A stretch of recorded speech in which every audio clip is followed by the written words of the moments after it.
I just find it fascinating that people are selling shit.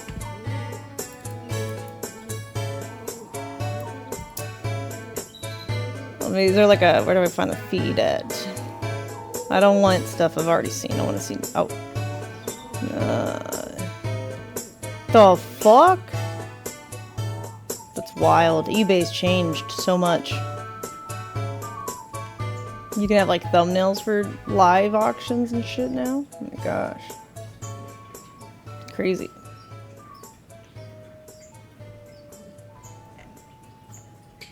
What is golden? Only on golden. Who the fuck? Who is bidding on this? Oh, no.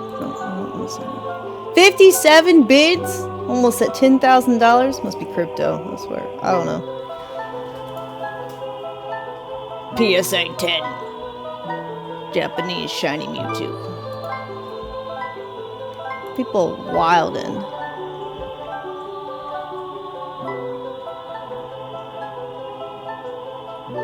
Insane.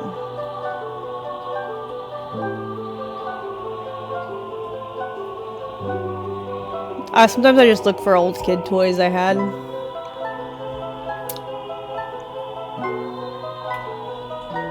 They make me feel nostalgic.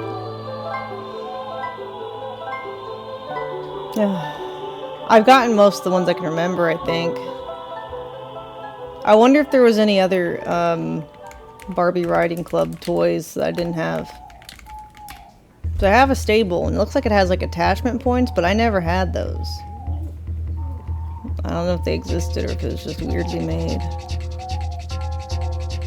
I've never seen this spotted one. 1997. Jeez, interesting. My tail swishes.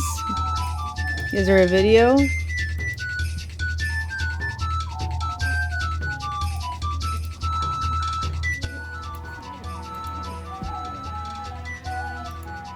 I've never seen this one. Dude, there's so many Barbie stuff that I never knew about because we didn't have this kind of like access to the internet at this age. No video. I'm disappointed. I think I have the walking one, but I haven't opened it yet. I rebought some of my toys already. Well, there's more of the spotted one. Interesting. I mean, do y'all have a video? Can you even put videos on eBay? I don't know if you can. Maybe not. Apart from like live auctions. See this thing.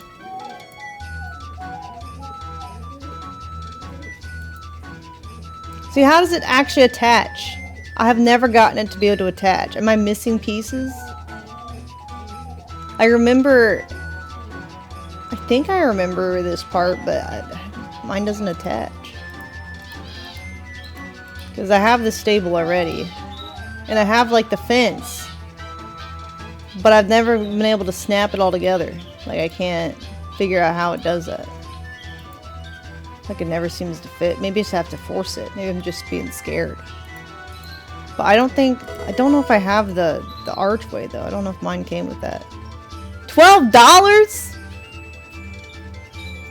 Oh, $16. Still. What about shipping though? That's what it gets you. 25 shipping. It's still not bad though. It's not terrible. Anyways, I don't need it though. Let someone else have it. I have it already.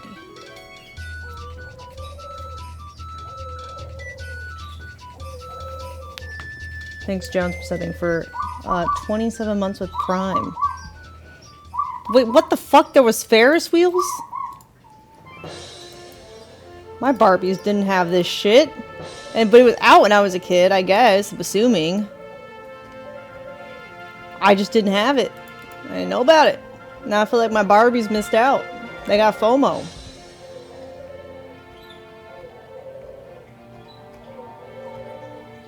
It's crazy. Who knew?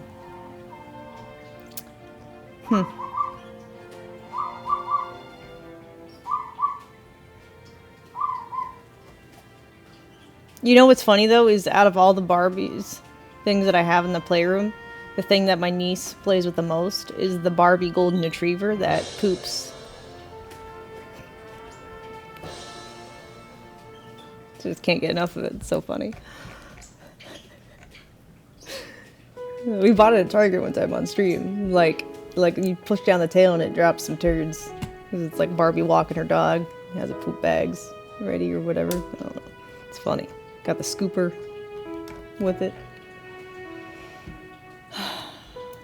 Kids.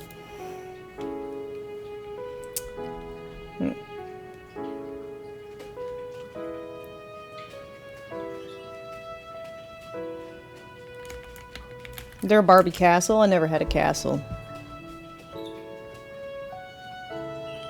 Jeez, $600? Not even that old, 2003. It's not like it's the 90s. That's overpriced. Make offer, 100. I'll give you 100. Shipping, $126. Shit, fuck that. Wanted me to pay almost $800 for this bullshit, so I've got taxes on there. What the fuck? You crazy, bro?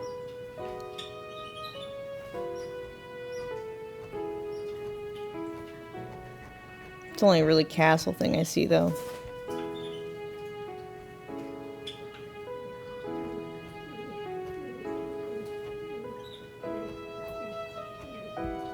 Anyone got any Game of Thrones? Did Game of Thrones ever have dolls? Was there any company that did that? Or is it just custom? It might just be customs. Get like a Daenerys riding a dragon. It'd be kind of cool.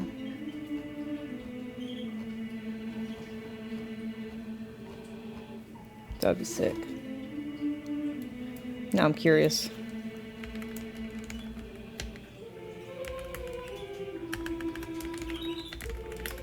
Was there one?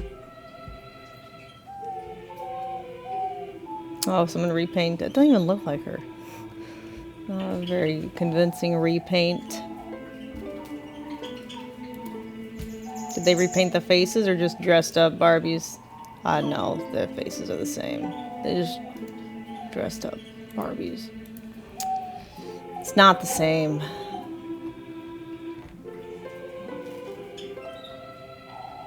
Why $635 for this naked Barbie ass? I don't understand. Like, what am I buying? What is happening? I'm seeing a lack of Daenerys on it. Yeah, you probably have to custom it. That just means that they never released one. What about just a regular one? It doesn't have to be Barbie. Oh, shit. That looks more like Rhaenyra than Daenerys, but... or Rhaenyra or whatever. But, I mean, that's interesting. Custom one, yeah. That one is custom. Yeah, the action figures are all ugly. Like, really ugly.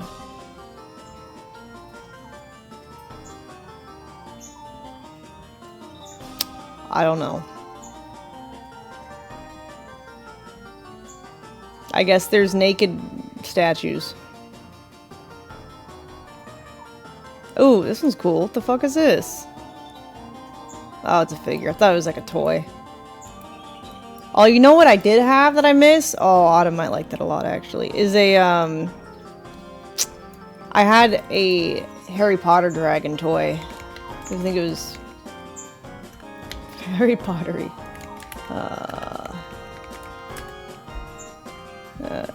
It was like red and black. I brought back memories of it. I don't think it was that one. I'll know it when I see it.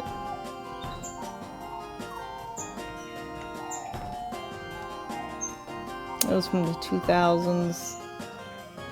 It was like kind of rubbery looking. It was like a hard structure underneath with like rubbery skin overlaid. Sheesh. I think it actually Was it this?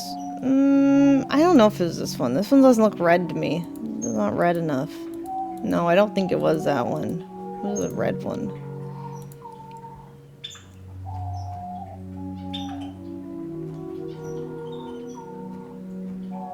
Sheesh. I don't see it anywhere. Dang, I wish I had it still. They're really into dragons right now, the kids are. I think it was, even though we never saw it in the movie, I remember that. It said its name, it said it was Norbert or whatever on the box. But I was like, how is it Norbert? He's a baby dragon in the movie, but this is an adult dragon. I feel like I'm going crazy. I know it was. And it was weird because he wasn't green, he was red. So maybe it was a knockoff. I don't even know. It could have been a knockoff toy.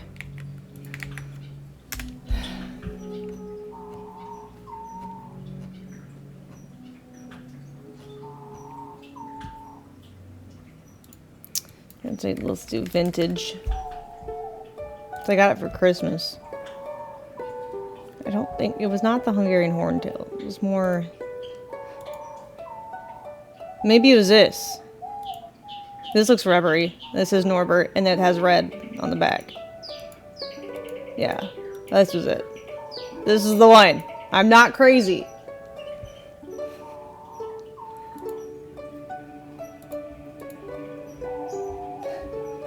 It says Norbert, yes. That was like, what the fuck? 2001. It does exist.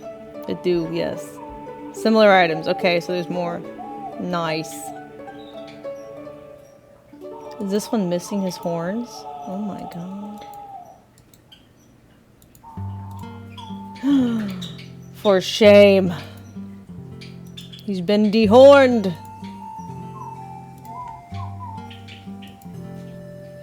Which one's better quality?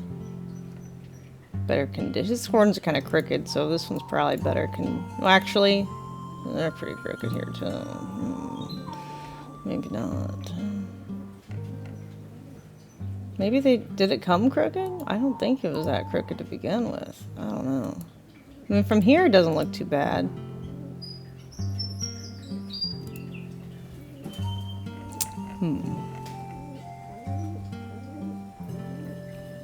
My horns! Yeah, why are they crooked? Not my horns. Oh, I didn't know there was a fluffy one too. That's pretty cool. This one looks like it's better quality. Better condition.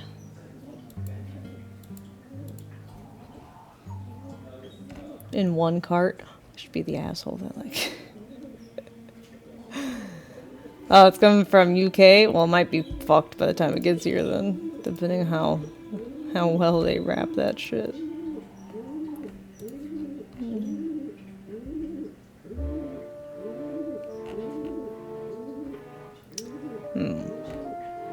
It's pretty good condition though. Like it's better than the other ones. Its horns aren't all fucked. Rawr.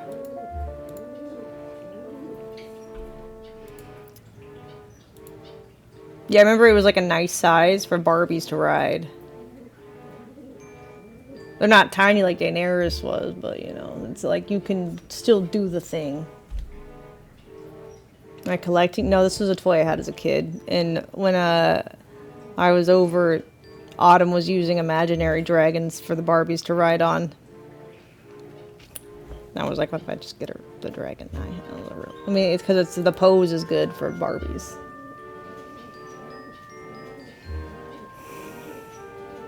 Yeah, it's like $20 shipping, but I mean, like, whatever, right? It's like $50, whatever. Fuck it, let's do it.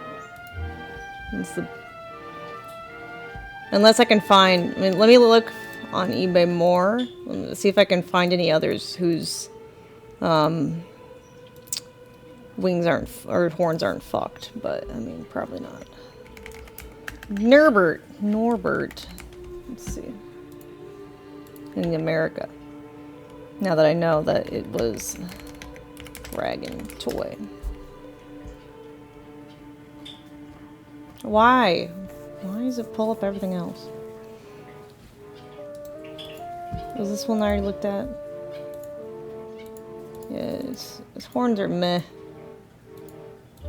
Yeah, it's like it's kind of fucky. It's not as nice. Oh, this one's real cheap. The fuck?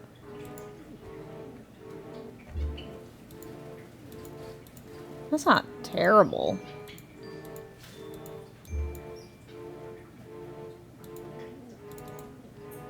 At least they're both still securely on there.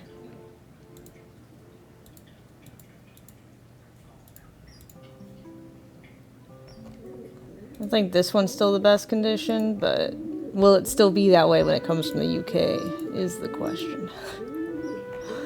How battered will it get? If they wrap it well? I don't know. Oh, this one's in the US. This looks okay.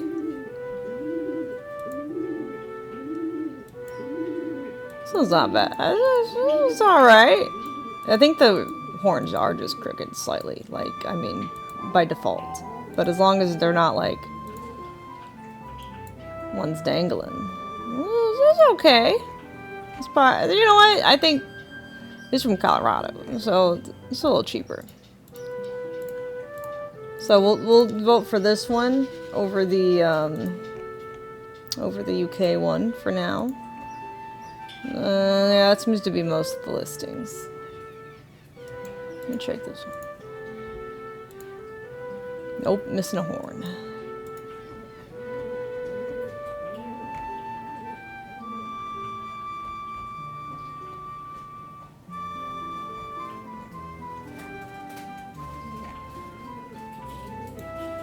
Oh yeah, this one's more crooked.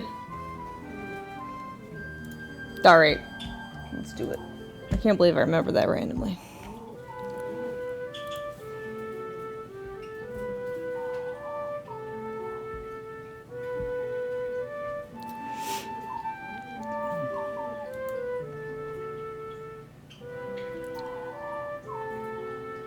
I love that toy. Confirmed. Huzzah!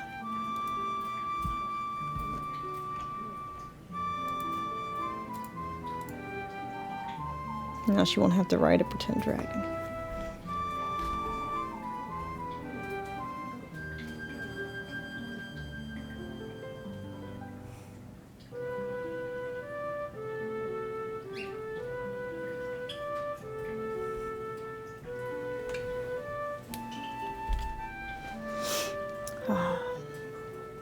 Peaceful music.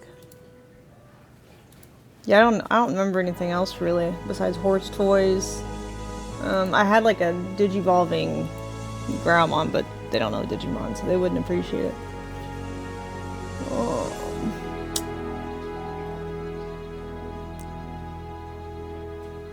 Well, I think that's pretty much it that I can remember that they would like to play with right now.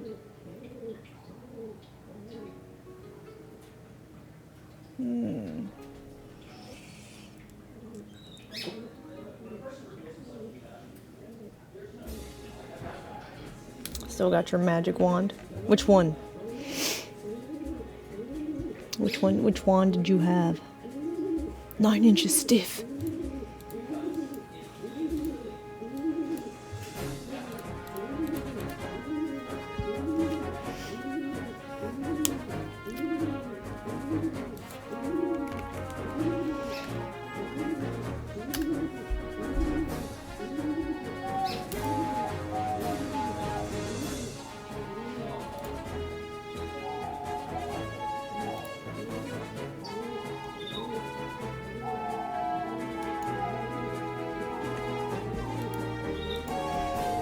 Yeah, you missed dock diving.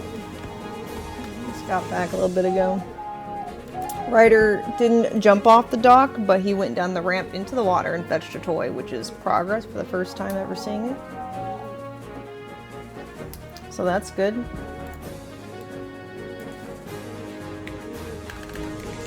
And I think I'll take him back for private lessons to that place.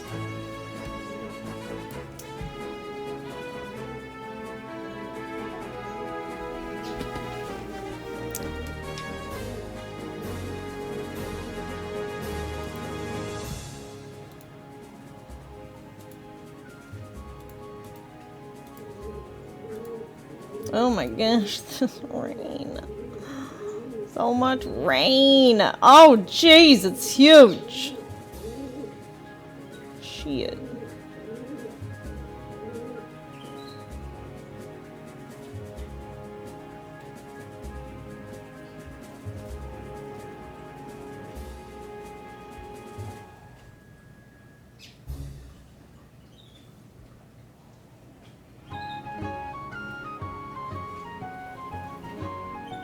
Well, shit.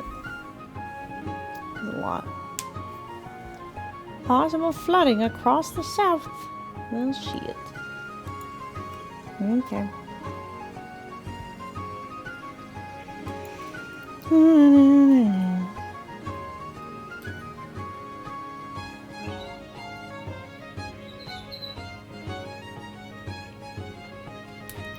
wonder how bad the rain is right now.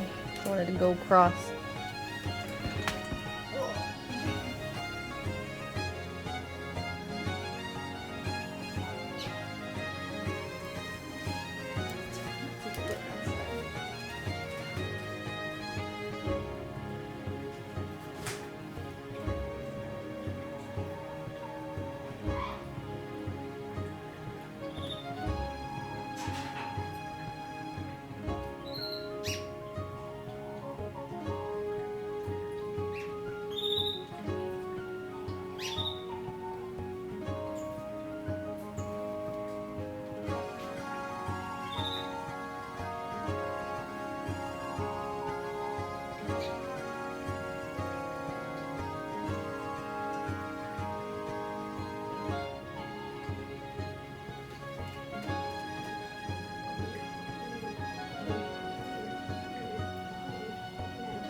Too terrible right now. Relatively light.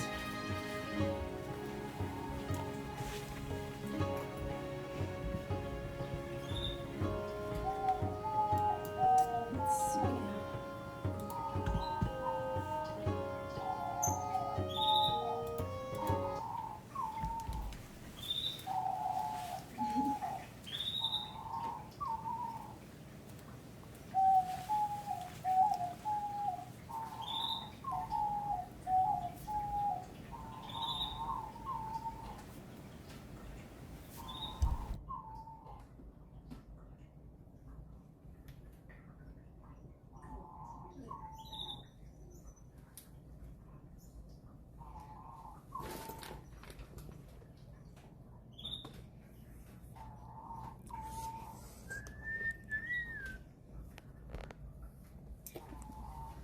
Mayday.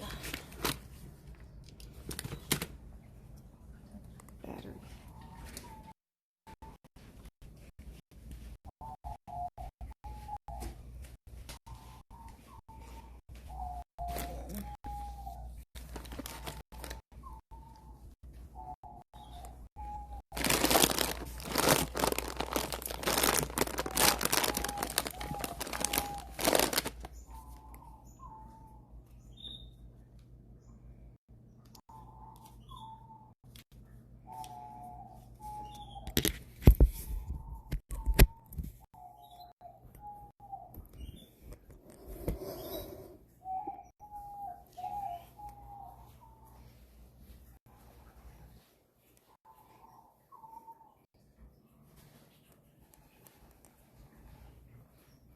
Find my flip-flops again. Oh, they're there.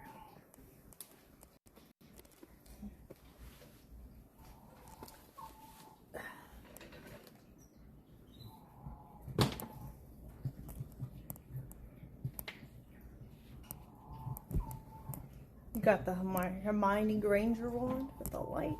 Oh, I had that one a long time ago too. Cool.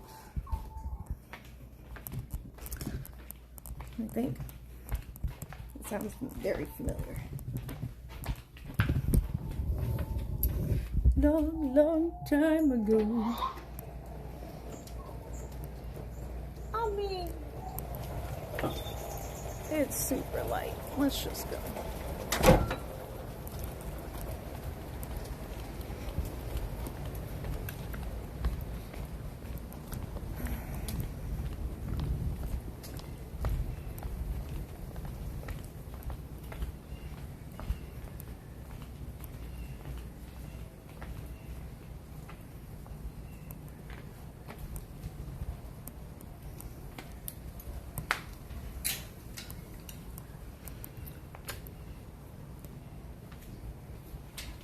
I don't know what Halo Fest is, so no, I'm not going.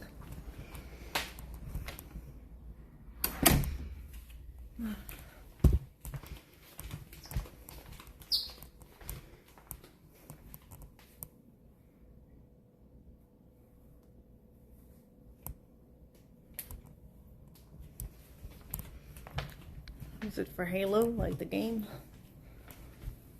This is his current Lego project and my former dining room table. Oh man. Okay. RIP my table. Let's see. What's in this box?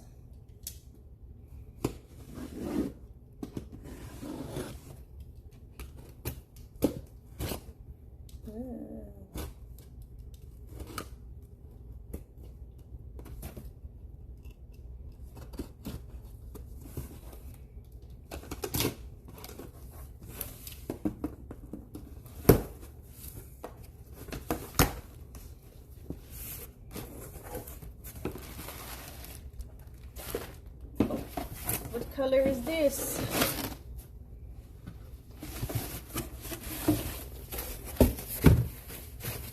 What color? Oh, it's white. Nice. Okay. Open it. Move it across again.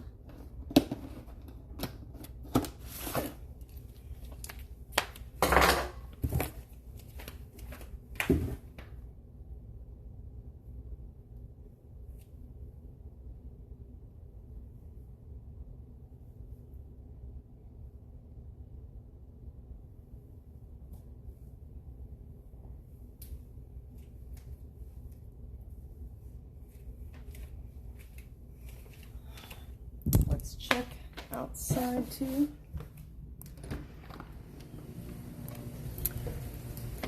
In the box.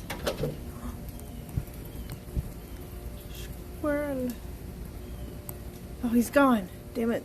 I was trying to zoom in on him and he already ran away. He was so cute. He was eating like... He ran away.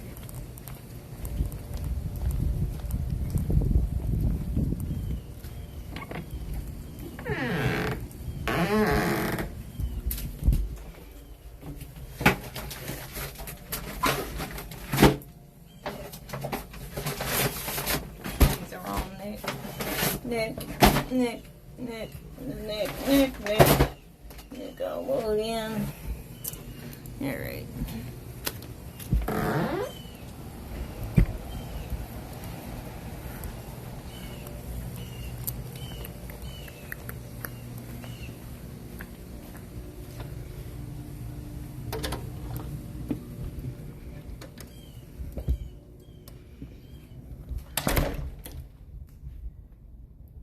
Is this the only thing from me?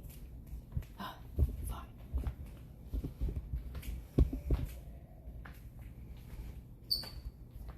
So it is what it is.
was looking for little salt packs, but I don't see any.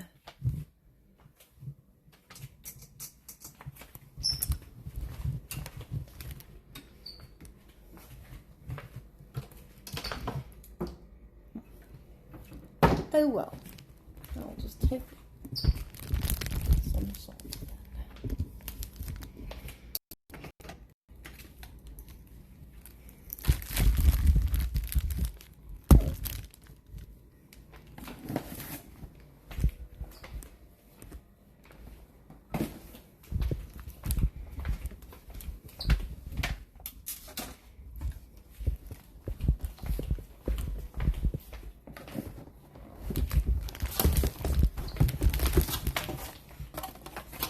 Trump locked himself in the White House.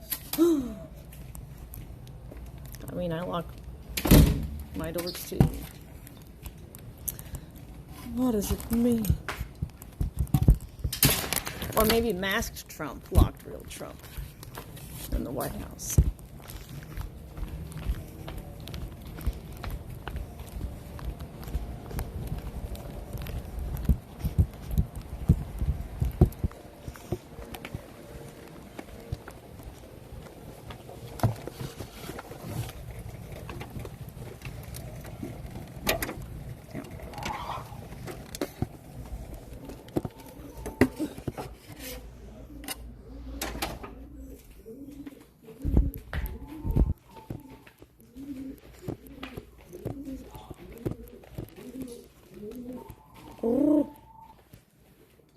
Come get your bird. He wants you. Steven.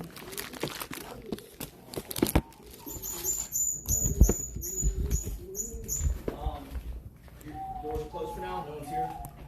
Correct.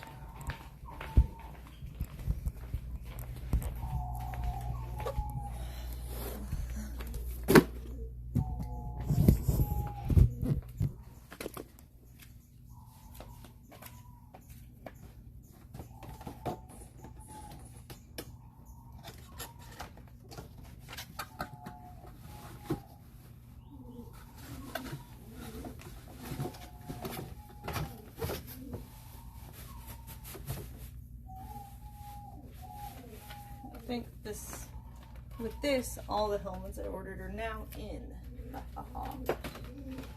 Yeah.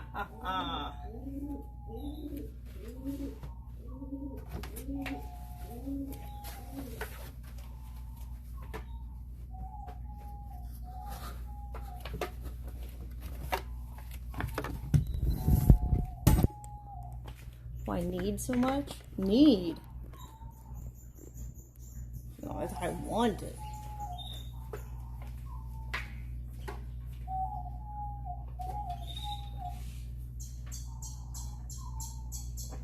It's not about need. We have exceeded the needs.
So what's going on with Trumpy Wumpy? And he's locking himself in, or what's?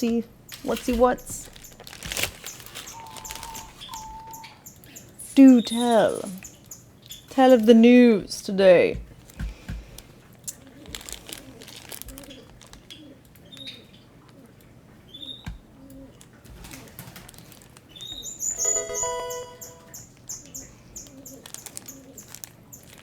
Thank you, Gamblina, for the sub. Thank you.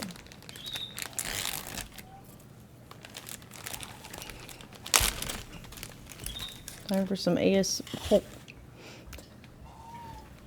So that's even better. A little bit icy. These celery sticks. Little icy. Ice, ice, baby. Ice, ice, baby. I don't know why my fridge is icing them.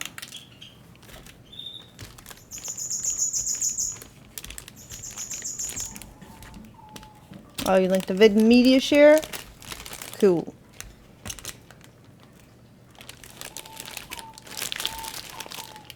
Let me put this in the fridge.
Okay.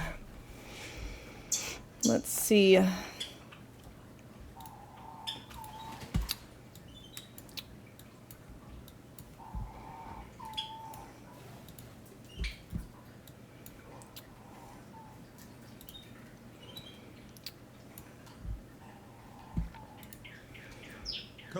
Code red. This is not a drill. Dan Scavino is B2 bomber posting on social media, and you know what happens next.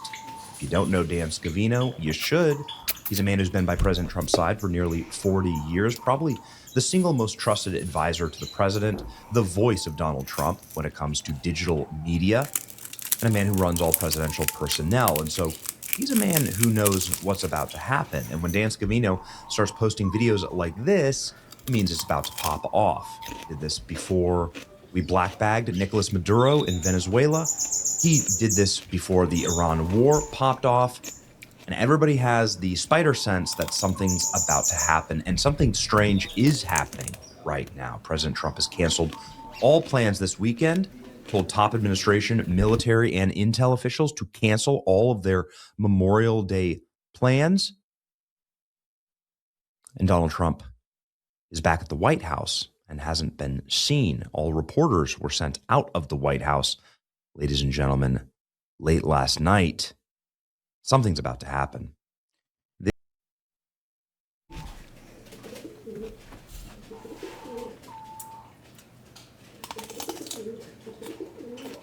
Get out of here, Steven. He just does this all day. I know. Now I have to deal with it. Well, he's your son too. Yeah, but he doesn't act like it. You want to come over here, buddy? Thank you. Yeah, got him.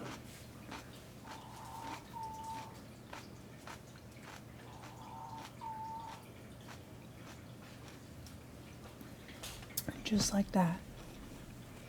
So much quieter.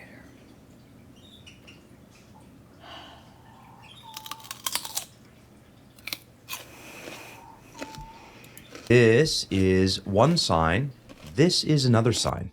Ladies and gentlemen, this is Dan Scavino posting at 1 a.m. in the morning a video of him and President Trump walking into the White House, but it is the music that everybody is queuing in on. The Nessun Dorma, the sum of all fears. Scavino dropping hints tonight what's about to happen My guess is they're going out. Am I the only one who has never heard of Dan Scavino?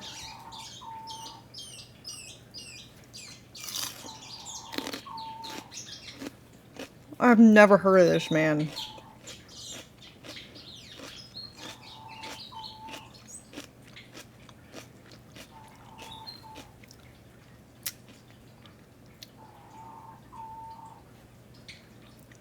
Okay, at least I'm not alone. After the uranium, here's the video. You can see President Trump here walking into the White House. See sort of his silhouette. We saw. What the fuck is this? All I can say is at least they're trying to make content now in politics. You know, at least this is the most entertaining political era we've had in a long time. The most entertaining I can remember. Okay, I don't know if there's any other entertaining shit early in the 1900s, but I don't know anything more entertaining than this presidency. I swear, this has been crazy. That everyone in the White House has been working overtime and that it's about to go down. Dan Scavino has been posting non-stop about the B-2 bombers. This one just a 2-second video of the B-2 bomber. Guess we'll see. Of course, Queen and Pavarotti. Look at this.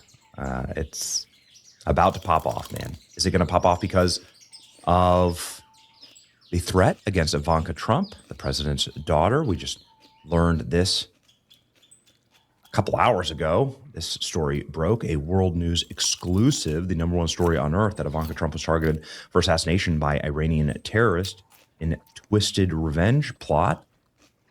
The dude's a legit terrorist. He had plans for her home, plans to kidnap President Trump's grandchildren, go after his beloved firstborn daughter.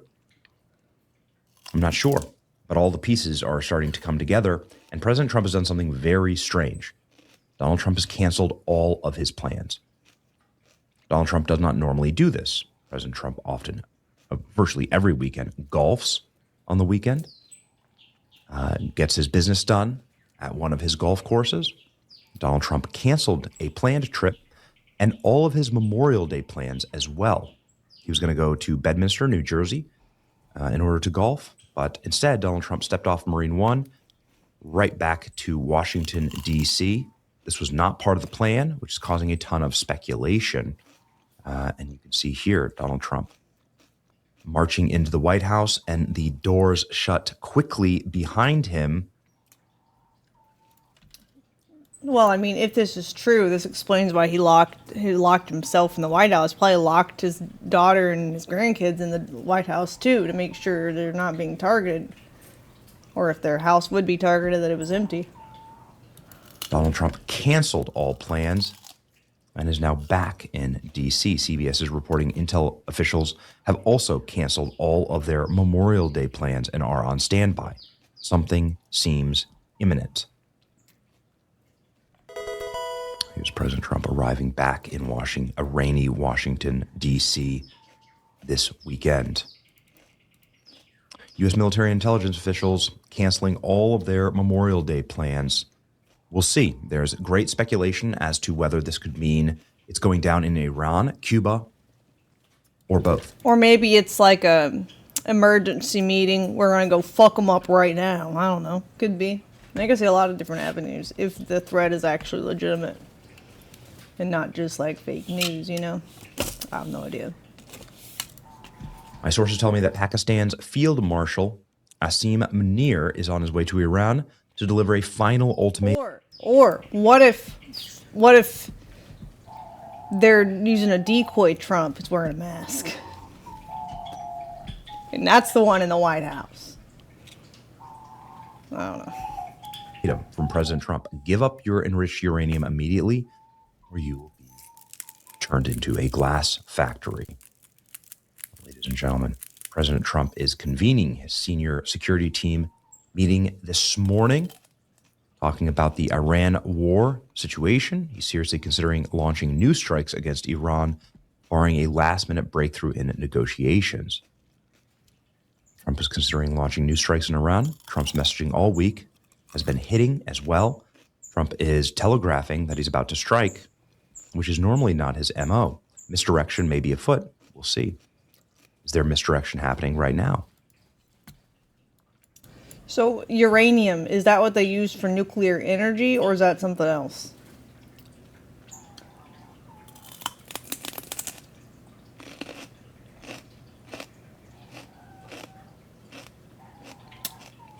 Nuclear everything, yeah. Yeah, okay.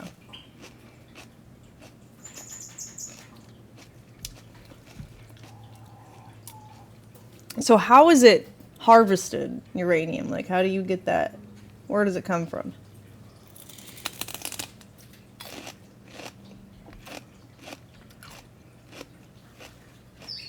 The hell's probably real answer, to be honest. Rocks. Okay.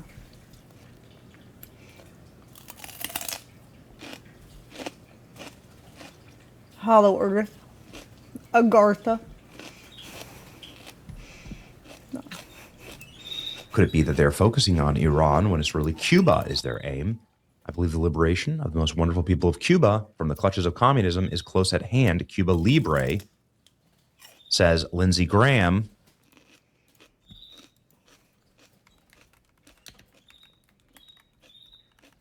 Do they have uranium mines in Antarctica?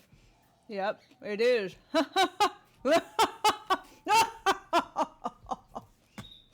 It is. Sorry, I didn't realize the volume was down. It's in Antarctica. Too easy.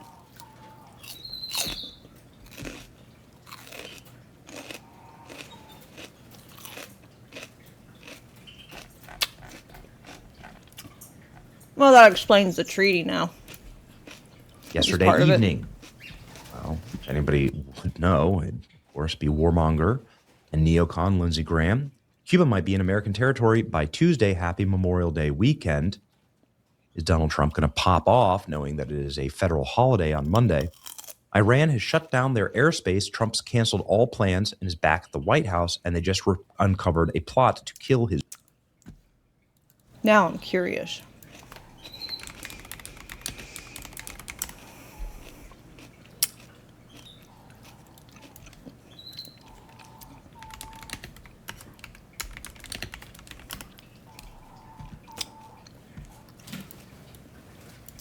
Okay.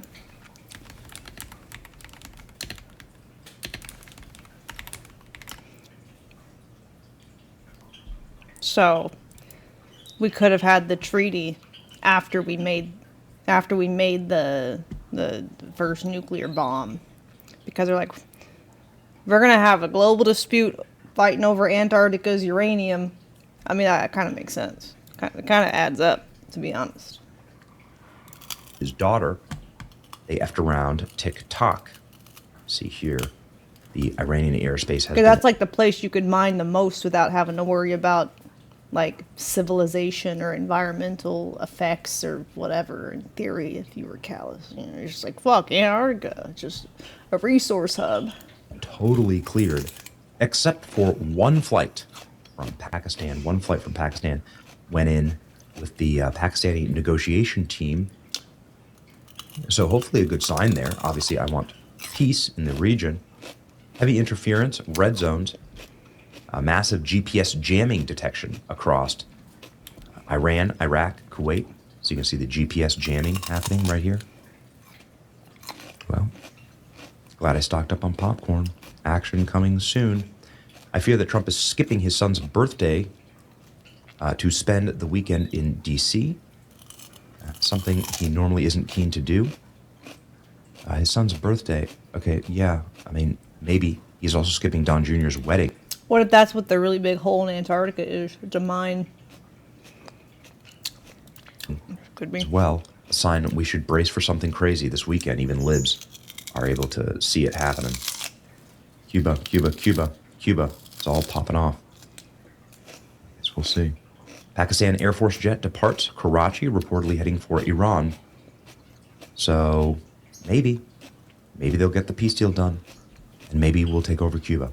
Trump may be gearing up for a renewed round of attacks on Iran, or he may overthrow the government of Cuba, or he may just drink a Diet Coke or enjoy the long weekend. Everybody zooming in on this Dan Scavino clip. None Shall Sleep. He shares a clip with the Nessun Dorma. The song plays at the end of Sum of All Fears. I don't believe it. They just want you to think that they're not mining in Antarctica. I bet they absolutely do.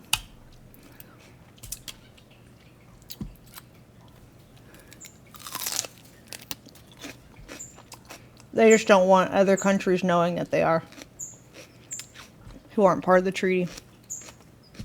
Jack Ryan allies assassinate a global conspirator. Sum of All Fears is mentioned in multiple Q drops on Iran. I just heard something crazy is happening inside of the White House. They have no idea what's coming. Iran war this weekend, 100%. You can absolutely hide in Antarctica. What? It's huge, and it's not flat, and there's lots of blizzardy shit. What do you mean? You can hide it. People are saying Tulsi Gabbard resigning yesterday is a signal and a sign. The satellite Iran is rejects censored. deal to hand over highly enriched uranium. Trump rushes back to D.C., canceling plans in New Jersey.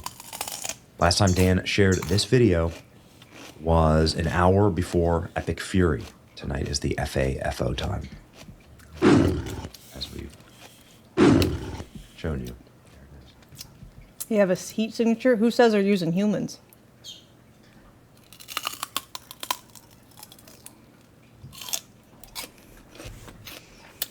What, they're using like the Mantis people? You don't know. I mean, the entire administration is really plainly telegraphing that they're about to strike.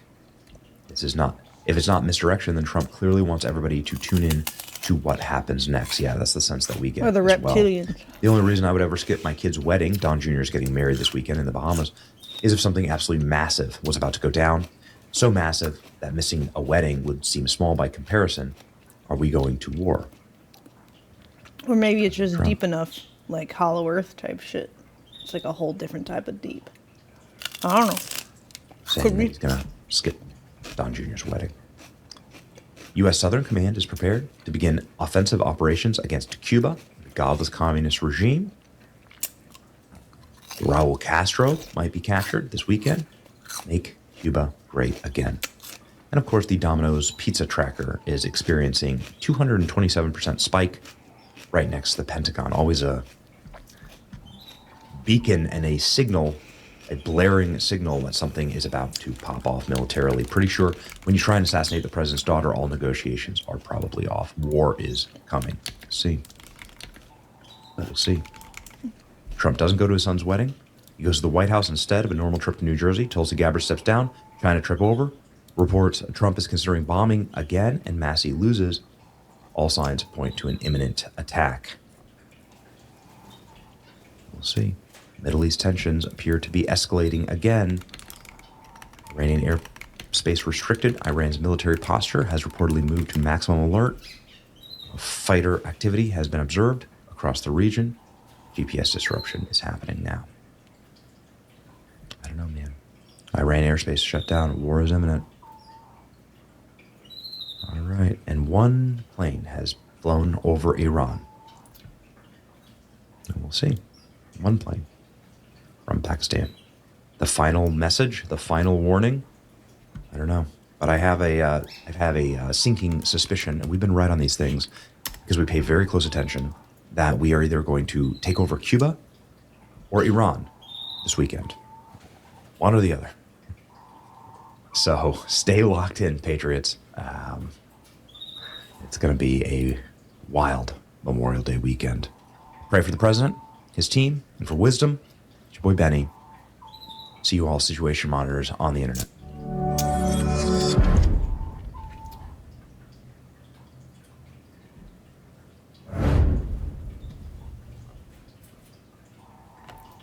Okay, so my question is, if they're not mining in Antarctica, how did they know that the bedrock and glacial sediments contained it? How did they get to the bedrock if they're not drilling?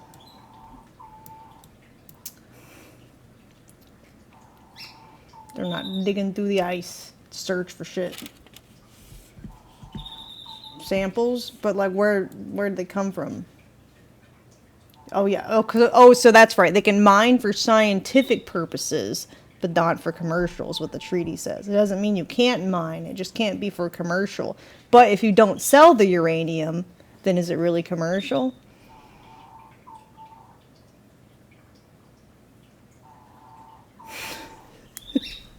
I don't know. I don't know where the loophole is. Where's the line?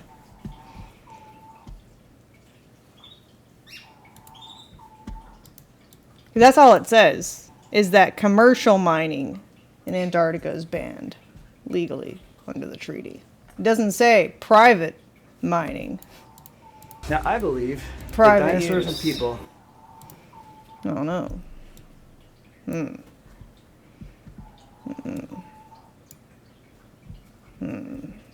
What do I think of the latest disclosure? Oh, anything exciting? I mean, there's a few interesting videos, but no. There's no... How do you know? They've lied to us about so many other things, and they've admitted they've lied. What else are they lying about? How do you know? We don't. We don't. Okay. Then don't act like you know for sure. Yes, I'm happy now.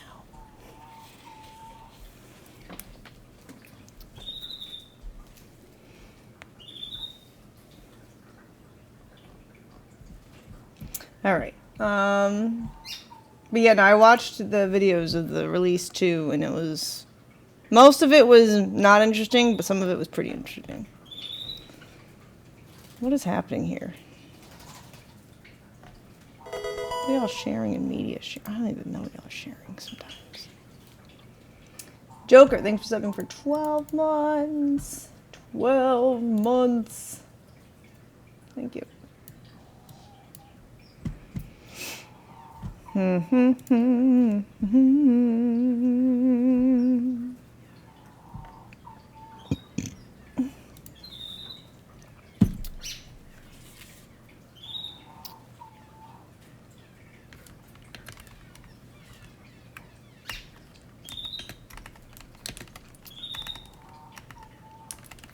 So if anyone had a short and sweet coverage of their thoughts on it.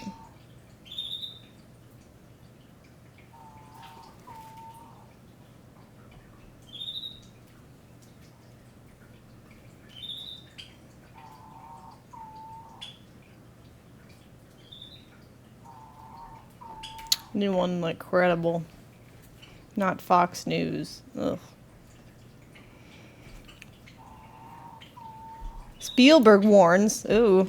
MIT is What'd he say? cooperating. A 1952 Project Blue Book briefing video is being prepared for public release.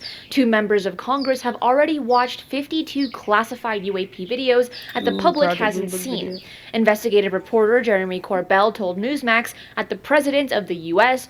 knows about legacy UAP crash retrieval programs, and even Steven Spielberg stated that everything in his movie is true.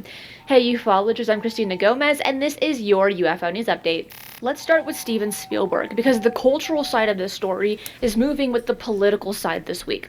The director of Close Encounters and E.T. sat down with Stephen Colbert, and he explained in his own words why he was finally able to make a film called Disclosure Day in 2026. And with everything that's happened from 1977 till today, I can now make Disclosure Day and say, isn't it going to be wonderful when people realize after seeing this movie that everything is true and has been true? Now, That's the big difference. 49 years between Close Encounters and Disclosure Day. Spielberg is saying he could not have made this film in 1977, but he can make it now because the disclosure conversation has caught up to the premise. And the release timing is what people online are asking questions about. The Pentagon is dropping UAP files in the same window that the movie is opening and showing all of its trailers and things like this. So Stephen Colbert put the question out out to him directly? Does Spielberg know about something that the public does not? And a lot of people think so, but this was Spielberg's answer. I made E.T. and I produced, co-produced Men in Black and War of the Worlds. And Now you're just bragging. no, I'm not bragging. Here's the point I'm trying to make. I've made all these movies where I've kind of played an ambassadorial role. They've never shown themselves to me. Why is that? It's so unfair. Wow. It's so unfair. Wow, they're afraid they'll use the footage and cut it into one of your films and the cover will be blown. Well, something like that. I don't have no idea, but I'm available, guys. You know. Then on Newsmax this week, Jeremy Corbell said the president of the U.S. has now been briefed on the legacy UAP crash retrieval program and that the president knows far more than what he did during his first term. Corbell tied that briefing directly to the 46 video files he and George Knapp have been pushing Congress to release, and 3 lawmakers have committed to him personally that these files are coming out. That we are getting those 46 videos come hell or high water. It would be a great data set for the public to see what George Knapp and I have seen. It's a good start. Yeah. The whole thing, I don't know, the world's ready for it, but let's see.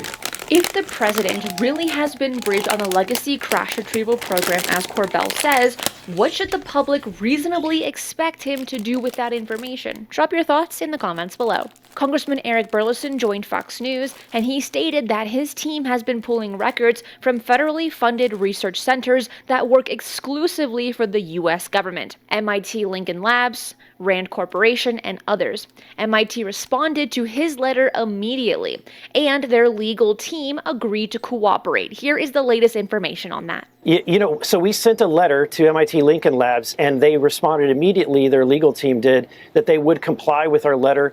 We just received word from Michael Thomas, who is the National Records and Archives and Records, that they're cooperating with MIT Lincoln Labs, working with the Department of War, to coordinate the release of a 1952 video from an individual from Project Blue Book by the name of Edward J. Ruppelt, who was briefing these scientists about the incursion of UFOs in the United States. Edward Ruppelt, the first head of Project Blue Book at the time, who also ran Project Grudge, is supposedly briefing scientists on UFO incursions over the U.S. in that 1952 video. And then Burleson confirmed something bigger about what has already been personally watched. Representative Luna, myself, and Burchett and others sat in a room and watched 52 videos. And it was some of these videos that have not been made public yet. Some of them are very interesting. I don't want to get people's hopes up. There's a lot of videos, and I think that the way that the administration is going about this is the right way, but just keep in mind, a lot of these videos have not been explained, but as you watch some of them, you'll see that some of them are clearly balloons or birds, but there's also some things in there that are very interesting. Burleson called himself a skeptic, and he said he is not a believer. He said he's just following the investigation where it goes. And he also stated that as he worked through 52 videos, some of them clearly are birds or balloons, while others are not. In other words, even from inside the classified screening room, a sitting oversight member is telling the public that what is coming out will not be uniformly anomalous. Congressman Tim Burchett offered a warning that lands on top of everything happening this week on Real America's Voice. He said that the next batch of UAP files may include deliberate misinformation designed to throw researchers off, and he said to expect some footage in Phase 2 that will not be held up to scrutiny, and caution to slow down before reacting to any video in that release. And we've already covered that in detail here on this channel. But that guidance matches what Burleson said about his own classified screening. 2 members of Congress on the same side of disclosure are publicly telling the public that the next drop will mix the real anomalies with footage that resolves into something ordinary on closer inspection. High-level intelligence officers, government officials who all reported seeing an incursion at one of our military bases in which they had an orange orb that was producing or disseminating other red types of orbs. This was cited not by people in a tinfoil hat and a van down by the river. This is our own government officials. And so that's a credible document that everybody should be looking at. Chief Pentagon spokesman Sean Parnell posted that the next batch of declassified records is actively being processed for publication and more is coming soon. We've heard 1 week, we've heard 2 weeks, we've heard 30 days. The Pentagon, the National Archives, MIT Lincoln Labs, and at least 3 members of Congress are now telling the public the same thing. More is on the way, and not all of it will be anomalous. And this brings us to AOC, Alexandria Ocasio-Cortez, who was asked a question that a lot of us want the answer to. If there's nothing to hide in the files, why a trickle of disclosure instead all of it just being released at once? I no longer sit on the Oversight Committee. I did and was part of certain classified briefings around the issue and around disclosure. This was a bipartisan effort, so I worked with some of my Republican colleagues on this as well. And I think it's a really important issue. UAP transparency is one of the only files in Washington where both sides agree inside the briefing room, hence it being a bipartisan effort. Then AOC explained how disclosure either succeeds or fails. The more specific we can get about the areas, departments, and things that we would like to see disclosed, the more precise it is, then the easier it is to get that information, right? Because if you just ask in general, give us information, then whoever is providing it has discretion over what gets included and what doesn't. If this next release lands exactly the way these 5 voices are describing it, a mix of credible anomalies sitting next to footage that resolves into birds and balloons, what will it take for you to personally consider disclosure being delivered? A single unredacted video, a named witness on camera, a document with no agency blackout ink across it, or do you already feel like the case has been made and that the country is just catching up? Leave your thoughts in the comments below. I'm Christina Gomez, and that's it for today. I will see you again tomorrow for another UFO news update. Be safe, and remember, keep your eyes on the skies.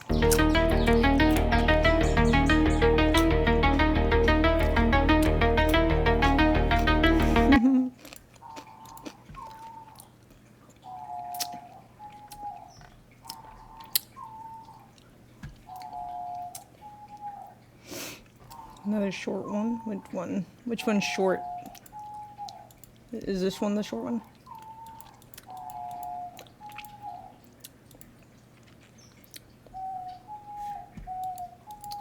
Former Pentagon UFO whistleblower. You can see what is this one too. Let's open them. Oh, I think we watched this one already. We watched it yesterday. Yeah, the reptilians, the mantis, the greys, and the Nordics.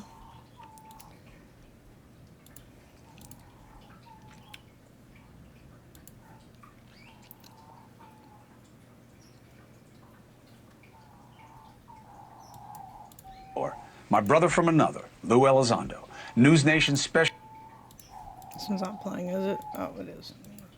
correspondent, investigative reporter, and Ross Coulthard, too good looking to be related to me. The founder and director of the Harvard and Smithsonian Center for Astrophysics Galileo Project, too smart to be related to me, Mr. Avi Loeb. It is good to have you each and all, and I am celebratory in my introduction because this is a day to celebrate. I was very about the last stuff. This is a step in the right direction. Am I right, Mr. Coulthard? G'day, Chris. I think you're absolutely right. I think there's reasons for good optimism out of what's been released today. Some of the videos are prosaically explainable. There's one from 2023, which is the balloon over Lake Huron. And frankly, we don't know why that's never been released before. It should have been, because there's nothing in it that should in any way have been redacted. Obviously, we need to protect the means and methods by which we get this kind of imagery, and I can understand that, but there's no reason at all why probably all of these videos, all of these records couldn't have been released before. And as you say, some of them are very dramatic. But still, I don't think what it's addressing is the bear in the room. The president, the White House, the administration, they need to address the singular primary allegation that there's been a cover-up at the highest levels in the Pentagon of a covert retrieval and reverse engineering program. And that's not being addressed by any of the... You are correct, but I'm cutting you off because that is our next block. We're going to talk about what is it, what we can't be distracted from by what they have just given us. Lou, is it fair to say that while some of these things, as Ross is suggesting, using the word prosaically, that you can... I'm curious. What all is uranium used for besides nuclear? Anything? Fueling commercial nuclear power and low carbon electricity. Okay, but like what else? Anything else? Marine propulsion. Oh. Compact nuclear reactors power naval vessels like submarines and aircraft carriers. All those UFOs that go into the water too. Interesting. Probably. Maybe.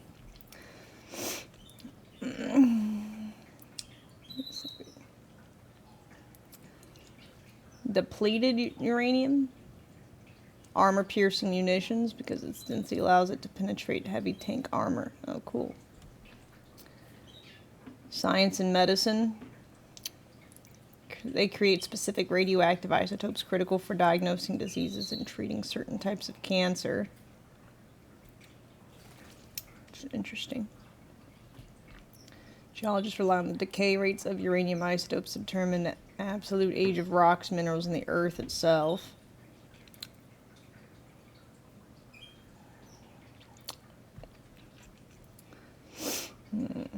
Radiation shielding used to line containers for transporting radioactive materials and in medical radiation therapy.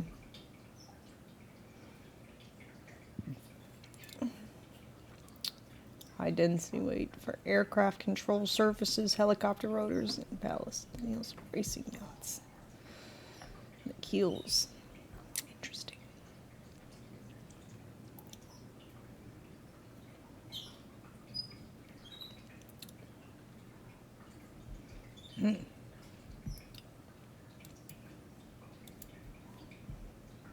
Oh, wrong one. Can explain some of these things, but I don't think you can explain all of them. Certainly I can't. Chris, actually, in fact, the vast majority cannot be explained, to be honest with you. And a lot of these videos are very similar. And Lou, like you see the videos, Lou, that we're showing right now while you're talking? I can see them. I'm happy to talk to you. We're looking at objects. Tell me what we're seeing and how weird it is, what they're doing. Yeah, these are videos that are very similar, eerily similar to the videos we had at the Pentagon when I was in ATIP in the Pentagon's UFO program. And you're seeing here objects that are demonstrating, in some cases, one of the 5 observables, which is instantaneous acceleration, hypersonic velocity, anti-gravity, and even perhaps transmedium travel. And I think a lot of these videos are fantastic, giving them out to the public, the American public, to look at and see for themselves. And this is, by the way, just the beginning, Chris. If I can just draw your attention for 1 second, one of the very first reports that came out on this second tranche, if you will, release of videos, was a report by the DNI itself where, well, you just saw it there, instantaneous acceleration, where a senior intelligence officer assigned to the DNI directly went out on a helicopter on a secret mission to try to uncover a UAP incident that had occurred over a sensitive military installation. And the individual himself witnessed these glowing orbs up to some point 10 feet away from the helicopter. It's unbelievable. I think it's fantastic that the administration is delivering on this promise. I think you have in this second tranche a treasure trove of data. So, Avi, there are also some color videos, if we can put those up now, that are... You playing right now? That's in color? All right, I'll take it. Maybe it's just my monitor. But, Avi, what is the significance of these that are newer and more modern technology and what they show? What is that confirm, and what does it raise as a new question? Well, obviously, right now we have sensors that are far better than we had 50 years ago. And the best ones are actually on satellites, and they have spatial resolution of a few centimeters. We don't see that data, and therefore I believe that it would be far more useful to have a group of people, a board that looks also at the classified data, because the classified sensors we have right now should be able to have high resolution images of those UAP and also track their motion relative to features on the ground. You know, either these are human-made objects or non-human-made objects. Either way, the matter is of great importance for national security or for basic science. Now, the point is that I believe that what we are seeing in many of the cases are failures of the defense system of the US, because there are objects over the sky that... My door just opened because he opened that side. Pressure open.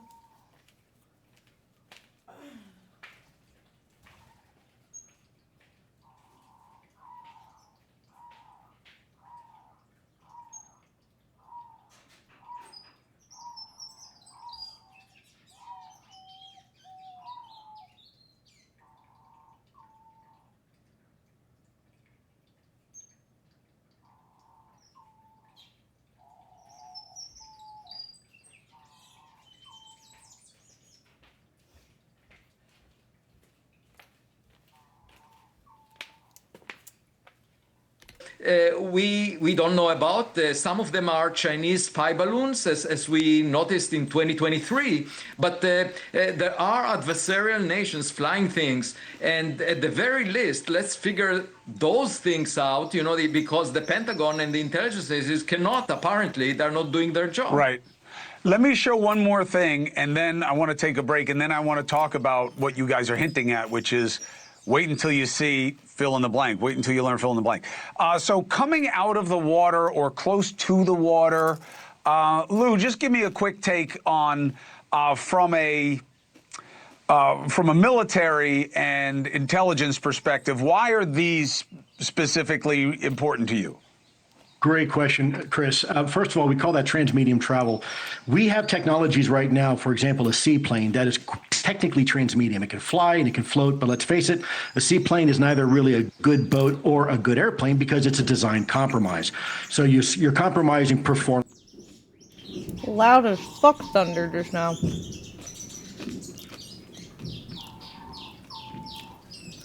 And other characteristics.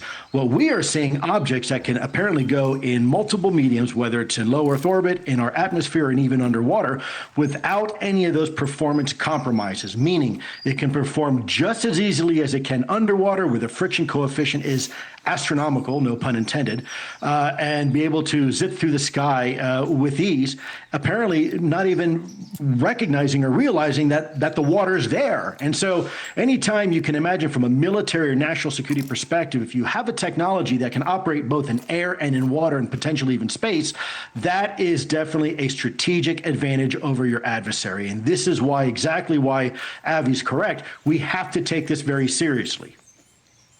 Do you know how crazy that is as an idea, Ross? I mean, maybe it's just because I'm a fisherman. The idea that something can move from the air to the water and not really change speed is almost unbelievable. I mean, we have like a flying fish, okay, which has, you know, long fins that can glide. And that is like amazing, right? And that alone allows us to survive. So in terms of what we're seeing, and like this saucer one too is another one. Why does he look so weird? I've never, the Ross guy, he's always looked so weird. It's like his lips just like jump out at you or something. It's like a meme. He's got the Pepe lips or something. I don't know what it is.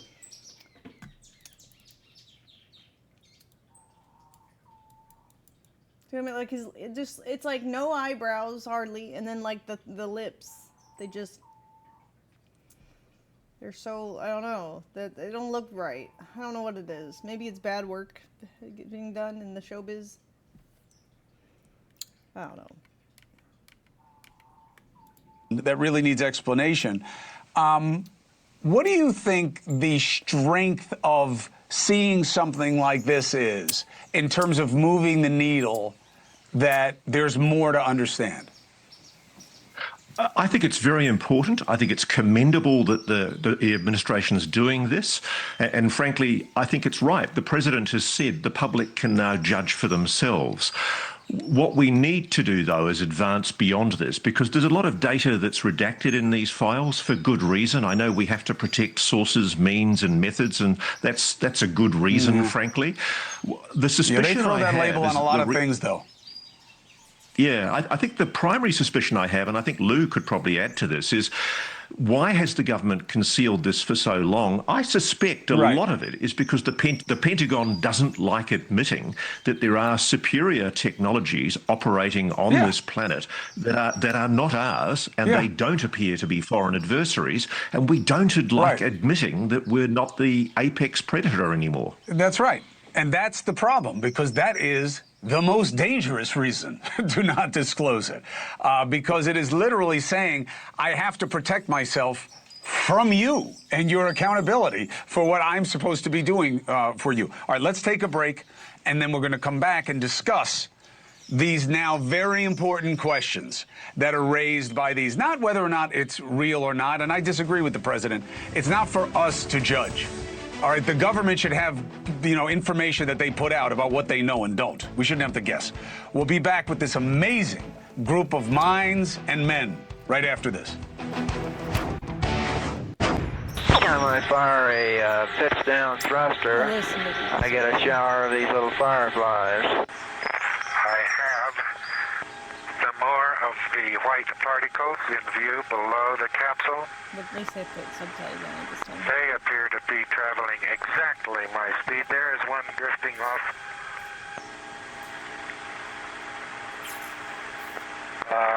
It's going faster than I am, as a matter of fact. Their motion is random. They look exactly like snowflakes to me. What was that? Well, that was just some crazy guy, some pilot. It was an astronaut, okay?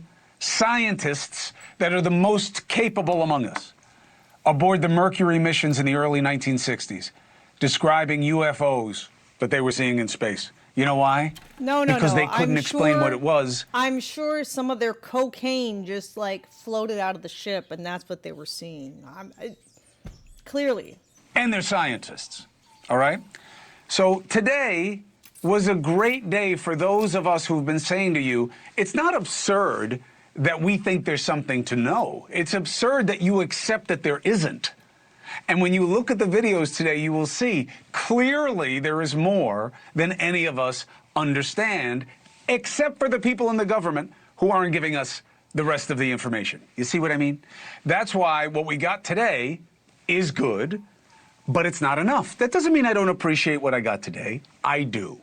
But it doesn't mean that you gave me what I need, because you didn't. Back with me, former Pentagon UFO whistleblower, Lou Elizondo, News Nation special correspondent and investigative reporter, Ross Coulthart, and the founder and director of the Harvard and Smithsonian Center for Astrophysics Galileo Project, Avi Loeb. Do you know why I say each of those words so slowly? Because the idea that Avi Loeb is a dope to believe that there are open questions about superior technology, Harvard, Smithsonian, Galileo, astrophysics, okay? When you look up half of those words, you'll realize, can't be dumb, understand? So, Avi, what does a day like today mean in terms of what you hope comes? If you got to wave the wand, because now it's just possible, it's not just possible, we're in the world of probability now, because things are coming out. We never had this before. We had no momentum, but now we do. What would you wave your wand and disclose for everybody's understanding? Well, I feel like a kid in a candy store on a day like that, in the sense that it's all about evidence, it's all about data, not storytelling. Too many people told us stories over the years We want to see the actual data. And of course, the data from past reports is limited. You can't go back in time and collect better data. But right now, we have much better instruments and we can understand things much better. So my hope is that this would lead to a research program where we can monitor the sky. In fact, I'm leading such a program, the Galileo project, but the government can fund it at a level that is far greater, where we will collect high quality, high resolution data and then figure out what these things are. And if the government has materials, I can bring it to the laboratory of the Galileo project, and within a matter of hours, I can tell you if the material came from outside the solar system. These are things we can do. We have great instruments now. Instead of obsessing with history, we can actually figure things out. It's like a detective story.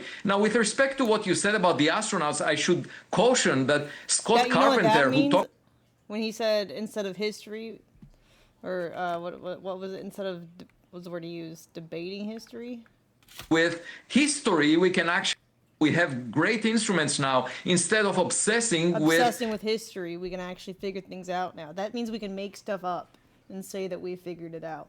History, we can actually figure things out. It's like a detective story. Now, with respect to what you said about the astronauts, I should caution that Scott Carpenter, who talked about these fireflies, it looks like the actual reason for that, the phenomena, was simply ice particle or frost that has condensed from the spacecraft cooling system onto the exterior of the capsule. Nothing important there. The same is true about these flashes of light that Buzz Aldrin reported about. These could be just very energetic cosmic rays going through his eyeballs. It's called Cherenkov radiation, blue light that you see, flashes of light. And, patients that go through treatment, radiogenic treatment, they do see the same thing. So we have to distinguish. There are things we can figure out, but that's the whole point. We need a lot of data in order to do so. And my hope is that we will move forward, not just backward in time, and the government will support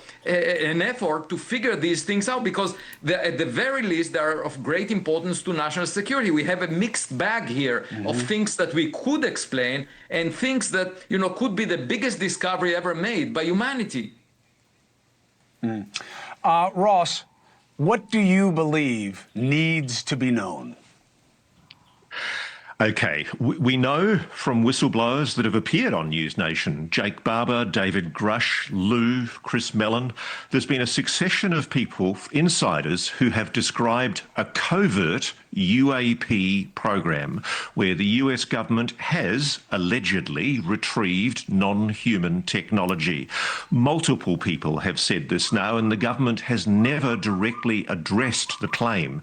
It's avoided it, and to a large extent what we're seeing here with this commendable release is, I think, almost a distraction, because the bear in the room is the central question. Is the government, is President Trump going to give us the full banana?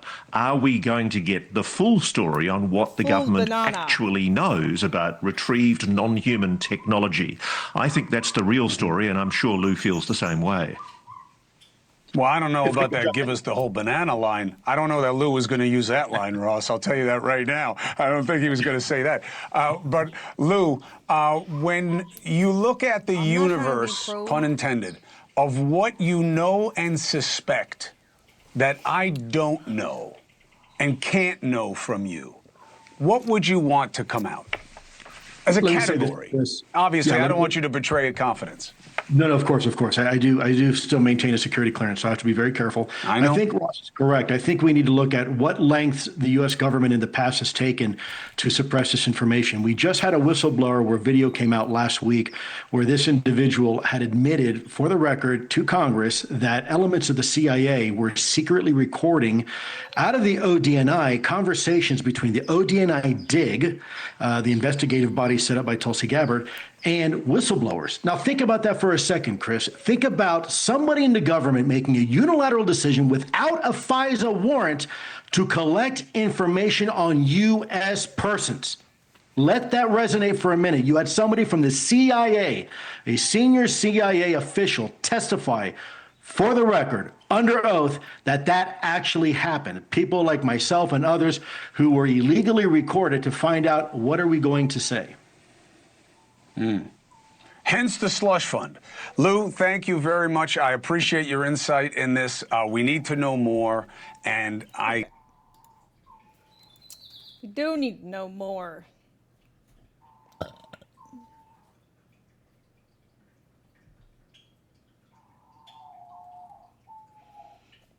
Oh, I don't want to watch under an hour and 20.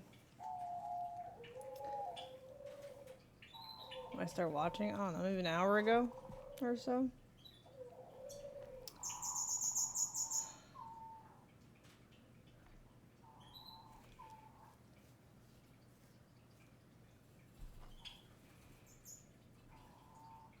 Do you have anything new for us, Tina?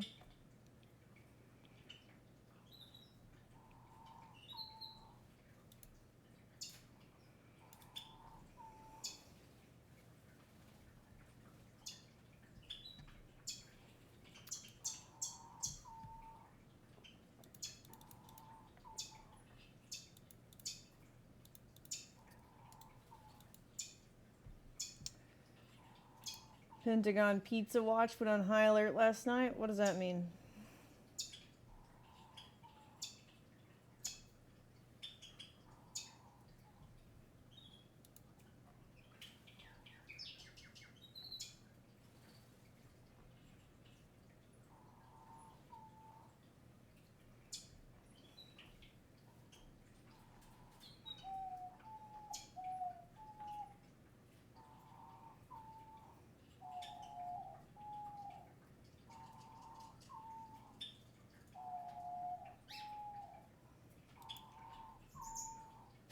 Because When a military operation is being planned, the Pentagon makes people stay late and pizza orders skyrocket. Ah.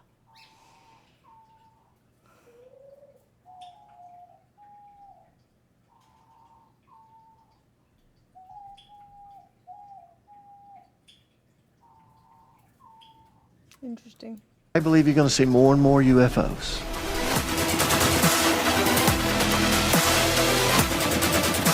And you're going to say, What do the comments say on this? Okay, not too many angry people. Okay. they were abducted. And government's going to step in to really The video's not loud. I forgot my mic was down. So turn your volume down. help to protect. Oh, yeah. But Jesus always says this when he talks about the end times. He says, don't be deceived.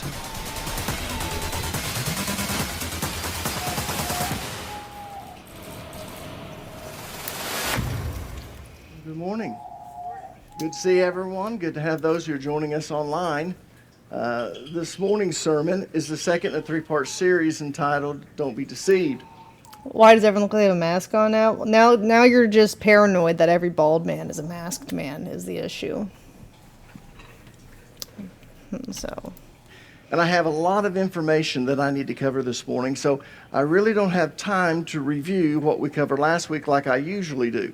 All I really have time to do is to give you the bare bones of what I covered, and then we're going to move on. If you weren't here last week or you didn't watch the sermon online, then I really encourage you to go back and watch it because it lays the foundation for what I'm talking about this morning. So here's the bare bones of what I covered last week. First of all, I gave you a brief history of the advancements made in the field of astrophysics. Oh, I should say astrophysics. Sorry, I'm already ahead of myself. In the field of physics in the 19th and 20th century.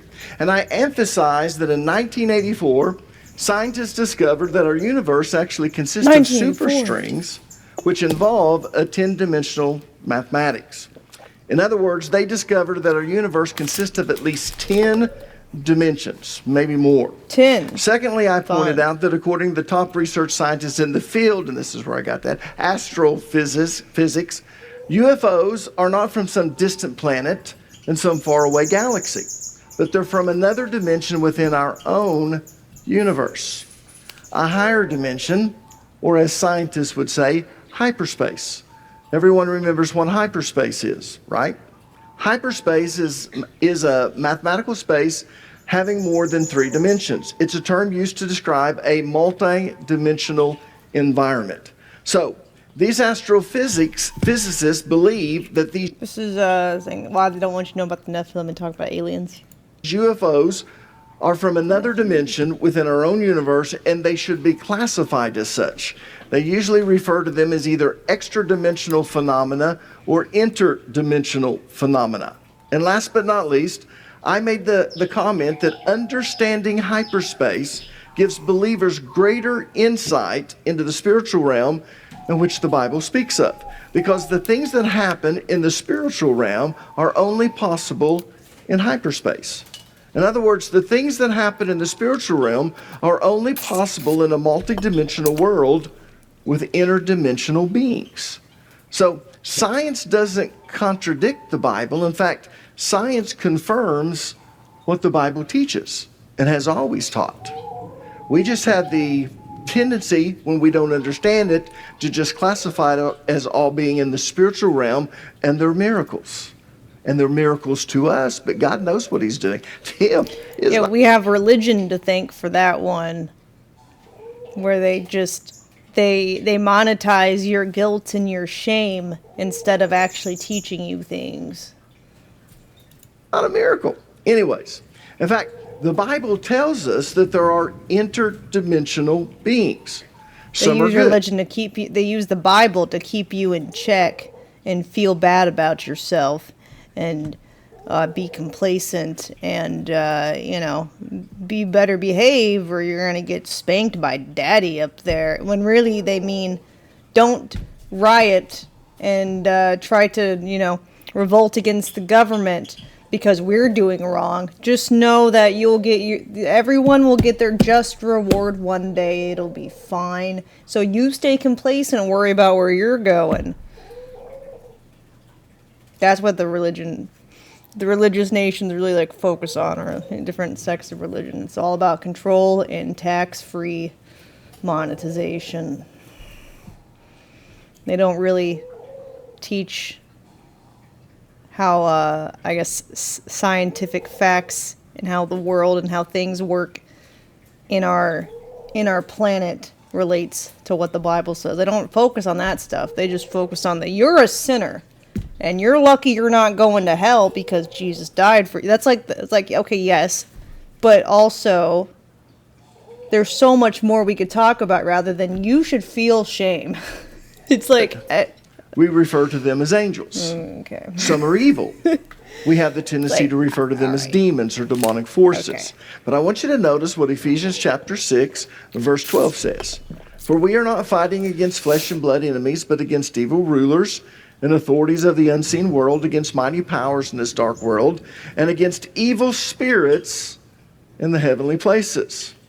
Now, this morning, we're going to look at the fallen angels, those interdimensional beings that left their proper place in the spiritual realm and they came to this earth.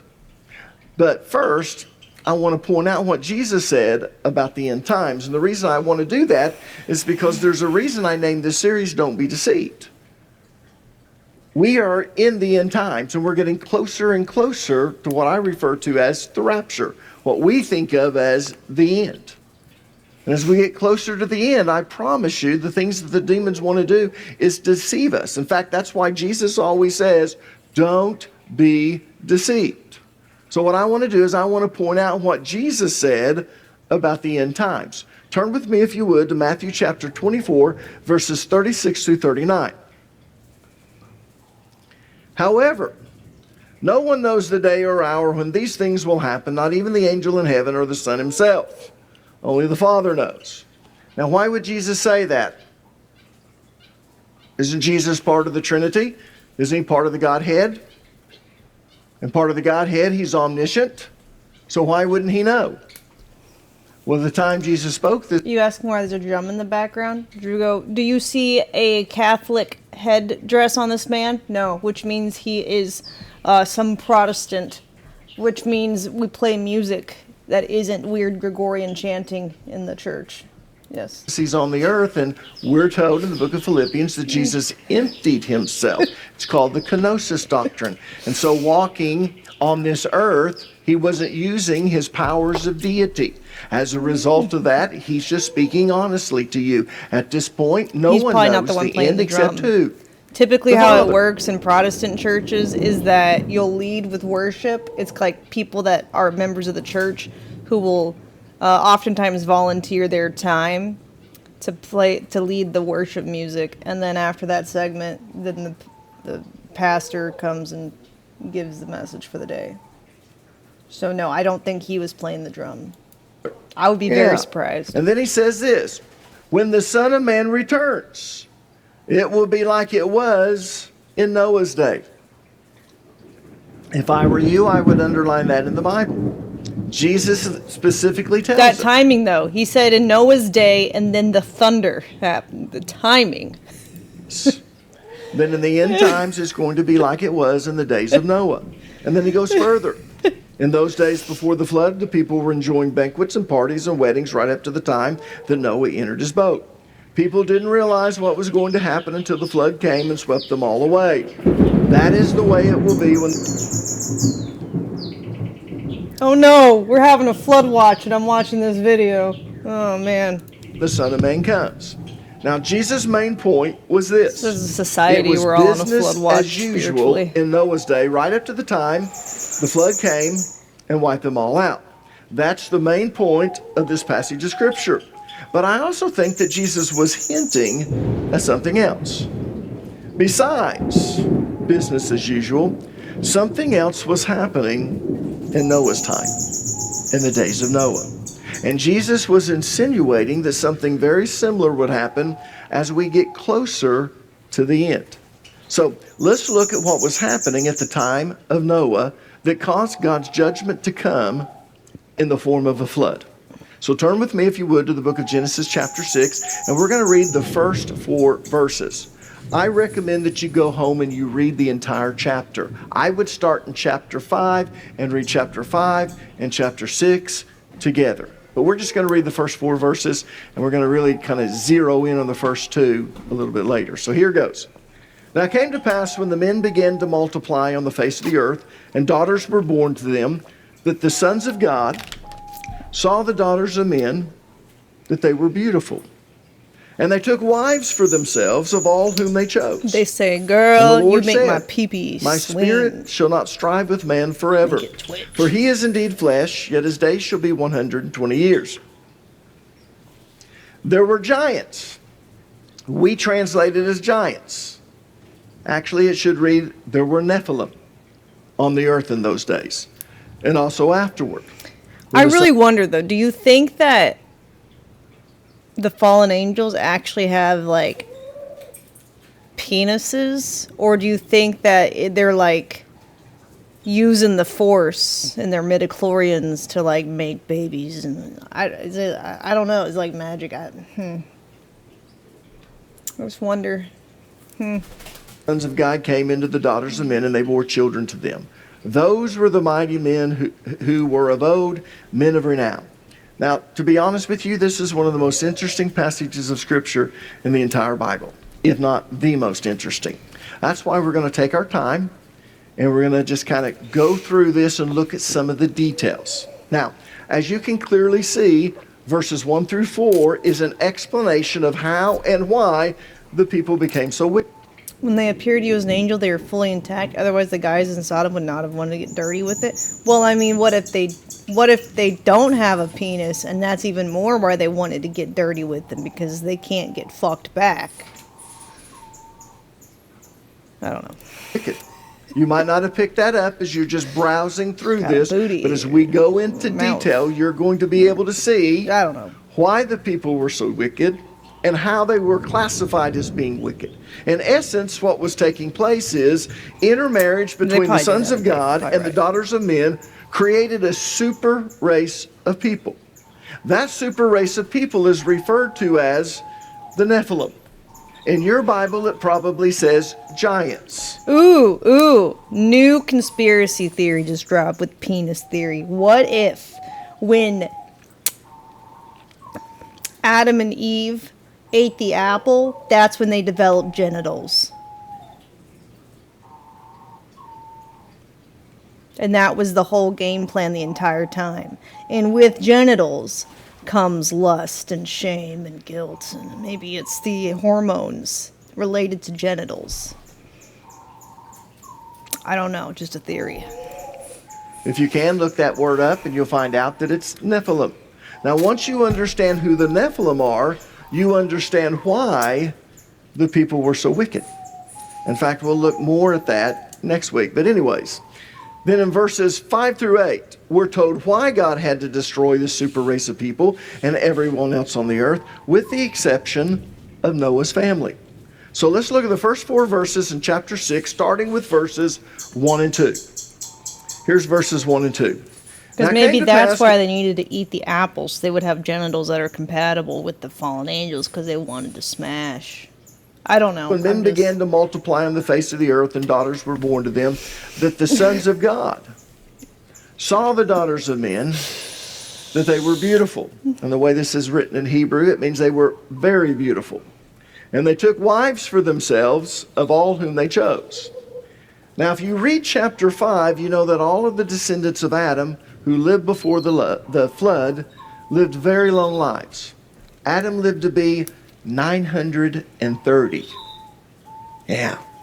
Seth lived to the age of 912. I'm so distracted with my thoughts. Maybe that's what an apple away keeps the doctor away meant. It was for the erectile dysfunction doctor. Hold on. Do apples benefit your penis health? Yes. Apples benefit penis health by supporting the circulatory system, according to AI. Who knows if that's true? Which is essential for strong erections. Penis theory confirmed.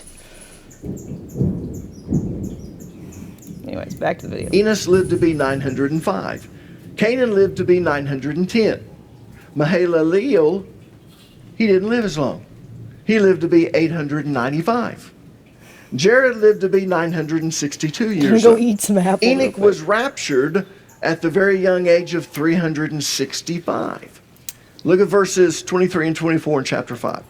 Altogether, Enoch lived 365 years. Enoch walked with God, then he was no more. He was walking with God, and then he was gone. Why? Because God took him away. In other words, he was raptured. Methuselah lived to be 969. Methuselah. We use that today in our figure of speech. He's as old as Methuselah. I wish.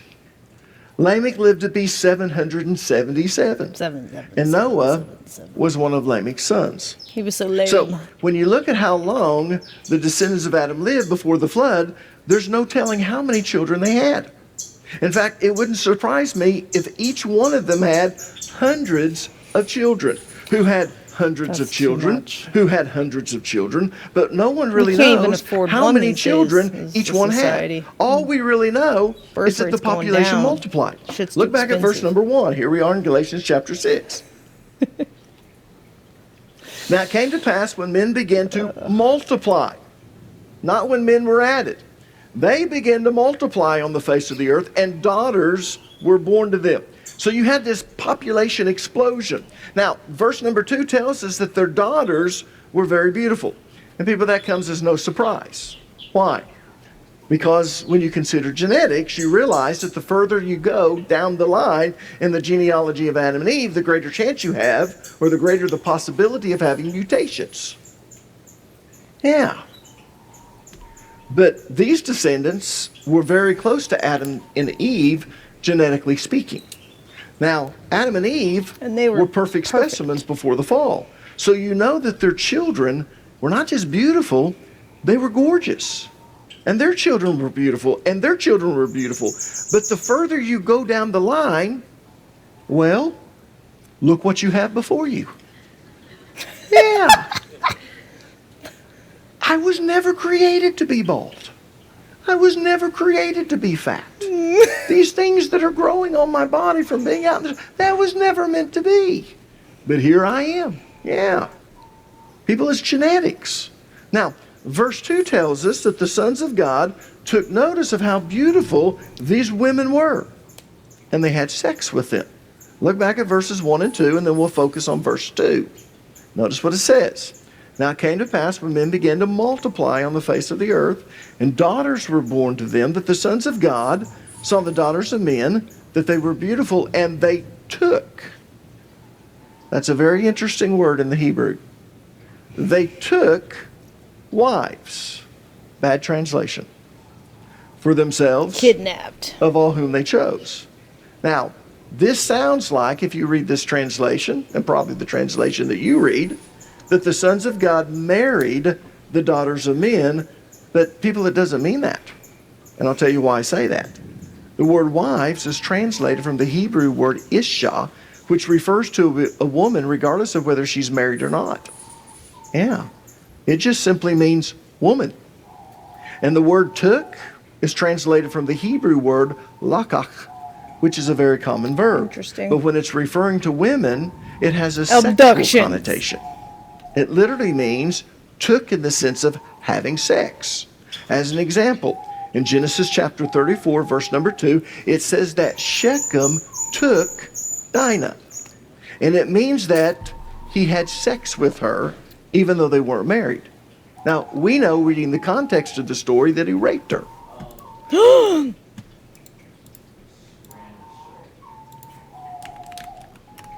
Fallen angels. You better watch out. Well, obviously we have a rapist in Lincoln Park.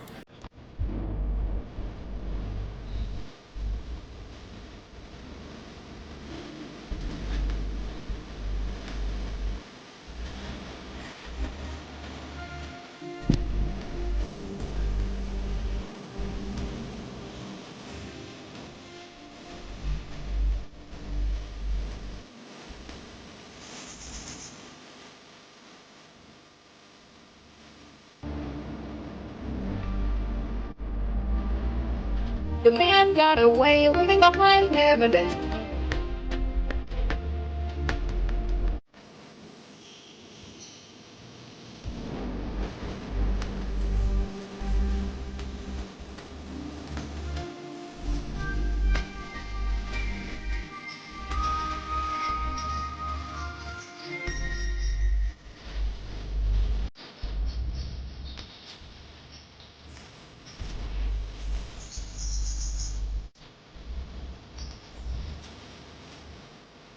So many head tilts. Gotta love it. Anyways, there's just too many keywords. I had to let my ADD take control. But that's what the word is in Genesis chapter 32 or 34. It says he took her. He raped her. He had sex with her. So all this is really saying in Genesis chapter 6 verse 2 is that the sons of God noticed how beautiful the daughters of men were, and they had sex with them. So let's read verses 1 and 2 again, and we're going to replace the word wives with the word women, because that's a more literal translation. And when we come to the word took, I want you to remember it means he had sex, or they had sex. So notice what it says. Now it came about when men began to multiply on the face of the land, and daughters were born to them, that the sons of God saw that the daughters of men were very beautiful, and they took, there's that word again, sexual connotation, women for themselves, whomever they chose. So the bottom line is this: the sons of God began having sex with the daughters of men. Now, as you can see, the key to understanding this passage of Scripture is knowing who the sons of God are. So, who are the sons of God? Well, there are basically three theories. One theory says that they're fallen angels. In other words, they're the angels that followed Lucifer when he rebelled. And these fallen angels left their natural habitation, and they had sex with human women, creating a super race of people that the Bible refers to as Nephilim. Another theory is that they are royalty. In other words, they were leaders among their people, and they took multiple wives and had harems, and that was their sin, polygamy. The third theory says that the sons of God are the descendants of Seth. Seth represents the godly line and Cain the ungodly line.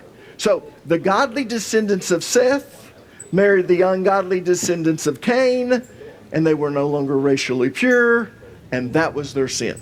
Now, what do I believe? Well, it really doesn't matter what I believe. And it doesn't matter what you believe. It only matters what the Bible teaches. So, let's find out what the Bible has to say about the sons of God and who they are. And to do that, we need to apply hermeneutical principles. Now, hermeneutics is probably not a word that you use unless you went to seminary. You know, that's something that you'll learn when you go to seminary. Number one, if you, in your undergrad, if you know you're going to seminary and you're getting a degree in theology, you'll have to take hermeneutics 1 and 2. What's kind of interesting, when you go off to seminary, you only have to take one class of hermeneutics. I actually had 2 classes in hermeneutics in my undergrad and 1 in seminary. But anyways, what is hermeneutics? Hermeneutics is defined as the science and art of interpreting the Bible. Rain. Or I would probably add, of properly interpreting the Bible. Now, it's considered a science because it has rules, and those rules can be classified into an orderly system. It's considered an art because the scholar must know what rules to apply to the text, when to apply those rules, and how to apply them. And if he doesn't know how to do that properly, then he's going to distort the meaning of that verse or verses. Now, one of the fundamental principles of hermeneutics is that Scripture interprets Scripture. In other words, to understand what an obscure verse means or what an unusual phrase or word means, we have to look at it in the context of other scriptures. And that's what we mean by Scripture interprets Scripture. Does that make sense? So, let's look at other scriptures that mention the sons of God to find out who they are. Here's what you'll find. The phrase sons of God is only used 5 times in the Old Testament. Yeah.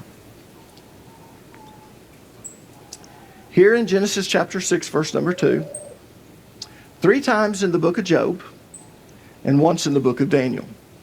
And every time it refers to angels. Every time.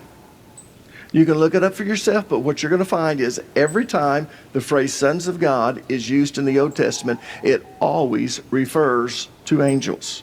Now, what about the New Testament? Well, this is where it gets interesting. If you study the genealogy of Jesus, which most of us don't. I love genealogies.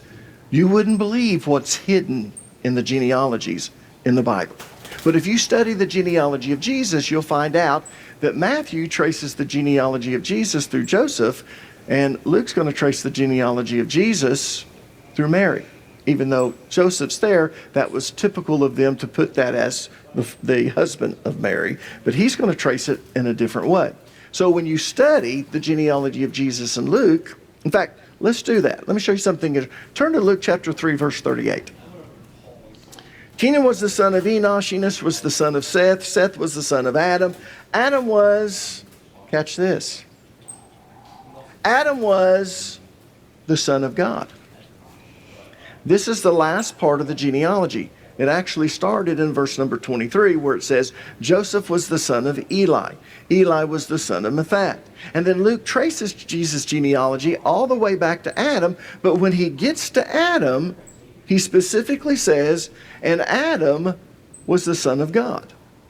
Now, why in the world was Adam considered to be a son of God? Anyone know? Well, I'll tell you why. It's because Adam wasn't born. When you get home today and you pull off your shirt, take a look at your belly button. You were born. If you're like me, you've covered it up. You can't find it anymore. My granddaughters love to pull up my shirt and search for the belly button.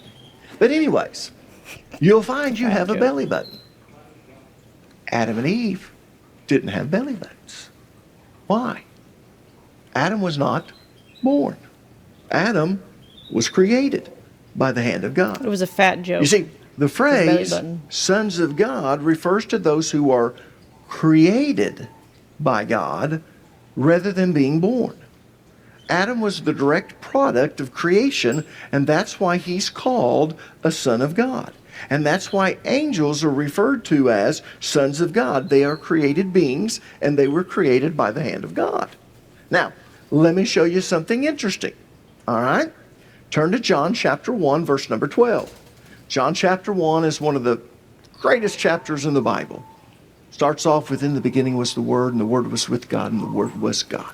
You jump down to verse number 14, and the Word became flesh, and we beheld his glory. Talking about Jesus. But notice what it says in John chapter 1, verse number 12. But as many as received him, who's him? Jesus. To them gave you power to become, because you're not I'm not already sure a what son of God. the point yet that he's making with the genealogy, because technically we would all trace back to Adam and Eve. So I don't know what.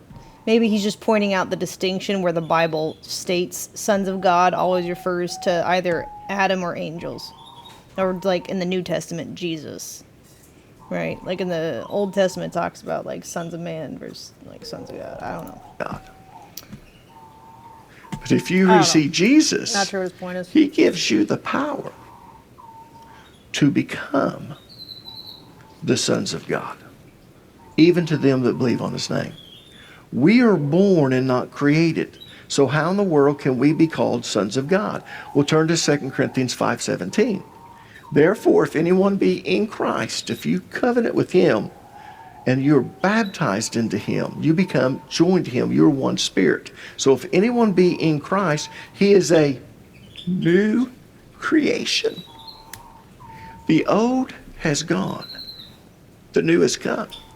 You see, when we accept Jesus Christ as our Sure, I guess you could point out that like the lineage of Jesus wasn't tainted by, it didn't like split off in like Nephilim bloodline or whatever. Sure, like, Lord and Savior, that could be a God point. creates a new spirit within us. We are a new creation of God. So we can be called legitimately sons of God. Yes, I'm the son of George and Phyllis Nolan, but I'm also the son of God because I've been born again, not of hands. I've been regenerated, and the same spirit that raised Christ from the dead now dwells within me. So I can legitimately be called as a new creation of God, a son of God. But people, this is a New Testament phenomenon. This did not happen in the Old Testament. The only ones that we referred to as the sons of God were angels.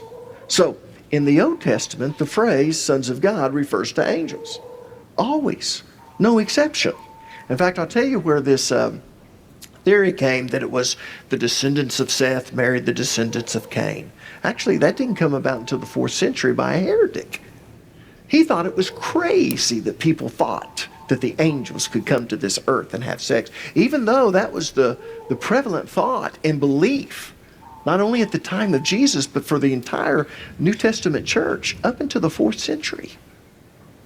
So he came up with this own interpretation, and Augustus took over from there, and the Catholic Church accepted that, and that kind of became the predominant view. But it's only because people would refuse to believe what the Bible taught.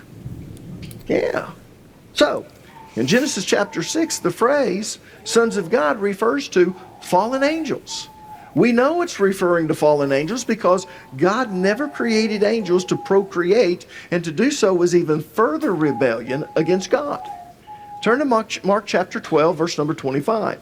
For when the dead rise, they will neither marry nor be given in marriage. In this respect, they will be like the angels in heaven. So as I said, angels were never created to procreate. In fact, you'll never find a feminine angel in the Bible. Sorry, women. That's why they were so It's captivated. always masculine in the Greek. By the women, they're like, oh, a new thing. Yeah. So, for angels to do this, to procreate, they had to rebel against God. And the only ones that would have done this are the ones that had already rebelled. The angels that followed Lucifer when he rebelled. So, these fallen angels left their natural habitation, which is the spiritual realm, and they had sex with human women or mortal women. And the 2 books in the New Testament refer to this. The book of Jude and the book of 2 Peter. Jude quotes directly from the book of Enoch. Turn with me, if you would, to the book of Jude, chapter 1, verse number 6. And the angels, can't get any clearer than that. And the angels which kept not their first estate. In other words, in the Greek, that means proper place. But left their own habitation. That's a very important word. Underline that word. He hath reserved an everlasting change under darkness, under the judgment of the great day. Now, there's two things that I want you to notice in this passage of Scripture. First of all, these fallen angels kept not their first estate. In other words, they didn't stay where they were supposed to. They didn't stay in their proper place, their domain, their sphere of authority. Need to be bitch smacked. But worse than that, they left their own habitation. He's not repeating what he said for emphasis. He's saying two different things. They left their first estate. But not only that, they left their own habitation. Now the word habitation is translated from the Greek word oiketerion. Oiketerion. And it refers to a dwelling place that you inhabit, such as a house. But it can also refer to a person's body, because our soul inhabits our body. Woman will never be president? I disagree. I think a woman will be president, but it doesn't mean she was born a woman, but they just won't tell us that. Do you realize when you die, your body goes in the ground? It begins to disintegrate. But your soul and your spirit go to heaven. I think now, I could see we that. use those two terms interchangeably because the soul cannot be separated from the spirit. Did you know that? The Word of God can divide asunder between soul and spirit. So they're two different things. The Bible tells us the soul and the spirit are two different things. But because they're always joined together, the Bible also uses them interchangeably. So if I'm speaking and I say, when you die, your spirit goes to heaven, and then a couple of minutes later I go, again, remember when you die, your soul goes to heaven, I can do that. Because where the spirit is, the soul is, and where the soul is, the spirit is. Everyone with me? All right? So, here's what I want you to understand. Because our soul inhabits our body, this word oiketerion can refer to a body, not a house. It simply refers to any dwelling place that's inhabited. So, in the New Testament, especially Paul, he picks up on this, and he'll always refer to the body as the oiketerion. This dwelling place that our soul and our spirit inhabits. Some foreign Let me give you an words. example. Turn with me to 2 Corinthians chapter 5, verse number 2, and I'll show you what I'm talking about. For in this we groan, earnestly desiring to be clothed upon with our house, which is from heaven. How in the world can we be clothed with a house? Well, we don't talk like that, so let me just kind of explain this. Do you see the word house? That word house is translated from that same Greek word, oiketerion, and it refers to our spiritual body. In fact, I want you to notice how the NLT translates this verse. It's a much better translation. Now, we grow weary in our present bodies, and we long to put on our heavenly bodies like new clothing. You see that word bodies? Paul uses the word oiketerion because he sees the body as simply a dwelling for your soul and your spirit to inhabit. So Jude verse number 6 tells us that these fallen angels didn't stay where they were supposed to. But not only that, it implies that they left their spiritual body and they inhabited a physical body to have sex with the daughters of men.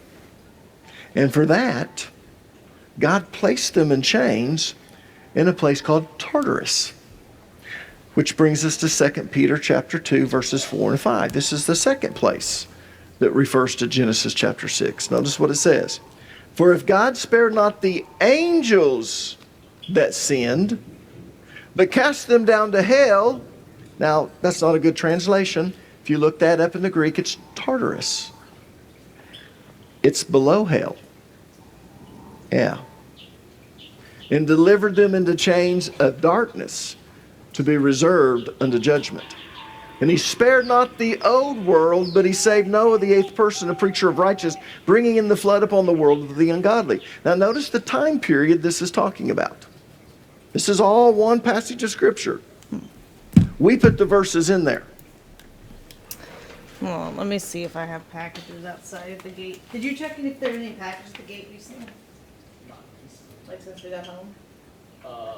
When I got home, I looked, but there weren't. Not since then though? I haven't looked since then. Okay. It might be something. I don't want it to get totally destroyed.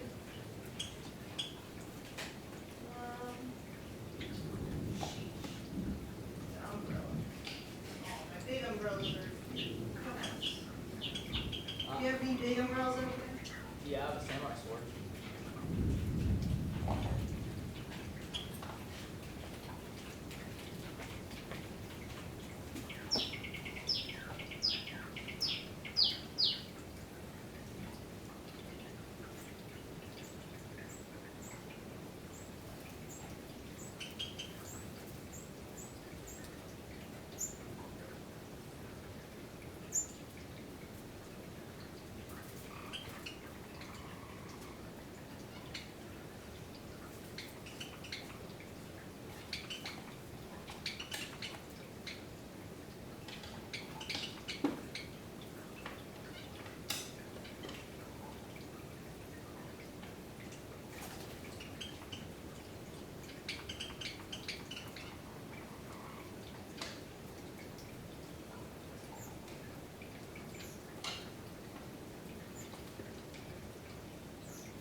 I don't really get this because it feels like it is indentable the tin.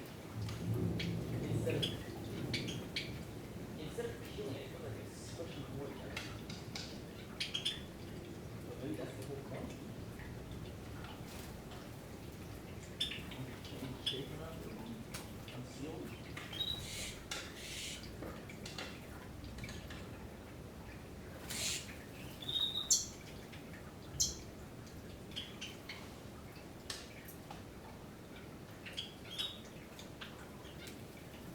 Okay, oops. Now you're bullshit. But alright.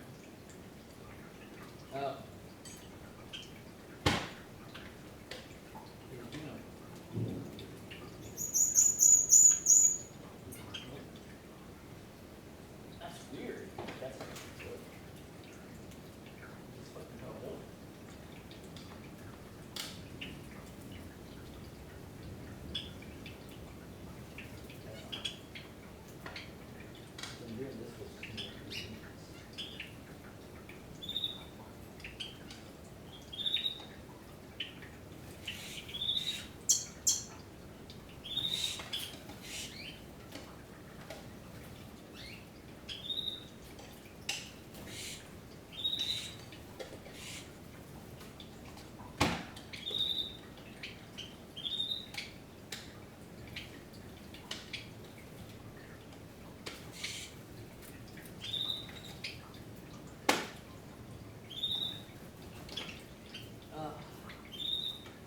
Alright, this is a good burning experience, I guess. Whatever. Okay, right. So go down here. Wait. God damn it, is a can opener?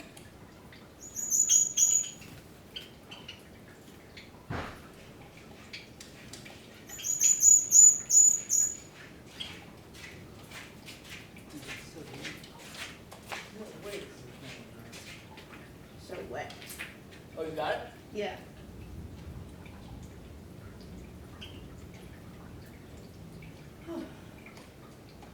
Dude, this is gay as fuck.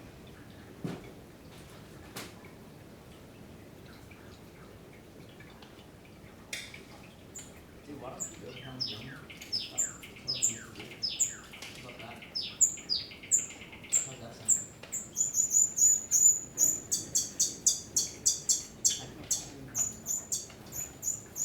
Alright. There's no cake to eat. Understand?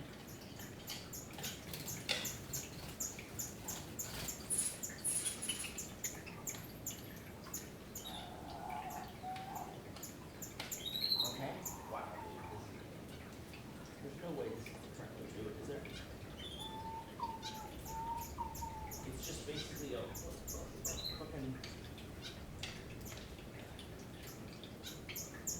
thought you could peel it off. I guess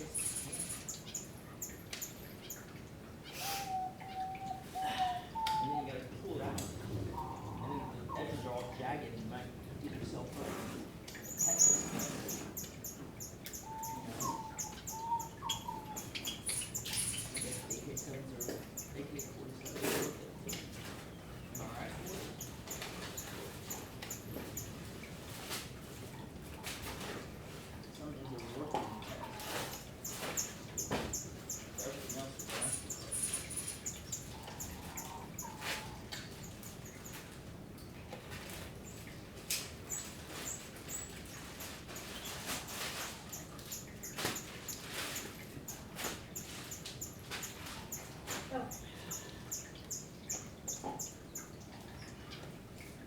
Change my pants, chat. Hold on.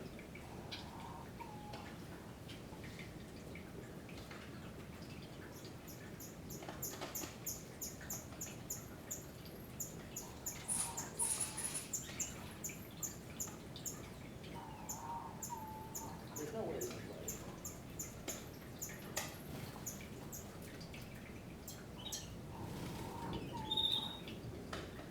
What do you mean stop lifting? Why? Am I supposed to just go through the whole thing?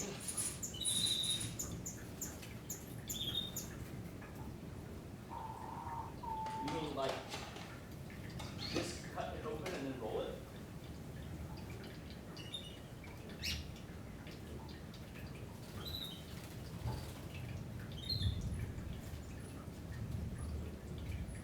Okay, well, if it's the can opener thing, fuck it, dude, we'll do it for the flavor.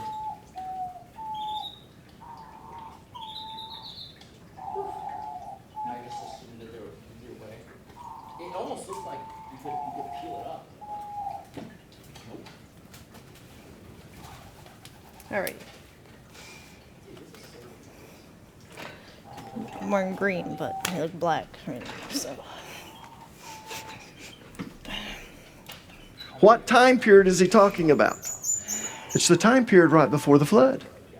And it's referring to angels that did not stay where they were supposed to, and they left their habitation. They actually inhabited a physical body in order to have sex with the daughters of men. But the bottom line is this. If you follow proper hermeneutical principles, you have to conclude that the sons of God in Genesis chapter 6, verse number 2, refer to fallen angels. And these fallen angels left their proper habitation and had sex with mortal women, and they created a super race of people known as the Nephilim.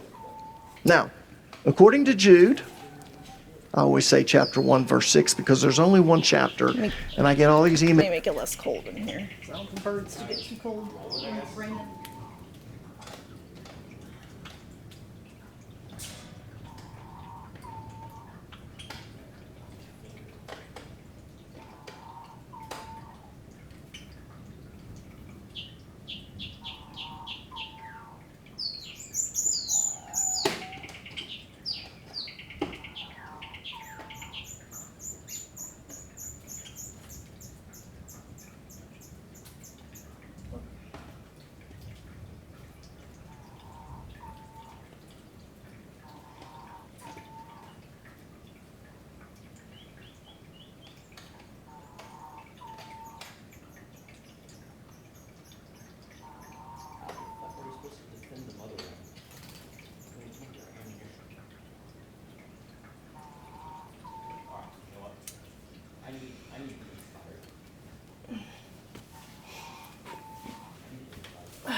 Cozy. All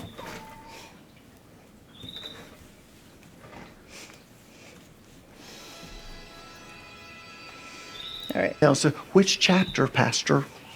There's only one. So according to Jude, chapter 1, verse 6, and 2 Peter chapter 2, verses 4 and 5, God cast all of the fallen angels who left their proper habitation and had sex with mortal women into hell, more specifically Tartarus, and he placed them in chains and darkness. But that doesn't mean that all of the fallen angels are in chains. You have two groups. those who are bound in chains in Tartarus, and those that are free. Those who are bound in chains are the ones that left their natural habitation and had sex with human women. Those that are free rebelled with Satan, but they didn't leave their natural habitation. They didn't have sex with human women, and Paul refers to them in Ephesians chapter 6, verse number 12. For our struggle is not against flesh and blood, but against the rulers, against the authorities, against the powers of this dark world, and against the spiritual forces of evil in the heavenly realms. If every one of the demons that were fallen were already chained, we wouldn't be wrestling against anyone. There are two groups.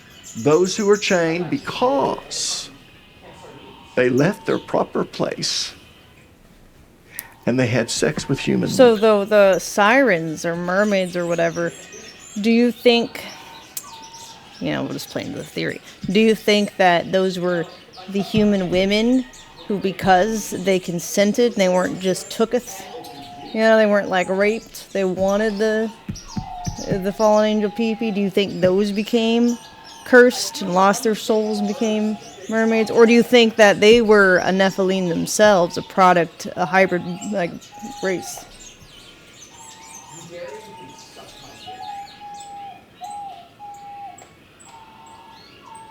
I don't know.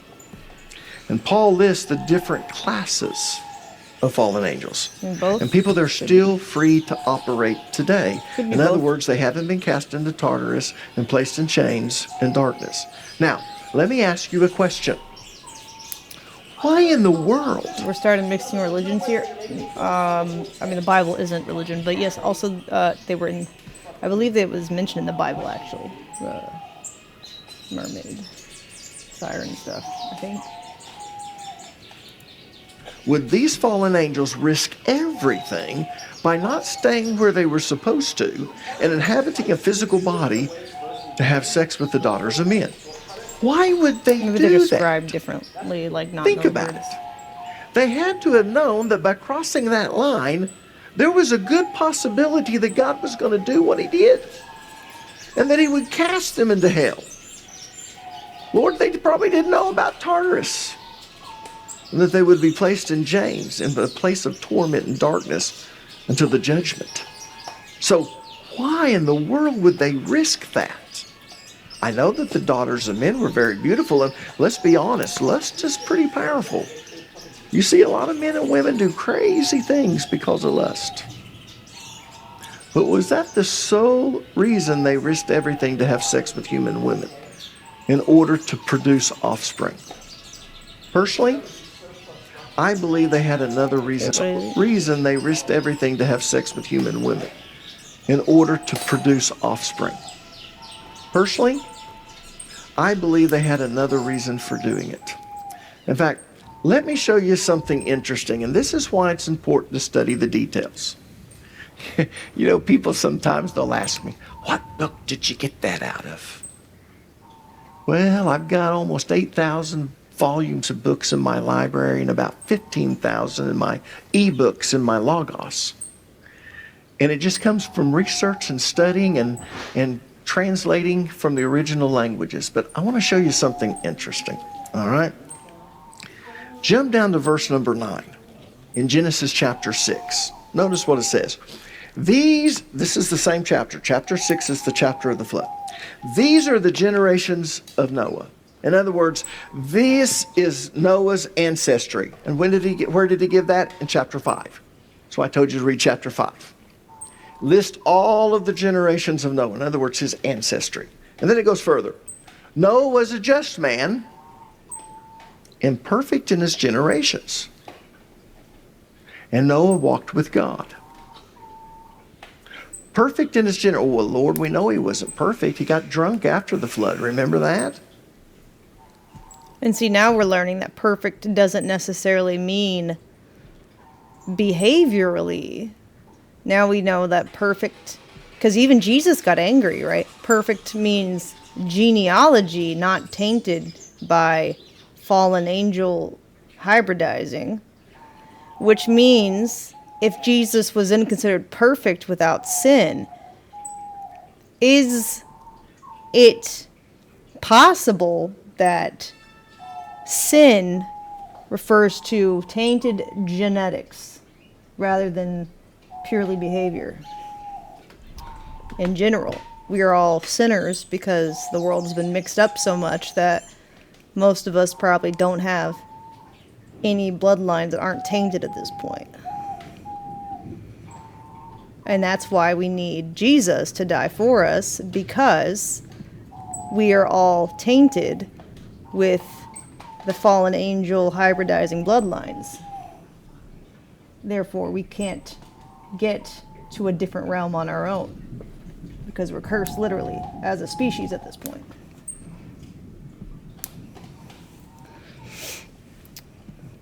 And that's why it's not about what you do as far as behavior. Like people like, I've led such a bad life, but Jesus still saves me.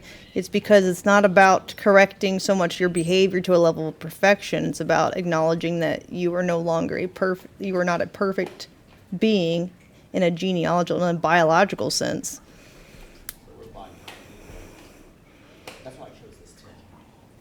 I don't know, just a theory. Read the story. It's really interesting. You know, I've started telling my grandchildren stories, and I'll get started in telling these stories in the Old Testament, and I realize this might not be appropriate for a 4-year-old. So, okay, we're going to change a little bit as she gets older, then we'll get more and more truthful. I'm not lying about it, just don't give it all. You know what I'm saying?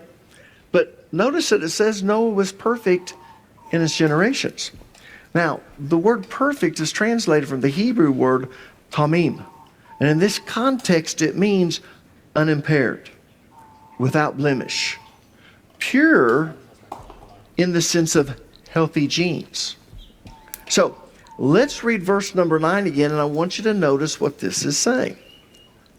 It's not a curse. Well, I mean, not anymore, right? Before it was like bloodlines were cursed because like of the, past.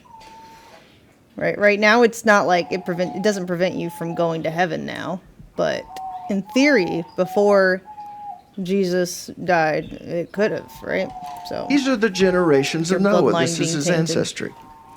Noah was a just man and healthy, unimpaired, pure, without blemish in his generations. And Noah walked with God. In other words, there were no Nephilim in his ancestry. The genetic line in his ancestry had not been tainted by fallen angels. That's what it means by perfect. Now, this gives us a little insight as to why these fallen angels would risk incurring the wrath of God upon themselves to have sex with human women. They had a purpose for what they did. Does anyone know what that purpose is? Or was? It was to try and stop the Messianic seed. You see, if you go all the way back to the Garden of Eden, Adam and Eve were created, and they had no sin nature. They were perfectly innocent. And God said you See, this is the interesting part of the Bible, because, sorry to pause so much, you can see how religions and religious leaders have twisted the narrative to control people, because now it becomes about like your behavior. I got to keep you in line so that I can keep the power, when really the real sin is all about genetic shit and not anything you do. Because if you think about it, we're born sinners.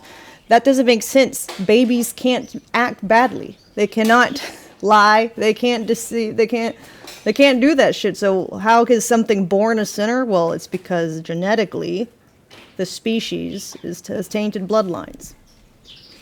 But religion will have you feeling bad about yourself and feeling all this shame and guilt for not being like a behavioral model of perfection, when that's not even what the Bible's talking about. Take of the fruit of any tree that you want except one. Isn't it amazing that God always has something that he says, this is mine.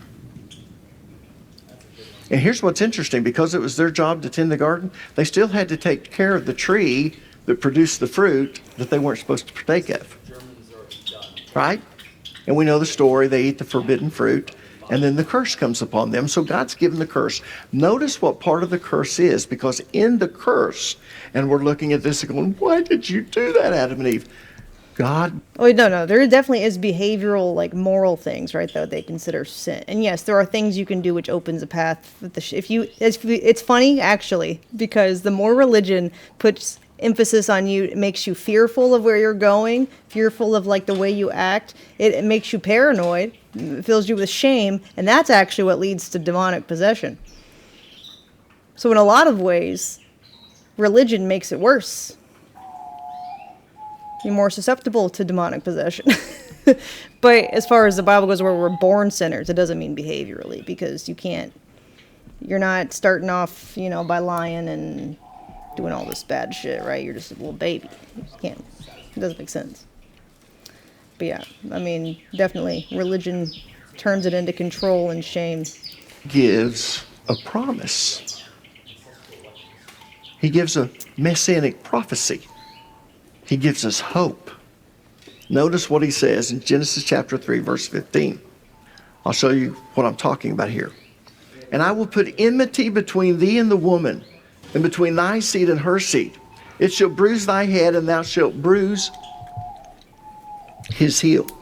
Now, this is actually a primeval prophecy of the coming Messiah. What we mean by primeval is before the flood. Before there was even the flood, God gave a prophecy of the coming Messiah. Now, let me explain why I say that. First of all, a woman doesn't have seed, only men. You see, the word seed is translated from the Hebrew word zerah, which means semen. In fact, when the Old Testament is translated from Hebrew into Greek, it's called the Septuagint, the word sperma was used. Our English word sperm is transliterated from that Greek word. So this is clearly implying that someday a Savior would be conceived supernaturally and be born of a virgin. That's what it's saying. Secondly, I want you to notice that a personal pronoun is used in Genesis chapter 3, verse 15. In other words, the woman's seed is a person. Look at verse 15 again. And I will put enmity between you and the woman, and between your seed and her seed. He, personal pronoun, shall bruise your head, and you shall bruise his heel. And because of our ungodliness today, we're all into pronouns, right? All right. Not the pronouns. Jesus used he and him as pronouns. All right. But do you see that personal pronoun? He shall bruise your head. He is the Hebrew word who. See, even if the devil shapeshifts, he doesn't honor the devil's pronouns. Who is a personal pronoun. If it shapeshifts into a woman, he still calls it a he. Singular. Man, I thought this Jesus guy was singular, nice. What happened? Not plural. Which tells us that the woman's seed refers to a singular person. A man. And that man is Jesus Christ. So Genesis 3:15 is the very first prophecy of the coming Messiah. Someday, a man's going to be supernaturally conceived and born of a virgin. And because he's going to be born of a virgin, he wouldn't partake of the inherited sin nature of Adam's children. Yeah. He wasn't born a sinner because he was conceived of the Holy Spirit. Wait. Are you saying women can't go to hell? What are you saying? Just kidding. Everyone with me? I'm just kidding. And of course, there would be an intense hatred between this supernatural man and the serpent, which is Satan. The serpent would bruise his heel, but he would crush the serpent's head. So in having sex with humans, the fallen angels were trying to corrupt the seed of all mankind in hope of keeping the Messiah from coming. It was a different seed. If they can breed, they're going to produce a hybrid race. Not just human, but fallen angel. Now we know why they were so wicked. And if they have children, and they have children, and pretty soon the whole human race, it's going to be tainted. And then there's not going to be someone like Noah who was pure in his generations. I mean, that would be funny, though. If, I don't believe this, but if women don't go to hell because it's the man that has the seed, then it would piss off a lot of incels shaming OnlyFans girls, man. When they find that out, they'd be pissed. Oh, they'd be pissed. Filthy jeans. Which would stop That's this not the case. prophecy I don't from happening. think. But So in hope of keeping the Messiah from funny coming, if it was. they tried to corrupt the seed of all mankind, but God stopped that with the flood, and he wiped out all of the Nephilim. While also Is that why the boys want to become girls so they can escape hell? casting those fallen angels who had sex with human women to Tartarus and placing them in chains. Now, people, this isn't the only way that Satan tried to stop this messianic seed. You're very familiar. Tried to do it with Judah. Tried to stop the line of David. That's why Luke traces it, placing them also mankind, but God stopped that with the flood, and he wiped out all of the Nephilim, while also casting those fallen angels who had sex with human women to Tartarus and placing them in chains. Now, people, this isn't the only way that Satan tried to stop this messianic seed. You're very familiar. Tried to do it with Judah. Tried to stop the line of David. That's why No, when UFO was Luke about, traces it through Nathan.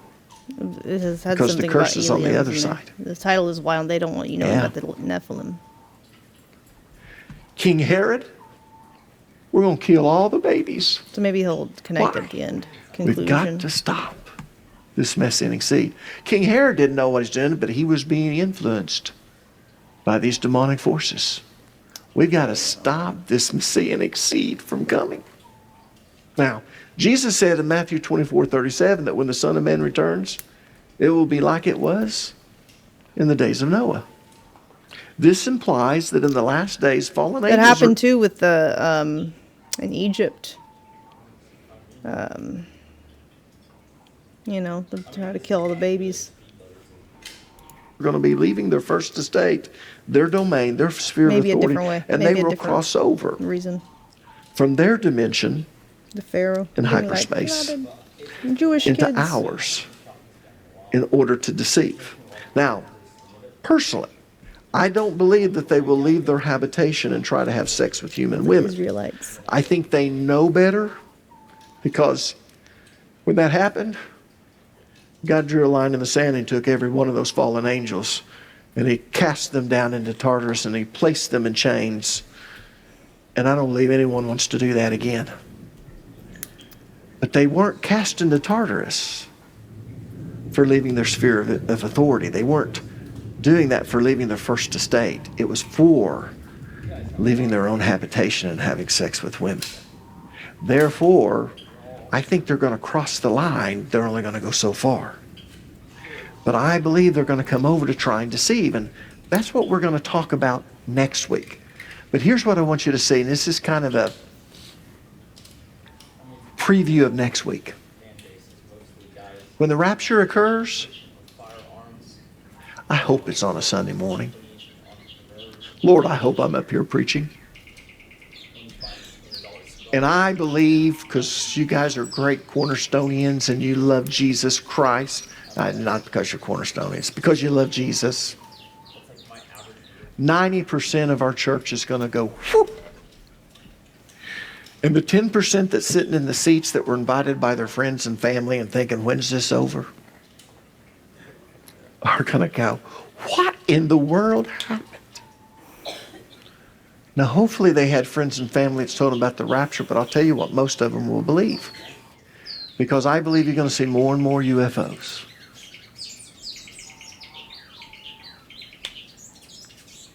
And they're going to say they were abducted. And government's going to step in to really help to protect. Oh, yeah. But Jesus always says this when he talks about the end times. He says, don't be deceived. Lisa and I were laughing. How many of you saw in Mexico the news about journalists bringing in the skeletal remains? I'll talk about that next week. All right? And we'll relate it to Nephilim. Because next week I'm going to pick up with the Nephilim. All right? And then we're going to talk about what their plan is. Because their plan is to make sure that no one goes to heaven, or at least as few people as possible. And the best way to do that is to deceive you. They can start off by saying, if you're a good person, you go to heaven. That's deception. No one's good enough to go to heaven. That's why we need Jesus. But if they can't get you there, they're going to go and say, science says, or you see these UFOs, or these things, and when the rapture comes, those who don't believe in Christianity, what are they going to say? They were abducted. Let's stand. Already been fulfilled. They're not. Did I think I would ever teach on this? And it just keeps going in the news, and I get all these emails and these texts. What about UFOs?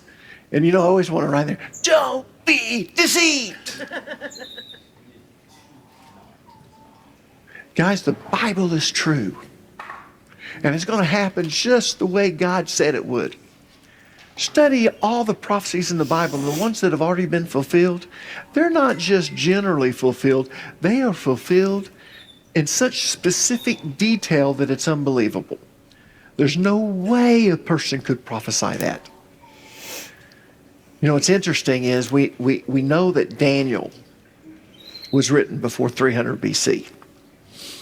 Because by the time the Dead Sea Scrolls come in, they've got the book of Daniel, and it started about 200 BC, and they're using... What is interesting also is that the month before the robbery, when I was really paranoid, every time I would lay down to try to sleep, my eyes were twitching a lot, behind my eyelids, and then just constantly over and over, my brain was saying, do not be deceived, over and over, and I'm like, what the fuck is happening?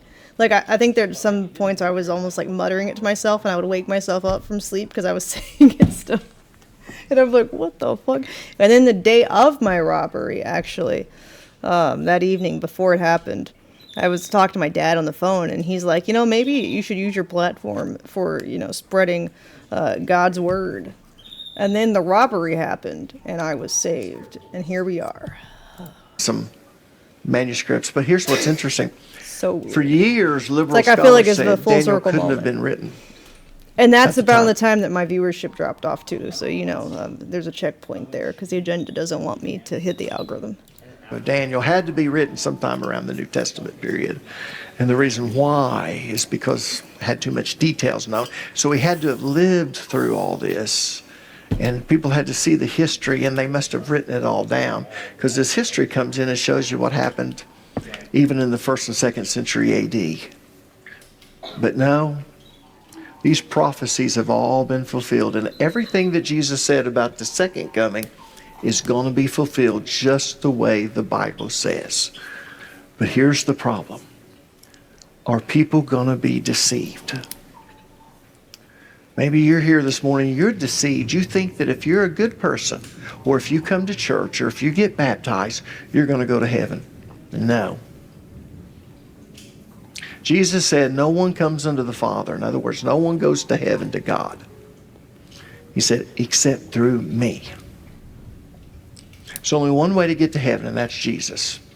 You got to put your faith in Him, that He is the Son of God. Sounds like you're triple that He saying died it. for your sin. Well, it's always funny when I say stuff like that, because I know that somebody's going to think I'm crazy. So I'm because even it sounds crazy to me, but it's actually true. So I don't. It's like. And He never sinned even in becoming your sin. So according to Leviticus 18:5, God legally raised Him from the dead. He's the firstborn. And as a result of that, He paid the penalty for your sins. And if you believe in Him and you make Him Lord of your life, because of what Jesus did, you get to go to heaven. That's the only way. If you're here this morning, you've never done that, or if you're watching online and you've never done that, I'm going to give you the chance this morning. I'm going to ask everyone to bow their heads, close their eyes. I'm going to say a simple prayer. If you believe in Jesus and you want Him to be Lord of your life, and you want to go to heaven when you die, Ash. just repeat this prayer after me. The prayer's not magic. It's not what you say. It's what you believe. So if you believe what you're saying, your sins will be forgiven and you'll get to go to heaven. Here goes. God, I know I'm a sinner. And I know that my sin has separated. Okay, I don't want to focus on me being a sinner. Let's just, it's kind of like what I said before. I think people get too caught up with sin, meaning behavior. And it's like, maybe you are a pretty decent person, because then that makes you feel like, well, what do you mean I'm a bad person? It's like, I feel like that's the deception, though. It's within the preachings, even. There's like deception when they're trying not to deceive. It's like, it's just been so born into society at this point that it's like, That's why I don't go to church anymore. Because I can see it and it pisses me off. And it's not their fault. Like, this guy's not trying to deceive, but this is what it's taught. Right, and so, but then people take it the wrong way because, they don't get taught the word of God in the way that it actually means. If you look at like the context and the etymology of the Hebrew language, and like you put, you follow the logic, they just don't do that. So it just makes me mad. But anyways, it's unfortunate, but that is what it is. Very intricate deception within religion to confuse purposely.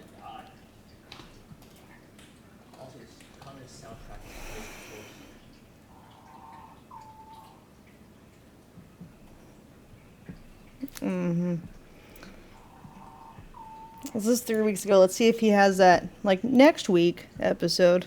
Because I liked where he was going.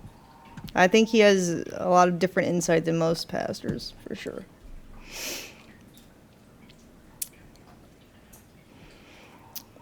Oh, Paul enters the prison of Tartarus.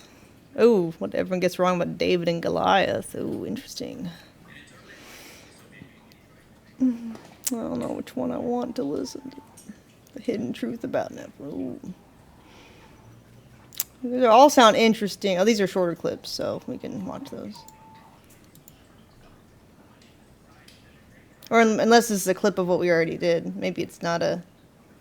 It might just be a clip of what we just watched, actually. That would make sense. In Genesis chapter 6, the phrase sons of God refers to fallen angel. Okay, that makes sense. So let's look for the next one that looks longer. Maybe this is the next week. I can't tell.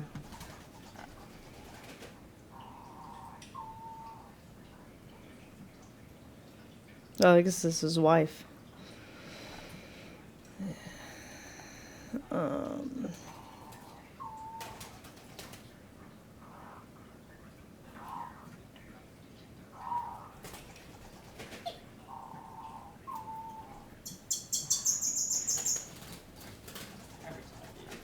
I don't know what the next one would be. I'm guessing the long excerpts are the ones that he's taken shorter clips from, just with confusing thumbnails.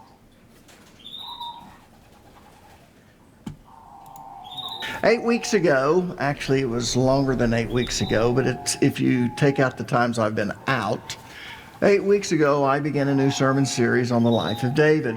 And of course in this series I'm going to be covering David and Goliath. A story that everyone's familiar with, even atheists are familiar with it. In fact, let me give you the Reader's Digest version of the story of David and Goliath, just in case you've been living in a bubble and for some reason you've never heard the story before. This is the traditional version. This is the version that you were taught in Sunday school if you grew up in church. I'll give you the non-traditional view in just a little bit. Just hold on and I'll get to the part where we'll learn a little bit and find out. Most of us were never really taught the truth about the story. Now, the story of David and Goliath took place in the valley of Elah. Now, I'm going to pronounce it Elah because we're from Cherokee County and that's the way we pronounce it here in Tahlequah, Oklahoma. Now, the valley of Elah was one of 5 valleys that connected the cities in the Judean mountains, Shechem, Jerusalem, Bethlehem, Hebron, to the coastal plains on the Mediterranean Sea. Now, in between the Judean mountains and the coastal plain is an area of rolling hills known as the Shephelah. Bible scholars refer to it as the Judean foothills. Think about it for where we live. We live in the foothills to the Ozarks. We don't live in the Ozark Mountains. We live in the foothills. So anyways, Bibles refer to the Shephelah as the Judean foothills. So in southern Israel, you have the coastal plain, which is at sea level.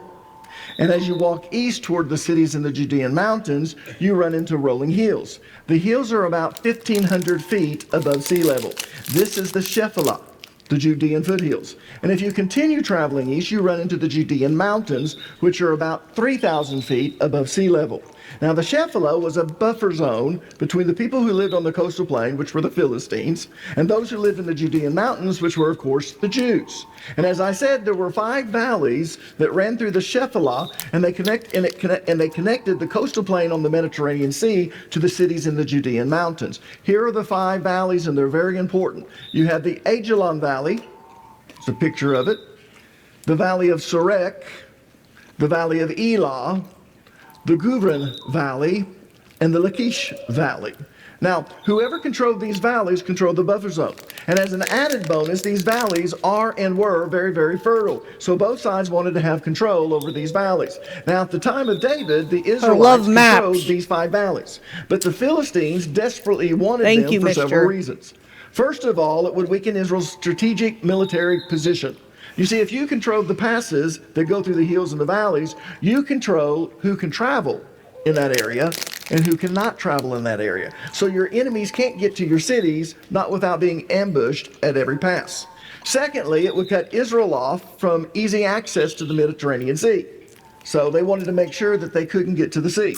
And last but not least, it would take away the majority of Israel's grain fields that were located in these valleys. So the Philistines had moved their army up the Elah Valley to challenge Israel. And of course, Israel quickly moved their armies into position to stop this invasion. So you had 2 opposing armies within this valley. The Philistines were on one side of the valley up on a ridge, and the Israelite army was on the other side of the valley up on a ridge. And neither wanted to attack, because if they did, they would be exposing themselves as they crossed the valley. And then they would have to run up the hill held by the enemy, putting them at a disadvantage from a military perspective. So basically, it was a standoff, with neither army willing to go on the offensive and attack the other. And that's when Goliath walked out onto the valley floor, and he challenged the Israelite army to produce their champion, to fight him in what was known as single... The way he talks, I feel like I'm in a history class. It's refreshing, honestly. Like, he doesn't talk like with a typical pastor cadence like I'm used to. Combat. Single combat was a common practice in the ancient world. When you had 2 armies that squared off against each other and neither had the upper hand, in order to avoid heavy losses on both sides, each army would choose a champion to represent them in a duel to the death. The warriors they chose to fight as their representative was the champion from their army who had defeated everyone else in their training. So in situations where neither side had an advantage, and you might not even have a victor after a long, bloody battle, and where both armies might lose over half of their men, in those cases, single combat was a preferable choice, and the terms would be decided before they fought. In fact, turn to 1 Samuel chapter 17, verses 8 through 11, and you'll see what I'm talking about. Notice what it says. Goliath stood and shouted a taunt across to the Israelites. "Why are you all coming out to fight?" he called. "I am the Philistine champion." In other words, he'd never been defeated. In all of his training, he had conquered everyone else, and so he was the Philistine champion. But you are only the servants of Saul. In other words, they didn't have a great warrior to represent them. No champions, just servants. Choose one man to come. I thought a lot of things in the Bible are historical. There's been like archaeological digs and evidence of like shit that actually happened. So much of the things are history. I mean, that's typically what makes sense if the Bible is based on scrolls they found, because back in the day, people were trying to survive. They weren't around writing fantasy novels on scrolls. They were recording history, kind of like that's the only way that could be passed down. You couldn't put it on the internet, you know? Down here and fight me. If he kills me, then we will be your slaves. But if I kill him, you will be our slaves. I defy the armies of Israel today. Send me a man who will fight me. When Saul and the Israelites heard this, they were terrified and deeply shaken. Now, Goliath laid out the terms. If Israel's champion lost, then the Israelites would pay tribute to the Philistines. They were considered to be servants because they were working not just for themselves or for their nation, but they were also going to have to pay tribute, a certain percentage. So they would be considered servants to the Philistines. All right? If the Philistines champion lost, then they would have to pay tribute to Israel. Now, as I said, single combat was a common practice in the ancient world. In fact, how many of you seen the movie Troy with Brad Pitt in it? He played the role of Achilles. Everyone seen that movie? It's a really good movie. But anyways, several times in the movie, Achilles, who was the Spartan champion, fought in single combat. In fact, let me show you a clip of one of those times. You'll see what I'm talking about. Let's run that clip. Grab of water.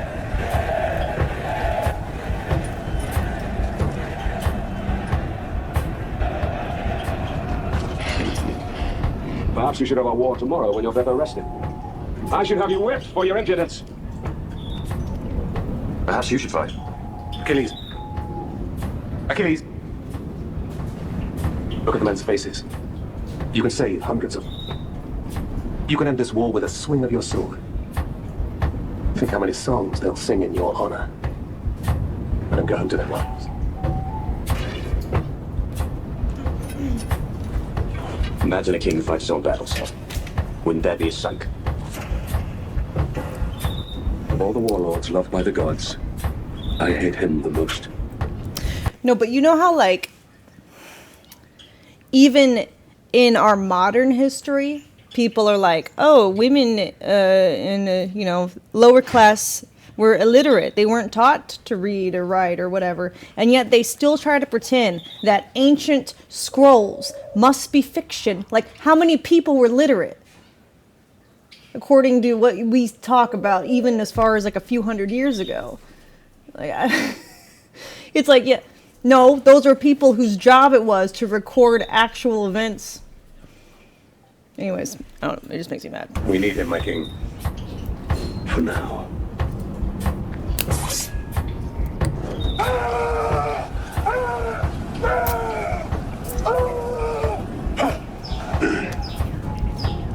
Scholars weren't most of the population. A very select group.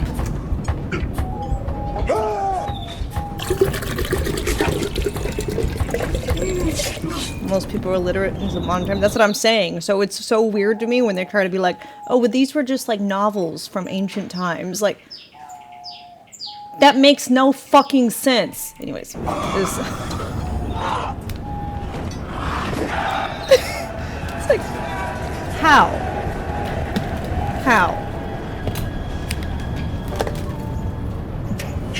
Is there no one else? Is there no one else? Who are you, soldier? It was the scrolls were written by scholars, the few in society who had the opportunity to be educated how to read and write. And so they could convey messages and historical events to people, of the land. They weren't out here writing fantasy novels that would be literally a waste of their precious time and skills. There's no motivation to do that. Because who's gonna buy it if the population can't fucking read? Son of Peleus. Achilles. So dumb. I remember the name. The ruler of Thessaly carries this scepter. Give it to your king. He's not my king. Now, that's an example of single combat. And we watch that in the movie and think that's really cool, but that's what they did in the ancient world. So when Goliath marched out on the valley floor, he challenged the Israelite army to produce their champion, to fight him in single combat. And Goliath was a terror to behold. Look at 1 Samuel chapter 17, verses 4 through 7. In fact, I kind of compare it to this, except Brad Pitt is muscular and he looks like a warrior. But notice who he was fighting. Who would want to fight someone like that? Usually they're big, they're muscular, they're ripped, their abs are showing. And boy, they're quick, they're agile. Those were the champions. So that's what Goliath did when he marched out onto the valley floor. He wanted to know if they would produce their champion. And of course, when you looked at Goliath, man, it just struck terror in your heart. Look at 1 Samuel chapter 17, verses 4 through 7. Then Goliath, the Philistine champion from Gath, came out of the Philistine ranks to face the forces of Israel. He was over 9 feet tall. It only takes 200 years for people to be literate. No. We're not saying how fast can they learn. We're saying that people weren't it's not like today where the common person goes to school and gets educated. That's a new concept.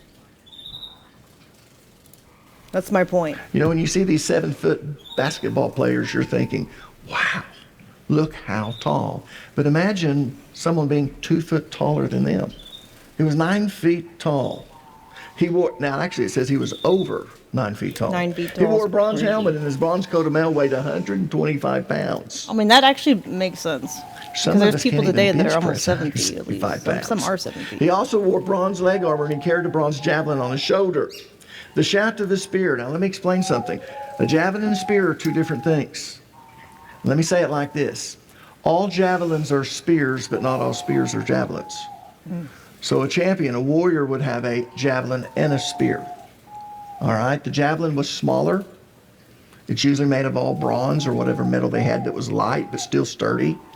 And you used it in close combat. So anyways, just wanted to make a distinction there. It says he also wore bronze legs armor, and he carried a bronze javelin on his shoulder. The shaft of the spear was as heavy and as thick as a weaver's beam. My gosh. Tipped with an iron spearhead that weighed 15 pounds. His armor bearer walked ahead of him carrying a shield. So Goliath was 9 feet tall, his breastplate weighed 125 pounds, his javelin was made from bronze, and if you saw the movie Troy, that was a javelin that Achilles used when he fought Hector. How many of you remember that scene? He calls Hector out, again, at single combat. And he's so upset because his nephew or his cousin had been killed, and he wasn't really properly trained, and as a result of that, he calls Hector out, and he kills Hector. Great movie, but anyways, I'm saying too much about the movie, but Hector was the older brother. Now, Goliath's spear was as thick as a branch, and the tip of his spear weighed 15 pounds. So it was like a missile when he hurled it. And every Israelite was shaking in his boots at the thought of having to fight Goliath in single combat, with one exception. A little, scrawny, 14-year-old boy with a slingshot named David. Now, of course, as soon as David began descending down the hill towards Goliath, the Philistines started laughing. They thought it was a joke. And the Israelites were thinking the same thing, except to them it was a cruel joke. This 14-year-old shepherd boy who had never had any military training was coming out to fight Goliath. And no, he wasn't 20 to 25. The Bible tells us that David was 30 when he began to rule, which would have had to have been after Saul died. Saul reigned for 40 years. So David wasn't even born until about 10 years into Saul's reign. And he was probably, and I truly believe, he was anointed at 10 years old, so they were 20 years into Saul's reign. All right? When he was there. You go another 4 years, he's 14 years old. That only leaves 16 years of Saul's reign left. And when you study all the things that occurred in that time, there's no way that it could have been 25 to 30 years. No, or shorter. So he was 14 years old when he walked down to face him.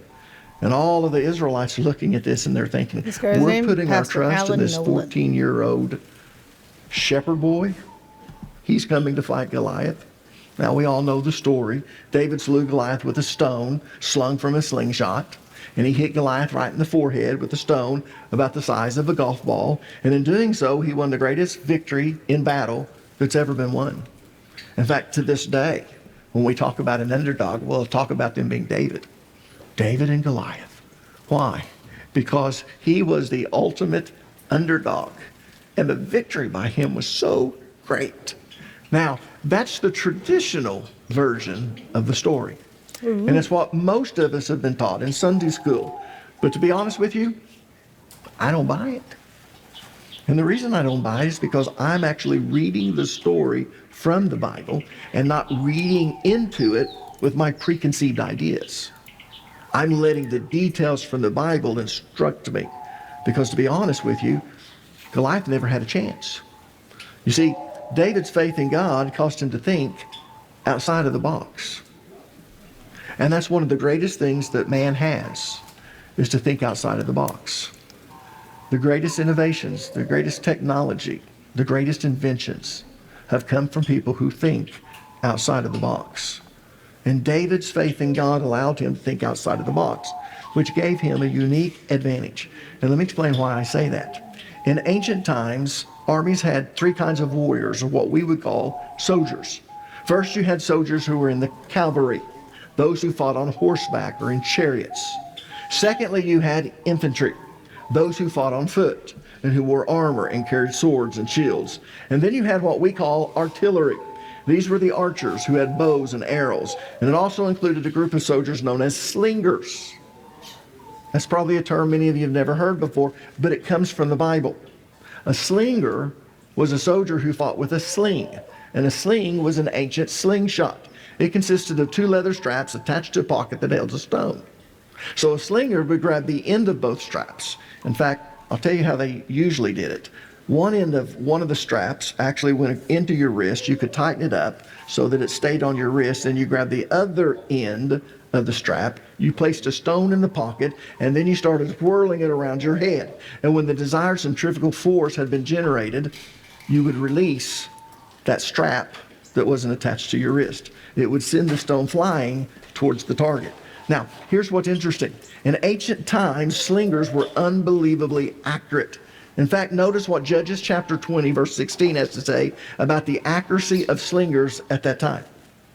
You see, I study the Bible different than most people because I look for the details. When I find out that David slew Goliath with a slingshot, I wanted to know, well, was that common? So I started studying about slingers, and I started going through the Bible, and it's amazing what the Bible says about slingers. Here's what it says in Judges chapter 20, verse 16. It says, among Benjamin's elite troops, 700 were left-handed, and each of them could sling a rock and hit a target within a hair's breadth without missing. Wow. Wow. They never missed. And they could The hit the target within a hair's breadth. Muscle memory. Yeah. In fact, ancient writers tell us that expert slingers could hit a coin from as far away as they could see it. You put a coin out there, an ancient slinger could hit it every time. In fact, ancient writers tell us that they could hit birds in mid-flight. Sheesh. I can't even kill a bird with a shotgun in bird shot. You know, you go out trap shooting, and I just don't do it anymore. It's just embarrassing. Man, I'll shoot a whole box of shells and got two. You know, my dad was a good shot, but I just never could do that. Alan Chapman's a good shot. I'm not going to go and embarrass myself in front of him. I just make up an excuse. I don't like doing that. You know why I don't like doing that? I'm no good at it. But these slingers, they could hit a bird in midair. That's how accurate they were at slinging stones. And trust me, you would rather be hit by an arrow than a stone from a slinger. You see, an expert slinger could whirl a sling at 7 revolutions per second. Sheesh. Now, this is going to be, I don't want to exaggerate, so I'm actually going to go on the low side of this. But expert slingers could release the stone at 7 revolutions per second, and that stone would travel at a minimum of 40 to 45 meters per second. Some could send them about 100 meters per second. In terms of stopping power, it would be equivalent to a 45 millimeter handgun. When you shoot a 45 millimeter handgun, it travels 250 meters per second. But you have to understand you're only shooting a little lead bullet like this. They were slinging stones the size of a golf ball, coming at about half the speed of 45 millimeter, but it was so much bigger that when it hit you, well, needless to say, the bone was going to be broken, shattered many times. That's why slingers were sent in to finish off the enemy. Turn to 2 Kings chapter 3, verse number 25, and I'll show you what I'm talking about. They destroyed the towns, and each man threw a stone on every good field until it was covered. In other words, they went into the homes and they knocked down all the homes. They took the stones, the soldiers did, and they carried them to the fields, and they dropped the stones. So now they could rebuild it, but it would take years to rebuild it. And most of the time they wouldn't, they just move on. They stopped up all the springs and cut down every good tree. Only Ker-Hareseth was left with its stones in place. But men armed with slings surrounded it and attacked it. They were so accurate they could attack from 100 yards out. If you showed yourself, they traveled. But men... the fact that says they threw a stone at every good field until it was covered. They stopped up all the springs, cut down every good tree. It sounds like what happens when we build cities almost. Like, dam it up. deforest, concrete. It's just like armed with slings, surrounded it and attacked it. Gosh.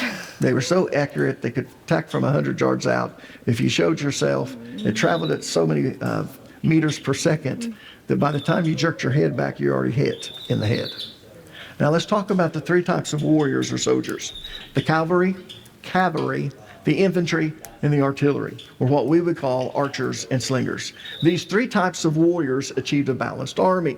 In other words, in order to have a great army, you had to have all three types of warriors because they each had a special strength, but also a unique weakness. In other words, one type of warrior could easily defeat another type of warrior, but at the same time, that same warrior could be easily defeated by the other type of warrior. It's kind of like rock, paper, scissors. How many of you have ever played rock, paper, scissors? You remember that? Rock, paper, scissors, and then you do it again and you come down with either rock, paper, or scissors. Ever played that game? And then if you win, they have to stick out their arm, you lick it, slap it. At least that's what we did. How many of you did that? I don't know, we don't teach our kids that anymore, do we? Well, anyways. It was the same way with the three kinds of warriors. Infantry beat cavalry with their long pikes and armor. Cavalry beat artillery because they moved too quickly for artillery to take proper aim. And artillery beats infantry because a big lumbering soldier weighed down by armor was a sitting duck for a slinger who's launching stones from 100 yards away. In fact, that's why the Athenian expedition to Sicily failed in the Peloponnesian War. Anyone ever read about the Peloponnesian War? I watched a 24 video course on it one time, and it's really interesting. But what's interesting about it is, according to Thucydides, Athens' heavy infantry was decimated in the mountains by slingers. Oh. Now, listen to me. Goliath, the champion of the Philistines, was heavy infantry.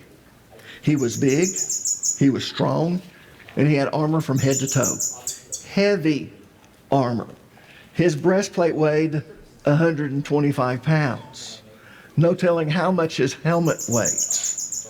His javelin was probably bigger than anyone else's spear. His spearhead weighed 15 pounds and was brought as a weaver's stick. And what he expected when he marched out there was for an infantryman from the Israelite army to come and fight him. He was not expecting a slinger to come. And he was really surprised when it was a 14-year-old boy. Now, I want you to notice what Goliath said when David walked out, because it's the details you need to notice. Turn to 1 Samuel chapter 17, verses 40 through 44. Then he, who is he? David. Then David took his staff in his hand, shepherd's staff. Man, they got good at that staff. Separate the sheep, beat a predator coming in.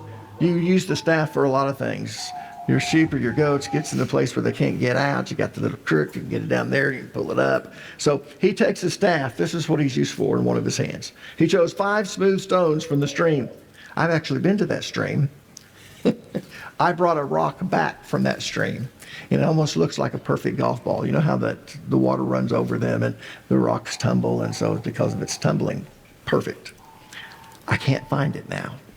Did any of you steal my rock? Anyways.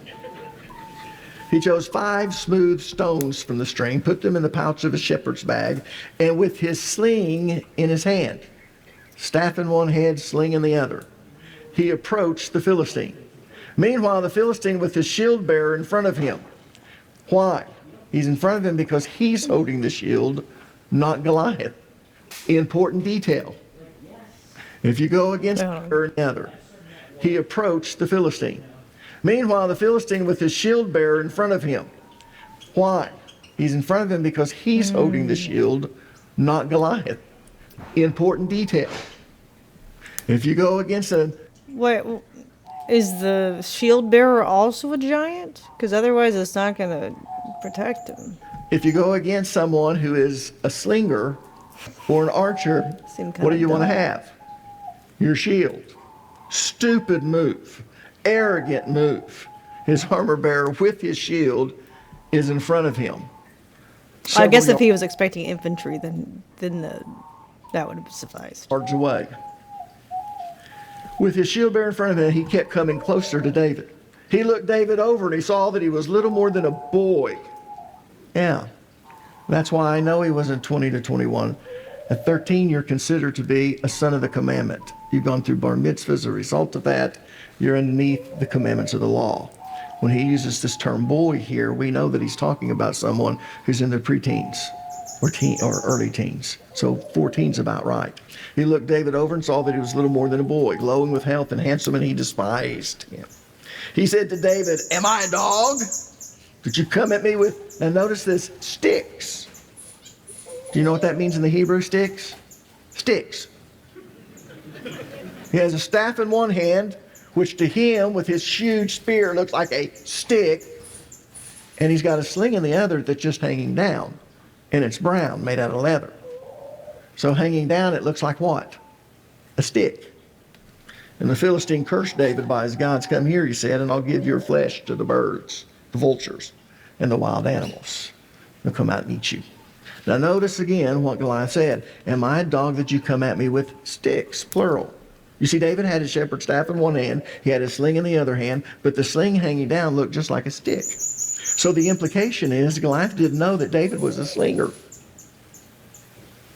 At least not until it was too late. And by the time he realized, the only thought that was going through his mind was, "Oh crap." Because his shield is not with him. But by then it was too late, because slingers beat infantry. Now let me show you something interesting. It's rock, paper, Look at verses scissors. 48 and 49. As Goliath moved closer to attack, because he's infantry, you attack and you fight in close contact. Yeah, face to face. So he moved closer to attack. David quickly ran out to meet him. Reaching into his shepherd's bag and taking out a stone, he hurled it with his sling. Yeah, 7 revolutions per second. And he hit the Philistine in the forehead. The stone sank in to the forehead, embedded. And Goliath stumbled and fell face. I need a visual. I'm sure someone on YouTube has done it. It's so fast in my mind.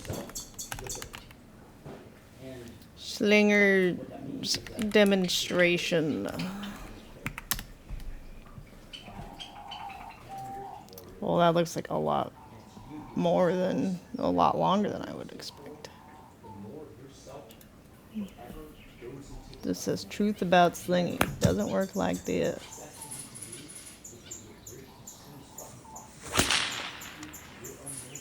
The fuck? I didn't even see it. I didn't see him spinning it.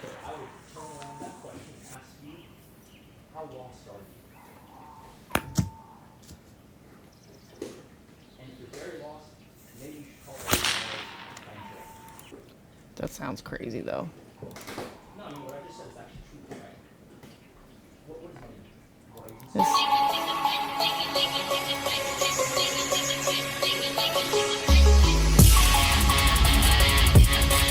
Well, it's like a piece of paper though, right? Or something. I don't know. But see, he's doing what this guy said doesn't work. So now I'm confused.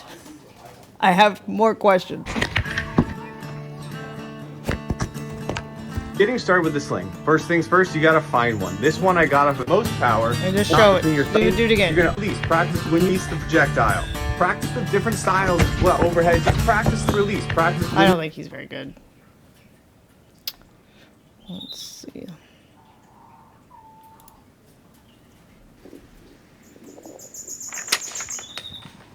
How to use a Balearic. Y'all aren't as fast as the other guy. Oh no.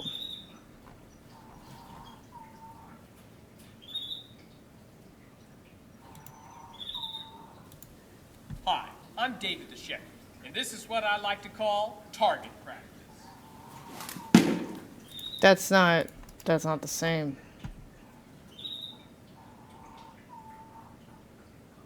How come everyone's doing it like the way he said isn't how it's done? What the fuck did he do? It was so fast.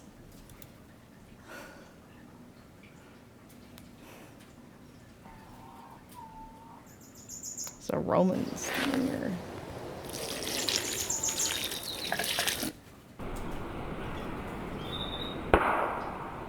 That doesn't show me anything. Oh my gosh. Okay.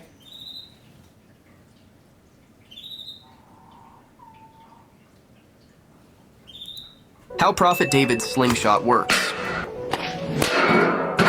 Many think the shape of the Prophet David's catapult is like what we see in general, but in fact, the original catapult used by the Prophet David Does it seem like 7 revolutions a second? I don't know. This guy was scary.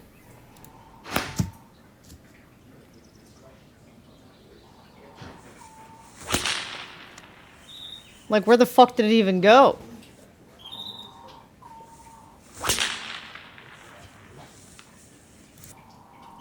I don't know. Not sure.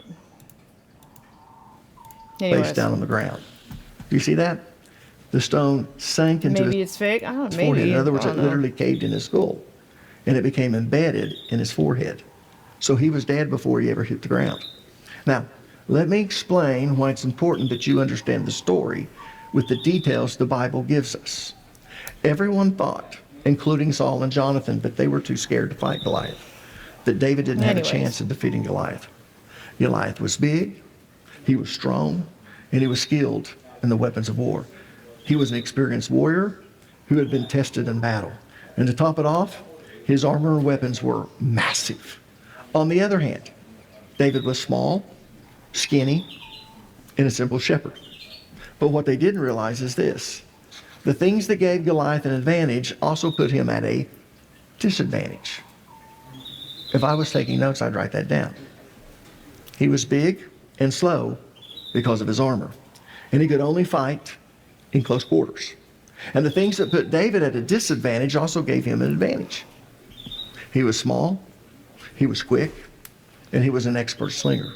And as a shepherd, he'd been slinging stones every day of his life since he was about 4 years old.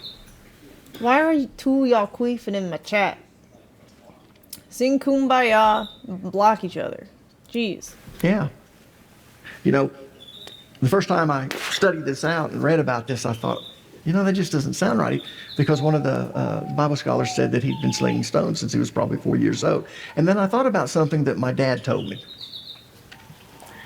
My grandfather, Lafayette Nolan, they called him Fate, was a sharecropper. His dad died when he was 10 years old, and this was before there was such a thing as Social Security. As a result of that, at 10 years old, he had to quit school, so he had a third-grade education. And he had to go out and get a job and work as a man in order to support the family because he was the oldest. I never understood. I don't know what a sharecropper is. Let's ask Google. What is a sharecropper? Tenant farmer works piece land owned by someone else. Ah, okay. Well, my dad's uncles treated my grandpa like he was some type of hero. So one day I asked them, because my dad's uncles, man, they were very successful in life. Rosie was at the Battle of the Stone. If you remember the Battle of the Bulge. In fact, that's where he got his nickname, Rosie. You have a question, why didn't Goliath just throw his javelin at David? Problem solved. Well, if Goliath didn't realize he was a slinger, there probably wasn't time to think because he was expecting an infantryman to fight him, since he was also from infantry. But he came back from the war, coached at OU for a while, went out to California, bought all types of land, died a multimillionaire from real estate. But they always treated my grandpa like he was something special. I asked my dad one time why he did that and said, well, you don't understand. He was a trained warrior, reflexes and stuff. I mean, if that's like saying, why not throw a spear at someone after you realize they're shooting a bullet at you? Like, it's like the reflexes aren't going to save you if one version of violence is faster than yours. Dad, they never had. One weapon is just He was faster. 10 years old when his dad died, but they were just toddlers. And he's the one that put them through school. He's the one that allowed them to do all the things they did. And that's why they always had tremendous respect, because in their eyes, he was their dad. But I bring this up because My dad told me that when he was growing up, when you were 3 years old, you went out into the fields. But you also got to take naps. You got a nap in the morning and not a nap in the evening. Grandpa would take a broom handle and he would make a little hoe. And if you were 3 years old, all the way till you were 5, you hoed right next to Grandpa until it was time for your nap. Then he'd let you go underneath the shade tree and you'd take a nap. But when you turned 5, there were no more naps. You worked like a man from 5 years old on. You'd been trained next to Grandpa, so you could hoe, you could do everything else they could do. And so Grandpa had all these boys. And they went out and they worked the fields, and they started the fields at 3 years old. And so when I read this, I thought, you know, it's right. For the Jews, they saw men differently. He started watching sheep and goats from the time he was little. And probably by the time he was 5 or 6, he had his own flock. And he had to learn how to protect it, so he was slinging stones from the time he was 4 years old. And as everyone knows, slingers beat infantrymen. It kind of reminds me of Indiana Jones in the movie Raiders of the Lost Ark. Now, I'm really showing my age. But I've got grandkids. And boy, the things they watch, it'll just drive you crazy because they'll watch these movies over and over again. So I've got Isla and Belle, and I said, you want to watch an adult movie? And we're watching some Indiana Jones. And so Isla started watching Indiana Jones again, which, boy, I can take that. But anyways, in Raiders of the Lost Ark, Indiana Jones squares off with a swordsman, and it looks like he's in trouble. How many of you remember the scene? Well, let's play that clip and notice what happens.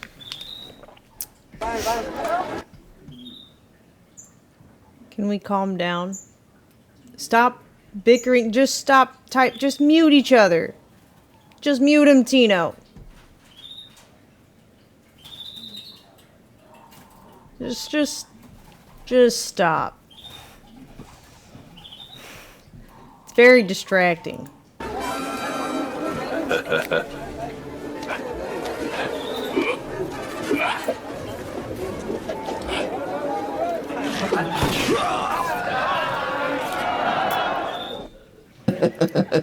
How many remember that scene?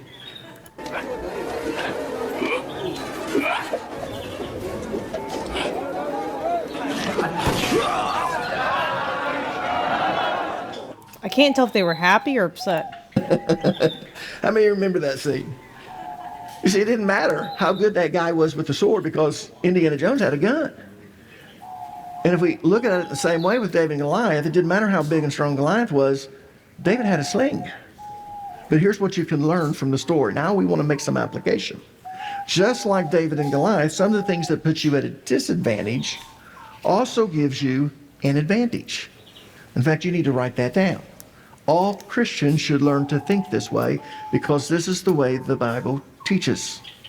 This is what it's teaching us. All right?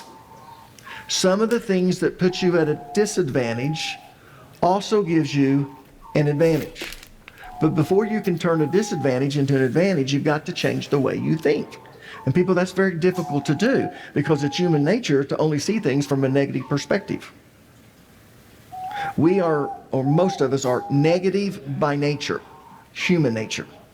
But when you start looking for the good in every situation and start looking at things from a positive perspective, at that point, God will start showing you how to turn your disadvantage into an advantage. And it's true. I can't tell you how many times when I'm telling God why we can't do something, but I say, God, I know you're big enough. And I start praying and thinking about God, that God gives me a strategy, or he tells me what I need to do to turn that disadvantage into an advantage. Are you with me? In fact, let me give you some examples to illustrate what I'm talking about. How you can turn a disadvantage in your life into an advantage. There was a study done by Julie Logan at the City University of London. She found that 1/3 of all successful entrepreneurs are dyslexic. That's right. When you're cornered by 3 gunmen, sometimes you gotta lead them down a different path, and a narrower path, so they can't be next to you. They have to be behind you. Lead them to someone else with a gun. Now, this study was done in about 2008. So we're 2026. I couldn't find a newer one, but I'm pretty sure it probably still holds true. But the list of entrepreneurs that she listed are people like Richard Branson, the British billionaire, Charles Schwab. Did you know he had dyslexia? He was dyslexic. David Neilman, who started JetBlue, who should have bought Spirit, we wouldn't have been in that trouble. John Chambers, CEO of Cisco. Now, I never can pronounce this right, even when you tell me how to pronounce it. Paul Orfalia, founder of Kinko's. Now, the people that I've mentioned all said that they succeeded because of their dyslexia, not in spite of it. Oh. Let me say that again. She interviewed all of these people here and many others. And when she asked, what's the secret of your success, especially since you had dyslexia, and most of them said the secret to my success is I had dyslexia. I succeeded because I had dyslexia, not in spite of it. You see, they had to learn certain skills to compensate for the dyslexia, and those skills are what gave them an advantage and allowed them to succeed. Other studies have shown that gifted children and child prodigies are most likely to emerge from emotional, healthy two-parent homes. And for us that still have that strong nucleus family, we go, oh yeah, that's right. But here's the interesting thing. And yet, even though they go on to succeed in life, most never live up to their full potential. Geniuses, on the other hand, usually grow up in dysfunctional homes or in adverse conditions. Did you know that? Yeah. And you should see the studies that show a link between highly successful people and having lost a parent at an early age. In fact, did you know that 67% of the prime ministers of England lost a parent before the age of 16? 12 of the first 44 presidents of the United States lost a parent when they were a child. In fact, George Washington lost his father at the age of 11. Were they Augustine? Anyways, his father was 49 years old when he died. How do you lose a parent? And George Washington in a war. was 11 years old when he lost his father. Usually. And he didn't really have a good relationship with his mother. Or sickness. And yet he's the father of our nation. Study after study has shown that children who grew up with some type of disadvantage had to learn a certain skill or a set of skills to compensate for that disadvantage. In a sense, their disadvantage became an advantage. Now let me show you something interesting. Turn to the book of Ecclesiastes, chapter 7, verse 3. Because none of us want to go through hard times. And many times when we go through hard times, we say, God, why? Job wanted to know why. In fact, we don't like the book of Job because it seems like he did everything right and still lost everything. And he wants to know why. And I did a really good series on Job, except I went on vacation before I finished the last one, and I need to go back and finish the last one. But I was going to answer the question in the last sermon. I had to move on to another series. Why did he have to suffer those things? Well, that's what Job wanted to know. And you know what God says? He spends 2 or 3 chapters. He says, if you can answer these questions, I'll tell you. And he starts asking all of these questions that none of us know even today. We can't answer them. And basically what God is saying is, even if I told you why, you wouldn't get it until you get to heaven. And you know it's your no. But sometimes we got to go through tough times and we don't like it. But notice what it says in Ecclesiastes chapter 7, verse 3. Pathetic. Sorrow is better than laughter. For sadness has a refining influence on us. It's the hard times, it's the difficult times, it's the grieving, it's the sorrow that refines us, that purges us, that makes us stronger. Yeah. It's the hardships in life that forces us to learn a skill or a set of skills to overcome the hardships that we're facing. And that's what this verse is saying. But before we can see the advantage to having a disadvantage, we have to change the way we think. And people, that's difficult to do because, as I've said, it's human nature to only see things from a negative perspective. But when we start looking for the good in every situation and start looking at things from a positive perspective, at that point, God starts showing us how to turn that disadvantage into an advantage. And it's true. Let me give you one more scripture. This is a scripture that every Christian should memorize. Here's what it says, Romans 8:28. And we know that God causes everything to work together for the good of those who love God and are called according to his purpose. Yeah. God causes everything to work together for good to those who love him and are called according to his purpose. Doesn't mean that it was his will that we go through bad things or tough things. It wasn't God who caused these things. We live in a sinful world. But we also need to realize that even in that, if we look to God, God can turn those things that we think are bad into something good for us. I've learned that. I've gone through some really, really tough things as a pastor. But God has really worked some great things out. But you have to change your perspective that no matter what's happening, God can use this for good. Show me, God, how to use this for good. What do I need to do? Give me a strategy. And let me tell you, God will answer. God will answer. And he will turn the things that were meant for evil into something good. Because that's the kind of God that he is. He doesn't cause the evil. Let me make that clear. But the things the devil meant for evil, God can turn them around and use them for good in your life. There's a scripture that I love that says, with the same comfort you've received. True. He turned around what men sexualized women for, you know, Bob's vagine, and it made me a millionaire, which has made me be able to afford a lot of animals and has made me very happy. So that's true. The devil intended for me to, you know, be stoned in the street for tempting men with such voluptuous booba. But, you know, no. I say nay. No stoning, just riches. Amen. You comfort others. Unless you've been through something many times, you cannot comfort those who are going through something very difficult. Not unless you've gone through the same thing. And if you've gone through the same thing as them many times, you don't go and try and fix the problem for them. You just go sit with them and love them. We need to pray for the Proctor family. Joel and Christy won't do a difficult thing. And hard into the kingdom of heaven if you're rich. You see, you misunderstand this.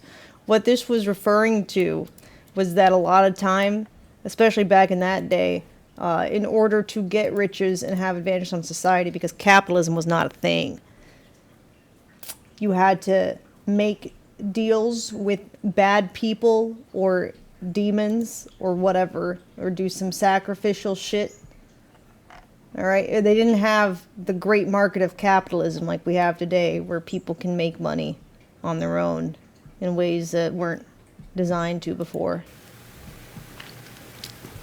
But I promise you, God can turn things that were meant for evil into without something being born good. into money or whatever.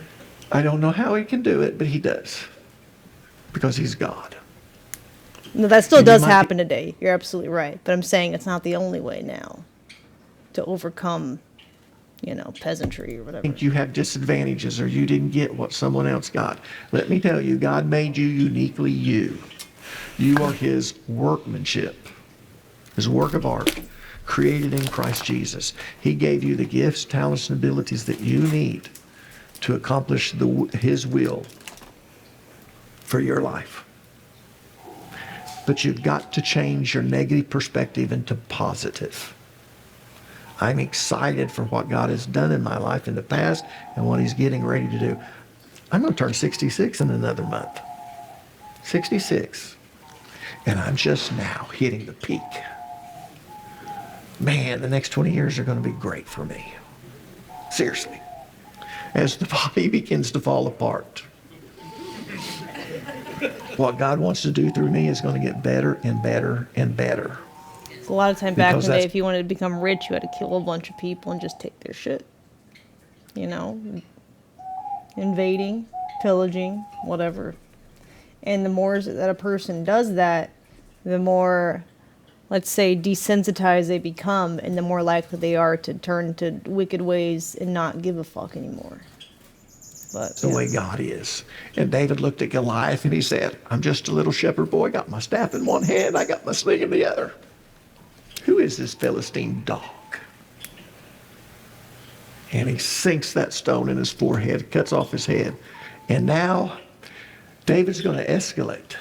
He's going to be elevated to the point that the paranoia in Saul is going to make David's life hell. Yeah. He wasn't saying, when you become rich, you can't get into heaven. What it means is the person who defied the odds and their social status in life to become rich, they have probably, at that time, done some nefarious shit in order to acquire that much wealth, like killing people. But That's what it's not the money that does it. Him to be the king. It's what at that time people had to do to acquire that much money.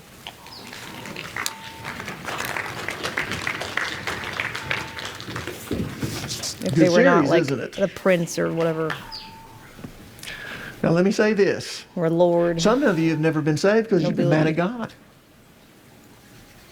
I'm a big Christian, all these things in my life. What's God done for me? Well, let me tell you this. Assassins. God is not what's called cartels, gangs, whatever. I mean, you know, a lot of things.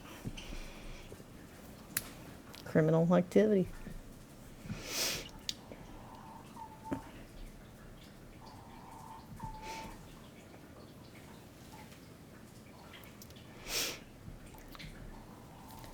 Christ tell the rich man to sell his belongings. Well, that doesn't mean all rich people should sell their belongings. That means this person is too attached to materialistic stuff that he doesn't realize there's more to life than the materialistic stuff. It was an individual case. Not everybody who has possessions is obsessed with materialism. There was like an individual issue. It's not a general statement.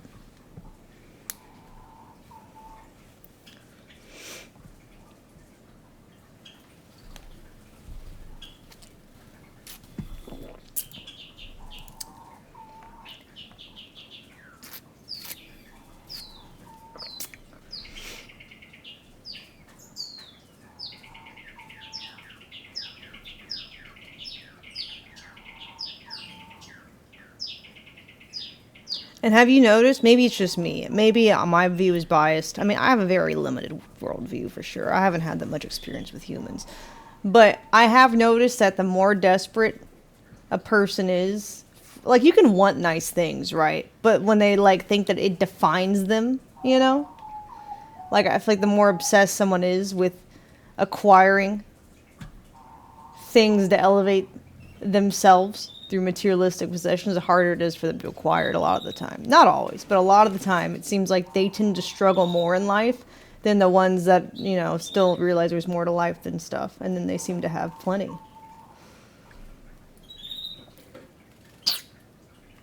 It's interesting how that works for a lot of people. They're focused on all the wrong things.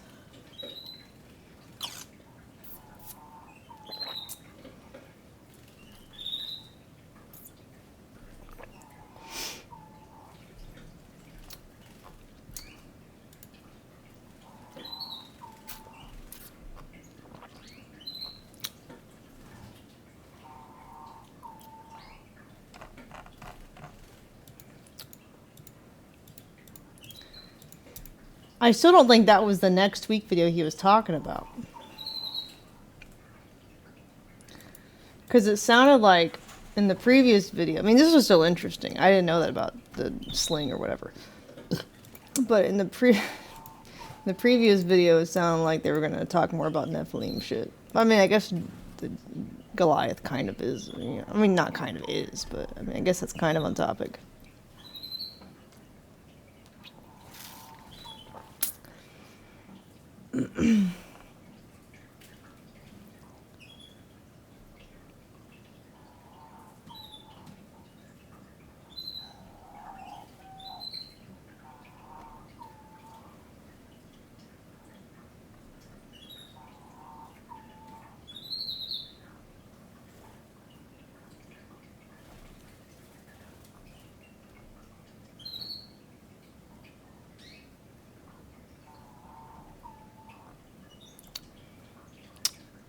I wish this was more in order. Like, I wish I had, like, number, you know?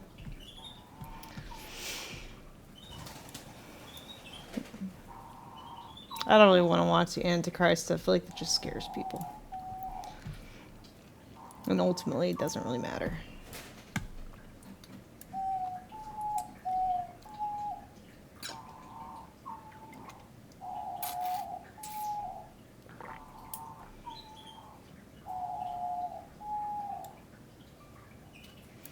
This video post the person we watched. It says 3 weeks ago. So I was trying to find, you know, but I don't see like an episode that seems like a natural follow-up.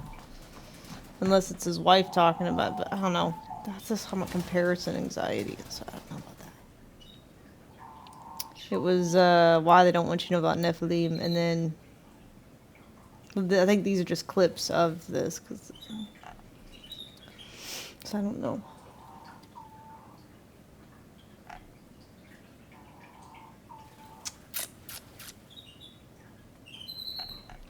Maybe he hasn't released it yet.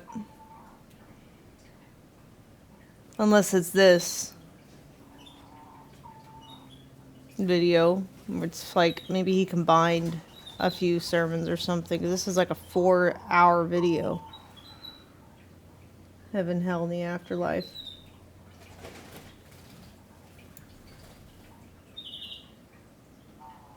I don't know if I want to watch 4 hours of it. This feels like a big time commitment.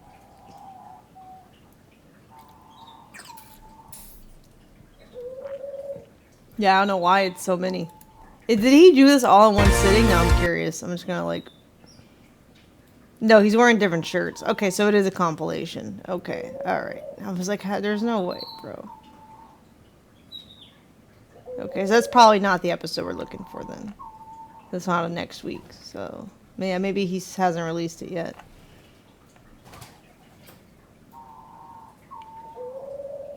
Maybe this is just his filler compilation so he can have clips until he's done with it. I don't know.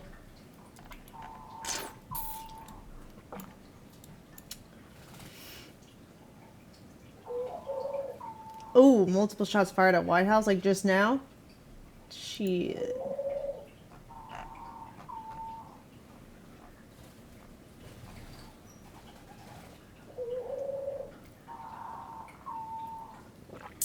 They're shooting at the at the masked man with the Trump mask inside the White House that locked himself in, and now this is just a red herring. It's a little distraction from something else. Staged. Go back to the White House. Maybe. I don't know. As President Trump set the record on assassination attempts, thank God they failed again. So the problem with the US is that it's very difficult to speculate because it could be anyone and about anything. Yeah, if it was in the UK at, I don't know, somewhere in Westminster, you would assume 99% is going to be an Islamist. It's kind of straightforward in Europe. In America, it could be anything. It could be someone who's confused about their gender. It could be someone on the left. It could be someone who's completely insane. It could be IRGC.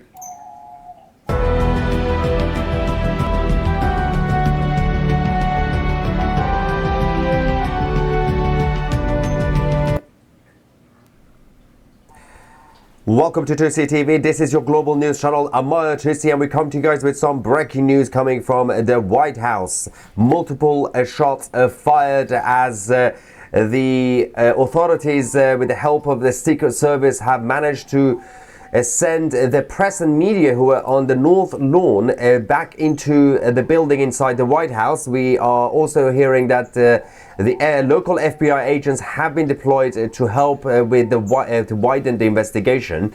There is a lot of stuff happening. We have the live feed from the White House, a number of videos as well that has been coming in over the last few minutes. I believe they are now telling us that the police have managed to take down a gunman.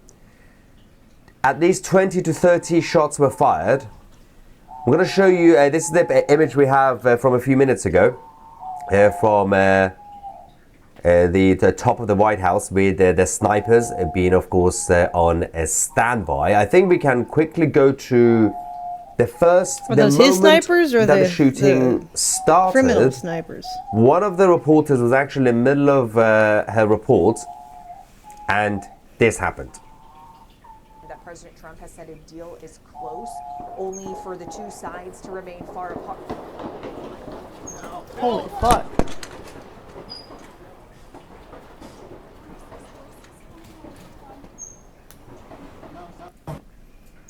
Now, it's important to mention that this attack has happened. Wait, that's a little too convenient. Wait, why was she positioned there? Hold on.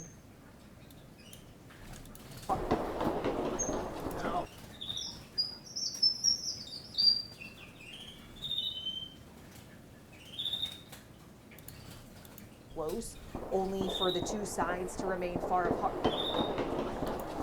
Porn acting.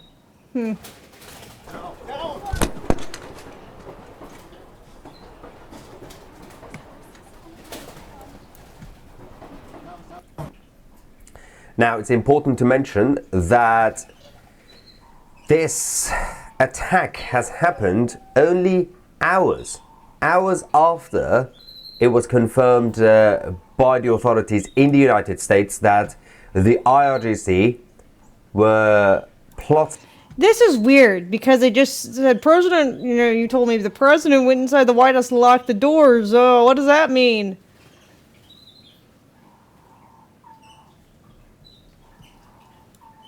So then we're watching to be like, what does it mean? What's going to happen? And then we see someone who's not even like standing on the lawn in front of the White House reporting. They're like near a place, right in front of a place where they can conveniently duck out of the way. Randomly by a bicycle? What? To assassinate President Trump's daughter, Ivanka Trump. They don't even look around. They're not startled by the shots. They're just like, oh, this is my cue.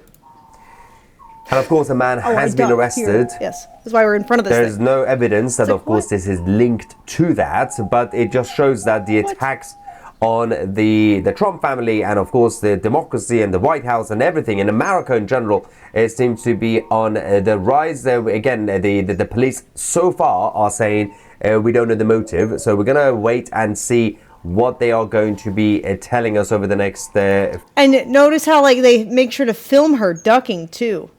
Like, that's... Let's follow her. Let's get on the action. Oh, yeah, let's... Oh, my gosh. Or is she, like, filming herself? That's even weirder. Wait, there's no camera person? Oh, of course. How could they fit in front of the bicycles? Or whatever it is. I don't know. You know... Whatever this thing is. Doesn't matter what it is. Just that it's in the way. Now, and there's, like, a cubby. That's the point. A weird cubby. This attack has happened only hours after it was confirmed by the authorities in the United States that the IRGC were plotting to assassinate President Trump's daughter, Ivanka Trump. And of course, a man has been arrested.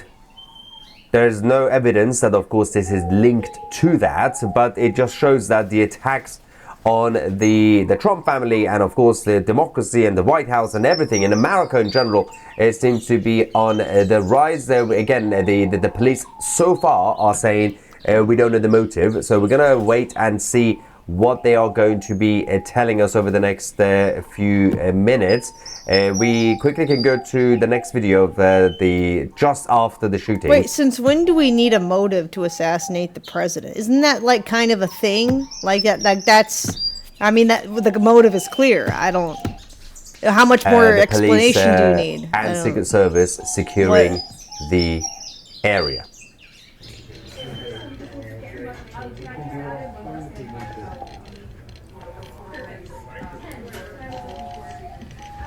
So this was filmed by one of the journalists who was then taken inside the building. President Trump is, of course, safe and secured. The usual protocol were activated the moment this happened. I think we're getting some more information. Of course, we're going to get your reaction live as well.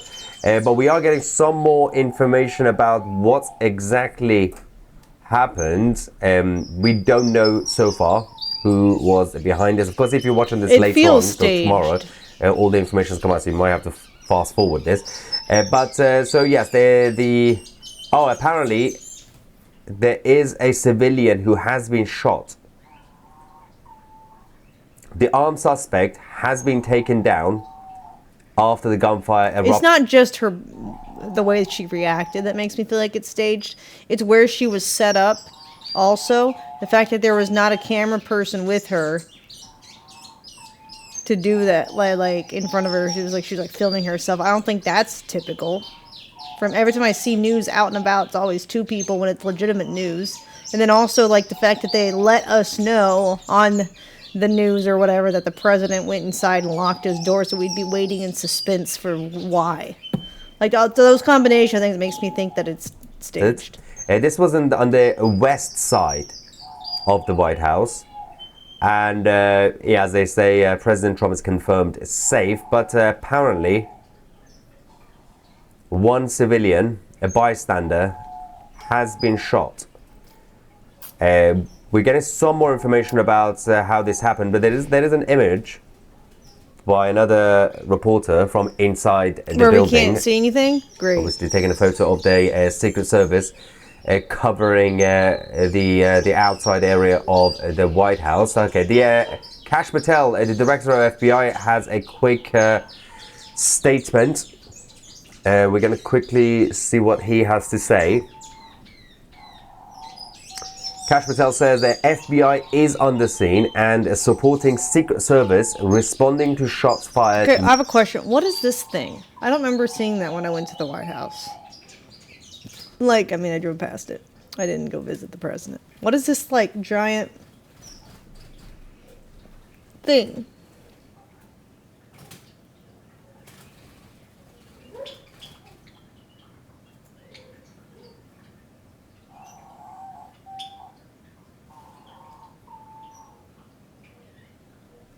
A crane for the ballroom? Oh, that's the ballroom construction? Oh, gosh.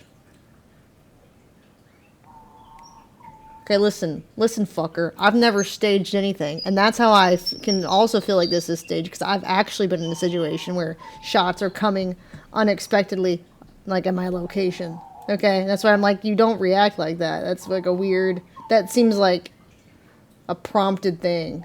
The way that her face was, how she got down, that's like she was in a position, filming right in front of a thing she could duck into.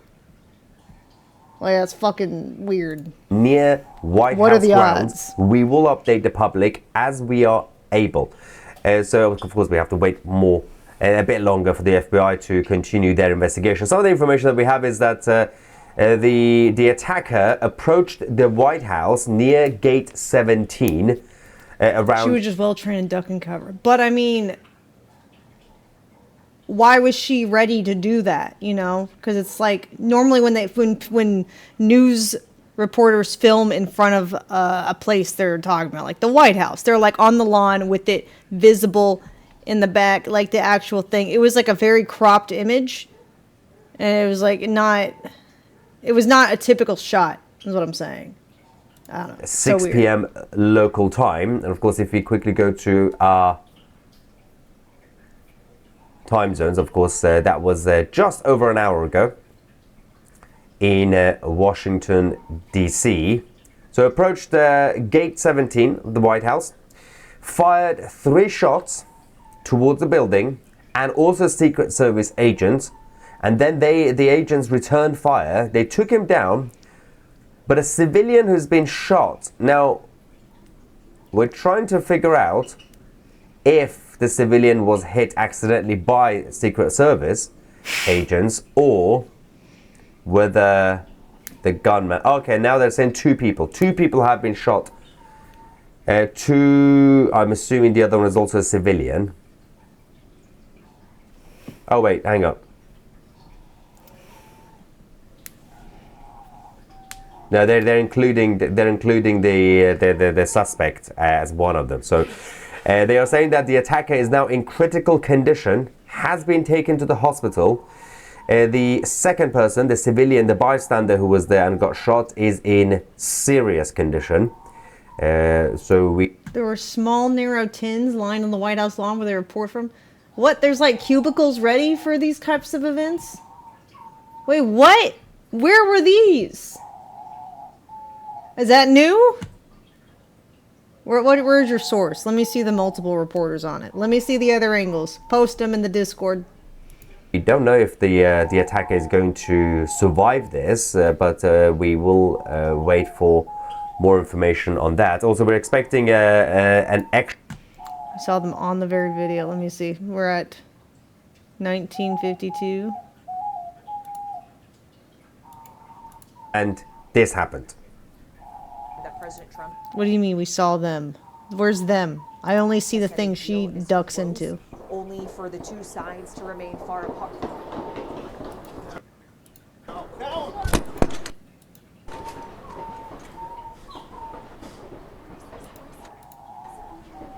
I still think this looks like a bicycle. At least like a bicycle handle. Now, is it... A shot of the front lawn? Plotting... Where I'm seeing trees, and I'm seeing the White House. To assassinate... No. Okay. Which shot? This looks like a door. The moment this happened. I think we're getting some more information. Of course, we're going to get your reaction live as well. But we are getting some more information about what exactly happened. There's only static shots. I won't think I was here yet. Hold on. So far. And also we saw the video. We have another video actually for you guys. The moment of the attack. Another reporter was in the middle of a broadcast, and things kicked off. So based on this, when they say obviously 20 or 30, we can hear in the video I'm about to show you, there's a lot of shots being fired. Most of them clearly were from the Secret Service. 3 of them were from the attacker. Does not react to 4 or 5 shots and looks normal. I've seen that's part of what I also feels like doesn't look normal. Maybe I just have maybe I have faster reflexes than average, but I don't know. I feel like that's like someone trying to make it look authentic. Like they don't want to do right. They don't want to seem like they're predicting it, but I don't know. Which means, by the way, based on this, the attacker is not going to survive this. It's highly unlikely he's alive right now. So let's quickly go to the second video, the moment of the attack. How do you not realize there's shots? Especially as a news reporter. I feel like you'd be hearing shots often when you have some kind of PTSD from like hearing it so much, or like at least a familiarity. President Trump promises the prices I don't will know. go down. But Seems suspicious to me. But anyways. Is weakening.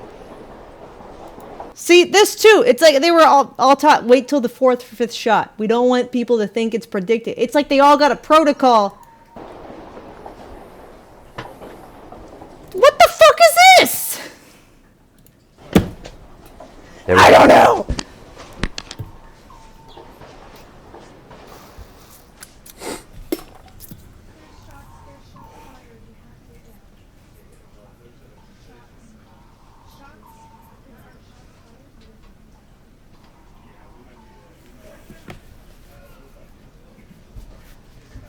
Okay, so that's when they clear the area. I think more of them are going to go in now.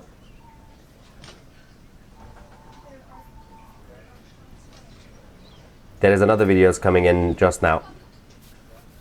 Where was his tent?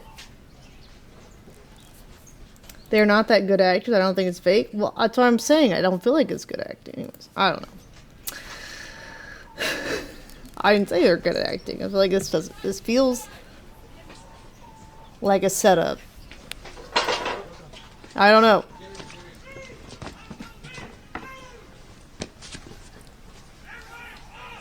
Yeah, they got the agents that... I don't know. You could be right. Maybe it seems I'm like just it was judging just people one based shooter. on my own quicker reflexes, but I don't know. No information about the identity of the suspect yet, but I'm assuming the FBI will be taking charge now, so So in the live chat, Keith says, "Gotta hand it to you. You broke the news before Fox News." Thank you very much. I appreciate that. Let's quickly get. I think we're getting some more intel about the condition of the suspect, at least. We don't know much about the bystander, but I think some more intel is coming in very shortly. We're just trying to verify. There's a lot of stuff happening at the same time anyway in terms of information coming out, and most of it is obviously coming from the journalists who are inside the building, but they don't know much because they are currently hiding, and they're also basically getting the news just like you guys from either watching this or social media or some other channel. So those who are actually stuck inside the White House, they don't know what's going on. But those who are outside and have access to the outside world, they can. So there are some journalists outside, but not on the lawn, obviously. So let's quickly go back. I think there's another video that's just been released from the situation outside the White House.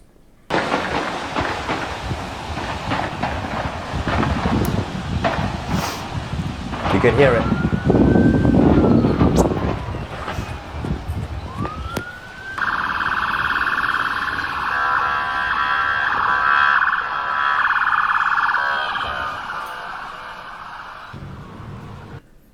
Right, okay, so that is that. Let me just quickly go back to our live feed from the area, and I'm just waiting for some verification on a...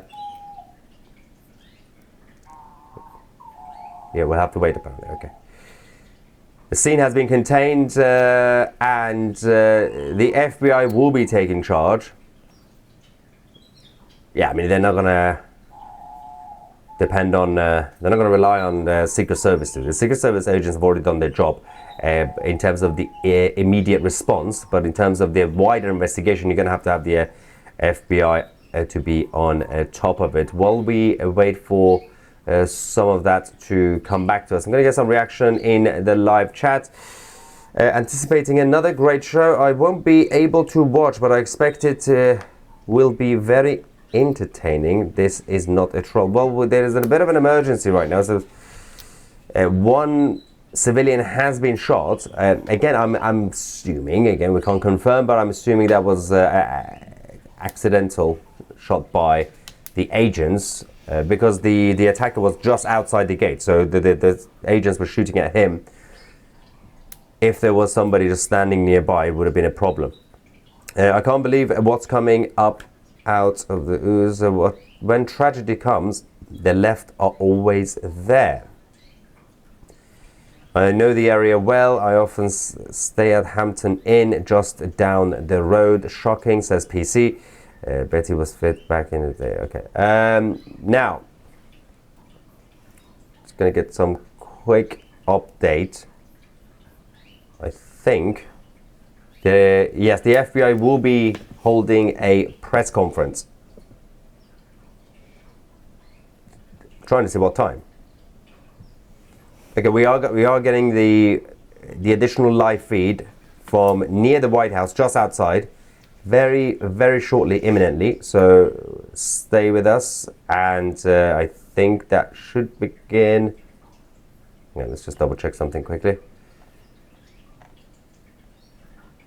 God.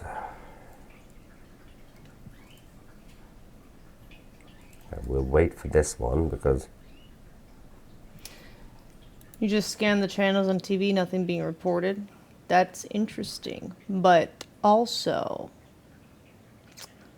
maybe they're waiting until they set the rest of the stage. I don't know. I don't know. Okay.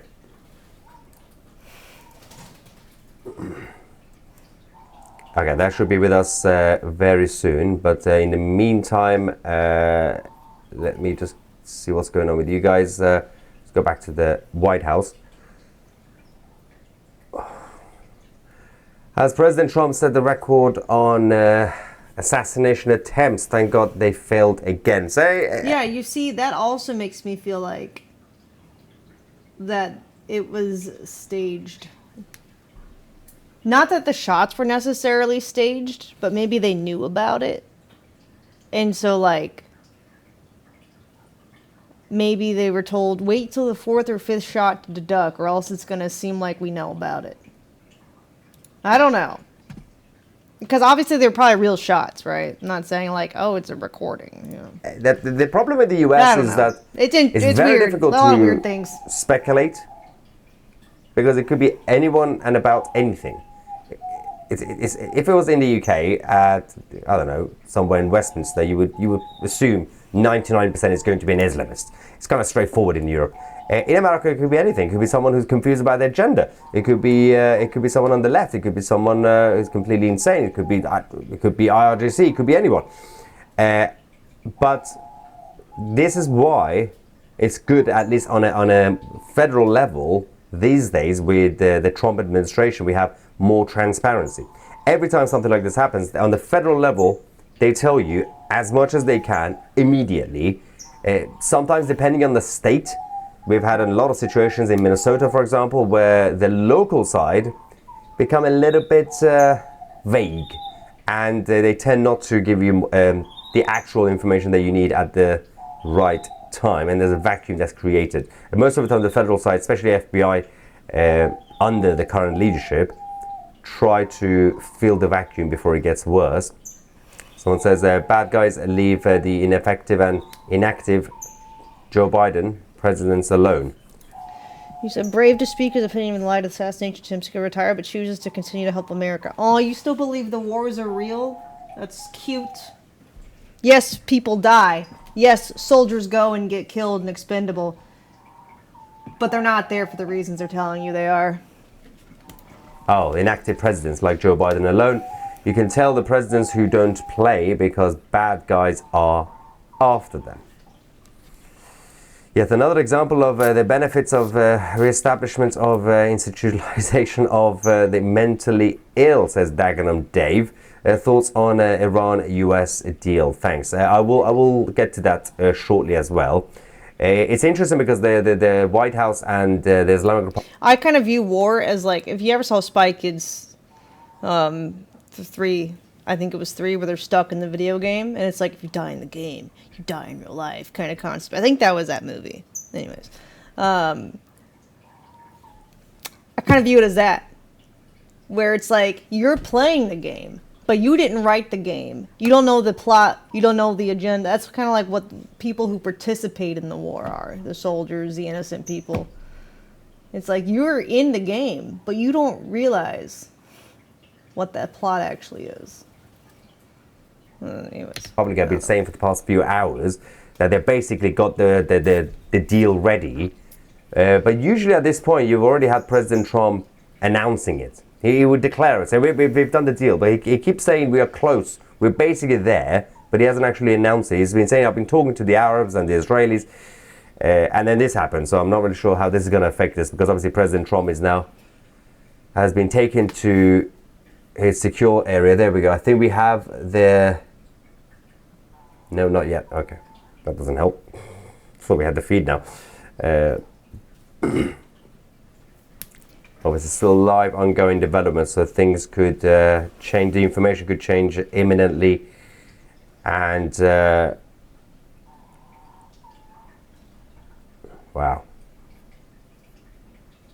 Okay, they're still saying the civilian is in serious condition, not critical, so he could survive. And the suspect was a man. It was male. He had a pistol, so he used the pistol, they're saying. That's why he only managed to shoot, it was 3 shots. So I think it was also not necessarily just because it was a pistol, but also the Secret Service agents were right there by the gate. So they started shooting at him, took him down immediately. I think he's dead. I don't know how he's going to survive this, because again, we heard the shots. The number of shots fired at him, unless somehow Secret Service missed most of them.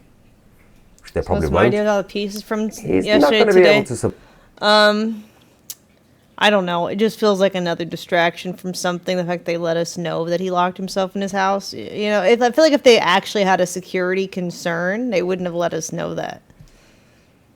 I don't know. Maybe I'm overanalyzing that's like the weirdest part to me is the Pentagon thing yesterday you mentioned, and then the fact that like it was a known factor that something was about to happen at the White House.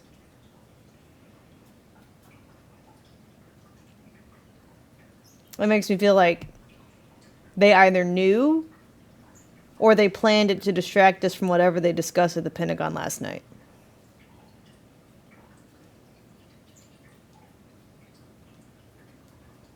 I don't know. Vibe that. It just feels odd. Even if 5 of them basically gets to him. About why the White House went. I don't know if we discussed why it happened. Just that it was, or like, or I saw where his daughter was threatened, but not why he decided specifically to shut himself in the White House. I thought maybe his daughter and grandchildren were there with them, and so he was wanting to make sure they're all safe. But if he was there without them, then I don't know. No. So I'm not sure. What reason did you see? Someone says suicide by a cop. That's also, again, we've seen a lot of these things before. Although I wouldn't. Why would you do it at the White House? You could do it anywhere. Unless you're a narcissist and you're doing it for different reasons. You would the suicide by cop concept. You could have just done it in your local area, somewhere else, quietly, basically. Get the police to shoot you, put you out of your misery, whatever. If you're suicidal. You wouldn't really do that at the White House gate, unless you also really hated the White House. So it's cabinet meeting. He called a cabinet meeting, asked Vance to come back too. Does he normally lock the door when he has a cabinet meeting? I have no idea. I don't know anything about the White House. At the same time as life. Yeah, that's a good point as well. The White House windows are bulletproof. What did he think he was doing? Yeah, I don't think this was any a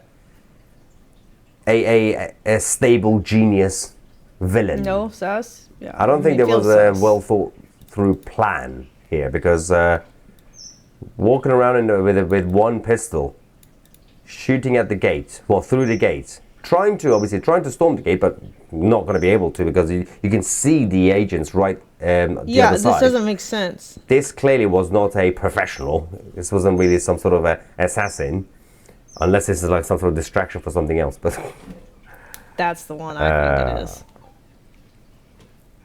Joanne says, are these people stupid trying to shoot the president at the White House? And that's the thing. If he actually, for some stupid reason, thought that he could somehow reach the president or somebody important in the White House all the way from the gate, then, yeah, in a rare situation, I can declare him actually mentally ill.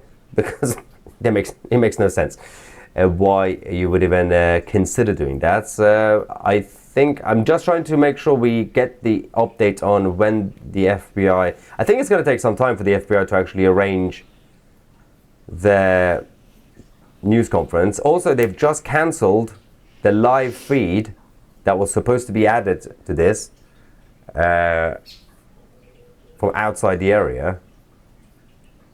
Okay, get some... Alright, while we wait for that,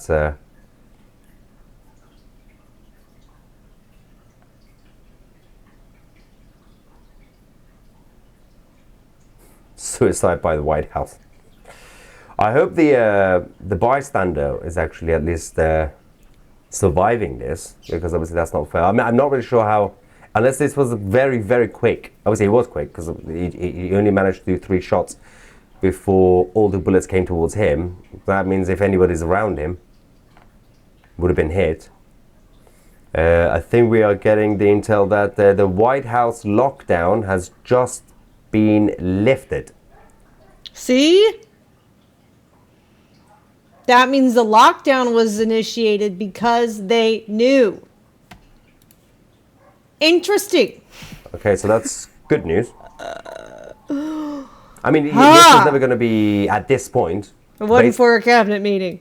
From what we know, there's never going to be an ongoing, long-term sort of investigation threat. So, at least in terms of the lockdown, they have basically confirmed that there was just one suspect, one attacker, and he's gone. It's been taken down, so they can release people from the building.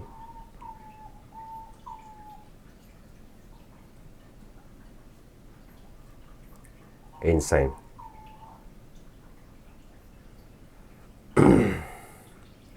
Representative Nancy May says, pray for President Trump right now. Yeah, I don't think that, as I said, this is not some sort of genius villain. It's not like some sort of it's a hitman or some sort of sleeper cell, because if it was, it was definitely like an intern, a junior, because you don't try to actually cause chaos with a tiny gun. He's either an actor from the inside or outside the gate of the White House. An expendable. You could do so much damage they took control if you of. planned this properly, and I'm glad that most of these guys are retarded.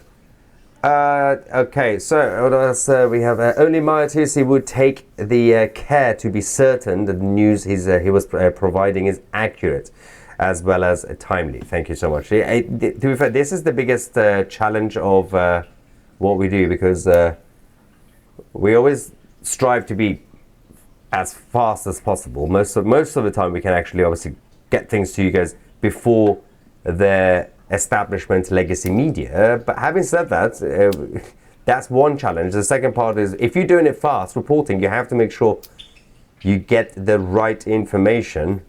And I think one of the biggest problems is that the mainstream media will just say things. How many times did we have CNN?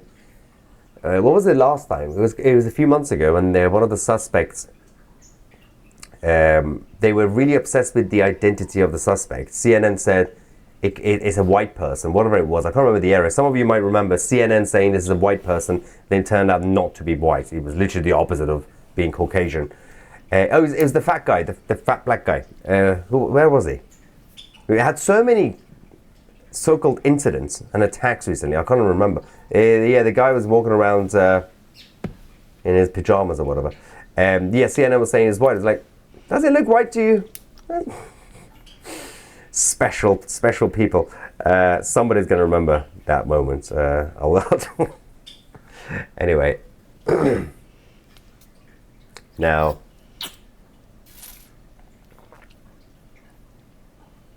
Okay, let's double check this. Yeah, well, we're not going to getting the live feed that I was hoping for. I'm going to have to get in touch with the team to figure out what's going on with that live camera. But it happens. What's going on with that loading page? Everything's falling apart. Anyway, I think we're just going to wait for the FBI to tell us, roughly speaking, what time they're going to do the news conference. But I think at the same time, there we go, now it's loading. Everything is falling apart. There we go, now we have the live feedback. Okay, good. The live headlines. Let's double check. I think you're referring to the January 6th pipe bomb. No, it was more recent. It was much more recent. Was it the DC pipe bomb? No, that's another case. Yeah, the two National Guardsmen. Yes, yep. So I forgot the name of the guy. The DC. Yes, that was the one. I'm mixing up everything at the same time. There was another thing in California a few months ago. I thought it was that one, but it wasn't. It's hard to keep up. Too many crazies. Kudos to CTV, as TCTV. 1 a.m. away from home. Is it 1 a.m.? It's not 1 a.m. It's 1:30 a.m. It's even worse. We just got back from the Palace of Versailles, and I was supposed to be dead because I got the flu and the fever and everything else. And then this lunatic decided to go to the gate of the White House with a pistol and ruin my night. And everybody else's, obviously. 1 a.m. away from home with the flu, and you scoop the mainstream media. You're the man. That's true. That is, in fact, my agenda. And, oh. Okay. What? What? Oh. There's a comment about IRGC being a B word. I can't say that. Did you hear that poor Jewish child on Fox News say she was afraid to wear her Star of David in the US? Damn shame. The state of our world. It's becoming the new norm again, like the beginning of the 20th century. Suspect trans or pro-Palestine? I think it's... whoever it is, objectively, an insane idiot. Like, based on everything we know so far. Literally, the only damage that this attacker has caused is the bystander. And again, I'm assuming he was the shooter didn't shoot the civilian. It's likely. The FBI will confirm that, of course. So I'm not reporting that as a fact. I'm just giving you my thoughts based on that. So so far, no update from the local law enforcement. I think that is a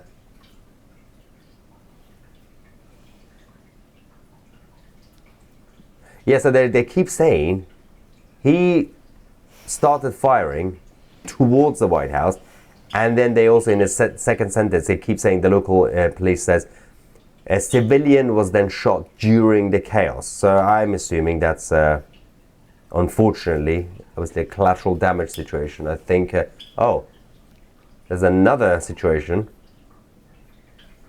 What is this? We have an active shooter in the King's Colony neighborhood in New Carney as well. Multiple victims have been reported.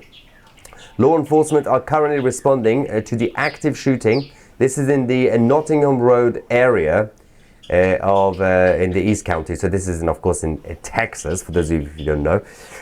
Multiple individuals have been shot.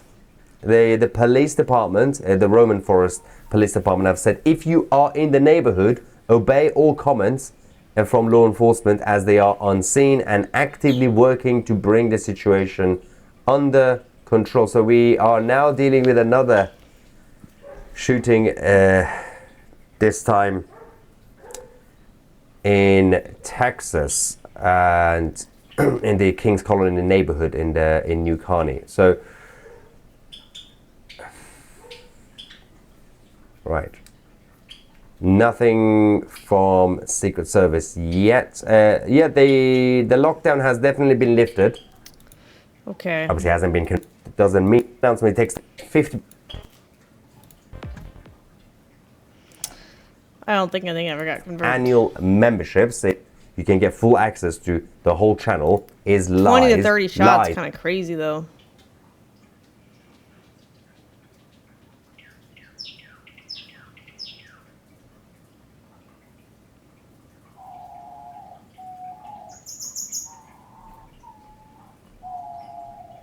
I don't know that Texas location.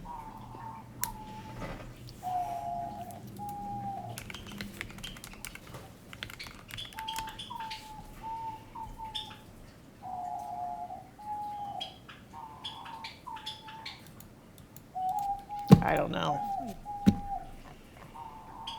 It's not a city, so...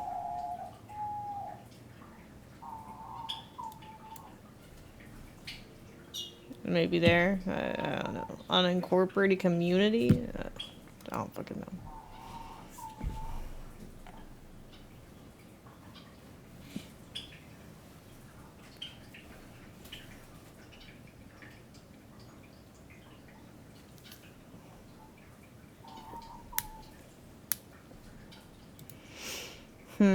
Interesting though.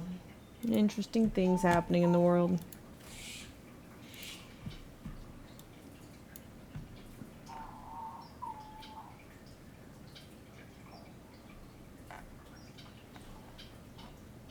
Let's see this one. Alex Jones.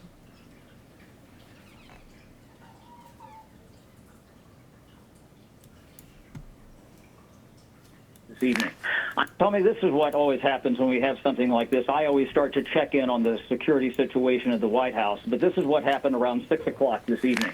I'm told that a gunman came up near the White House on the west side, what is described to me as Gate 17. This is kind of near 14th Street on the west side of the White House, and came up and brandished some sort of a pistol. We don't know what type of pistol it was, but he then fired toward the White House 3 times. And the United States Secret Service, they returned fire. We don't know how many shots that they got off. And they apparently took the gunman down. Now, sometime in this gunfire exchange, a civilian on the street was struck by this gunfire, and we do not know the condition of that person right now. But the important thing to know is that the gunman who came up with the pistol and was taken down by the Secret Service, and we don't know his condition right now, but he never got inside the perimeter of the White House. And this is according to a senior administration official with direct knowledge of what went down at the White House this afternoon. This was right around 6 o'clock Eastern time. So, Chad, so if I'm hearing what you said correctly, this was somebody who was just firing in the direction of the White House?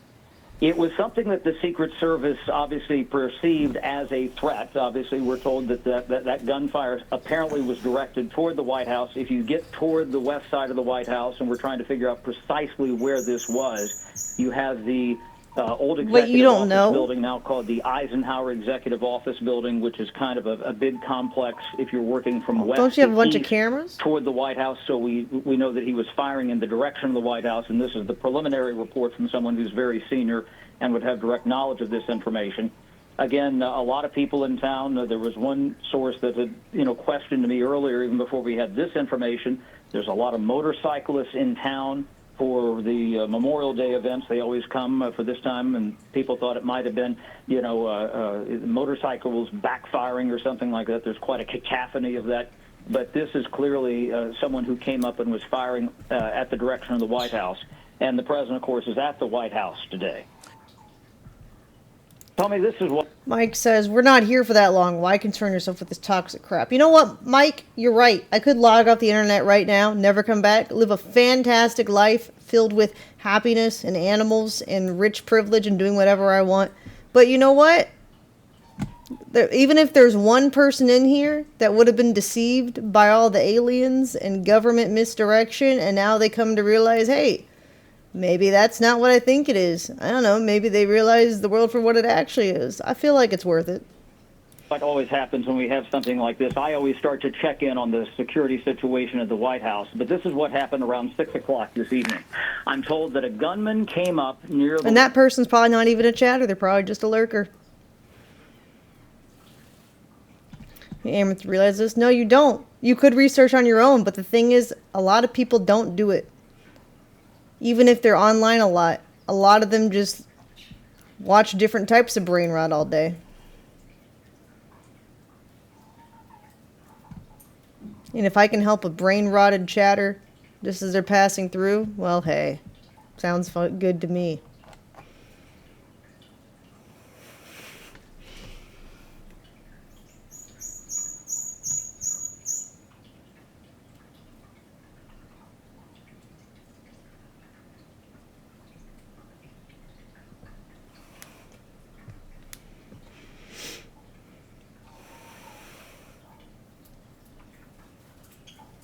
The implants in your brain tell you, do I care? Ask yourself, do you? What? Can you speak English? Try again. Tell your brain chip to type more coherently.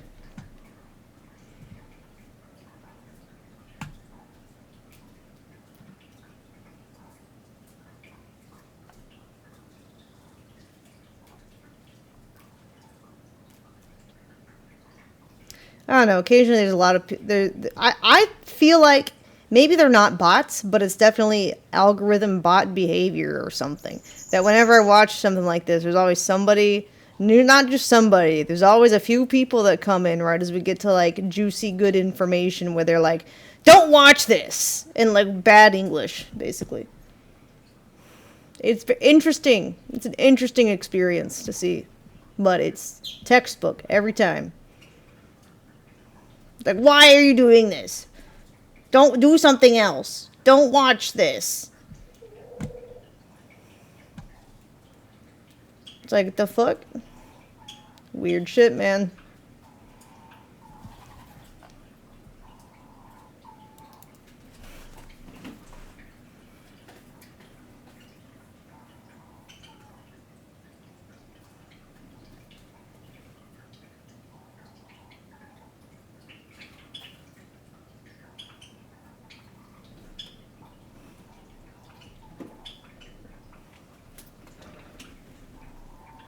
I actually rodeoed. I like horses. I like rodeo. I like shit that isn't expensive but functions great. What the fuck are you talking? Are you watching like an old VOD and chatting in the current one?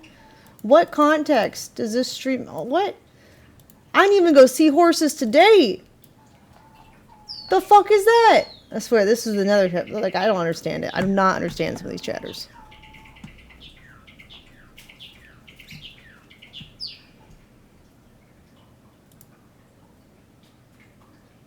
Maybe they're like behind on some. They're like watching a VOD and then they're typing, but it's going to us instead of. They forgot they're watching a VOD or something. I don't know.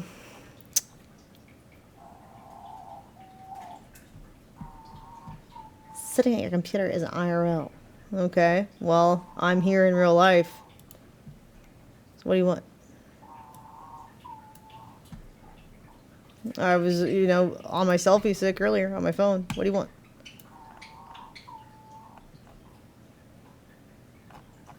Or maybe you're just a... See, they must be. I swear they have to be watching a VOD.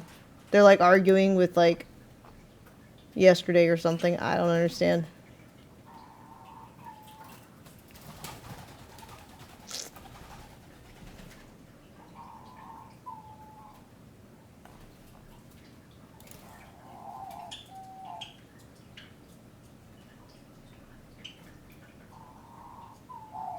See, I don't know what they're responding to. This is just so weird.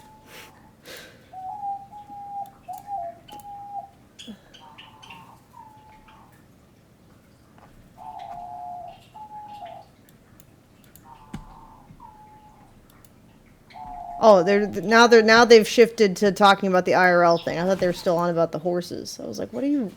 Okay. Here. Fine. We could do just chatting. Are you happy now? I don't know why we're so pressed about a category. Literally finding things to bitch about.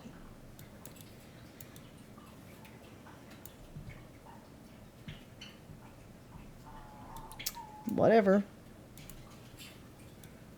They gotta bitch about something, I guess.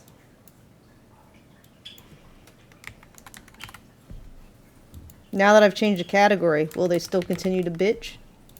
We'll see. What will they pivot to next?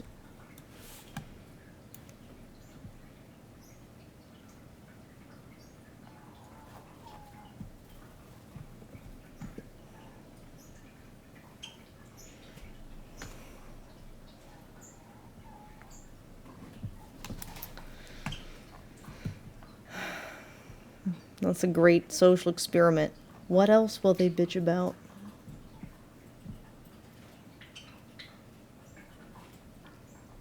Observe.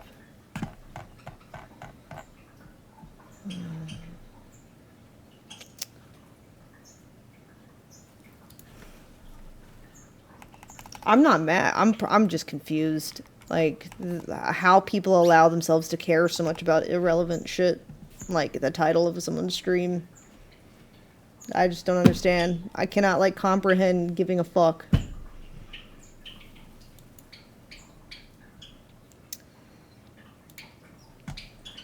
By way of breaking news to report at this time, possible shots fired near the White House. News Nation's Chris Flanagan, who we just heard from at the top of the hour, was moved off property and his position in front of the White House. He joins us now through the phone. Chris, tell me a little bit about what you saw and what you heard at this hour. Yeah, so Alex, as soon as we got done with our live hit with you guys on News Nation Live, about a minute or so later, we heard about maybe 25, 30, 35 pops. Sound like M80s. We're told there were gunshots. The Secret Service rushed all the reporters. We're on the North Lawn doing our live shots. Rushed everybody into the press briefing room and is on lockdown right now. And the Secret Service just swarming the area we heard the shots right behind us by the Eisenhower Executive Office Building by 17th Street here in Northwest Washington, D.C. Should be noted the president is in the White House. As we mentioned, the lid, he wasn't going to talk again, for the night, but he was in the White House. They evacuated. Let's watch reptilian shape-shifting clips. Oh yeah, let me just go to reptiliansrs.com and watch all the footage they've uploaded. Why don't you fucking link those clips in the chat, in the Discord? Fuck? Again, all the reporters right now were huddled in a lockdown in the press briefing room, not allowed to get out, but we can see out the windows on the north lawn. If you got the hookup, let us know what it is. Swarming the area, looking for the shooter, and no word yet if they've gotten anybody. But that's what happened. We heard about probably 30 gunshots out. Yeah, Chris. Very loud. Has anyone of authority, Secret Service or otherwise, confirmed that it was gunshots for sure? Is it possible that it might be firecrackers or something like that? It could be. It could be. When they were rushing us down to the press briefing room, they said gunshots. But nobody's come in yet to confirm that. But when they were, hustling us into the press briefing room, they said, get down, gunshots. Wow. So. And Chris, can you give us a sense on where you typically are when outside of the White House, where the reporters line up for their live shots? And then also on top of that, compare that location to where you heard the possible gunfire coming from? Sure. We are on the north side, typically, of the White House. So when the helicopter lands, we're on the other side, the north side, the north lawn of the White House. And if you're looking straight at the White House, we're kind of to the right. And there's a row of maybe 12 to 15 green awnings and tents. That's where the network all have their live shots, all the networks. And we were just wrapping up with you on News Nation, and the gunshots, the road right behind us, or the driveway right behind us, divides the White House and the Eisenhower Executive Building, and there's 17th Street. We must have been right up against it. We were probably, maybe a couple hundred yards, I imagine, from the road and from the... Do you touch your pussy when you watch a video? Yes, I masturbate to the news regularly. Don't you? I know you got your fucking cock in your hand when you watch Trump. The shots or fireworks, whatever, the sound. So we were the closest to it. And it was just, again, it was about 25 or 30, just rapid, one after another. Again, no confirmation yet if it is gunshots, but the Secret Service, when they were hustling us down, said, get down, gunshots. Yeah, and Chris, I don't presume to know where the president is, and I'm sure you don't either. We do know he is within the White House. What can you tell us about the level of protections the president would have when something like this happens? Say, God forbid, it was Forget fight. This Coomer in the chat saying fap. God, get laid. What sort of action would the Secret Service take, and where would the president typically be or go? Well, it depends where he was. Obviously, the White House, one of the most fortified buildings in the world. They have protocols for this. The windows are all bulletproof. Everything is bulletproof. And to get in, there's so many rings to get into the White House complex, not even just the White House. For instance, when I show up, there's an outer ring. Everybody has to pass through, all the media. And then you get through that clearance, and then you go through a building, a small little hut building, actually, and you get screened again by more Secret Service. So it's pretty thorough just to get into the complex. But the president, they will, I assume, usher him to a safe spot. But he obviously is in good hands with the Secret Service, and all the windows, again, are all bulletproof. Yeah, let's roll that video back just from moments ago. For our viewers at home, this was video taken from the camera where Chris Flanagan typically does his live shots. It was rolling, however, it's a little bit blurry, but as you could see, these are various people, I assume news agencies, reporters, producers that are essentially running after hearing those gunfire. Shortly after that, you see various Secret Service agents storm and push people out to safety. Chris, give us a sense of what that moment was like, hearing that possible gunfire and then moving towards the direction that Secret Service was pushing you towards. Right. So Alex, as soon as we heard the gunshots, everyone kind of just froze, like, wait a minute, are those gunshots? And then immediately we just ran for it, and the Secret Service simultaneously cleared everybody. And because it's a Saturday night, it's not as busy as say it would be on a weekday here with all the network reporters and photographers. Thank you for watching. Subscribe below and download our News Nation app right now on your phone.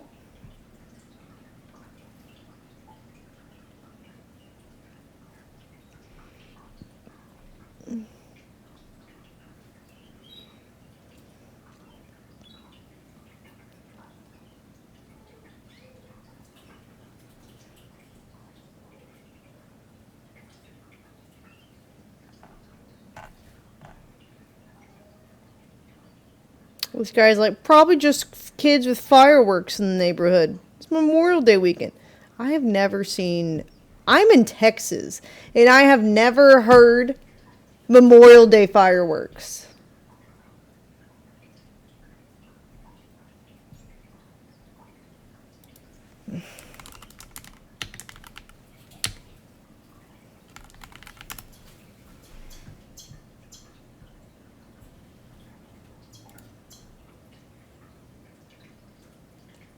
You can do it, but I've never heard it. I wouldn't, like, assume that. And those did not sound like fireworks. They sounded like gunshots. Fireworks have a ting at the beginning. Or if they're like the black cat type, it's like... Because we're not fireworks. But, anyway.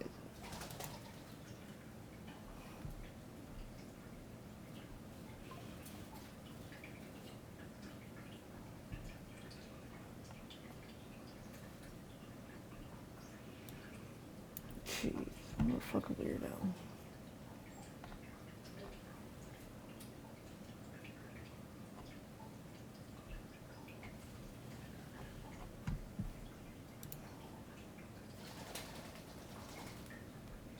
So did something happen? Who fucking knows? They don't know who got killed in the crossfire. So far. It has not been disclosed. But did something happen to the president? No.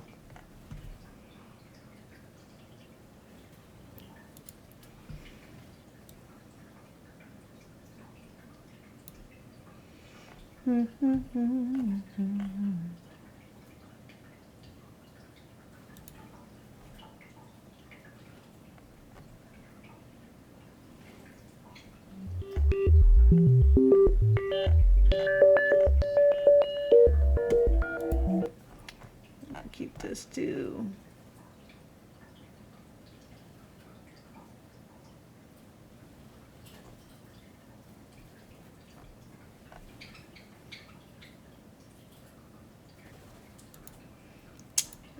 Ooh.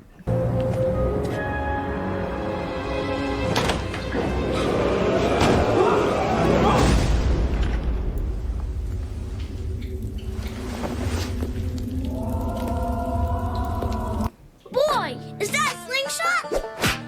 Yeah. Slingshot season. Hey, let's run it. This is right? You're crazy. Grace hit me like boom, can't miss. God with me, whole squad gon' win. Devil try to Elite throw Universe is hiding in a cult in the world. Cause the light too bright where I've been. Welcome to Slingshot Nation Live, everybody. I'm your host, Tony Merkel. Thanks for tuning in to another episode. I'm enjoying doing these, and actually, I didn't even tell you this, Derek, but I was talking to Jack about it. So the other day, I was driving through the area, and I drove back by... This is actually something I was thinking about the other day, weirdly, just randomly. I don't know. I was just like, university, in my thought, I guess, I was like, universities aren't going to exist in the future probably for the common man because of the AI taking over. It's only going to be like the elites and the occultists that go, because you won't need to go for like a job anymore. There's no jobs to be had, right? It's just to keep making the laws if they only want you making the laws. And usually that also means you're doing some weird occult shit if you're connected to the people in power too. So I wouldn't be surprised if that's just been a thing. Like, I could definitely see that. Jack's house, and it was probably about, I don't know, 8 o'clock at night, and his car wasn't there. And, you know, a normal person, you'd be like, oh, Jack's out having a life, you know? And I was like, I know better. Jack's at the office working. And so I went to the office, and sure enough, there's his car sitting there in the parking lot.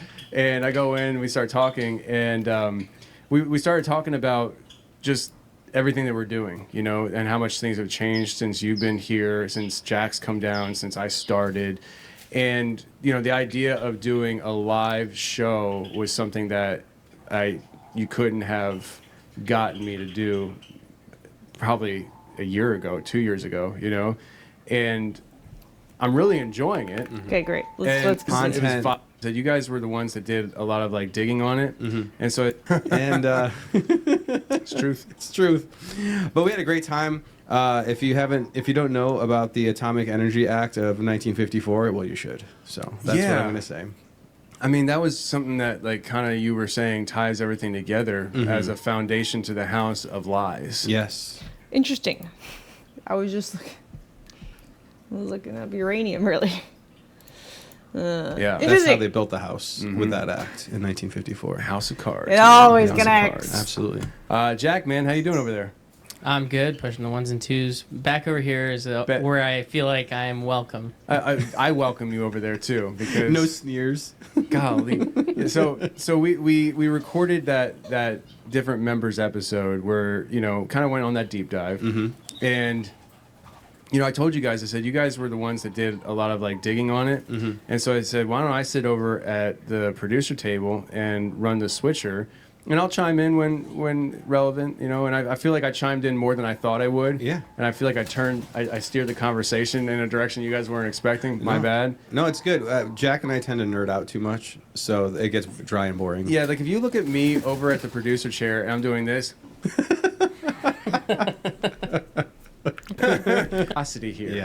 And switched it, and Jack, that. I mean, I think that was the first time I ever did that for a recording. I was like, and do a job, you. I'm not going. And also, listen, if you're watching this on replay, I don't know what to tell you guys. If you're not watching, if you're listening to this on the audio on replay, so like when we do these slingshot, subscribe to the big, you can check out the replay, the first. And you guys saw my brain tweaking out here. I was like, too much small talk. Baseball. So it was a guy who entered into our lives. Let's put it that way, and I, watching this guy enter into our lives, was a little sus. And I just never felt totally right about him. And then, you know where I'm going with this, right? Oh, yeah. Yeah. And then some things had been said that pushed me over the edge, and I had to sit down with this guy, and I was like, you're leaving my life. You're not welcome here, essentially, right? And in that process of, a few months, I'd say, of this guy, like I'm literally like standing off, just observing what who are the this guy purpose of the is, patent, why is he Stina? here? He crossed some lines, and I had to tell him, you got to go. Jack. Let me just say this. Okay. My ability to read a situation as though it's a red flag, which is why we made the video the way it looks, may or may not lack a little bit of wisdom at times, and that's the basis of this. He said things that should have immediately shut off red flags. That should have shut off red flags. That then, if relayed to Big Bro Tony, would have allowed him to have the groundwork to say sooner, hey, bud, you gone, right? But Jack spends time with this guy, which I don't like. And I'm like, be careful. And we find out, after I lay out information to you guys about this guy, that I was like, hey, this is not looking good. Jack has this face sitting, we're in the other room, in the green room, and we're sitting talking about this. And he has this face, and it was this like stare. I'm gonna look at the camera when I do this. It was a stare off So you're face. saying patents is in like, if the USA is like supplying military, whatever, other countries can't do it. Like what are the? I just don't know what like. What's the point of it? Like, what does the patent do?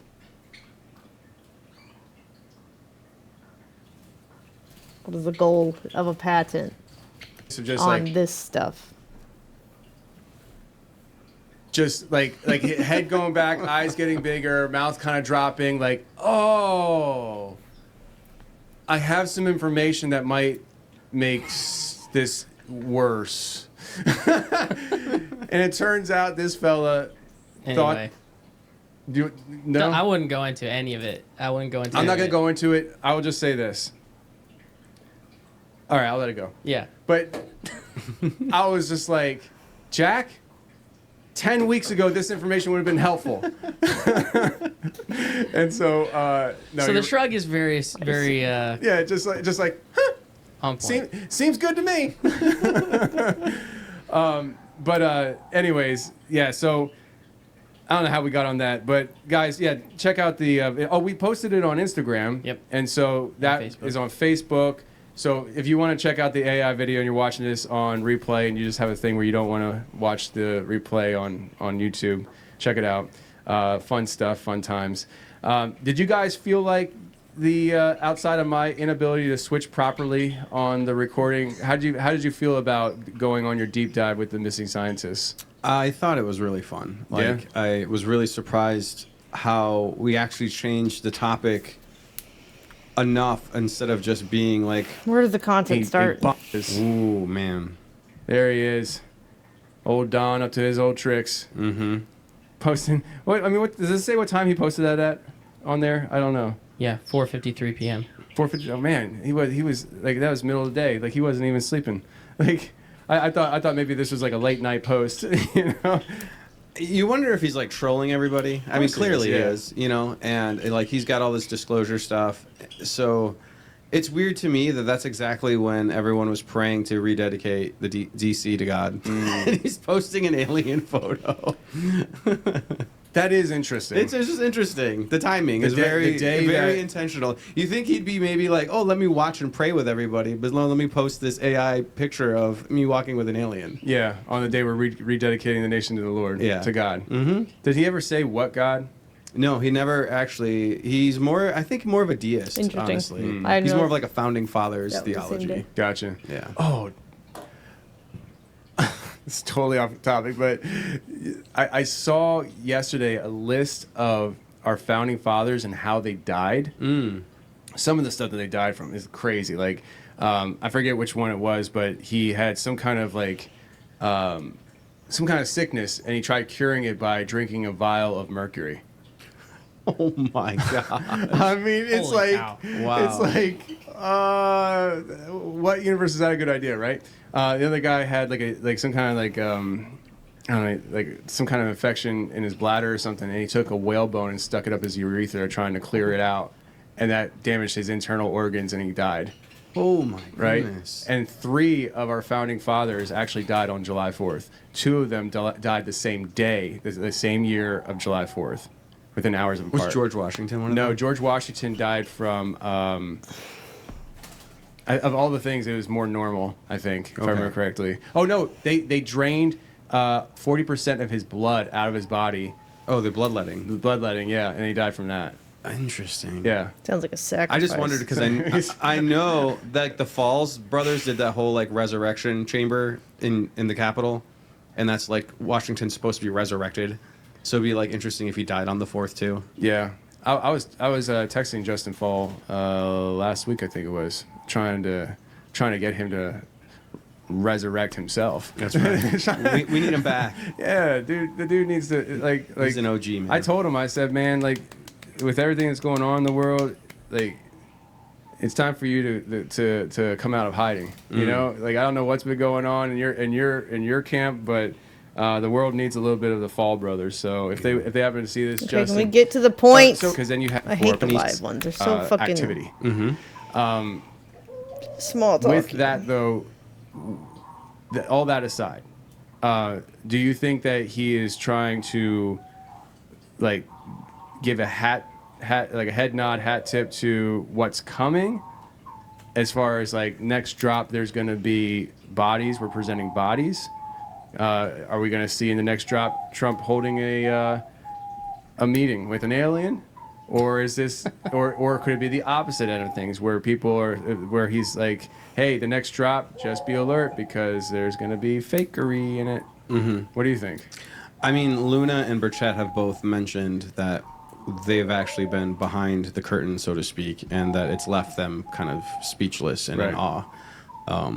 I think that being out there, it is probably pretty evident that more is coming, and that I think it's hard to say with him. I think he almost likes to bait the haters more than he likes to actually like do a hat nod to anybody.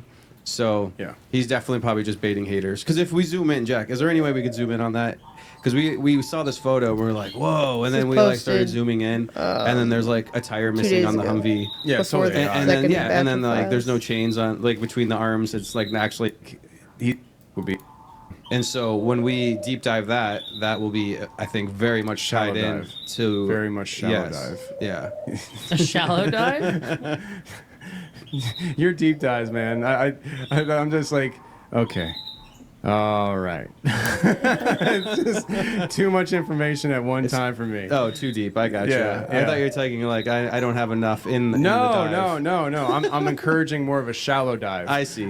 We're gonna try. I mean, it's 25 pages, Jack. Mm-hmm. Jack's been reading it with me. It is fascinating. Yeah. Really fascinating. Yeah. So there's a story of a teenager in France who was in a coma for 3... Where are you going, Jack? Where are you going? He's just over here. Oh my gosh. Get to the point. It feels like she spent the leather sheet. Talk about the schools. I don't know if the 20... it's funny because he pressed went out for a long Newton Heath or into somewhere else, and they're doing something else. I don't know. But let us know if this is hitting for you. If this is striking you, we can strike you again. Listen, there's this thing that started popping up on my feed, and I found it interesting. And I at first you see something and you do it in passing, and then you're like, oh, I feel like I just saw that, and you're connecting the dots. Yale and Harvard both have these things popping up on my feed. Two separate different things, but not really. And it kind of just got me going down this like mental domino rabbit hole. So the first thing is, I would say, what should we do? Yale or Harvard? Harvard, Jack, or do you think Yale? Let's do Harvard. Harvard? So I'll hand it off to you if you have anything, Jack, on this. But essentially the idea is that Harvard is now offering, it's being... I guess polarizing online through the idea of offering witchcraft classes, occult classes. From what I understand, it's more like they're studying the history of the witchcraft, the occult, and things like that, but through, I think, literature that focuses on those kind of things. Oh, you got it right there. What is that, Jack? Is that the actual school or? So this is the actual name of the course and what they're offering. So it's called Prediction X, Omens, Oracles, and Prophecies. It's an overview of divination systems ranging from ancient Chinese bone burning to modern astrology. So basically, like, if you read the course description, it's just giving a pre-scientific look into what the Chinese practices were and what ancient practices were with divination, magic, all those kind of things, and then taking it to what do we practice in the modern, so like tarot and things that have kind of stuck around, like astrology, so like your star signs and all of this stuff. How does that all tie together? And that's what this course is meant to do. But it's like, I think anybody can take it. I don't think it's a course that's exclusively for Harvard attendees. So if I take this course after I complete it, can I call myself a Harvard grad? I believe you can, or at least a course completer. You could have a piece of paper that says Harvard on it. Yeah, buddy. That's true. Yeah, buddy. That's true. I'm smart. Don't try me. I'm smart. So, but yeah, like there's not like, as far as like just like the official site and the official narrative behind it, there's really not like a whole lot to it, other than like the people who are posting maybe some of the videos or what they're saying in the courses itself. Because what they show online from Harvard's official website, they're not saying that it's like any type of like, here's a spell and here's how you curse people or anything like that. But it is like the gateway drug into doing that, more than likely. I mean, people, like, if you want history and you want to learn the history of the practices that you're already interested in, you know, that's what people might be doing it for. Yeah. You know? Yeah. I've had several people on the show who, at one point or another, studied the occult to understand the opposing viewpoint from their theological perspective, only to be pulled into it. Yeah. The one guy that always comes to my mind, his name's Joel, but not Joel Thomas, our buddy, another guy, and that's exactly what happened for him. I think he was studying to be a pastor, and he decided to study the occult to understand. Distraction mode. Why are they called Ivy League schools? Why are Ivy League schools called that? Ivy plants growing on the historic brick buildings of these historic northeastern colleges, combined with a popular 19th century tradition where graduating seniors would plant ivy on their campuses. Okay, but what's the real reason?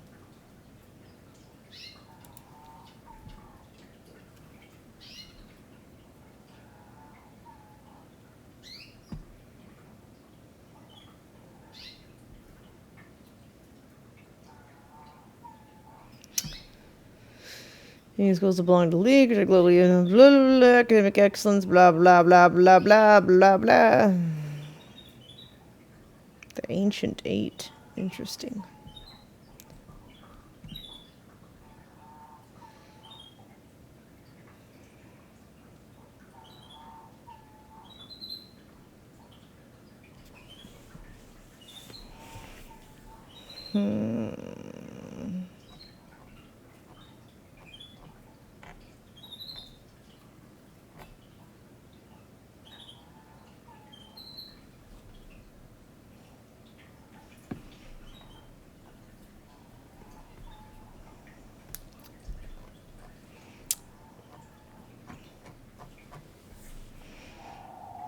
Planting of the ivy.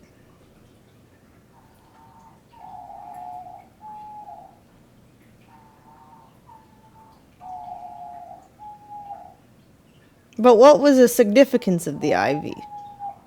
Is my thing. This might be true, but why did they plant the ivy?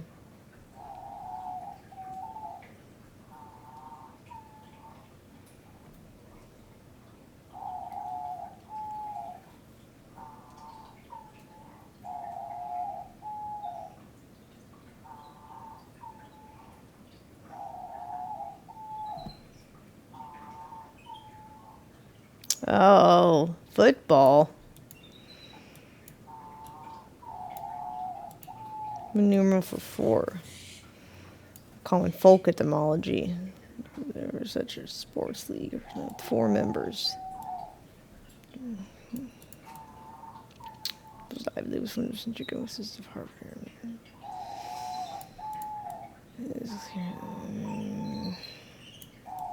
At the so-called massive SOA convention decided uniforms for the emerging game of American football. That's a Mason thing.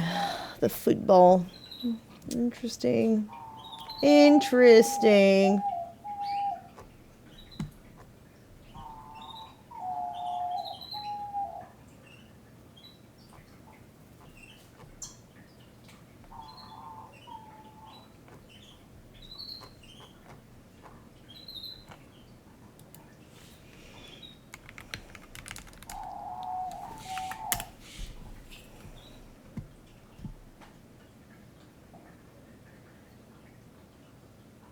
Ah. That's IV. I want IV, not IC. I was like, what? The fuck?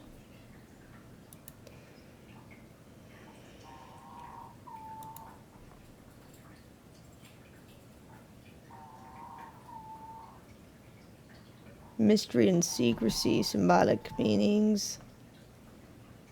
It heavily cloaks walls, ruins, and trees. Has historically been associated with hidden knowledge and secrecy. Oh, so that's why it's important that the ivy's on the walls and that the students plant it. Got it. Thanks.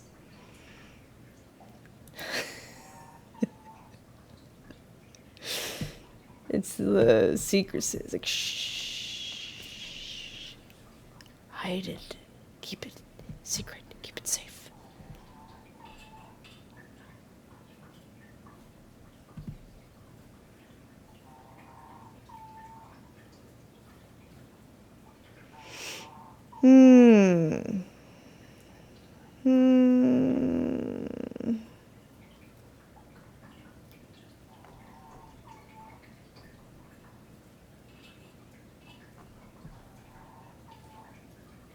Oh, Celtic.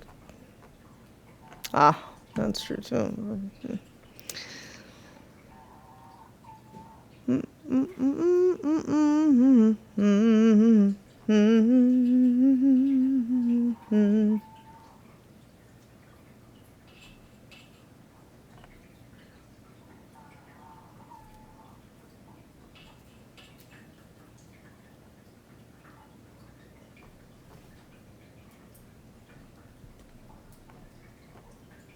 Cycles of life and death. Yeah, that would be something that would be celebrated by the occult. It wasn't supposed to be death.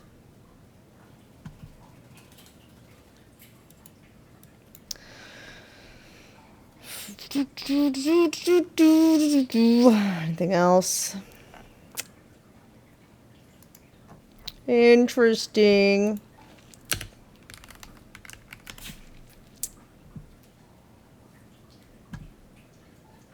Overtake and strangles old trees. That's true. I can do that.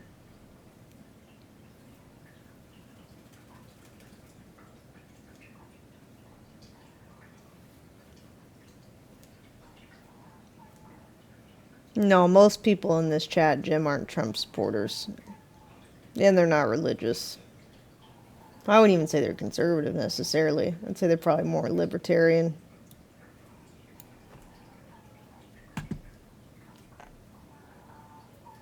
If they were super conservative, they wouldn't be okay with watching an OF girl.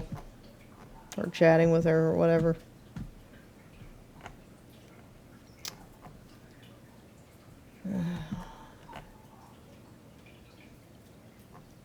Just because they're on the side of Jesus doesn't mean they're religious.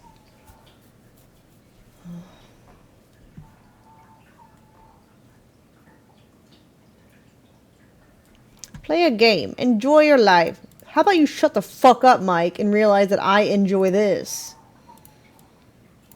Alright? This is more entertaining than a game. If I'm gonna waste my time on pixels on a screen, this is my form of entertainment.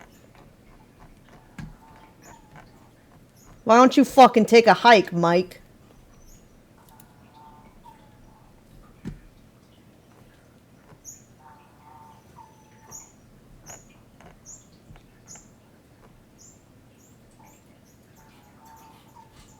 Rude? No, you're rude. Telling me how to live. Don't tell me how to live, Mike. It's also pixels on a screen, though. That's what I'm saying. If I'm gonna spend my time looking at pixels on a screen, this is more fun to me than a game. So don't tell me to engage with the inferior version of pixels for entertainment. Go do your own entertainment. Anyways.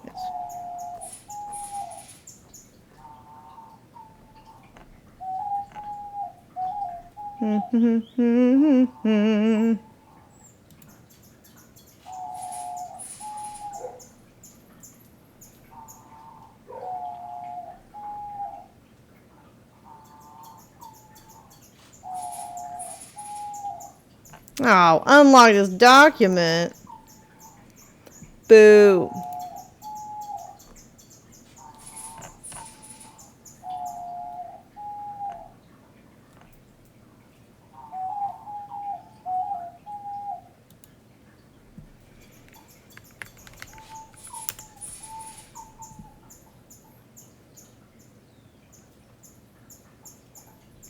There is no symbol more interesting to Masonic students than a sprig of acacia. The fuck is that? No, like a fern looking thing. Okay.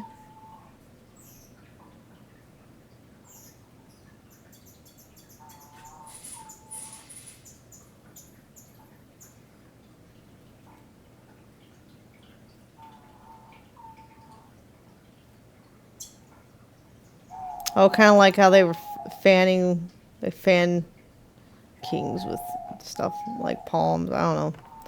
Maybe part of it was like, ooh, royalty. I don't know.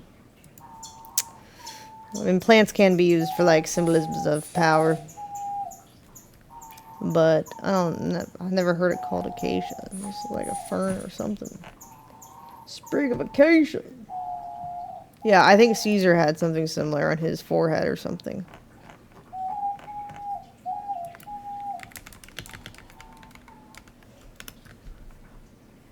Like this type of shit or something. I don't know. Something similar. Some bullshit like that.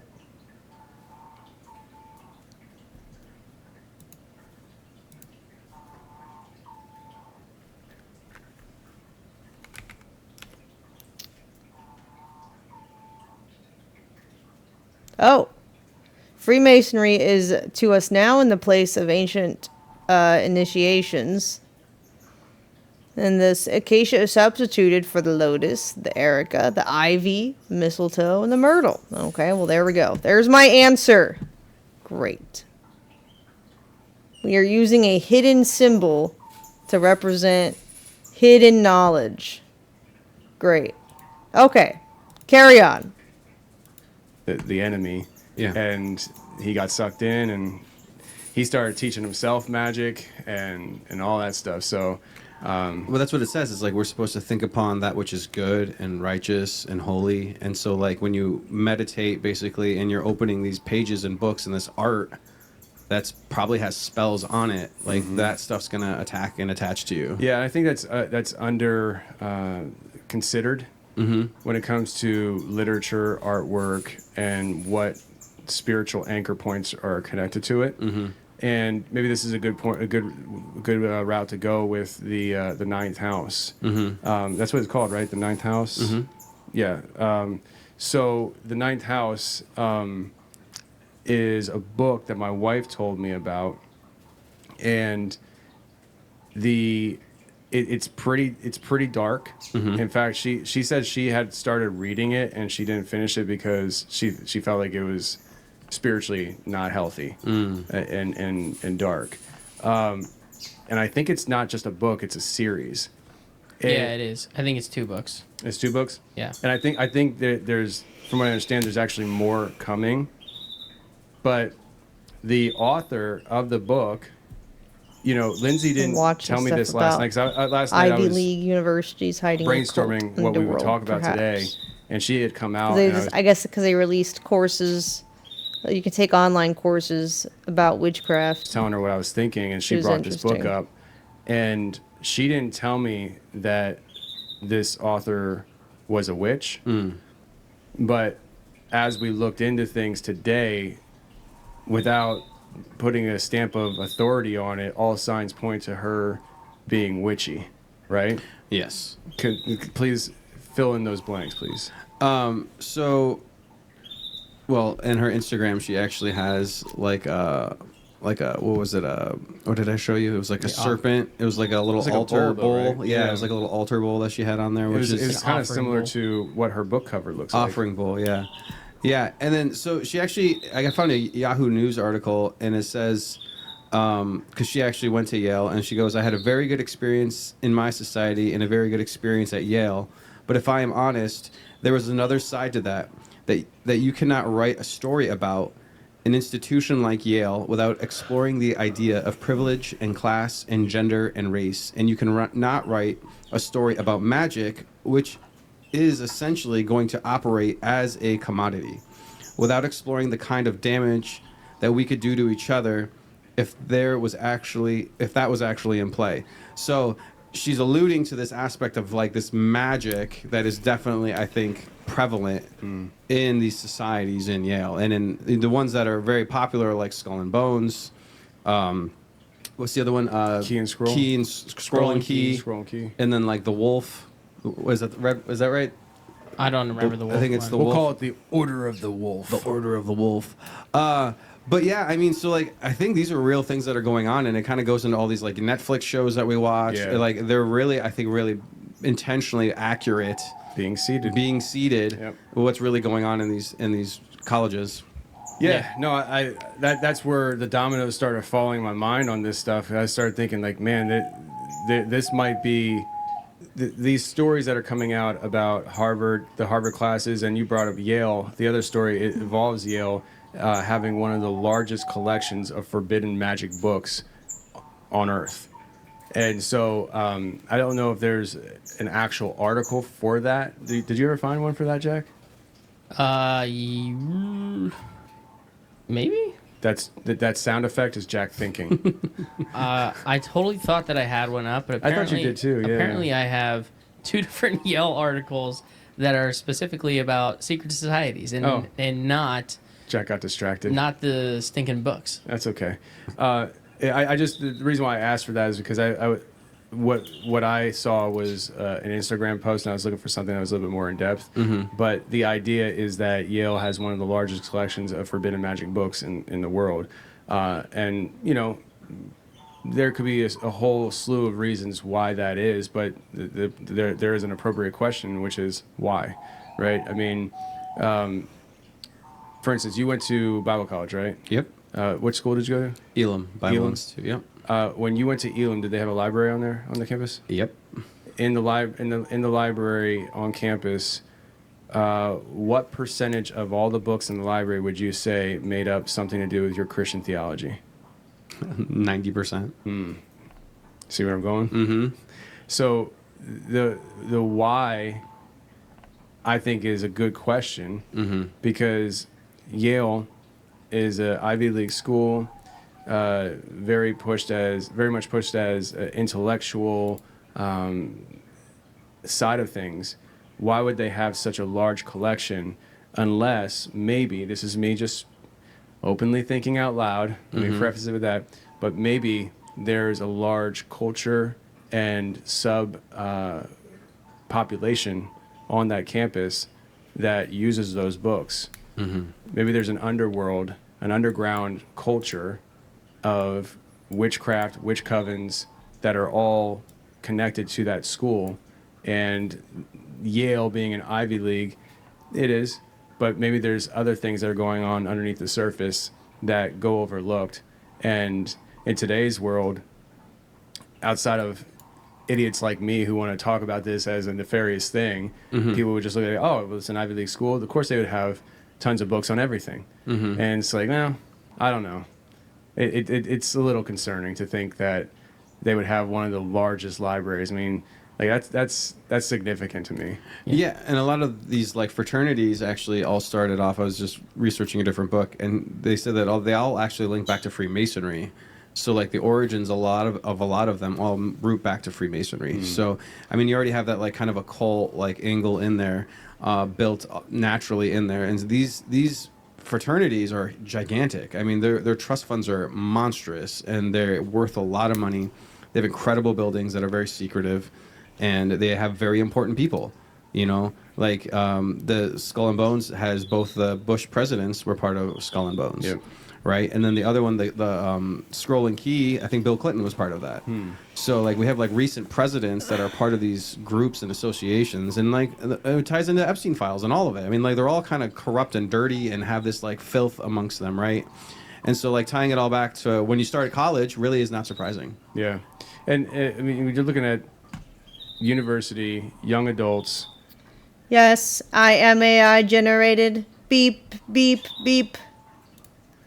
Very, very much impressionable and getting ready to go down the route of education, expanding your mind, and having this stuff there. If there's a subculture, an underlying culture of that on campus, I would imagine it would be easy to get sucked into if you have not already gone there for those reasons anyways. Jack, what were you going to say earlier? Yeah, I found an article that talks about it a little bit. So, like the rare book and manuscript library that they have, it has a major archive of medieval and Renaissance alchemical manuscripts, and it's what scholars call as Yale's alchemy collection. These manuscripts sit in the border of science, philosophy, and what we now call magic.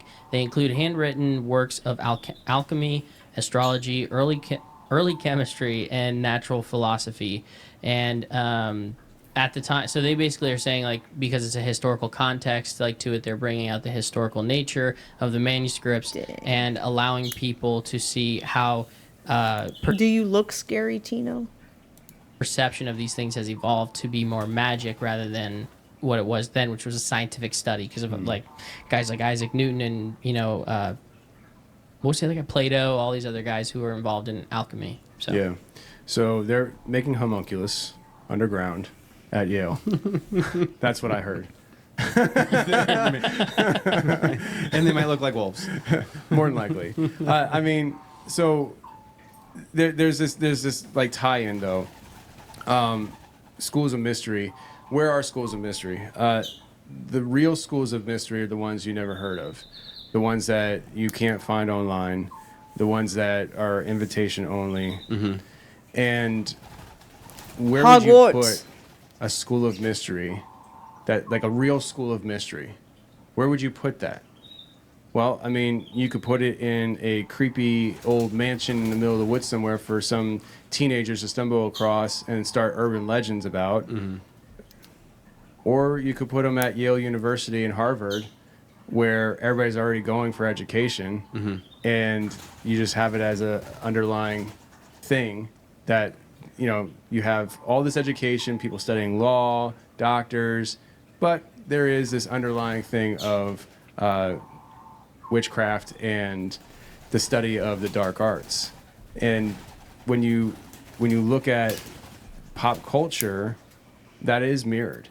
That is mirrored, especially in certain newer series on Netflix. And we were looking at Netflix earlier today, and they have a whole roster full of this kind of stuff. And it always takes me back to, I know I've said this story before, but there's plenty of new people that tune in.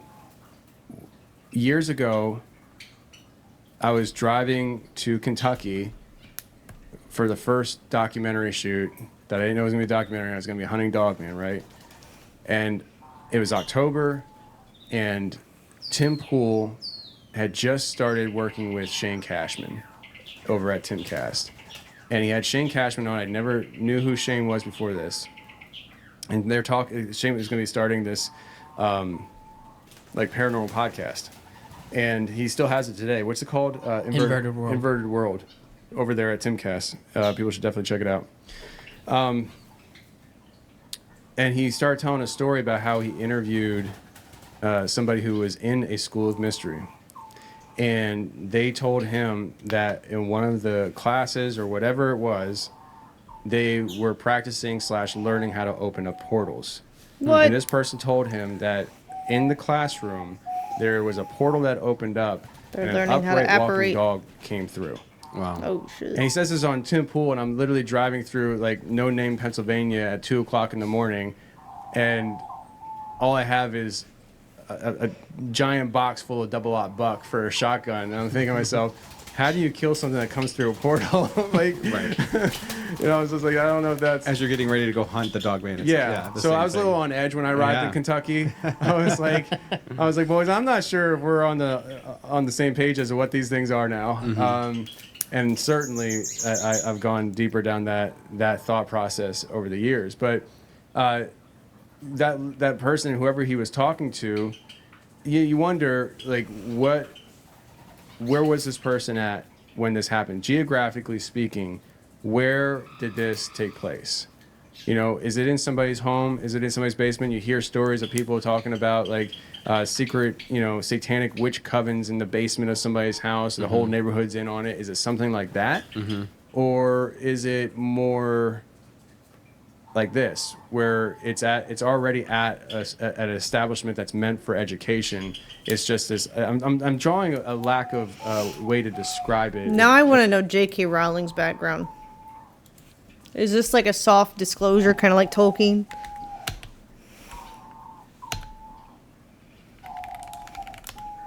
Does she have a military family too?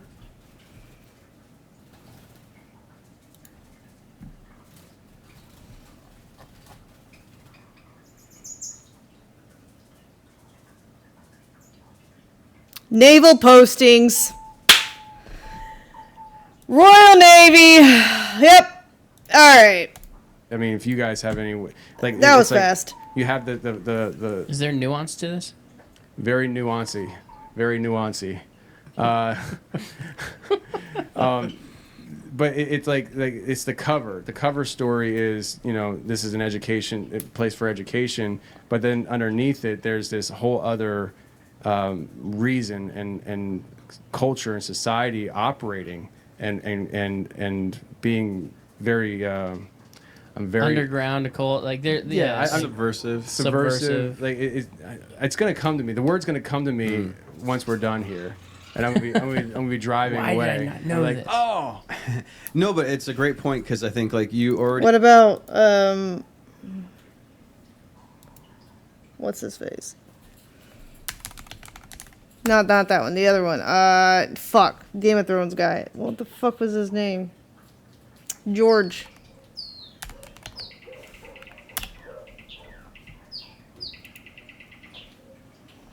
Early life. Maybe his is normal.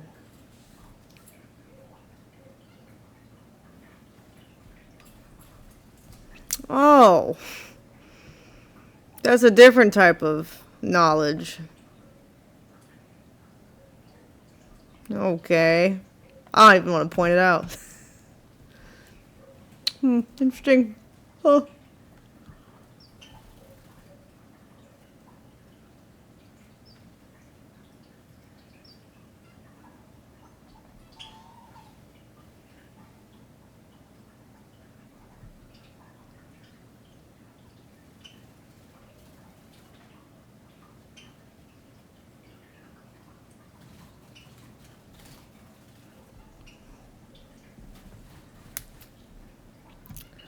Eligible for draft during Vietnam War, which he objected.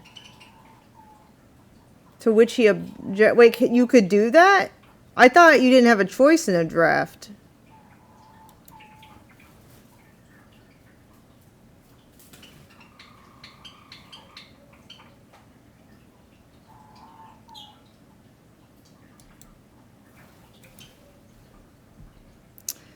He applied for and obtained consensus objector status. Individuals claim the right to refuse to perform military service on the grounds of freedom of conscience or religion. I didn't know that was a thing you could do. Why did they let him do it? Was it...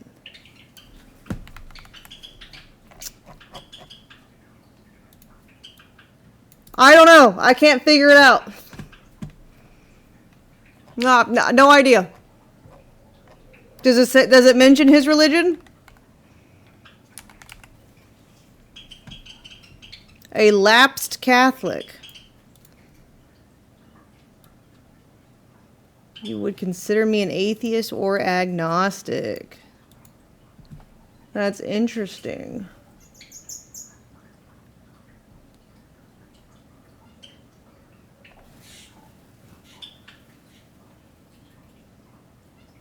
So he's not Catholic.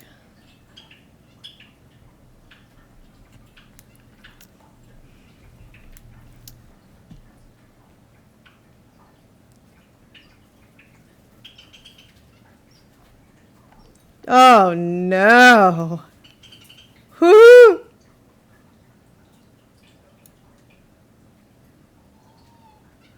Cultural advisor for Colossal Biosciences. Not that fun. How does it always come full circle? I swear to...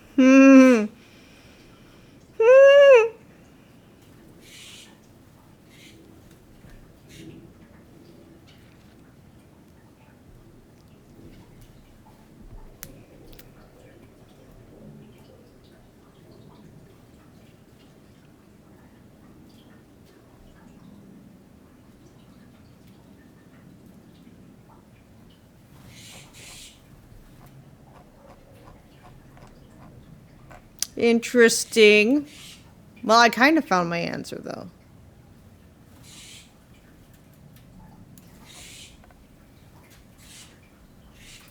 Wait, who were his parents? Does it say?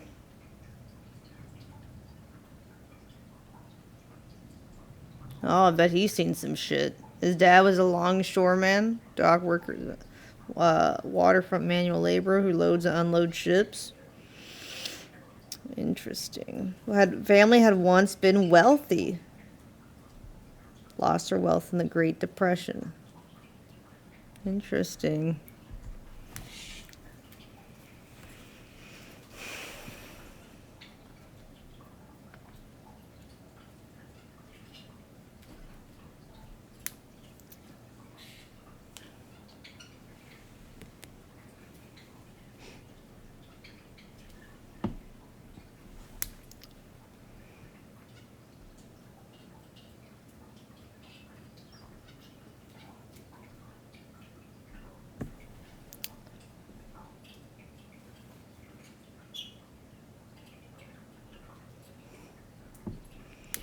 First family lived in a house in Broadway belonged to Martin's great-grandmother, who was, who we know.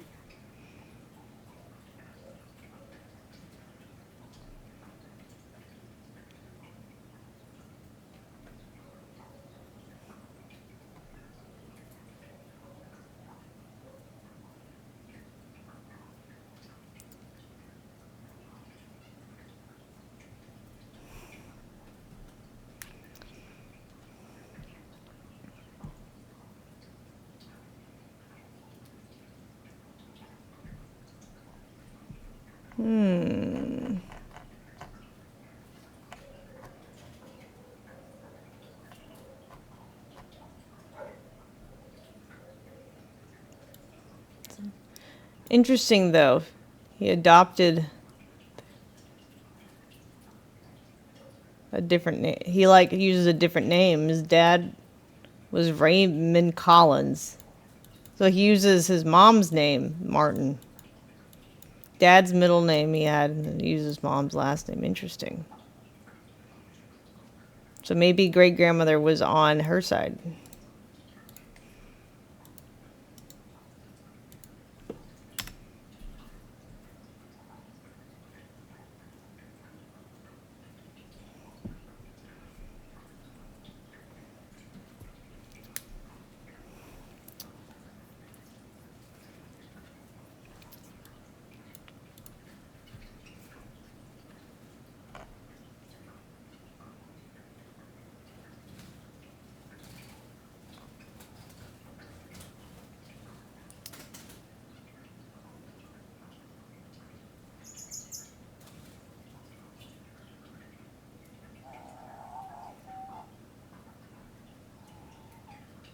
What's maiden form?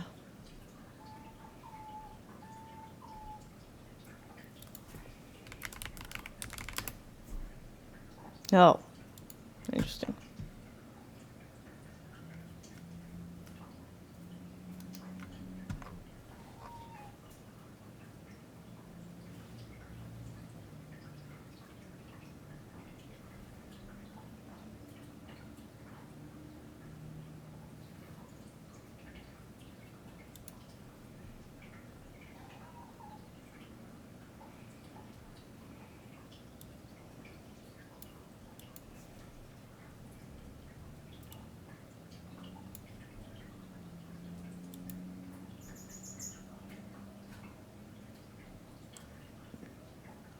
Professional genealogy, Andrew Pierce on Monday. in the gallery. Mr. Pierce will be discussing the history of Bayonne Brady family, which played a prominent role in business local government during 19th and 20th centuries. Interesting. Speaker's mother, Mary Brady Pierce, was the first president of the Bayonne Historical Society. Mr. Pierce's grandson, Alfred Brady, served as mayor of Bayonne. Another member of the family, Thomas Brady, served as mayor. The Bradys owned a construction supply business that had a dock on the Kilvan Coal. The fuck is that? Present-day pier by First Street, still called Brady's Dock. Family also owned a coal and ice company that operated in Bayonne. Another member of the extended family is Game of Thrones author George R. R. Martin, whose mother was Margaret Brady. Well, I kind of got my answer. All right. Maybe that's why they let him get out of the draft. He's got ties to mayors, local government, and business and corporations.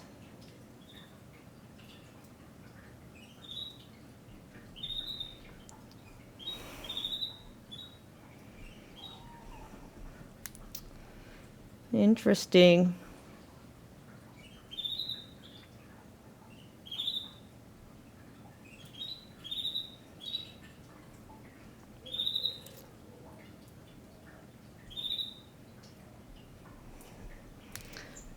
Following a childhood fascination with genealogy, Mr. Pierce has worked as a professional genealogist since 1983. He's done research for hundreds of clients, written and contributed books and articles, lectured at conferences and seminars. His specialties including tracing Irish-American connections. Of course they are. Finding 18th and 19th century New Englanders, solving brick wall ancestry problems, tracing missing heirs, and researching Native Americans. Oh, yeah, okay. Mr. Pierce's geographical specialties include New England, the Mid-Atlantic, New York, Carpatho-Russians, England, Ireland, Poland, Slovakia, Eastern Europe. Interesting. We've touched on a lot of those topics, too.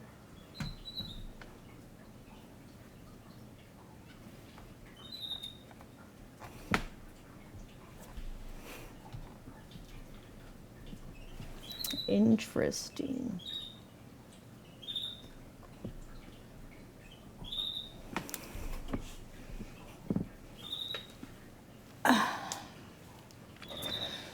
Researching to find out who's connected to the Nephilim bloodlines, maybe, or the reptilian genetics like that bearded dragon had. Or maybe the Canaanites. Who knows? Or the Phoenicians through the Irish. Anyways, the Celtic. They are going to these elite places. And it's funny, a lot of these colleges started off as places of pastoral studies. Like, all of them were initially like theological seminaries and things like that. And so, like, how far they've come, right, and twisted everything up. But you have the elite of the elite. You have the smartest, the wealthiest, the most influential people coming. And it's interesting, they actually say they do it, like, I think it's called a tap day, where they actually will, like, go, and you're not allowed to go say, like, I want to join. They'll come up to you and actually just like tap you on the shoulder, and that's your first initiation into whatever society wants to have you. Really? So they keep an eye on you, and it only happens junior and senior year. So they're watching you for 2 years, to seeing like where and what you do on campus, and then they'll tap you in to be part of their organization. See, if I make it to junior year and you tap me on the shoulder, I'm like, man, I ain't going through that hazing bull crap. I'm almost done here. Like, no, tap somebody else. I'm tapped out. You would totally be like the lone guy that turns into a wolf and like fights everybody. Is that the order? Is that pretty much, am I explaining the order? Yeah. That would be Tony. Tony would be the guy who's like, I don't care what's going on. He wouldn't turn into a wolf. He would just like get all of his weapons as a human and be like, I'm killing the wolves. I'm killing the people. We're done. And everybody be like thinking I'm just some psycho, because I probably am, walking on campus with the guns and be like, another mass shooter on campus. Like, no, there's werewolves and witches, I swear. Who has a lightsaber? I need to slay these people. Yeah, that's just that was golly. nerdy. Yeah, but there was something I was gonna go somewhere I was gonna go with this, but now it's gone. So you brought up The Order, Netflix. So The Order is on Netflix. Tim Jones saying, how many fan strings have you come or others come to on there? No. I don't know what you're talking about. Not about talking to aliens. It's about the fact that it's interesting that these authors who all talk on these subjects that we see traces of happening in Disclosure, like Nordics or whatever. It could probably be the elves. Witchcraft. Look, Harvard's having witchcraft courses. Dragons and shit. We've seen a lot of videos on dragons lately.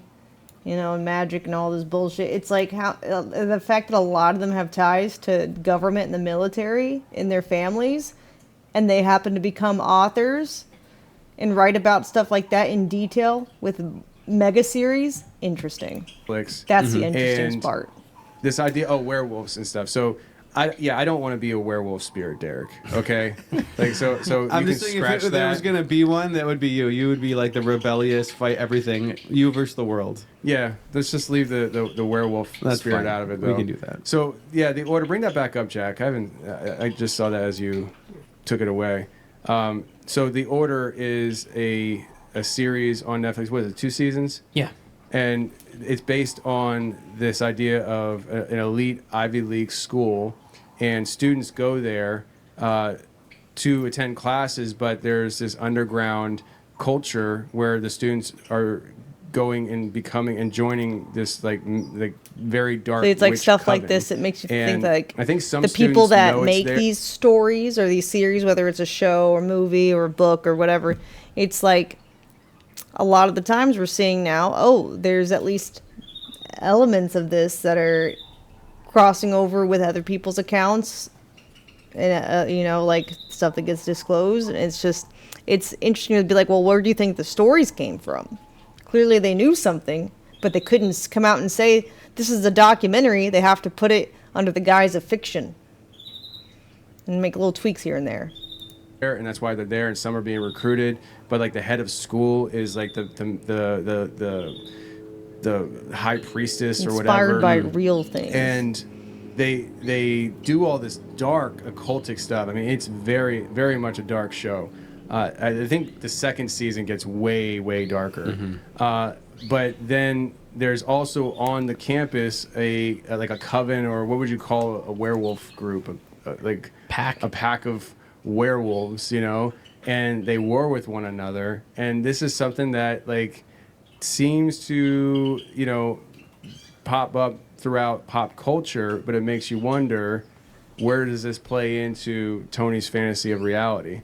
There's a reason you have a Lycan Pack shirt at mercmerch.com. Right? Yeah. But not for long, right? Because that one's going to be going out of order. Yeah.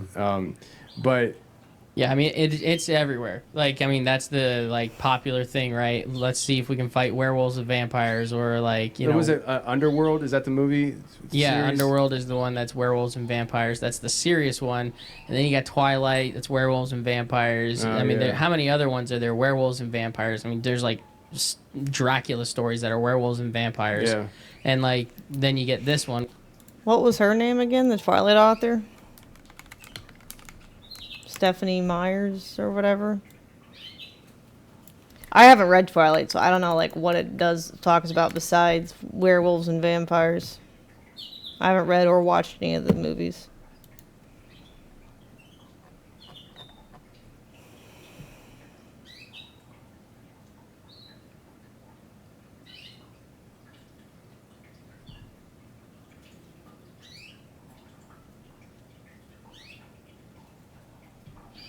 This doesn't talk about her parents, like the other authors did. Interesting.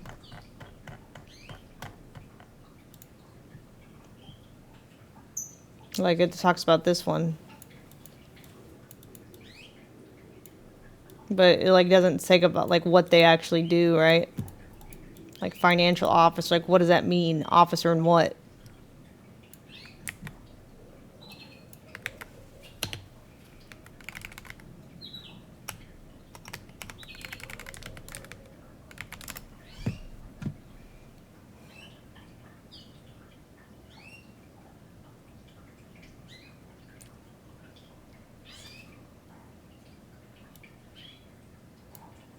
It's such a common name too. I don't know if it's. Let's see.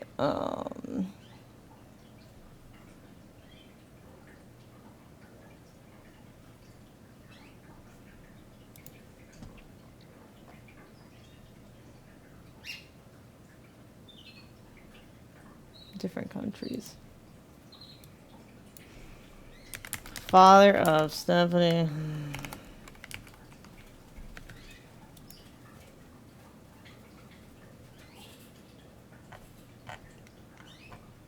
Wait. So did she change her name to Myers instead of Moore? Oh, is it her husband's name? Maybe that's what it is. Maybe she released it after she started married.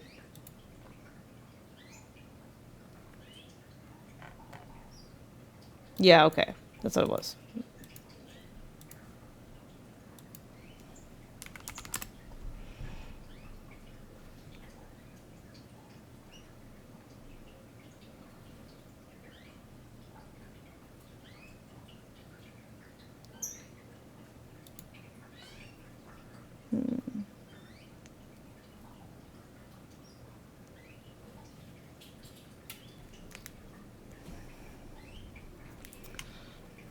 Stephen Morgan is such a common name.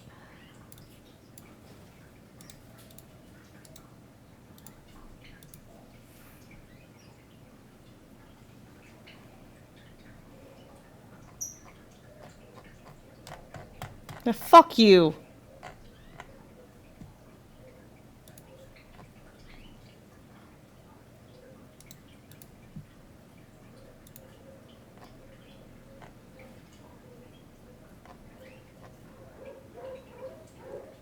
This is interesting.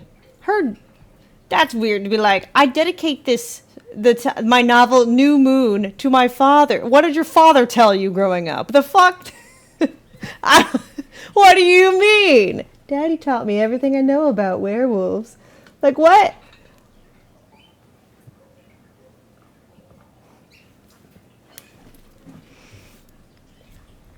Hold on.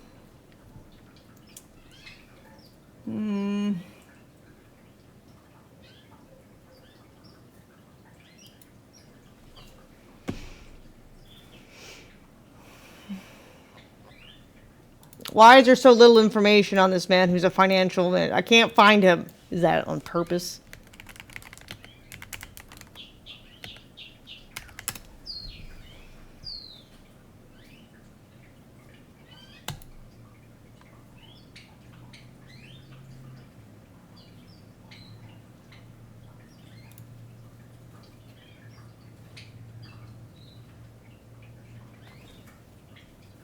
I don't want LinkedIn.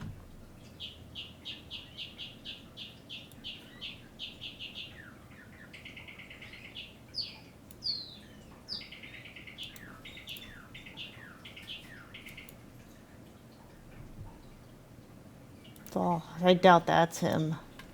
See what I mean? The name is so common. I mean, maybe it is. Is she half? I don't know.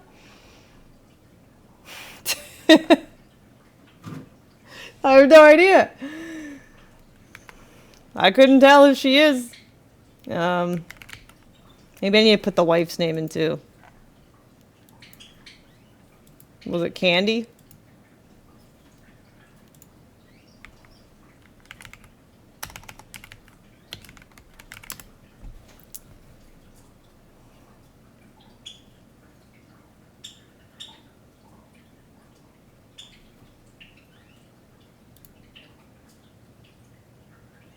So many Stephen Morgans. This is so annoying.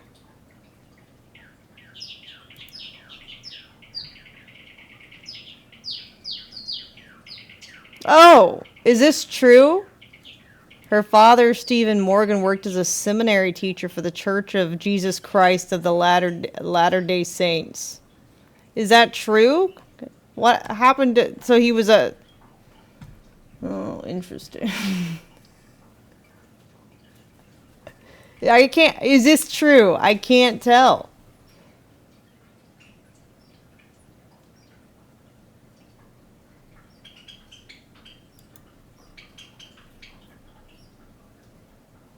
That's not on Wikipedia. Interesting. I wish he had just like he had a page I could click on.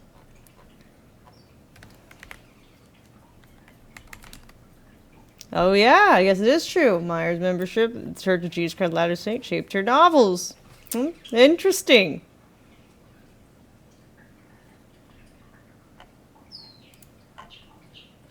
Well, that's.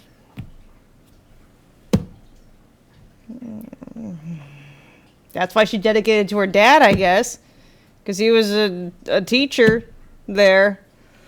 Okay, well.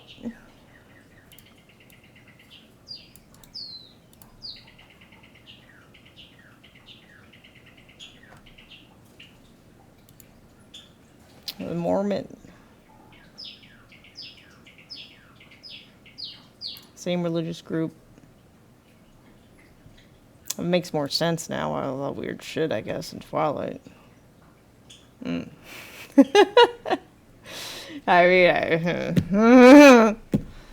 alright, well, there's my answer. Okay. Which is witches or witch coven and werewolves. Yeah. You know? And so it's like that's the common theme, right? Because it's the battle between good and evil. And somehow the witches are always good. Interesting how that works. You know? It's like a witch wrote it. Yeah. Well, it's funny because Bardugo, the writer, They have to, or else the agenda won't push their novel, right? You have to make it seem like it's a good thing, or else you're not going to get published. Obviously, if the agenda of witchcraft and occult shit is controlling something. Has adaptations in Netflix. You have to she has glamorize Shadow and it. Bones and Six of Crows. That's also getting made for Netflix as well. Oh, really? Yeah. So she already has shows Looks like you out won't make any on money. Netflix that she's written. There's shows that are on Netflix now, or Yep, they're being I'm made? almost positive Shadow and Bones is out, right? It doesn't mean that they are pro witchcraft, like JK, right? You know, because clearly she was like, oh, well, they were good, you know, like, I don't know. Doesn't mean that she wants to be a witch. It just could be stuff of like, hey, this type of stuff happens in the world, but they can't put a negative connotation on it directly as the main character. They have to show the negative connotations through the villains, who are also like wizards in the Harry Potter case. Because if they just make a novel about shitting on witchcraft, it'll never get published. Jack? Yeah, it's on Netflix. Yeah. Really? Mm-hmm. Interesting. And I think you do, to a certain level, have to be just considered and wondering what are the possible attachments to this stuff when it comes to the books, TV shows, what are you opening up possibly? Oh, yeah. And things like that, right? Mm-hmm. And so I was talking to, I think it was my wife. I told her as we were looking at this, I was like, you're not reading those books, that book anymore, are you? I was like, please say no, please say no. She's like, no, I stopped reading it. Was that book series the Ninth House? Ninth House. Is that what the order is based off of? I don't know about that, but it seems awfully similar. Yeah. It seems awfully Right. similar. And so it does make you wonder on the werewolf side of things, where is that actually coming in? You know, I mean, we have this idea of witch covens, and I mean, I mean, it seems realistic. And when you have the author saying what she was saying, there's this. What is Ninth House? What is that?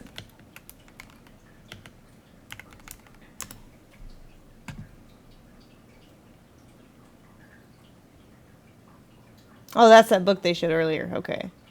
Navigates occult secret societies, Yale University. Oh, okay. So, all right. So it was in the form of like a novel, I guess. It's fantasy, but it's not. You know what I mean? It's, undertone of like if you actually knew what was going on, you know. And it makes you wonder, where does the werewolf side of things come in? Because we had what were we gonna say?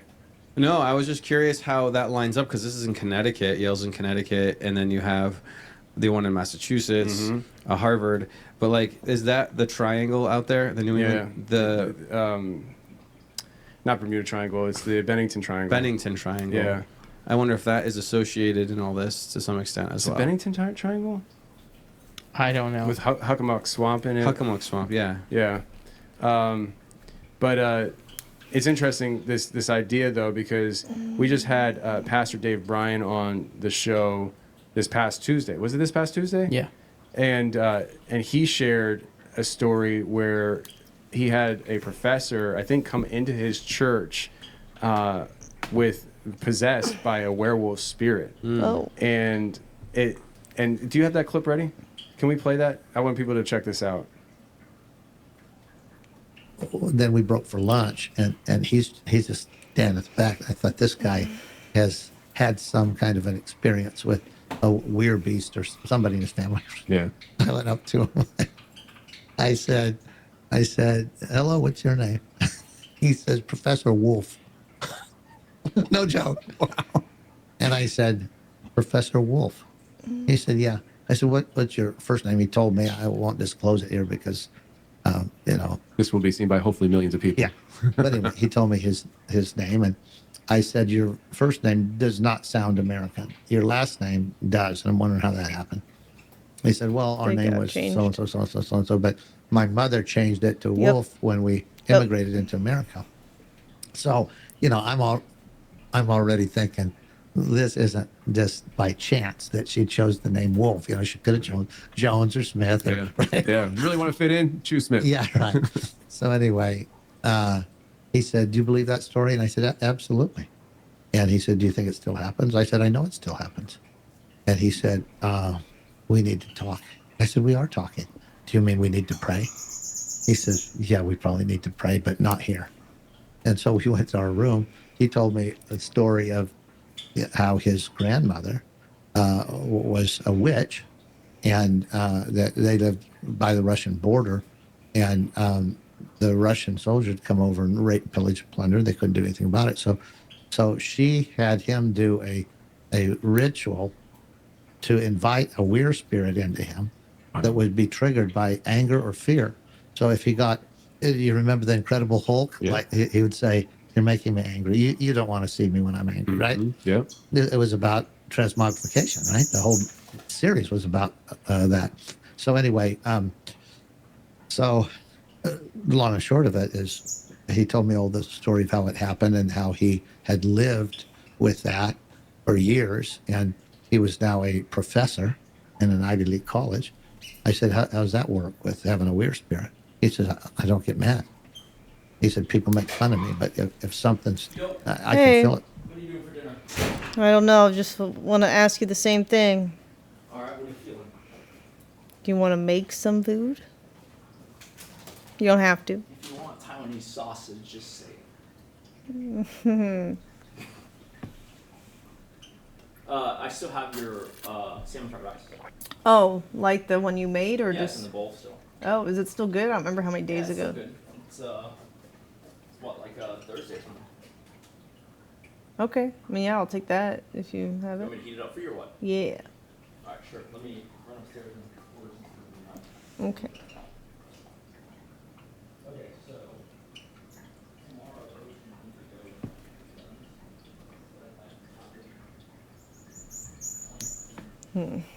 Start to happen. Turn this light He off. said, I'll just I'm grab my tired. briefcase and head for home.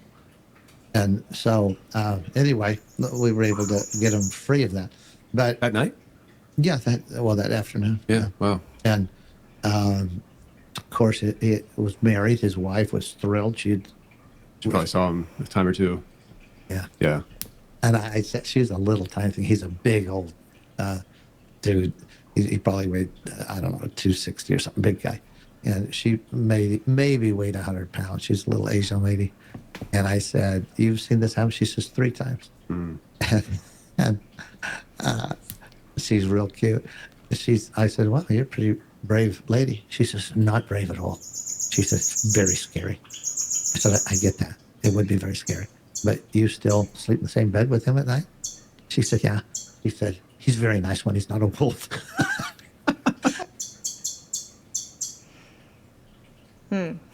Is it over? Yeah. Oh, okay. Yeah. I was vibing out to the episode. I'm like, just keep it running. Just keep it running. So good. So it's interesting that we're talking about this whole Ivy League schools underground culture of dark occultic nature. And he was a Ivy League professor that had the what pop culture is showing us as like this warring kingdom happening in these TV shows. He was the opposing of that. He was the opposite of that, which was the werewolf.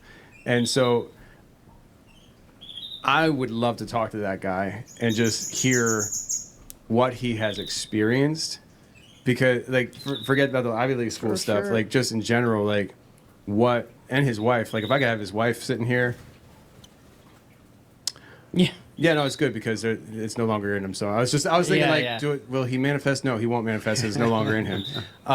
But there was, I believe somewhere in that episode, he talked about how he actually cast out the were spirit out of the professor through prayer. Obviously, that's what he talked about earlier in the beginning. But it's interesting, this warring kingdom vibe. And I talk about it a lot. You know, the simplistic nature is good versus evil, God's kingdom versus... Sorry, I'm always distracted. Okay, so we figured out the Twilight author. What about Mr. George Lucas? Who's your daddy? Who's your daddy?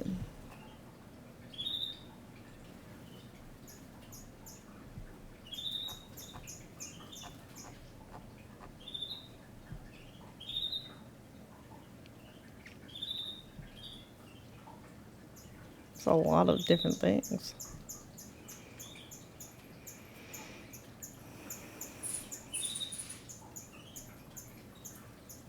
Oh, they attended Disneyland during its opening week, which probably meant that they knew Walt.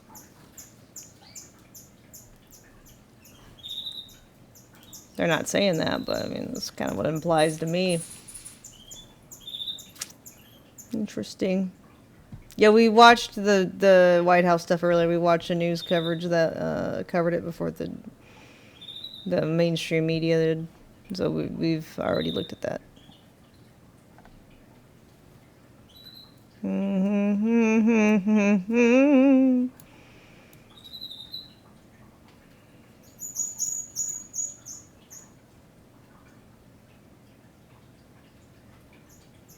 What kind of car is this? 1962, a few days before his high school graduation, George Lucas was driving a souped-up Auto Bianchina.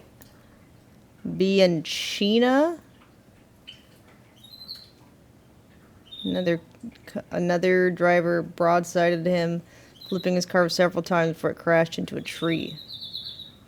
Bianca? Let me see.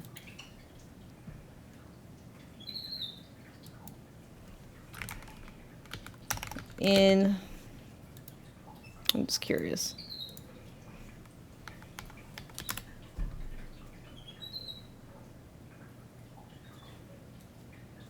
What would that be today? Like, we'll say it was the 1100 one. What's that worth today?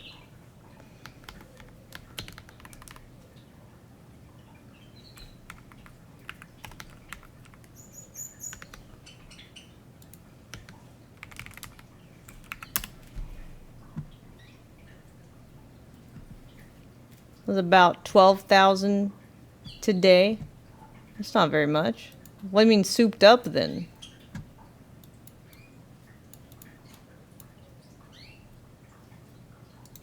How is it? Did you like have like crazy wheels on it or something?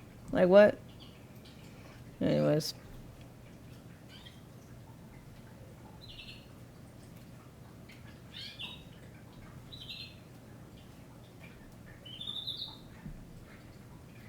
Father owned a stationery store and wanted George to work for him when he turned 18.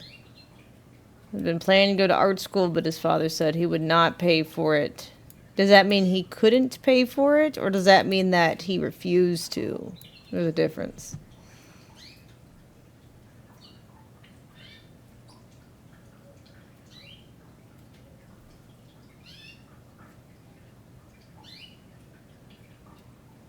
He declared upon leaving home he'd be a millionaire by the age of 30. Was he? I don't know when you become a millionaire.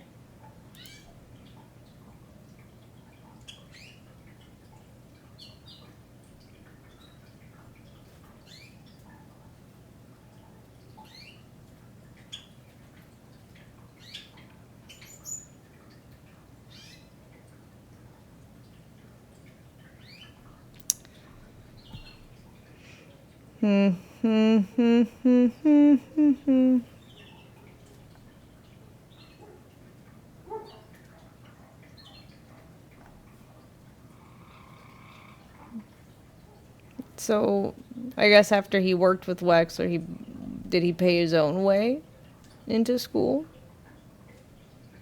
The Dirty Dozen.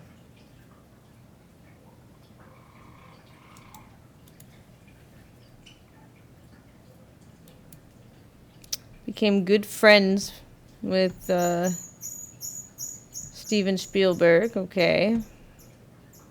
So maybe it's possible that his parents weren't involved like the other authors, but he could have gotten influenced by his circle of friends. As fate would have it, maybe. I don't know. Unless there's more information about the parents they're not telling us.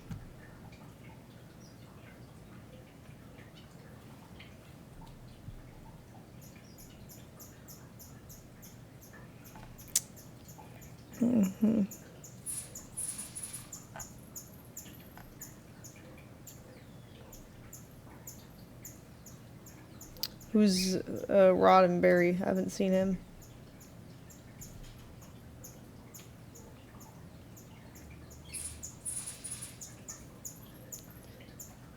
They're making a... What? 543, a self-referential, self-depreciating documentary about the making of a satirical teen beach movie called Orgy Beach Party. Man, it just sounds like a bunch of horny young guys. Okay. That explains the Princess Leia bikini, I guess, and the weird Natalie Portman bondagey dress she was wearing to reject Anakin. Supposedly that was the only costume in Attack of the Clones that he had weighing on, which is weird as fuck.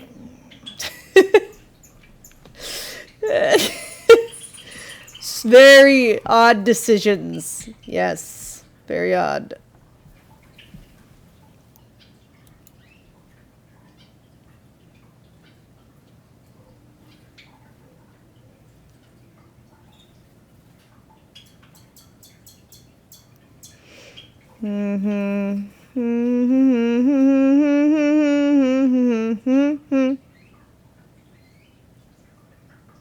Tried joining the U.S. Air Force as an officer. Immediately turned down because of his numerous speeding tickets.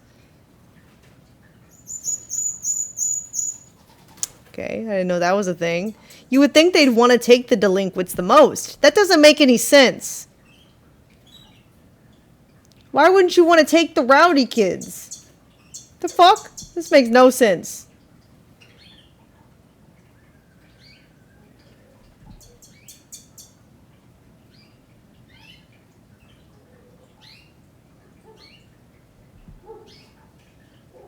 Sounds like a fake reason.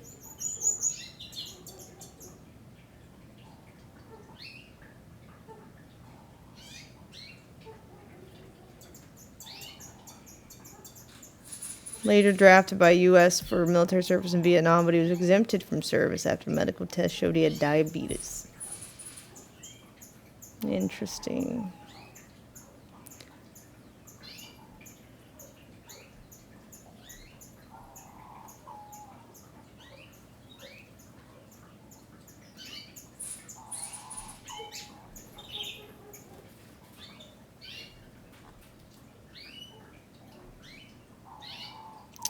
So far, maybe there's something that I haven't been able to find here, but it kind of sounds like for him, it wasn't his family that had connections like all the others we've looked up. It was like his right place at the right time, circle of friends in the filmmaker space, and they probably had families that knew stuff, is what I'm guessing.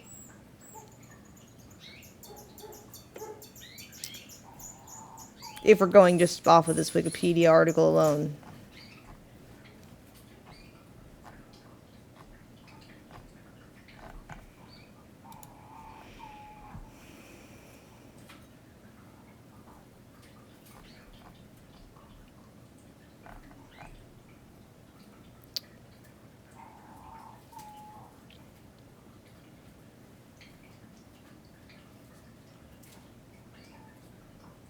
Now that is a name.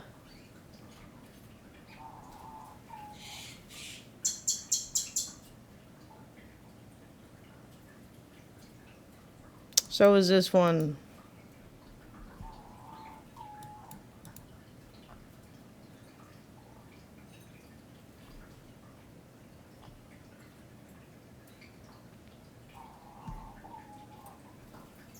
Armenian.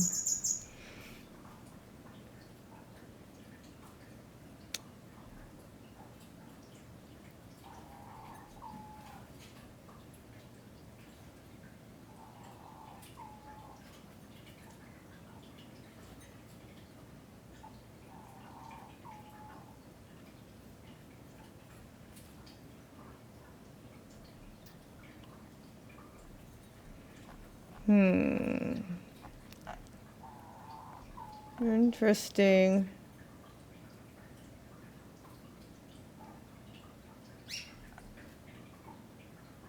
This guy got Han Solo back.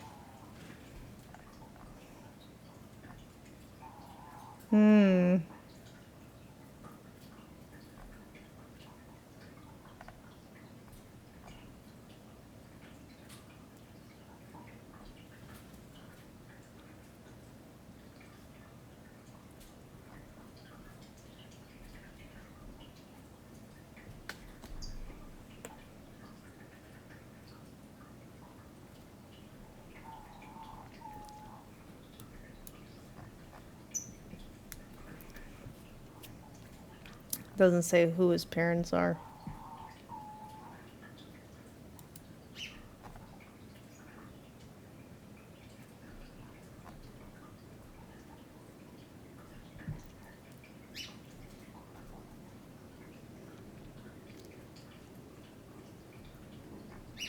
This has even less info.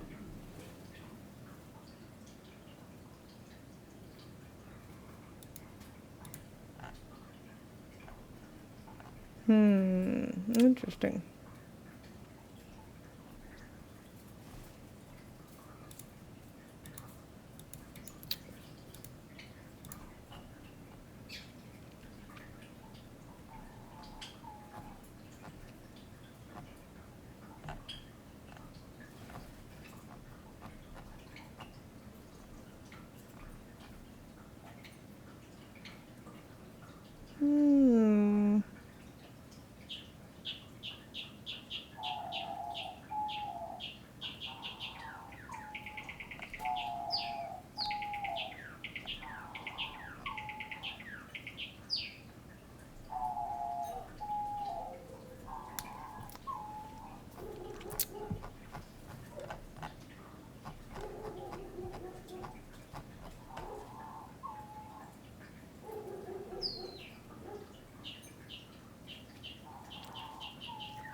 Might have found something.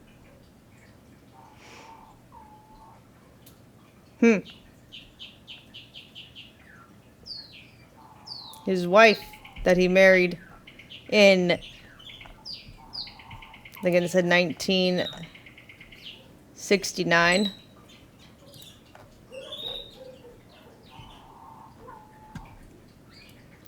So his father-in-law was an Air Force officer and during World War II.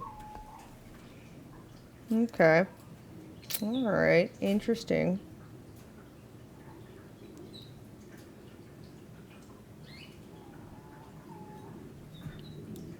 And who's her mom?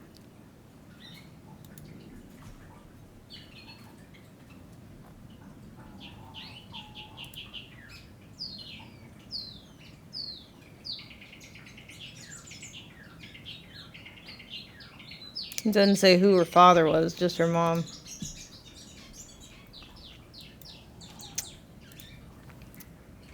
Oh, Marcia.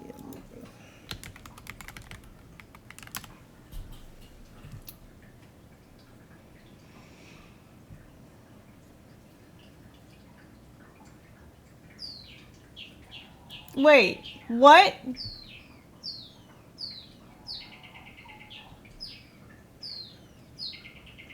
They met when he got his first job editing government films. Alright. Fuck off. There it is. There it is. I knew I would find it eventually. I just had to keep searching. Satan's kingdom, and they clash, So, you know, and you see Based, and if they got married in 1969, that means before Star Wars, probably in the 60s, he was already editing government films and met a wife there who was there with relation to some other government bullshit too. It's All right, God well that versus makes Satan, sense. Jesus versus Satan. And her dad was in the military also. But when we throw the verbiage of kingdom in there, it Oh, opens up found it. a whole other side of things. There's a hierarchy, there's a structure, and just like in any kingdom, there can be civil war. Makes you wonder, could there be something like that happening with this stuff as well? Civil war, warring kingdoms, warring with one another. What were you gonna say, Jack? Yeah, I was just gonna say, like, with the show, the Order, like that's the kind of stuff you see in even Yep, there. that's Like, where I was going, I yep. mean, there's factions within the groups, within the werewolves and within the witches, Mhm. and it's like, you know, one doesn't like how the other is treating the other side, and they want to be, you know, one wants to be friendly with the other side, the other doesn't. They want to completely quite eliminate the the werewolves. rabbit hole. Yeah. And it's like, you know, ultimately at the end of the episode or the season, spoiler alert, they become friends and they're all happy together and they all fight the same evil according to them together.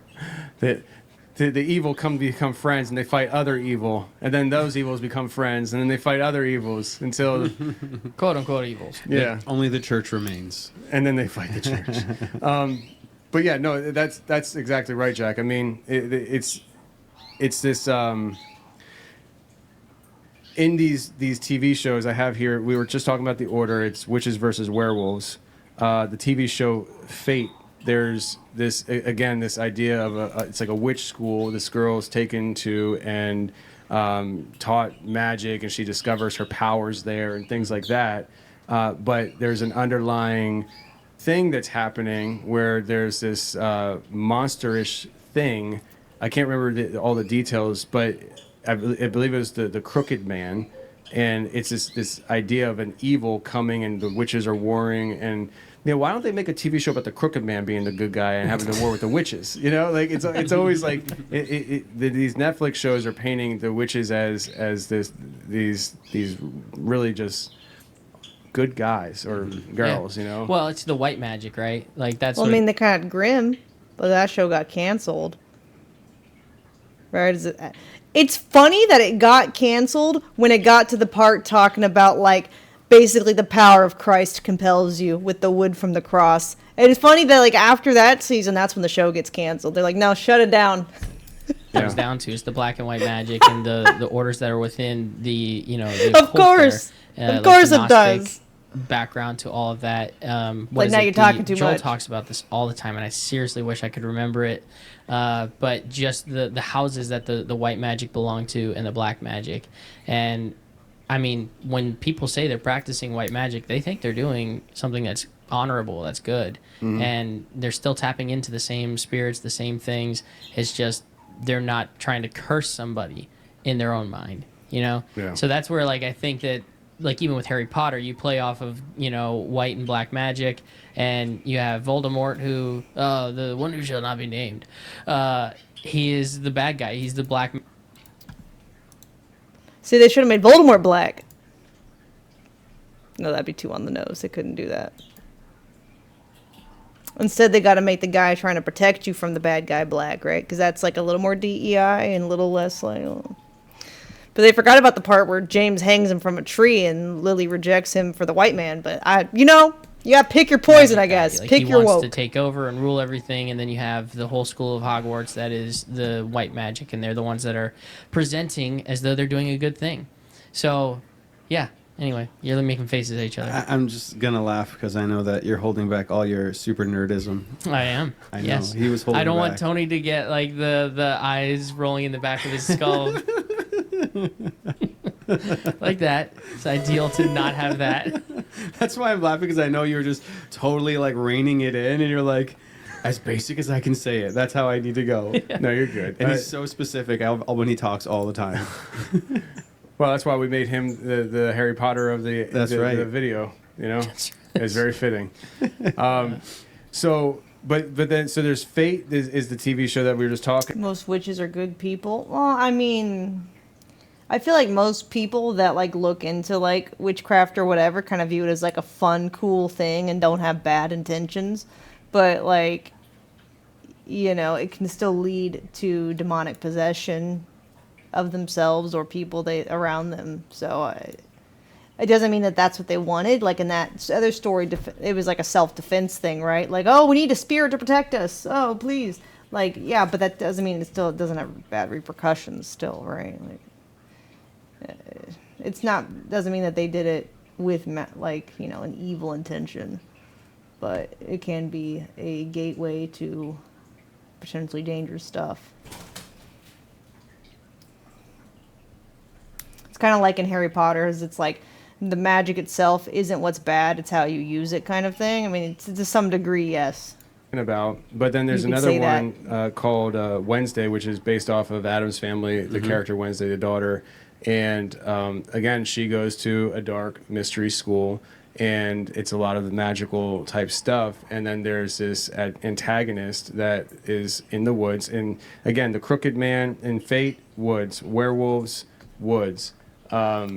Wednesday, this monster creature seemingly in the woods. You find out it's not just a creature, but it's like more like a Jekyll and Hyde type person. Shapeshift.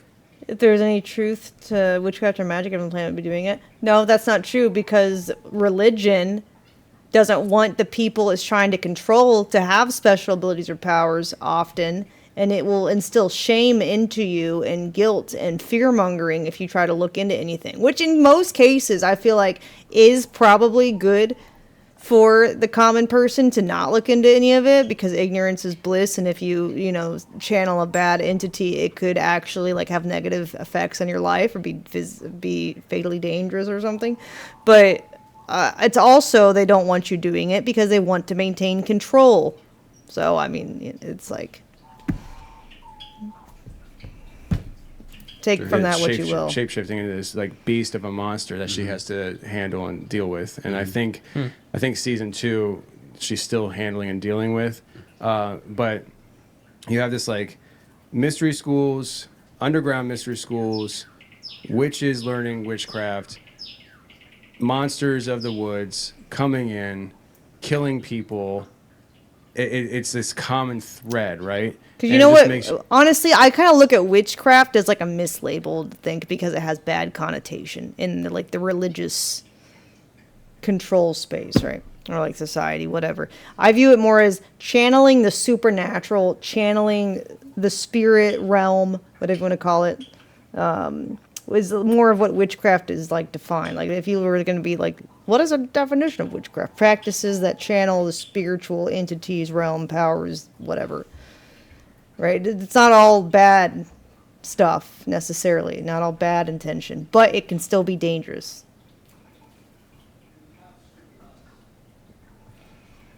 I guess. Like, that's kind of type of stuff. Not everyone doing it is evil. Or looking into it. But there are evil people that use it, absolutely. For evil intention. If that makes sense. I mean, manipulation and control. Yeah, well, manipulation can be manipulating the spirit realm to what in your mind is helpful to yourself, right? Like you're trying to reap the advantages of it. But it doesn't necessarily mean that they have bad intentions for other people. But things can still happen through ignorance or accidents or whatever.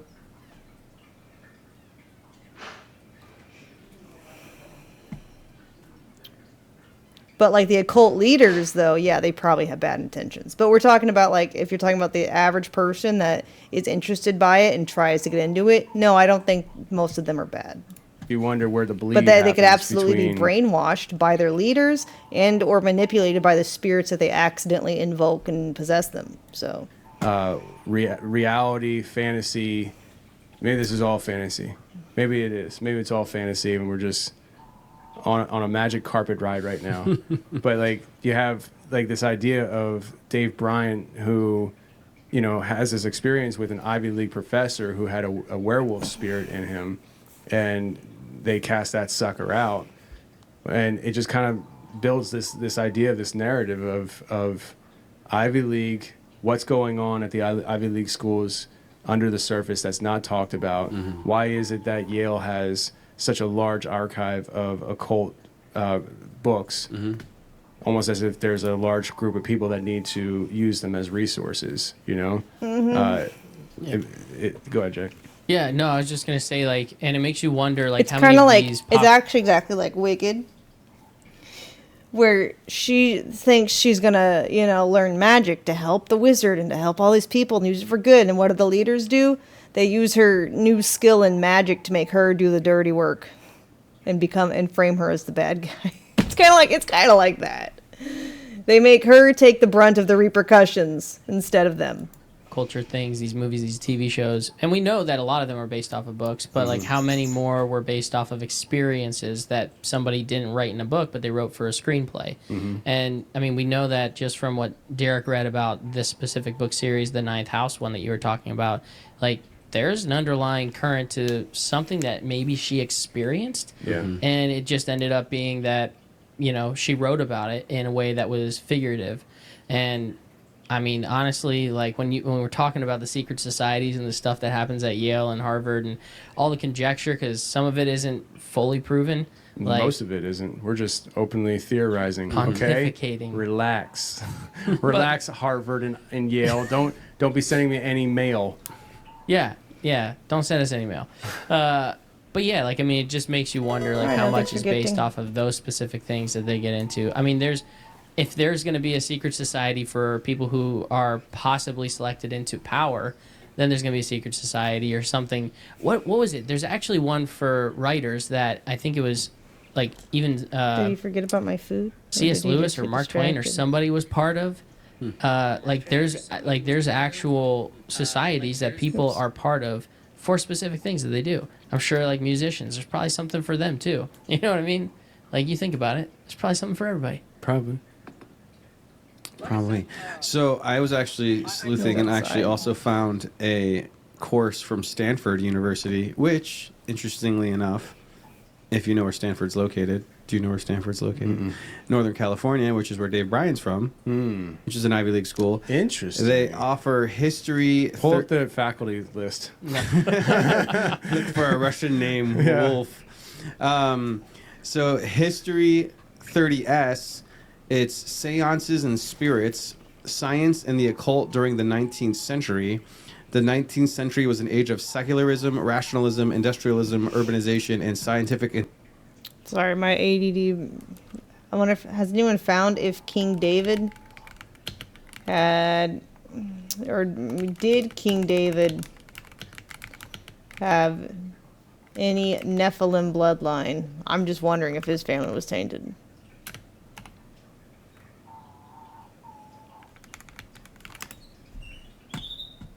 I don't think he did, right? So now that makes me ask, what went wrong? Because there's we were watching the video before that Trump was related to David. Who fucked up? I'm just kidding. What? Where did we go wrong from David to Trump? A technological I'm just innovation, wondering. But it was also marked by obsession with the paranormal, as people held seances, summoned ghosts. Jesus descended from David? Yeah, okay. So, like I'm saying, like, one line, you know, it's like the Zelda timeline. It split off from David. One got Jesus, one led to Trump. What happened? performed magic rituals. Exploring this paradox, this course will focus on Britain with occasional forays to America using sources like spirit photographs, seance transcripts. I'm just kidding. and I don't know occult if Trump is Nephilim, blah, blah. I'm just joking objects mostly. from the Stanford archives. We will examine the origins, spread, and significance of our modern fascination with the other world. So, like, you're gonna handle cursed objects and all that, and that's a course. That is a history course in Stanford. History course. Okay, I think we're almost done with this video. I think they're gonna tangent soon. No, I swear there was a video talking about that, right? That's what it said, right? I think All this right, was the folks, video. welcome to Nino's Corner.tv. Ferris line right in the middle. You've got the Zedekiah right here. You see this? Okay. Zedekiah was the king How far that does this go lost down? Jerusalem when Nebuchadnezzar came and hauled all the people off into Babylon. And Jeremiah ended up bringing the two Oh yeah, queens. because it goes down the kings of Scotland. Okay. Both the king's sons were killed. The princes were killed. But the princesses were brought over to Ireland. And they were crowned on the Hill of Tara, which is in... So the Solomon line, okay, so the Solomon line went to these princesses who were brought to Ireland. Okay, so Solomon was the bad one. Nathan was the good son who led to Jesus. Okay. I knew it had to split somewhere. All right. Solomon's line led to the Elizabeth II, George the... Okay. All right. Okay. All right.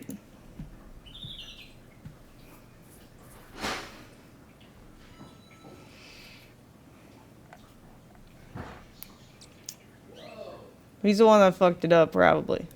In Ireland. I got to go there last year. It's absolutely amazing. It's a beautiful field of green and on this hill, and it's a figure 8.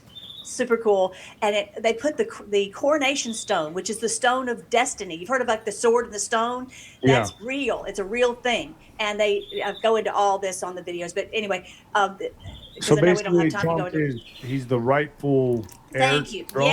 Yes. And so that's when the two sticks rejoined right then, because the first line, Phares was already in Ireland, and now the Zara line came over when Jeremiah brought the princess over. Her name was Tia Tefi. They married on that hill. They were crowned the king and queen. They were the first Judah kings. And if you look back in the history, you'll see that it's got the Jacobites. You've got actually Anglo-Saxon is Isaac's son. Isaac, as in Abraham, Isaac. Remember how we were watching that video earlier? That Joseph didn't give the seed to Jesus? This is actually exactly what I was talking about, right? So Joseph's line, whatever the background of Joseph's line was, is not on this paper. And that had nothing to do with Jesus, because it wasn't his seed. But that led to one of his daughters, I guess, Anna, who eventually led to the royal house of Tudor, who joined back in with the Solomon line, where you got, I guess, the modern-ish, Elizabeth, George, Albert, Victoria, and lead to Trump, supposedly, allegedly. So that is interesting. We learned about that earlier today, and now we've come full circle. We're making a lot of connections today. Jacob. This is the royal Interesting. line. Isaac Saxon is Isaac's son. So if you are from this area, you are likely. So that is why Jesus was in part perfect genetically, is because David's line before it split was perfect, allegedly too, right? He was anointed king, blah blah, really cool guy. And then, that leads to Mary and Jesus. So not tainted line. Unlike the bottom of this. So that makes, okay, I'm connecting the dots, lots of different sources. Okay. Of this, the royal tribe. Okay, so President Trump ends up, you see here, the kings of Ireland, the kings of Scotland. Now, it was usurped. Remember Braveheart with Mel Gibson? Yeah, That's when they usurped the throne and they took it over. And so I just did want to talk about who's the real king. He's not the real king. Charles Yes. is not the real king. I don't. Exactly. It's all tainted. Jesus was The one not tainted. Call him a king because he's a usurper. That's why he can Same be the with sacrifice. Elizabeth and Well, George and all of them. for him to fly down here and be involved with these photo ops with Trump holding a beehive and having a bee land on his hand. Yep. And all the is Masons showing bullshit. that he's kind of surrendering to Trump. Yes. Wow. They've done everything legally. They've done everything legal. Here's the picture right here. You see the bee Trump. You'll see the picture of President Trump holding the bee in his hand. The tradition is that they have to tell the bees when there's a change of ownership or a change of rulership. And that's what he was doing, was he was basically This telling is the so bees. crazy. It's just all this beautiful symbolism. And so, yeah, And that was probably the purpose of their trip, right? To just hand over Yes. the loyalty to Trump. Right, and of course, Charles went before Congress with all of his lapdogs in Congress. Not every one of them, but most of them are basically his lapdogs. And basically, they're saying, "Hey, we basically." This is what I'm telling you guys when I keep telling you Jesus and the Bible are not religion. It's historical. 'Cause look at this shit. This isn't a religion. These are things that are happening. War is lost, and so we want to gin up this Ukraine war, and they're all standing and applauding like a bunch of seals. So yeah, this is crazy. So this has a lot of meaning. yes. I mean, for the White House to be posting this, first of all, I mean, along with this picture here, is like, come on. I mean, I don't, Well, pull up the clip I just sent you on my Melissa Red Pill X. You'll see that they just posted this last night, so they're not slowing down on this. And I really think that from the movie symbolism, you see the clip I sent you, the X link? Yeah, hold on. Okay, take your time. But I think that The Bible is more of a historical account coming from scrolls of stuff that happened at the time, and religion has used the Bible, made all these religions to control people and make them have fear and shame and guilt and look up to their current leaders for the way. like you said earlier, I think it's go time. It's time to just like on this movie where the guy just went crazy on him and destroyed the corruption. Yeah, I'm getting it right now. So this is the, hold on one second. Sometimes this happens. Okay. It's not letting me add it to the stage. That's weird. Okay. Well, bottom line, go have over. To remove, yeah, you have, yeah, for some reason, I don't know why it's not letting me add. Okay. Well, anyway, go over onto the whitehouse.gov and White House X account, and you'll see, guys, the video that they just put out there about there's going to be all this buzz and who's going to get the most honey. Well, that's the competition that we're having. Just like I was showing you before, this picture of Lady Gaga, that's the competition. This thing they post, the beekeeper, restore order, protect the nation. Whose nation? Your bloodline nation? Restore order of the bloodline? That we're having, just like I was showing you before, this picture of Lady Gaga, they are saying, wait, we want to be the ones who are the queen bee. We want to be the ruler. And it's like, have you ever seen the hats that the popes wear with the? That looks like a prey. She looks like a prey mantis right there. Yeah, that is. What kind of and that one's so. How Lady Gaga wrapped into this? Because they're all Hollywood media pawns that spread agenda messages even subliminally, get them in their heads, thinking catchy tunes, little ritual dance here and there, whatever. It's like a butterfly or whatever. Yeah, it's a crazy hat. What a strange woman. They're kind of like, in Hamilton, they have like the guy who's coming to declare the message of the king. They're like a watered down, catchy version of that these days. Kind of combined with a gesture at the same time, so you don't realize that's what's happening. But anyways. Well, that's what happens when you worship demons. These people they've gotten their power from demonic power. This is what, they told Jesus, Satan told Jesus, if you'll worship me, I'll give you all the kingdoms of this world. Well, he said no, but they said yes. And so they are fighting to get the beehive.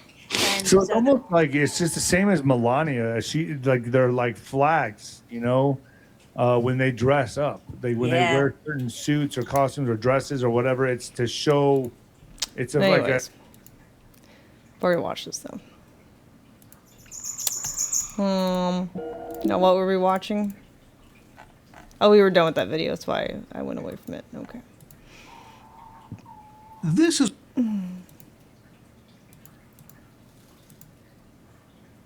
We watched that one already. Possible gunshots, blah, blah, blah.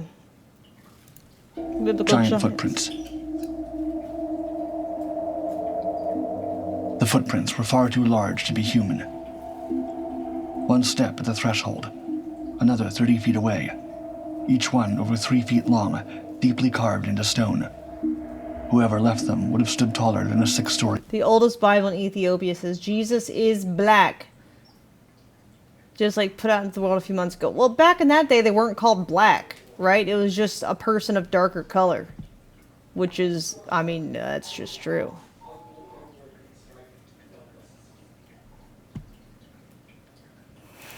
Building. And they led not into legend, but into a real temple. Built of mud bricks and basalt by the Syro-Hittites around 1300 BC, Likely a brown and guarded man. by lions and sphinxes, the Ayin Dara temple was lost for centuries beneath olive trees and dust. No one knew it was there until 1955, when a farmer stumbled on a massive stone lion buried in the earth. What archaeologists uncovered next became one of the most astonishing discoveries of the 20th century. There was a girl that it was actually really fascinating. She had a dream as a young child, and she like met Jesus in her dream, and she didn't go to church or anything, so she had no like religious imagery, and then she painted it, and that's what most people like who have seen this picture of Jesus. It was from a child. It's kind of crazy. Prince of Peace painting, and it matches most closely the facial anatomy of the Shroud of Turin and the ethnicity that Jesus would likely be. Kind of crazy. A child painted this.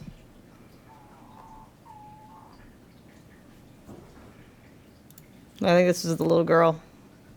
And they weren't religious. Like they didn't go to church, and she wasn't like reading Bible stories and stuff. Interesting.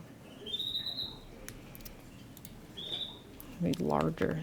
I mean, that's pretty close to the Shroud of Turin. You know, like the facial shape, long nose, long face, high cheekbones, even the brow bone placement. Kind of crazy.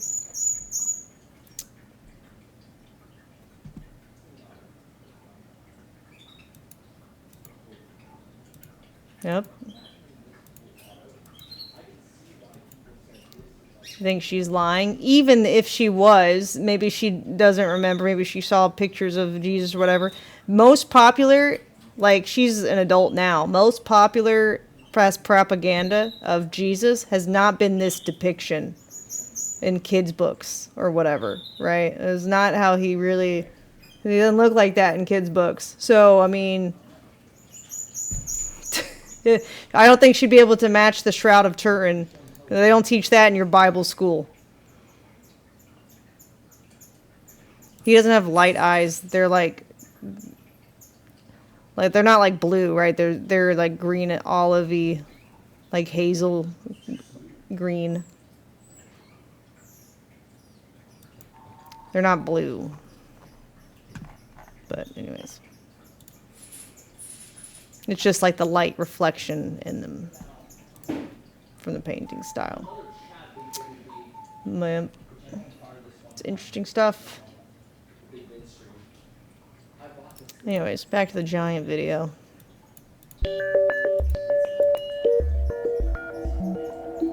Giant footprints. The footprints were far too large to be human. One step at the threshold, another 30 feet away, each one over 3 feet long, deeply carved into stone. Whoever left them would have stood taller than a 6-story building. And they led not into legend, but into a real temple. Built of mud bricks and basalt by the Syro-Hittites around 1300 BC and guarded by lions and sphinxes, the Ayin Dara temple was lost for centuries beneath olive trees and dust. No one knew it was there until 1955, when a farmer stumbled on a massive stone lion buried in the earth. What archaeologists uncovered next became one of the most astonishing discoveries of the 20th century. This wasn't just any Iron Age shrine. It matched the biblical Temple of Solomon almost perfectly. Nick, where's my food? Yeah, like a whole plate. Same three-room layout, same towering stairway, same carved guardian beasts, even the same sacred niche at the back, the one known as the Holy of Holies. Biblical scholars counted 33 architectural similarities, but unlike Solomon's temple, which vanished long ago, Ayin Dara still had its footprints, literally. Each bare foot measured over a meter long. The first sits at the portico, the next appears 30 feet ahead, and the third just before the innermost chamber.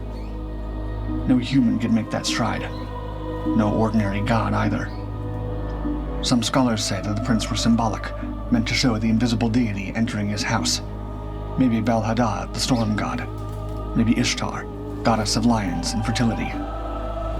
Others think the truth is older, stranger. In the book of Genesis, there's a line that's almost whispered. There were giants in the earth in those days, and also after that. These were the Nephilim, creatures born from the union of gods and mortals. Could Ayin Dara preserve a memory of them? To ancient worshippers, the footprints were more than decoration. They were a message. This place had been entered, claimed. We were stepping into something sacred. And then it was gone. In 2018, a Turkish airstrike destroyed the site. Looters followed. The lion that led to its discovery vanished. Today, all that's left are photos, scattered stories, and those impossible tracks. Who walked into this temple 3,000 years ago? A forgotten god. Airstrike? Where? Where?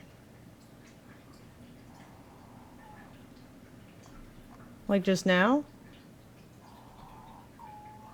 Oh, in this video. Oh, okay. A myth I thought you made meant real. like in the news. Or something we were never meant to remember. Whatever the answer is, it's buried now under rubble and mystery. So the temple was destroyed. Oh, I mean, sure. Goliath Gates. They unearthed a gate so massive it eclipsed almost every other ancient entryway in Israel. 13 feet thick, built of stone 6 feet wide. And it led to Gath, the city the Bible names as home to one of history's most famous giants, Goliath. For years, archaeologists probed the dusty hill of Tel Es-Safi in southern Israel, long suspected to be ancient Gath. But until 2015, the site offered only clues. Then they found the gate. Built during the 11th century BCE, the very period scholars associate with David and Goliath, the scale was staggering. Mud brick walls, perfectly plastered, rose from deep trenches. Fortifications stretched outward, enclosing an area more than twice the size of ancient Jerusalem at its peak. Nearby, archaeologists found evidence of an iron smelting facility, a temple, and a web of rooms built for defense. The city wasn't just large, it was powerful, and it was ready for war. And here's where things get stranger. Goliath's biblical height, 4 cubits in a span, or about 7 feet 10 inches, has long mystified scholars. But archaeologist Jeffrey Chadwick proposed a striking theory. The number wasn't meant literally, but architecturally. The gate's walls measured exactly the same.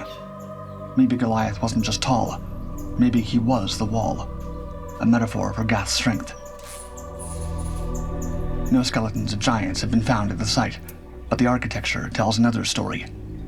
The massive stones resemble the cyclopean walls of ancient Mycenae, so enormous that later Greeks believed only one-eyed giants could have built them. Even Aristotle, according to one source, thought the Cyclopes invented this kind of stonework. Philistine DNA from nearby Ashkelon shows clear genetic links to ancient Greece. The builders of Gath may have brought both their myths and their masonry across the sea. Then came one more clue from the past, a shard of pottery inscribed with two names, eerily similar to Goliath or Goliath in Hebrew. The name was certainly real and in use at the time. The city was destroyed around 830 BCE in a siege by King Hazael of Aram. Its walls collapsed, its story buried, until now. If the gate was real, what or who else might have been? The bed of Og. They say it still exists. A massive slab of iron among the lost ruins of an ancient city. Not a weapon, not a throne. A bed, 13 feet long, 6 feet wide, said to belong to the last of the biblical giants, a king named Og. According to the Hebrew Bible, Og ruled over 60 walled cities in the highlands of Bashan, what is now part of modern-day Syria and Jordan. His kingdom stood at the edge of memory and legend, in lands once called the home of the Rephaim, giants of terrifying size, remembered in both the Bible and in older Ugaritic texts Iron as bed warrior is a kings rockin'. and Don't gods of come a dead. knockin'. When Moses led the Israelites to Edrei, they met Og in battle. But they didn't just kill the king. They erased his entire people. Only the iron bed remained. Or so they claimed. In 1918, near Ammon, the ancient city of Rabbah, archaeologist Gustav Dahlmann discovered a massive dolmen tomb with dimensions strikingly close to the legendary bed of Og. A bed fit for a man over 13 feet tall. And that's why they call him OG. A king buried in stone. Thousands of these dolmens dot the landscape of Bashan, silent megaliths from the 3rd millennium BC. Many are staggering in size, with capstones weighing over 50 tons, heavier than any block at Stonehenge, and chambers large enough to shelter several grown men. Their construction remains a mystery. Some scholars believe they're remnants of a forgotten cult, one that honored its dead not with graves, but with monuments. Let's see if there's any Stonehenge-like structures in modern symbolism.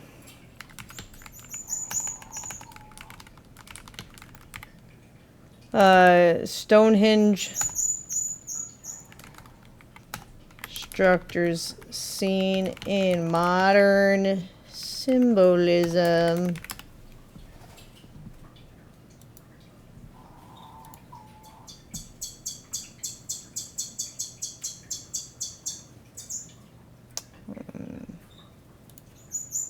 Cultural depiction, that's not what I'm looking for.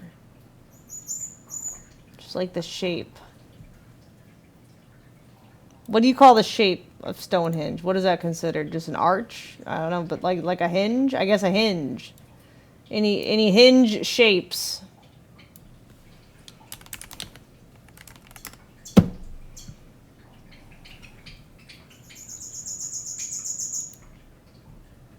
Is that even what I call it? I don't even know.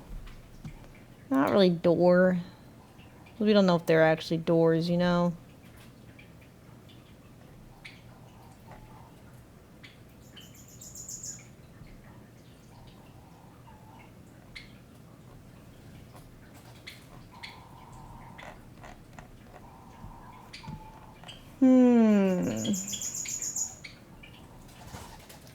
Stonehenge NASA patch that got denied? What?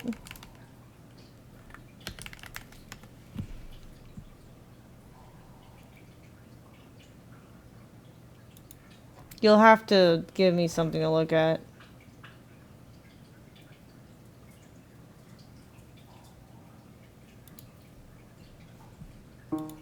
I don't know if this Humans is have it. always wanted to learn about the sun, but it's dangerous to stare at it with just our eyes, so we built structures to Oh, help us from study. Stonehenge stereo. No, that doesn't. It doesn't help. You'll have to give me something. I'm not sure what to look for. What is this Stonehenge shape called?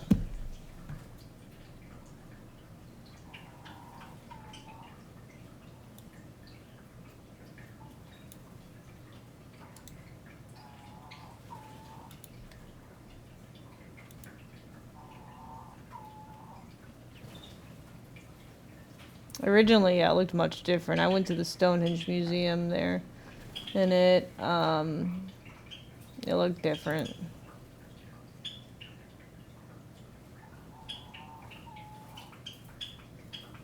It actually had different formations at different times too. Like I mean, they literally rearranged not the center stones, but like the stones surrounding it, I guess. Like the smaller ones.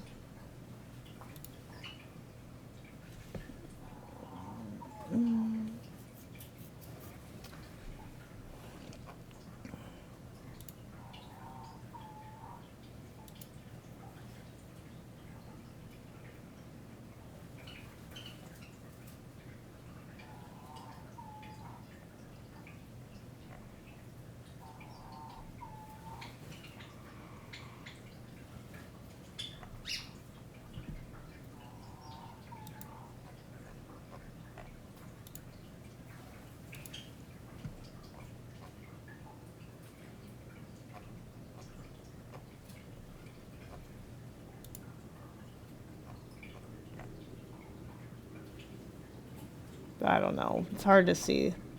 The museum had a better diagram to look at.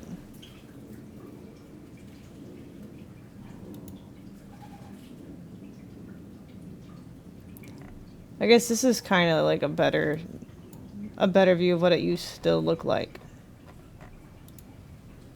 Yeah, I think this was at the museum. Yeah, the visitor center. Yes, there we go. That's better. This is what it used to look like.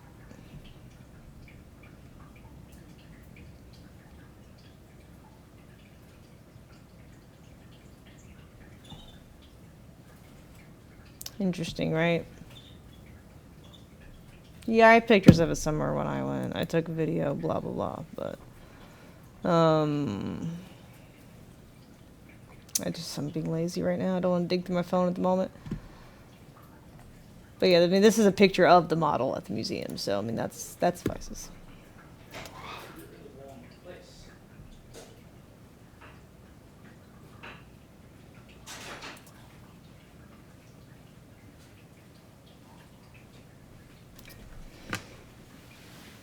There you go.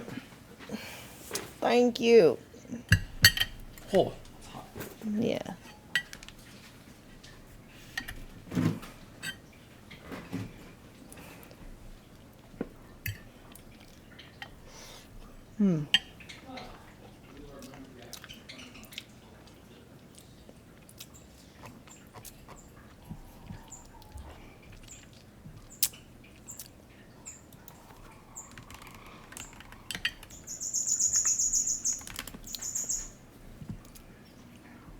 I don't remember if they had any U shapes in the Freemason symbolism thing.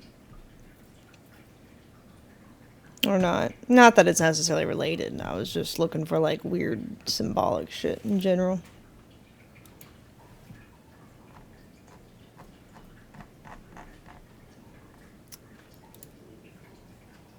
Because a lot of different societies or cultures are, wait, what the fuck is that, Sheriff? Different things. No, I can't see. No, fuck. Why couldn't I zoom in on it? What the fuck is the cromlech?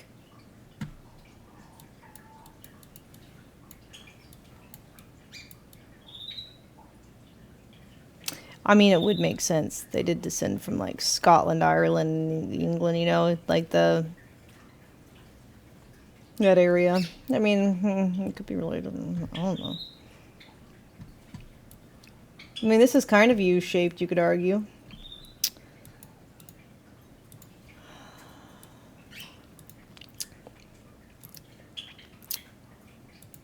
Or was it? I had it somewhere. There it is.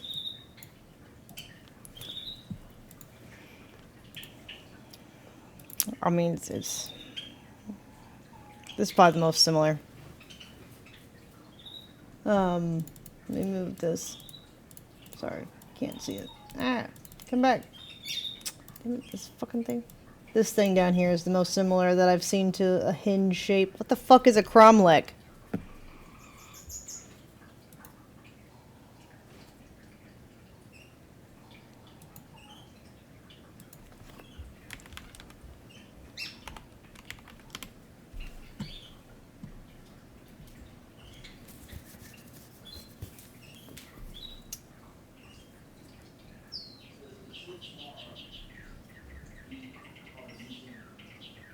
Prehistoric megalithic structure. Oh, let me resize it again. Amouranth catches stuff very quick. I just have a visual memory and I pattern recognize really fast. It's just I don't know, it's how I am. And I just remember shit easy too. Like the author's thing being connected to military and like religious shit. I just remember that. And I'm like, that seems to be a trend. Really popular fiction series that have elaborate, not just like one novel type shit, but multiple movies or multiple novels or both or whatever seem to. And have a cult following and all this stuff. They're very popular in Hollywood. Seem to be people that were involved in military ties, family, or whatever.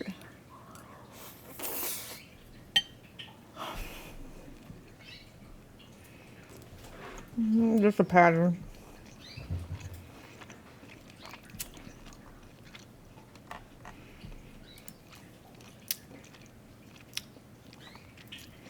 Okay, so yes, Cromlech is sited in Stonehenge. Okay, they're using the picture of Stonehenge for the Cromlech. Well, why is it part of the Freemason shit? What does it have to do with fuck? What is it? Hold on.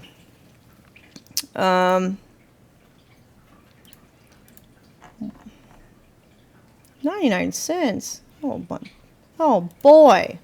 A preview.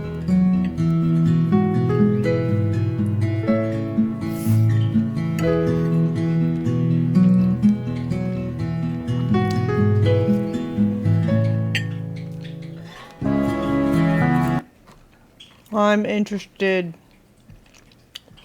Symbols and traditions include Colorado. Well, maybe it's a good thing I didn't like the property. I don't know. I don't know. How do I buy this? Be the first to write a review? Bet. I'll be the first. No, I don't want them to know. On the website. Be able to find conspiracy theory docs in the old mission patch. Now it's video about AI figuring out Stonehenge. I mean, I guess the Google got the patch too.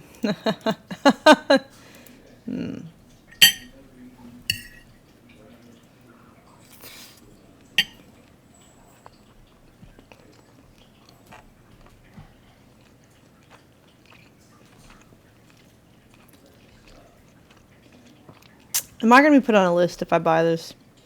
Is that why it's so cheap? It's like baiting me. I don't know. Maybe I shouldn't. I can find a different source of it. I will find my Cromlech knowledge somewhere else. Cromlech. Freemason symbol. Why?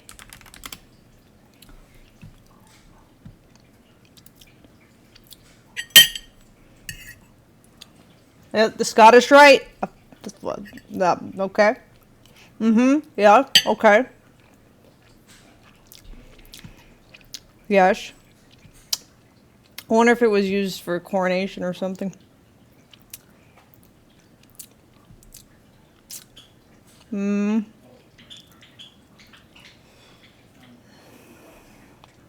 sure it could be used for multiple things.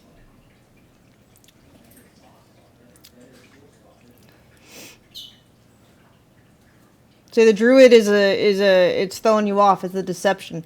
This says Druid connection. Mainstream Freemasonry was established by operative stonemasons, not Druids. And they want us to believe it's Druids with these little Druid guys around Stonehenge. Okay. Alright.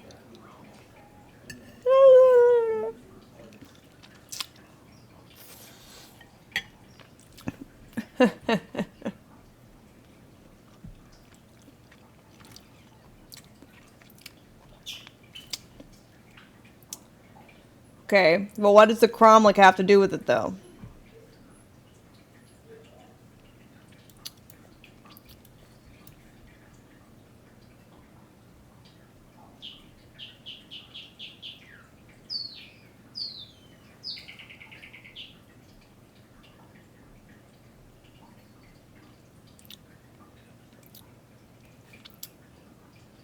I mean, druid could just be another word for witchcraft, essentially, if you want to go back to watering it down. The concept is spiritual manipulation, whatever. Whatever. It's all the same. The warlock was a Freemason, druid, Wiccan, elder. See, I mean, that's what I'm saying. It's all the same, actually, now that I think about it. Tomato, tomato. Different words, same concepts.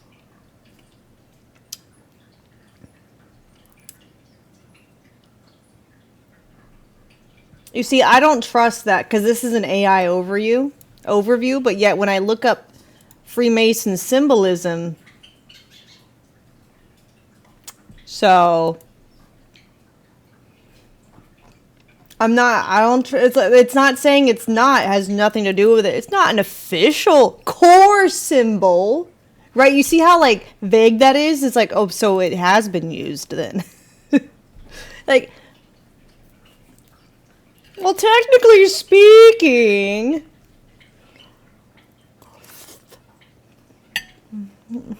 Okay, whatever.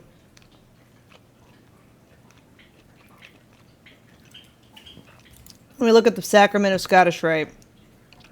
This will probably tell me more.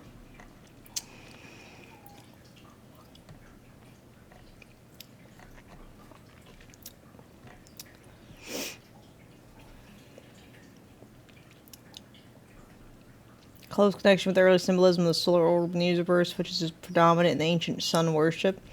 Lectures of Freemasonry give what modern monitors have made an exoteric explanation of the symbol, and telling us that the point represents an individual brother, the circle, the boundary line of his duty to God and man, and to whatever, which God, right? And the two perpendicular parallel lines that patron saints on the order, Saint John the Baptist and Saint John the Evangelist. Sure, okay. This was not always its symbolic signification. We may collect from the true history of its connection with the phallus of the ancient mystery. The phallus, no, more penis theory, was among the Egyptians the symbol of fecundity expressed by the male generative principle. It was communicated from the rites of Osiris to the religious festivals of Greece. It sounds like an initiation via getting butt fucked or something, to be honest. It's starting to sound like that.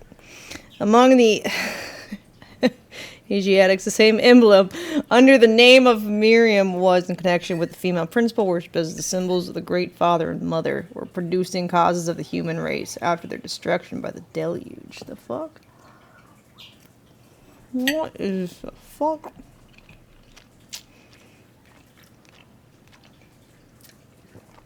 In this subject, Captain Wilford, Asiatic researchers, remarks that it is believed that in India, that at the general deluge, everything was involved in the common destruction except the male and female principles or organs of generation, which were destined to produce a new race and to repeople the earth when the waters have subsided from its surface. Oh, so Noah's shit. Okay. The female principles symbolized by the moon assumed the form of lunette or crescent, while the male principle is symbolized by the sun, assuming the form of lingam, placed himself erect in the center of the lunette like the mast of a ship. Wow, okay, very phallic. Two principles in this united form floated on the surface of the waters during the period of their prevalence on the earth, and thus became the progenitors of a new race of man. Here, then, was the first outline of the point within a circle, representing the principle of fecundity, and doubtless the symbol connected with different history, that namely of Osiris, was transmitted by the Indian philosophers to Egypt and to other nations who derived, as is elsewhere shown, all their rites from the East.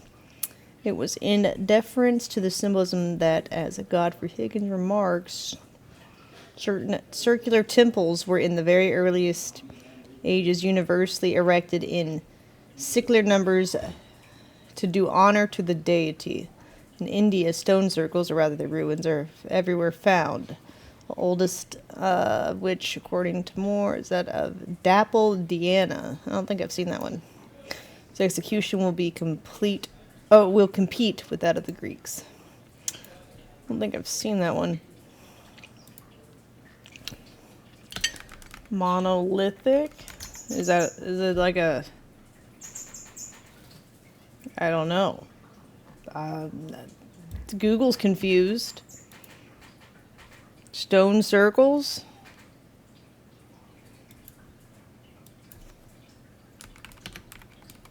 They don't want me to know? No, why did I have to be so specific? It's prehistoric megalithic ruin in India, historically cited in esoteric literature as the oldest known stone circles in the region. Okay.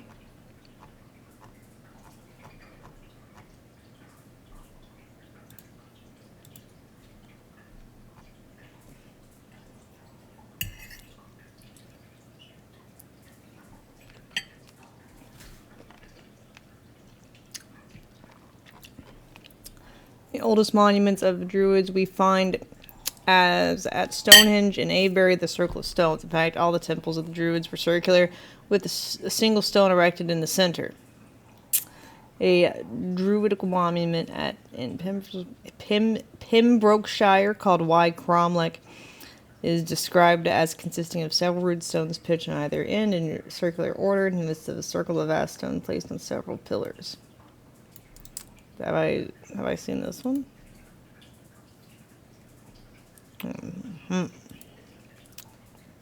Oh. The Welsh stone structures. I mean, we have seen that the monarchy still uses like a stone for their, coronations or whatever, because they believed it to come from through the David line, I think. Remember we watched that. You found the patches, the media share? Okay.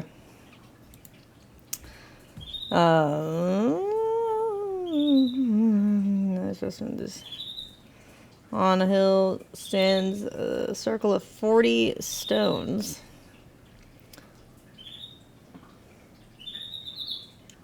What is this one called?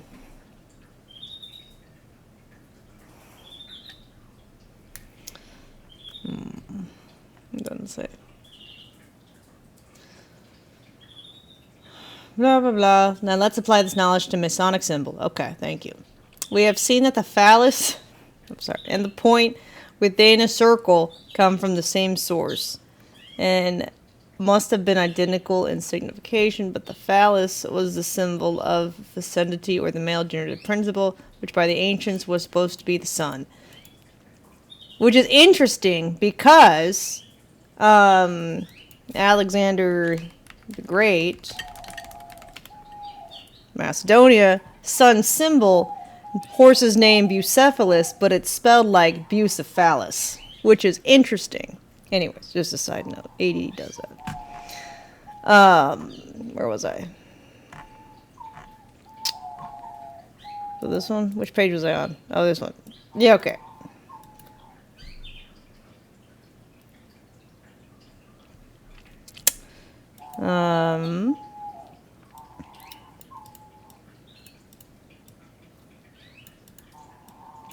Looking to the creature, not the creator. They're looking to the creature. Who's they? For the ancients, supposed to be the sun. Because the sun's heat and light, the earth is made prolific, and its productions are brought to maturity. The point within the circle was then originally the symbol of the sun, and as the lingam of India stood in the center of the lunate, so it stands within the center of the universe, typified by the circle, impregnating and vivifying it with its heat. Interesting. Just such weird wording. Thus, the astronomers have been led to adopt the same figure as their symbol of the sun. Now, it's admitted that the lodge represents the world or the universe, and the masters and wardens within it represent the sun in 3 positions. Thus, we arrive at the true interpretation of the Masonic symbol of the point within the circle. It's the same thing, but under a different form, as the master of wardens of a lodge. The master wardens are symbols of the sun, lodge, universe, or world. Just the point is the symbol of the same sun and the surrounding circle of the universe. So basically, they think that the world revolves around them. That's what it sounds like.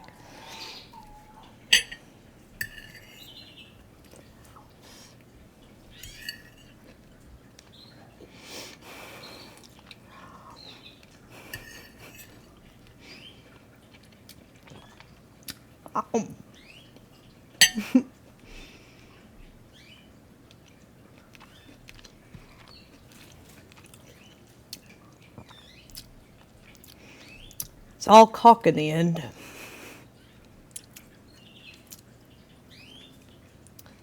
In addition to the above, may be given by referring to one of the oldest symbols among the Egyptians and found upon their monuments, was a circle centered by an AUM, supported by 2 erect parallel serpents.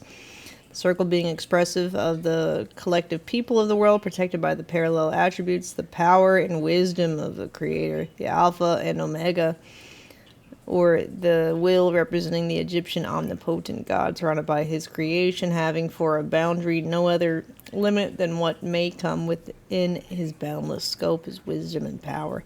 Times the circle is represented by the Ananta, meaning eternity, a serpent with its tail in its mouth. Parallel serpents were of the cobra species. Playing with the big boys now. Alright, so Freemason in nature, perhaps. And, you know, because the monarchy has moved different places, that might be, you know, why those tribes left stone circles around.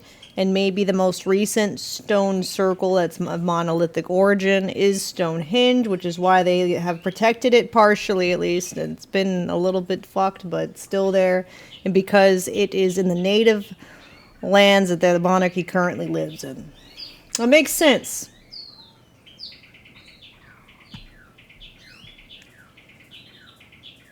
Interesting.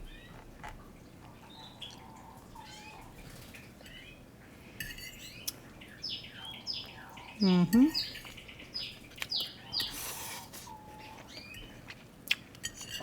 It's been ruined? Yeah, well, they didn't put a protection order till too late, right?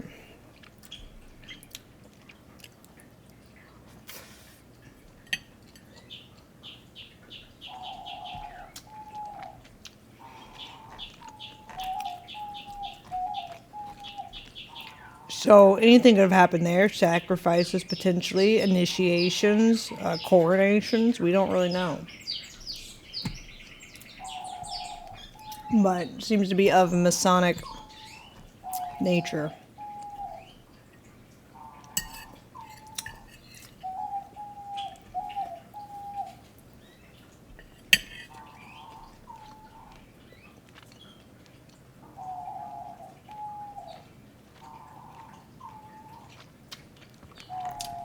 Coming from all this Scottish Rite, whatever the fuck. And what does the Donald mean?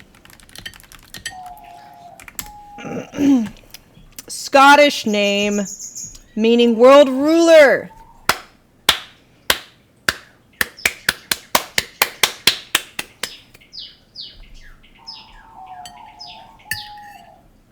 It's the Scottish Rite.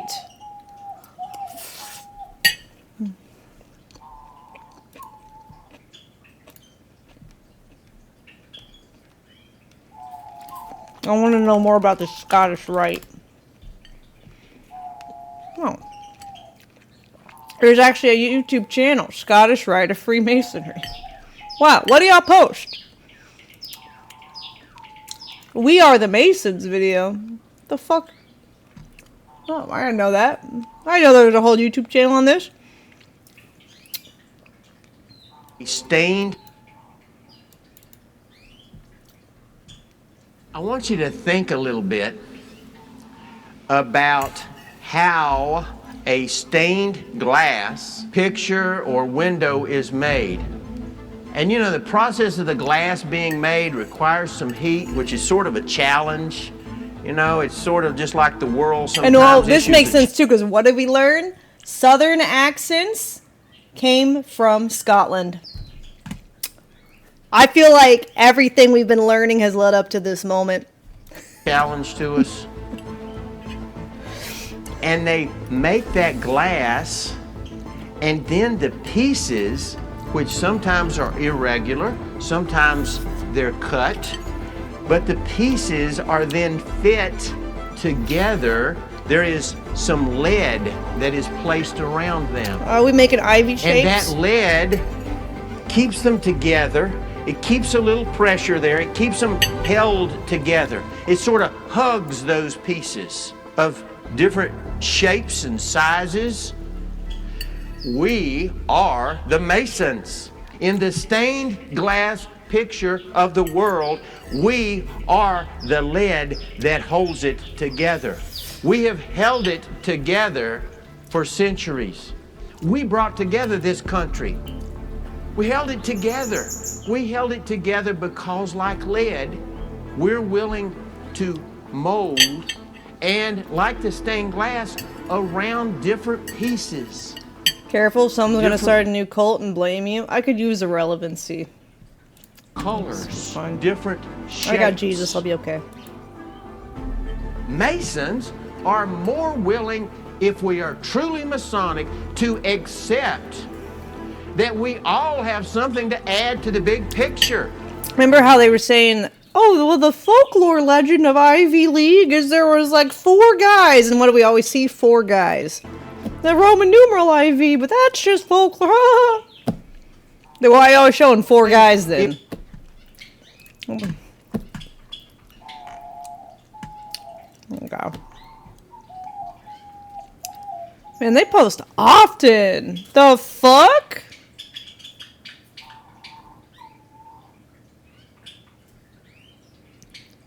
We hiked to the first Washington Monument. It's not in D.C. The fuck? I have just entered a portal. I don't know what's happening anymore.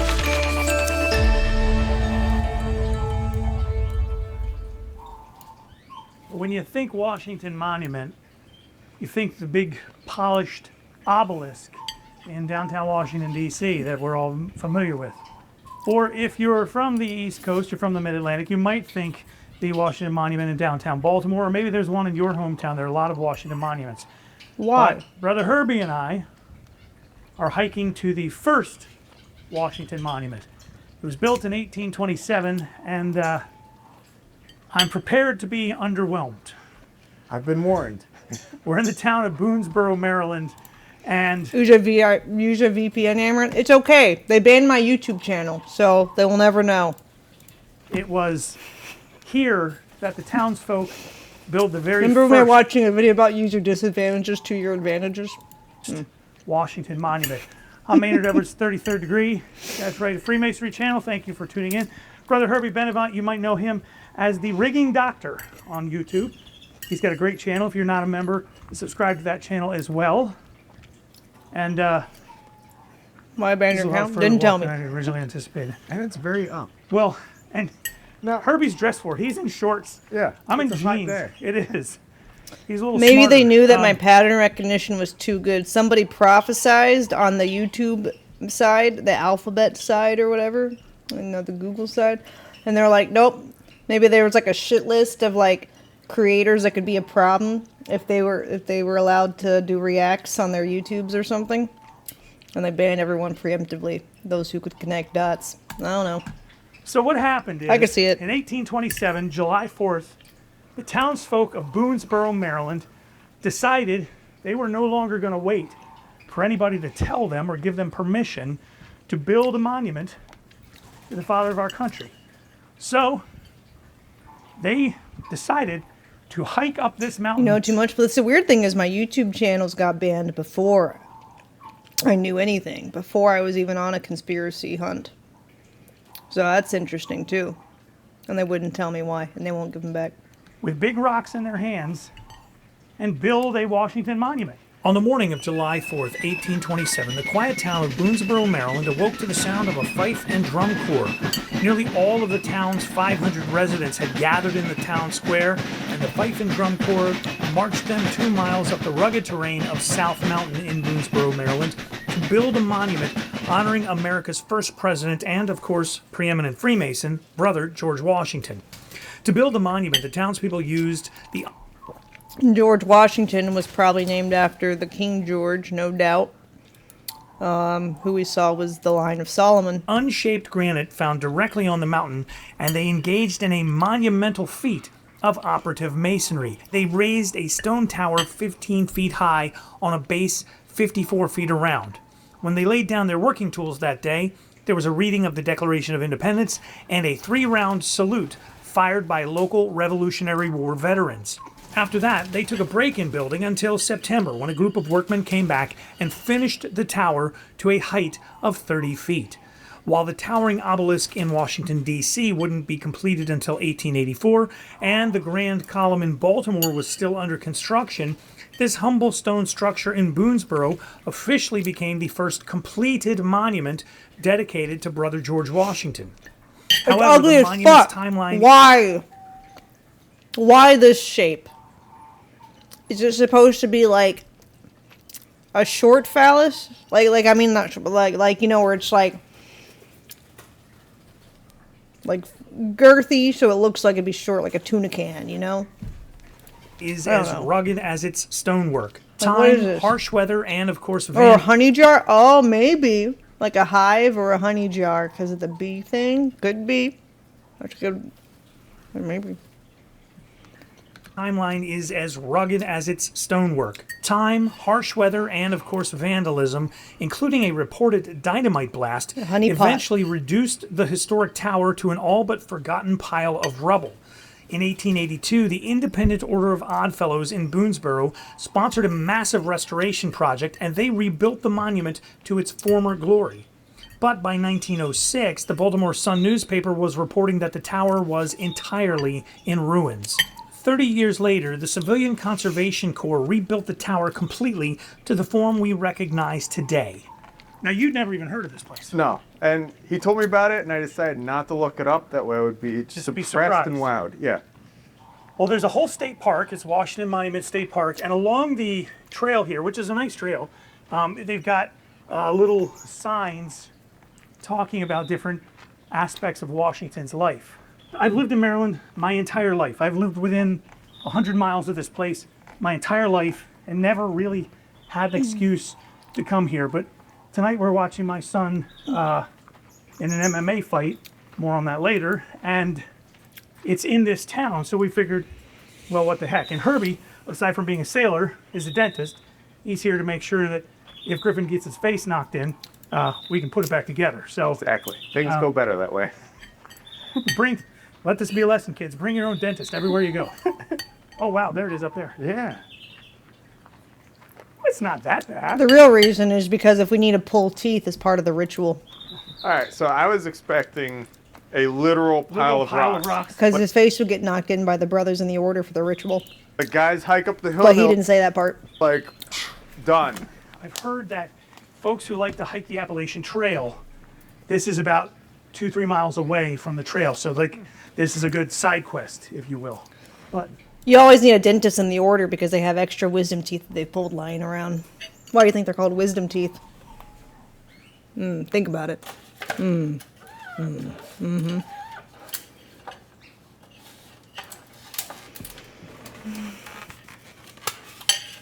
How do the teeth know things? Doesn't make sense, does it? Anyways. oh, look at that. That's not nearly as bad as I thought. I'm just thinking about it. Based off of like, I don't remember what I was watching. Was it it was the, Jason Momoa's Hawaiian Island show. It's like Game of Thrones in Hawaii. I forgot what it's called. Chief of War. And part of like, the thing, you were like, give me your teeth to surrender or whatever, like a shameful ritual or some weird shit. Anyways.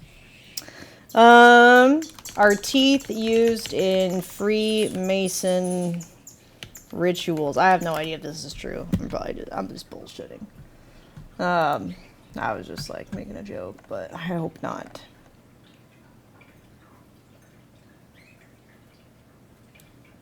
Wait, what? Masonic symbolism include the bone box and ivory keys. In early 18th century, Mason's secret is said to be kept in a bone box that only opens with ivory keys. The bone box refers to the mouth, and ivory keys refers to the teeth. Oh, okay. I don't know. Hmm.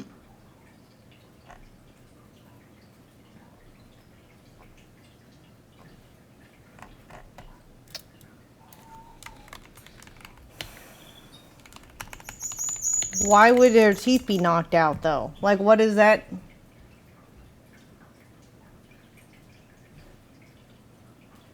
Oh. Maybe it's like the poison cap or whatever under the tooth. They have to implant them. Where did I see that at? That was in a movie. Fuck. And they don't want to talk. They, like, remove the cap and they kill themselves. What was that from? I don't remember. Shit. I mean, that could make sense, though.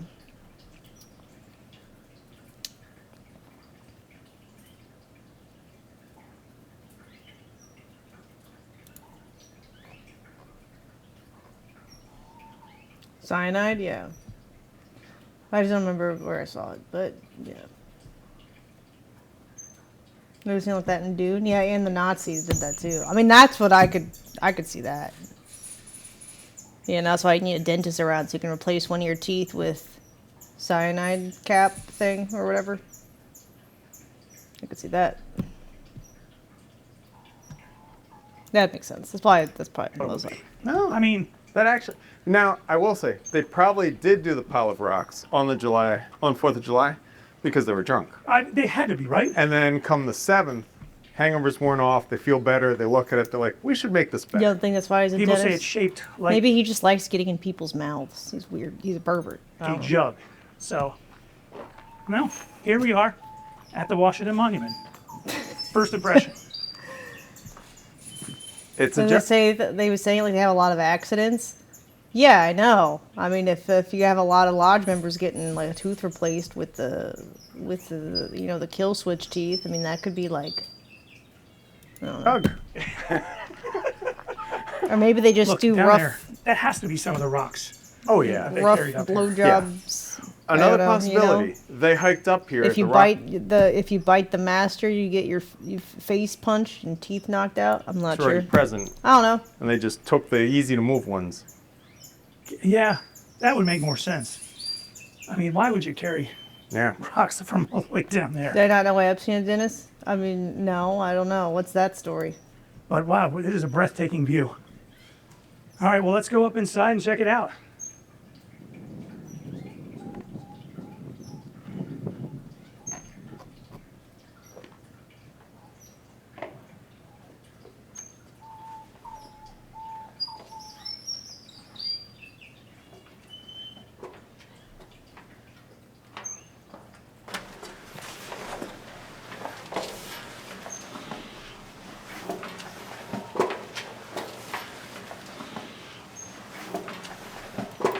If you remove teeth from someone who doesn't want to suck. Oh, I mean, well, that's kind of what I said.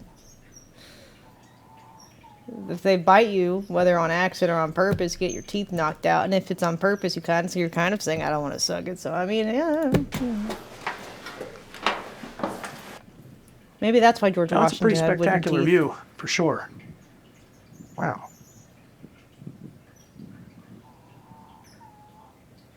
Antietam know. National Battlefield is right there where the Battle of Antietam took place, one of the bloodiest battles in the Civil War.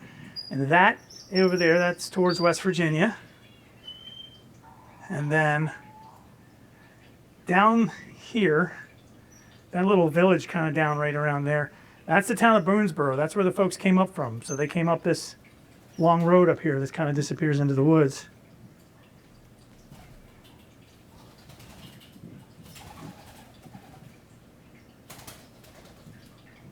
Well, they certainly picked a good spot for it. They sure did.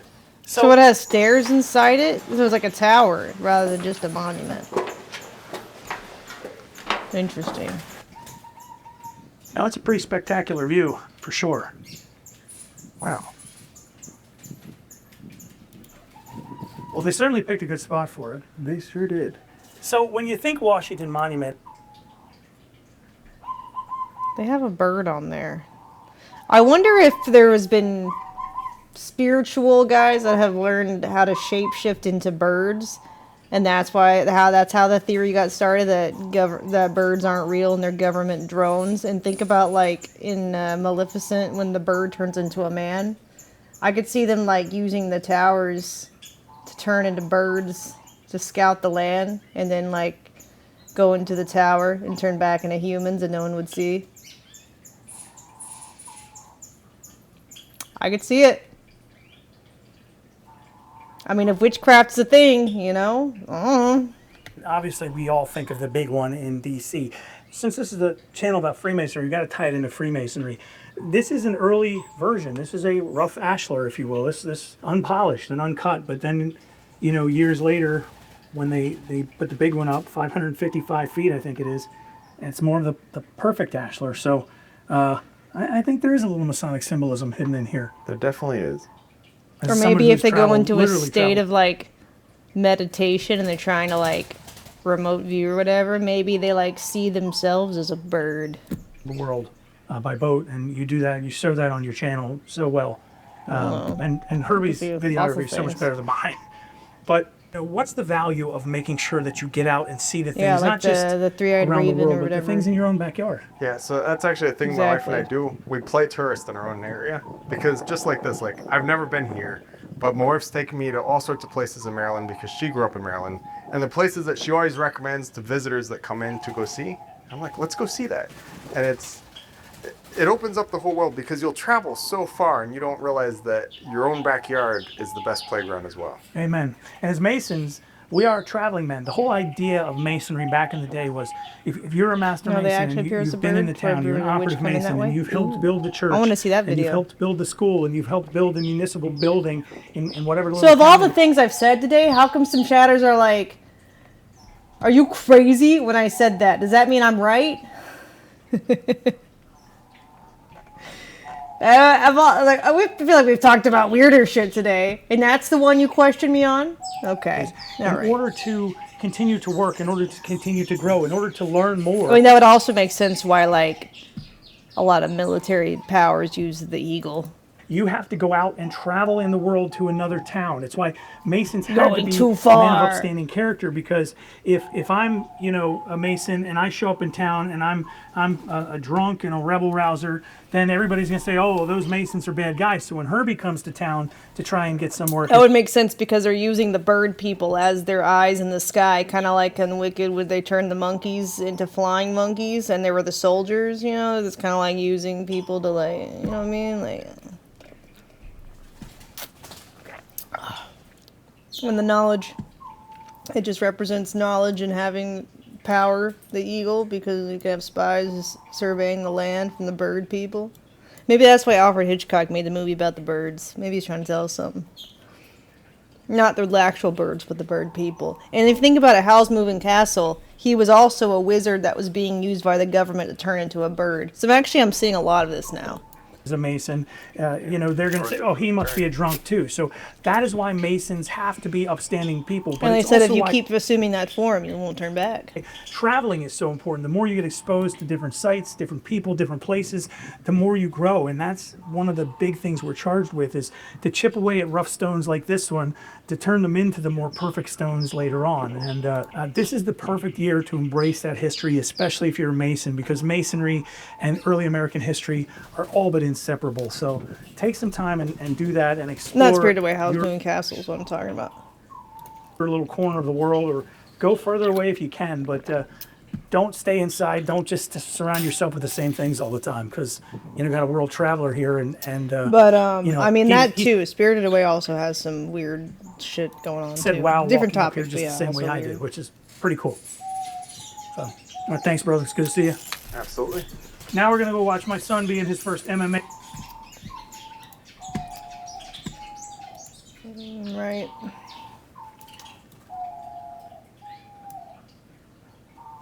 Masons don't go on YouTube doing Dora the Explorer excursions. Come on. Well, I had to search for something very specific. I've never seen their channel before, even looking up Freemason Illuminati shit. So if I look up just Scottish, do I get their channel? No.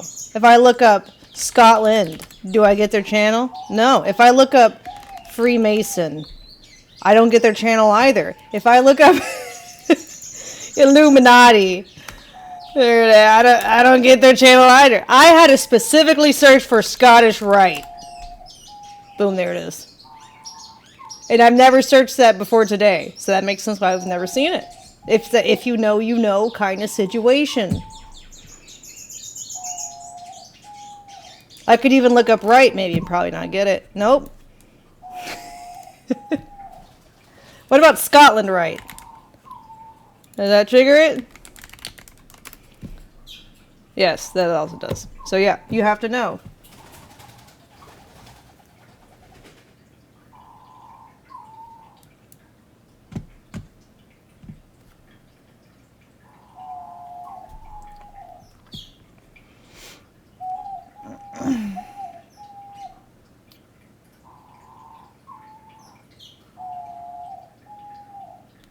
See, if you know, you know. There's not many comments on this. But one of them is, thanks for sharing, brother Maynard. These adventures are some of my favorite content. Hailing from the Valley of Nashville. If you know, you know.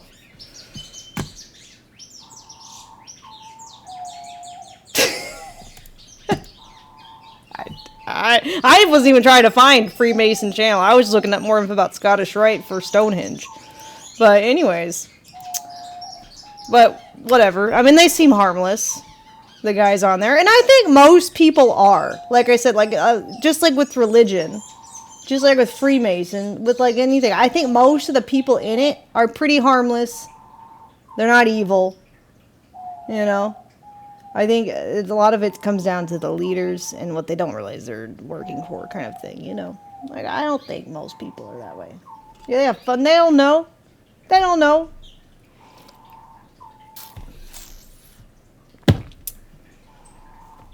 They seem like nice guys. Anyways, I was literally just trying to find, like, Stonehenge, more about the Scottish Rite. Wouldn't that be fun if we saw, like, Trump comments on a video? Just see. Like, Eric Trump.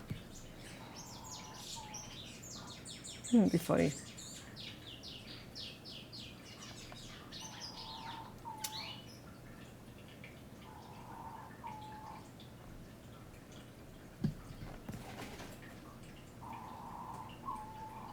I'm really just trying to find about it. Maybe I have to do about it.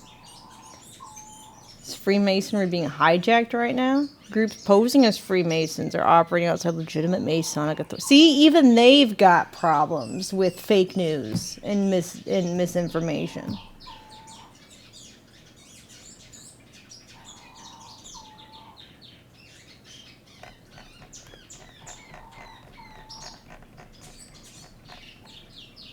Interesting. Stonehenge.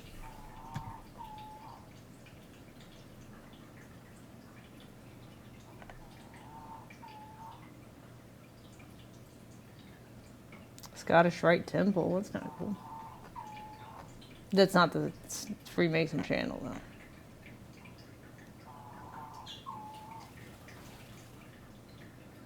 Ritual myth power in 333 degrees explained. Interesting.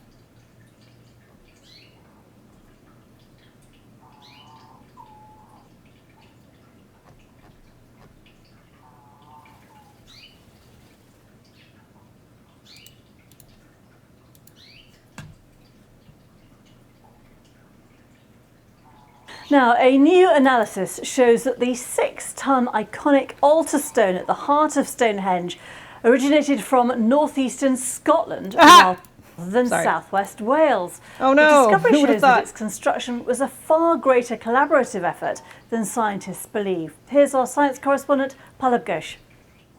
It's one of the most famous prehistoric monuments in the world, and also one of the most mysterious.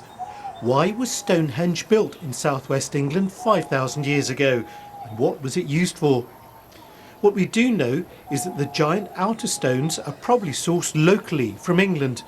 The inner blue stones are from Wales, and we now know that the central altar stone is from northeastern Scotland, and not from Wales as once thought. That was probably the most important stone, because it's called an altar stone. You know, they had to bring the old altar stone from their old stomping grounds over here because that had history with rituals. I'm just The irony speculating. is I that know the nothing. discovery I was know made by a nothing. young Welshman. He still remembers being brought to the site as a 1-year-old in 1992. I remember coming with my dad and being on his shoulders and looking over at the stones. So it's nice to kind of come full circle and make this discovery at somewhere so special to me. You're a proud Welshman. What about Discord chat Dreamer? You just want to ask small talk questions, or do you have actual intel? Is your family? Do you have the Scottish Rite passage from your family with knowledge to impart on us, or you just want to talky talk for funsies? I don't want to do talky talk for funsies right now. And you've taken the Welsh status away from the stone.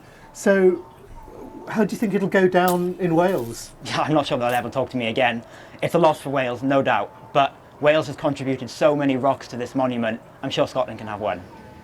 Anthony analysed the rock and discovered it had a unique date and composition. In the journal Nature, he says it could only have come from the far north of Scotland, here in the Orcadian Basin, which includes Caithness, Orkney and Moray So this is the altar stone at the heart of Stonehenge, now partially buried. It's one of the largest stones here, at around 6 tons. The big question is how on earth it was transported from northeast Scotland, and why the people back then thought it was so important to bring it all this way. They must have been very technically advanced to be able to do that, to bring it down by boat, bring it down on sledges or whatever. And presumably it wasn't just a matter of engineering. There must have been some sort of social cohesion for the Scots and the Welsh and the English all to work together. Absolutely. Look, okay, listen. It was the best rock that they had to kneel before the master when they were given their initiation, fellatio, okay? It was comfortable. It was ergonomically made, okay? And no other rock would do. They've had hundreds of years of kneeling on this rock to smooth out the placements for their knees, okay? It could not be replicated. To bring this to here, a sort of focus in a way at that time, there must have been Yeah, I know. I linking. remember the Scottish Rock of Destiny that they consider, they use it every time a new king gets coronated because something about the line of David or some blah, blah, blah. I don't remember. Something like that. Between all yes, of these so areas. I do remember. So what does this say about Neolithic society in Britain? Well, it certainly implies great social connections and sophistication. And I think what we've got to remember is these people were just like us in a way. They were just as clever, but they had different technologies. But to bring a stone of this size, all the distance from what we now call Scotland. Is it shipped off from this Stonehenge rock? Ooh, that's a good question.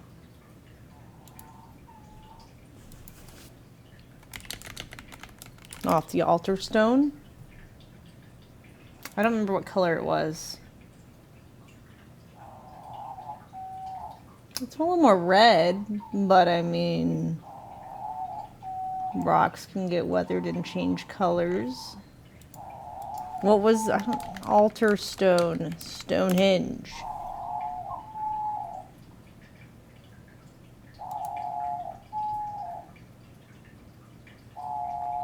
Maybe it's the lighting too, because here it looks red. Could be the lighting.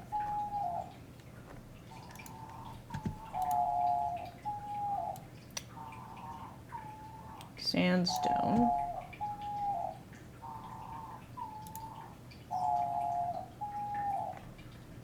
Stone of Destiny, not rock, sorry. Stone of Destiny.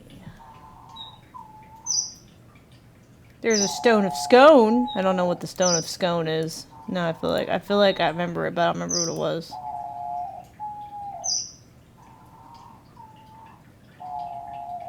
Wasn't that like a fake rock too? I don't remember now. Replica of the Stone of Scone. Crown of Scottish Kings. Well, what's the Stone of Destiny then?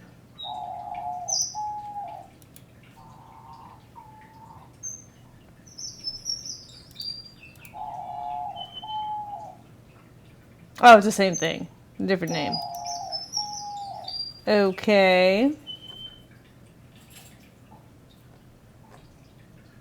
It actually does kind of look the same. So I guess just the lighting makes it red sometimes.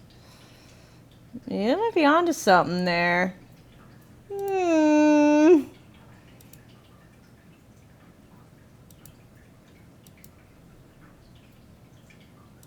Hmm.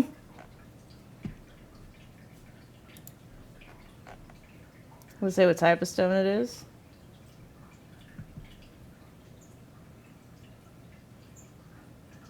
Yeah, okay, it was Jacob, that's what it was. The stone was once the pillow upon which the patriarch Jacob rested at Bethel when he beheld the vision of angels.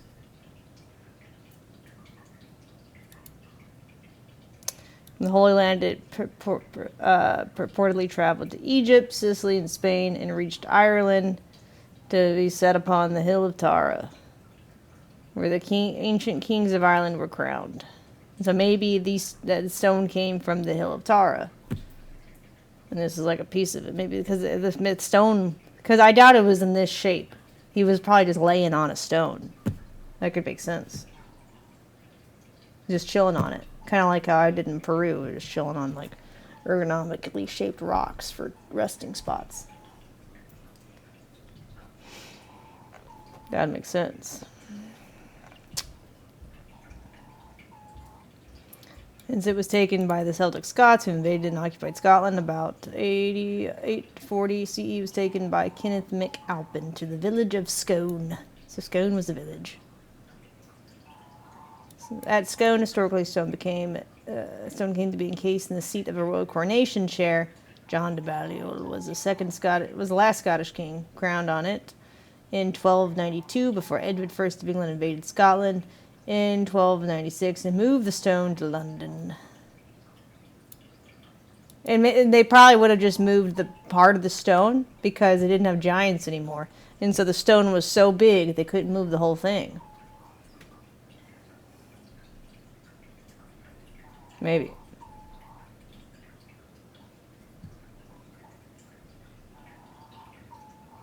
Or maybe that's all that was left was smaller stones because they already had moved the big stones to Stonehenge. Because I think at this point Stonehenge would have already been crafted. I think.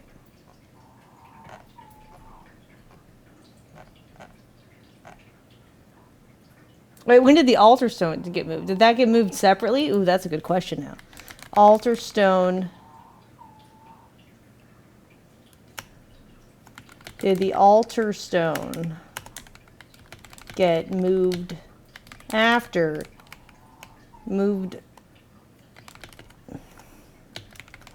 to Stonehenge later on? I didn't ask that question. I didn't know to ask.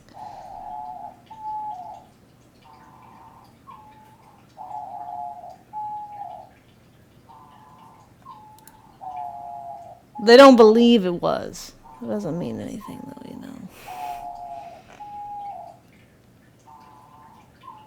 It's believed to have been transported at the same time. Even though it doesn't really make sense you would transport at the same time, if we now found out that it's from somewhere else, so maybe this knowledge is outdated.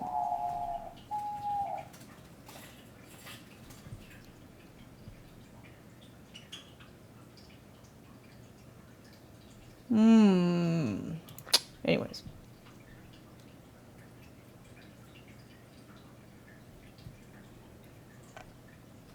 So what type of stone is this? What type of stone is Stone of Destiny?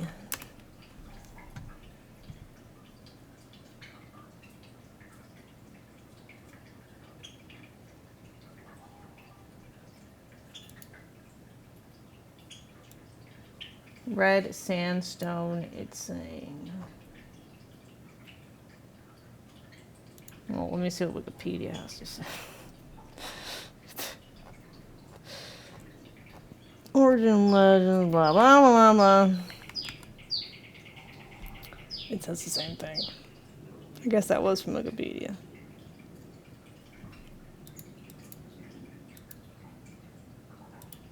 Doesn't look like sandstone, though. I mean, this one does, but this doesn't.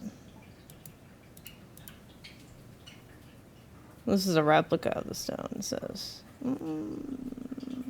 But then the one in the chair also looks gray. So what do you mean it was red sandstone? No, the replica is the red. I don't know anymore. Or maybe, is the one in the chair the replica? Who knows? This is so complicated. The rock literally has a red herring.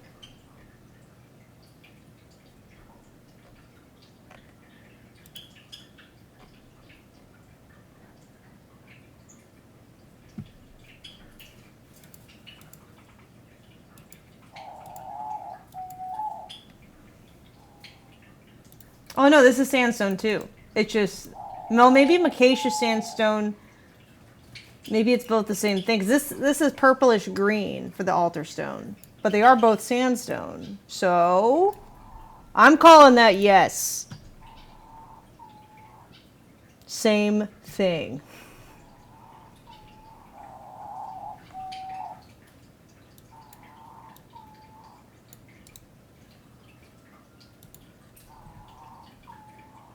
Oh, it can be red too, this type.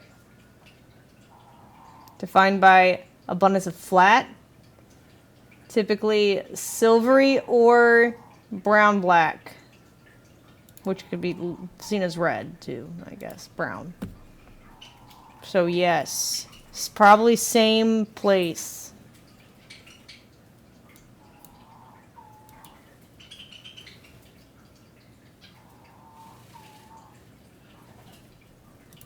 Yeah, I agree. I think this is a W, and we need to watch Stonehenge music video. True. I agree. Good call.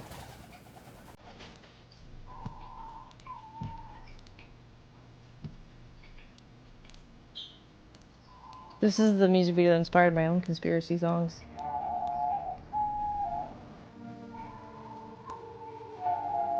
Literally me.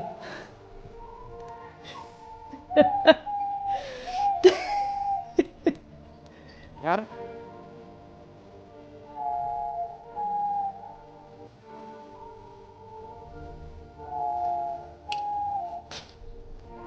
I got 50 subs from Eddie. Oh, thanks, Eddie! Sorry, I was really deep in the rabbit hole. Thank you.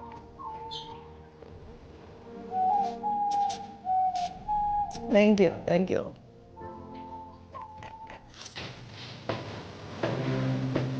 Let's go around.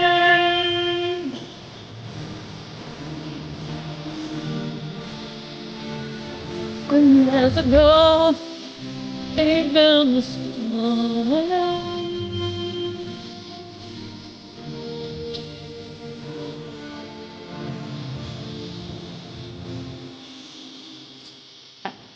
I'm trying to say hi. Sorry. I couldn't hear my alert. Thank you, though. W subs.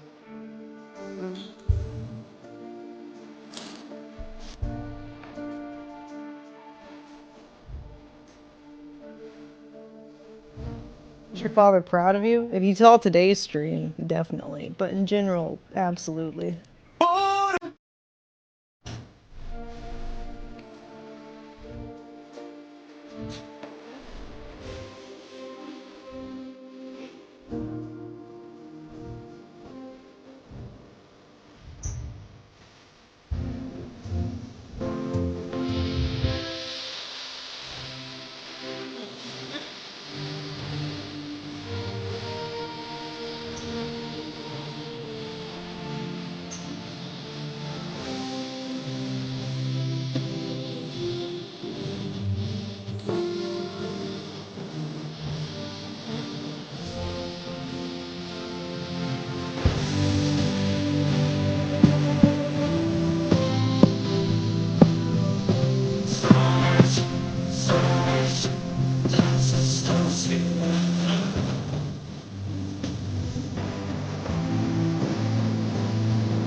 Oh yeah, it's just all for so much salad.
So good. So good. Great. I don't know if I want to watch this one. This is gonna be wrong. History of the Scottish Rite. Thank you. Finally. Took forever to find that kind of thing.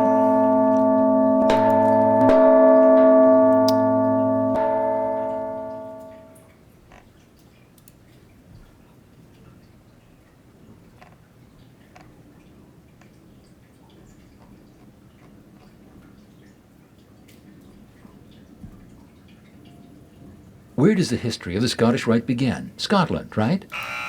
Wrong. The origins of Scottish Rite Freemasonry go back almost 300 years to London, England, when in the summer of 1717, 4 of the city's lodges banded together to form the Grand Lodge of England. One of the most gung-ho of the brothers just happened to be, you guessed it, a Scotsman. His name was Andrew Michael Ramsay. Ramsay left home for the bright lights of Paris and tout de suite got himself elected Grand Chancellor of one of the city's lodges. The French Connection? Oh! We were watching a video on that the other day, too. He was so devoted to the fraternité and so eloquent in his praise that he motivated his French brothers to create more than 1,000 degrees. Some of those degrees, perhaps in tribute to Ramsay, were called Écossais, or Scottish degrees. In the mid-1700s, Stephen Moran, a wine merchant from Bordeaux, spread... Yeah, I think what happened was George Washington was beaten out by the powers of Thomas Jefferson after Thomas Jefferson went to France and joined the Masons or something. And maybe that's where the country went amiss. It wasn't necessarily Washington's fault. Maybe. I don't know. Or maybe they were both in on it. Who knows? Scottish degrees all the way across the Atlantic. Maybe, oh, you know what? They could have both been in on it, and that's why George Washington was like, no, I'm not going to run for a third term, even though I would win. I'm going to let it go. It was a plan from the beginning. West Indies. And in 1767, Moran authorized Henry Andrew Franklin to carry the degrees north to the colonies. In 1801, Colonel John Mitchell joined with 10 other gentlemen to organize a Supreme Council in Charleston, South Carolina. Meanwhile, in New York City, a brother named Antoine Which was amazing. I know, so I'm just saying, like, actually, they probably both was did. going around conferring all kinds of degrees. One small problem, Bedell didn't have the authority to confer any degrees, at least not in New York. Neither did a brother named Joseph Surnow, but that didn't stop him either. Colonel Mitchell was not amused. He ordered his subordinate, Emmanuel de la Mata, What? There's a George Washington movie coming out in July? Perfect. sort things out. De la Mata decided in favor of Bedell's group. It became the first Supreme Council for the North. That's kind of also maybe another nod to the changing of the bees. Northern jurisdiction. Ever since then, the right has had both a northern and a southern jurisdiction. The Supreme Council for the Northern Jurisdiction got off to a slow start. Very slow. I mean, after all, it is Donald Trump's Scottish right to be the world ruler, so they better submit with the bee symbol. Fuck yeah. 3 years, nothing much happened. During those lost years, a devoted brother, It's in his John name. James Joseph DAWGS, almost single-handedly kept the Brotherhood alive. Then in 1860, I'm being as the right sarcastic. was just I'm not getting a- back on I'm its not a feet, supporter. rivalry I'm and just- jealousy threatened to knock the whole enterprise off its expanding backside. Sovereign Grand Commander Edward don't have Asa an allegiance. Raymond wanted to keep the Brotherhood the way it had been for the last 40 years, small and sleepy. But one of his deputies, Killian Henry Van Rensselaer, had other ideas, and he wasn't one to hang around biding his time. Like a Masonic Johnny Appleseed, Rensselaer crisscrossed the northern jurisdiction, planting new lodges wherever he went. It's okay, I need the His- relevancy. It's okay. People want to come after me on Twitter. I could really use the OF conversion. That's fine. Activism made Rensselaer very popular with the New Brothers, I can't get but not banned for with the saying Grand Commander. When good Rensselaer propaganda about Trump. supporters moved to elect their man to a powerful committee, Commander Raymond quickly gavelled the proceedings to a close. But in the end, he wasn't fast enough. The opposing faction booted him out of office and replaced him with, you guessed it, his nemesis, Ben Rensselaer. The squabbling continued for another 7 years, but eventually the warring factions made peace and reunited. Aww. Wait, who The you reunited? squabbling That was out of listening. students moved to elect their man to a powerful thinking about committee. Twitter. Commander Raymond quickly gavelled the proceedings to a close. But in the end, he wasn't fast enough. The opposing faction booted him out of office and replaced him with, you guessed it, his nemesis, Ben Rensselaer. The squabbling continued for another 7 years, but eventually the warring factions made peace and reunited. No. For the next 60 years, with nary a ripple, the Council of the Northern Jurisdiction conducted business from its headquarters in New York City. But in the early 1920s, the council members decided it was time to make a move to the cradle of liberty, the Athens of America, the hub of the universe. In short, to Boston. Wait, hold on, wait. Business from its Did I miss something? How did we get to New York? Sovereign. Hold on. I thought we were talking about Neil London. Delamata to sort things out. Delamata decided in favor of Badeau's group. It became the first Supreme Council for the Northern Jurisdiction. Ever since then, the right has had both the this is Northern- where. Okay, welcome. Okay. Now I Didn't see. stop him either. Colonel I Mesa was talking not through amused. this. He ordered his subordinate, Emmanuel Delamata, to sort things out. Delamata decided in favor of Okay. Badeau's group. It became the first Supreme Council for the Northern Jurisdiction. Ever since then, the right has had both the Northern and the Southern Jurisdiction. The Supreme Council for the Northern Jurisdiction got off to a slow start. Very slow. For 40 years, nothing much happened. During those lost years, a devoted brother, John James Joseph DAWGS, almost single-handedly kept the Brotherhood alive. Then in 1860, as the right was just getting back on its feet, rivalry and jealousy threatened to knock the whole enterprise off its expanding backside. Sovereign Grand Commander Edward Asa Raymond wanted to keep the Brotherhood the way it had been for the last 40 years, small and sleepy. But one of his deputies, Killian Henry Van Rensselaer, had other ideas, and he wasn't one to hang around biding his time. Like a Masonic Johnny Appleseed, Rensselaer crisscrossed the Northern Jurisdiction, planting new lodges wherever he went. His activism made Rensselaer very popular with the New Brothers, but not with the Grand Commander. When Rensselaer's supporters moved to elect their man to a powerful committee, Commander Raymond quickly gavelled the proceedings to a close. But in the end, he wasn't fast enough. No, this is not history of the Freemasons. This is history of the Scottish Rite. All right? The opposing faction booted him out of office and replaced him with, you guessed it, his nemesis, Ben Rensselaer. The squabbling continued for another 7 years, but eventually the warring factions made peace and reunited. For the next 60 years, with nary a ripple, the Council of the Northern Jurisdiction conducted business from its headquarters get in it New York City. right. But in the early 1920s, the council members decided it was time to make a move to the cradle of liberty, the Athens of America, the hub of the universe. In short, to Boston. For the next 45 years, the Boston headquarters were located in the city's downtown. Do you think the Wright brothers were of Scottish descent? I don't know. Maybe they changed their name to a different form of Wright.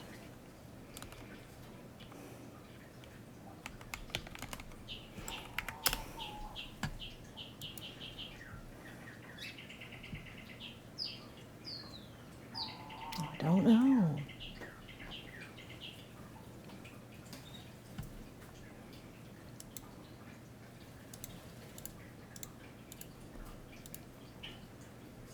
American Bishop of the Church of United Brethren in Christ. The father of the Wright brothers. Interesting. Okay.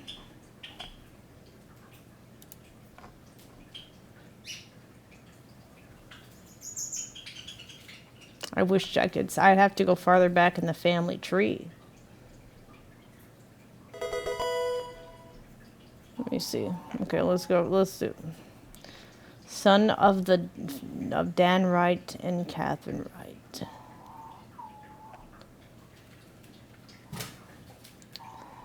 Thank you, Chad Lamar, for the sub with 8 months. Margaret Van Cleve is one of the earliest women of European ancestry to settle in the Miami River Basin. What was that ancestry?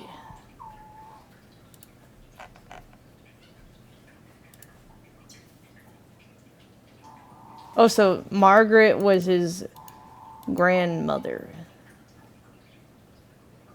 Okay. I wish it would let me do a Wikipedia link to that.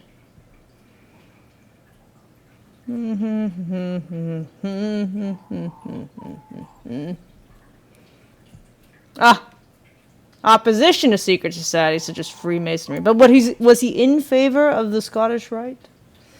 No.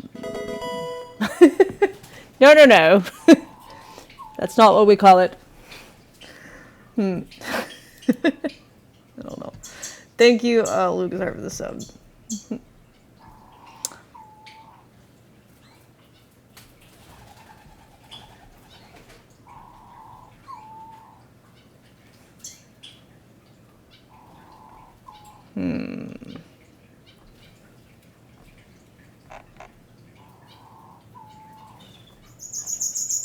I didn't know he was a bishop, though. That's interesting.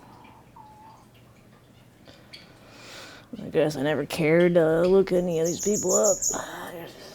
You know, just things you don't think about.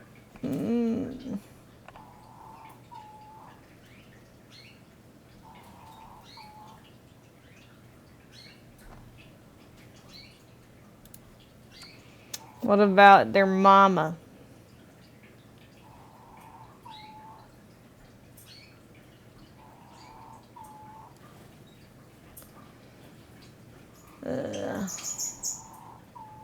Her dad, John, was a wagon and carriage maker by trade, having an apprentice in Saxony, Germany. Okay. That's interesting.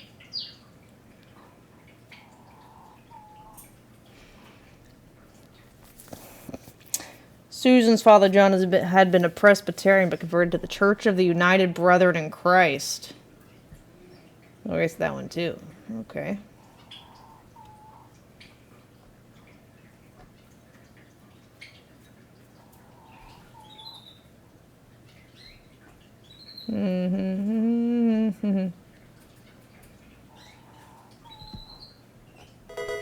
I wish it would. There was more info about like farther down the line, farther back in the line. Thanks in tomorrow for gifting us up. Wait, who was Arminian? Or where are you seeing that?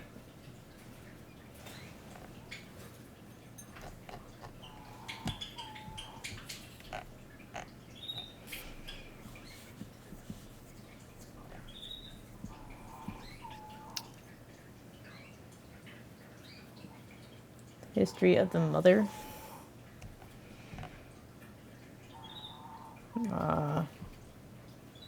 I'm not seeing it.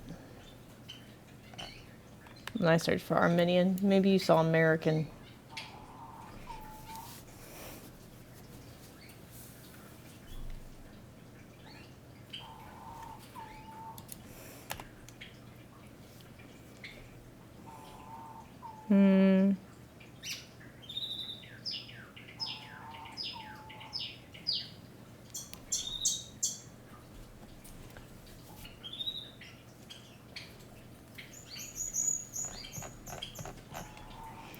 Oh, you mean his mother? It was his mom, I think, that Margaret Van Cleve. No.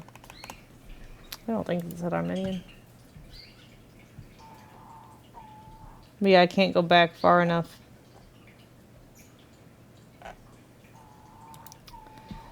Maybe if I look for their their thing, you know, like their lineage, maybe I can find a better list.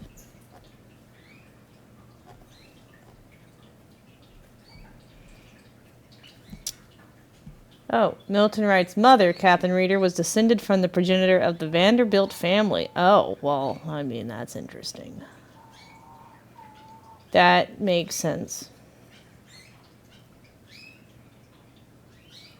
Well, maybe there's my answer. Descended.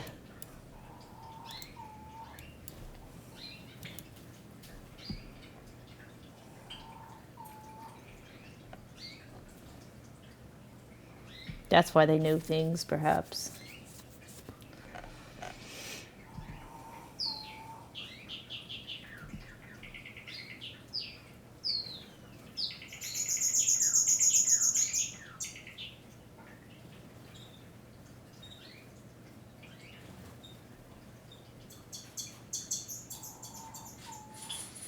Mm-hmm.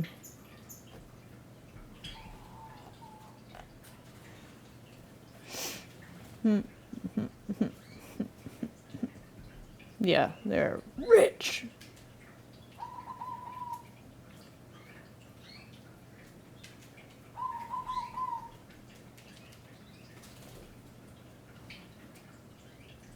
Where do they get their money from, originally?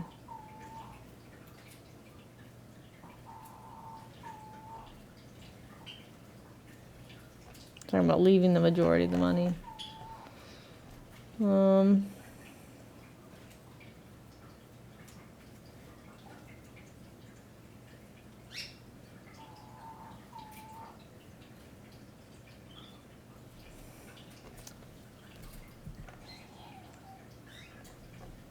Wish they had a...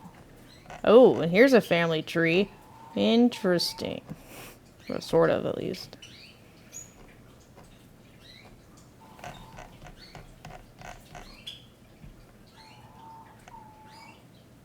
They did a coin rug pull.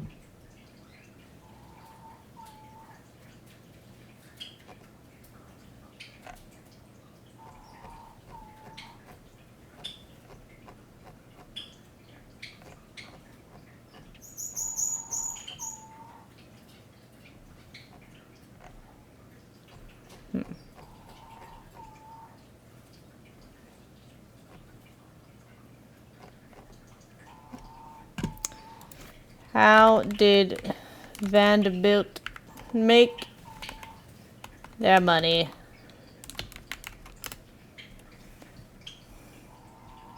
Shipping and railroad industries.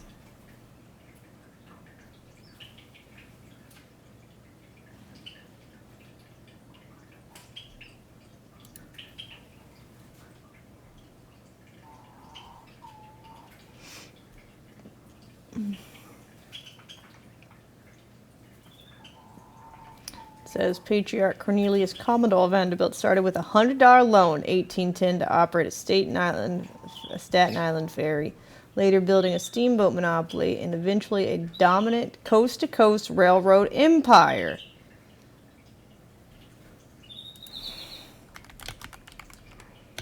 Any relation to Vanderbilt's, Mr. Walt? Like friends, or maybe people worked for each other? Share a significant historical connection to a businessman named Cornelius Vanderbilt Wood, who was instrumental in building Disneyland. And I wonder if he made... I'm just wondering if he knew him already before, and that's where Steamboat Willie came from. It was like an homage.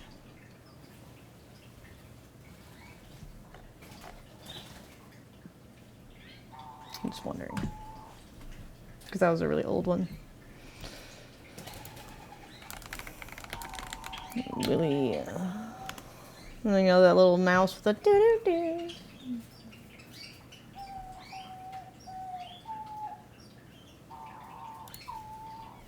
The old Disney.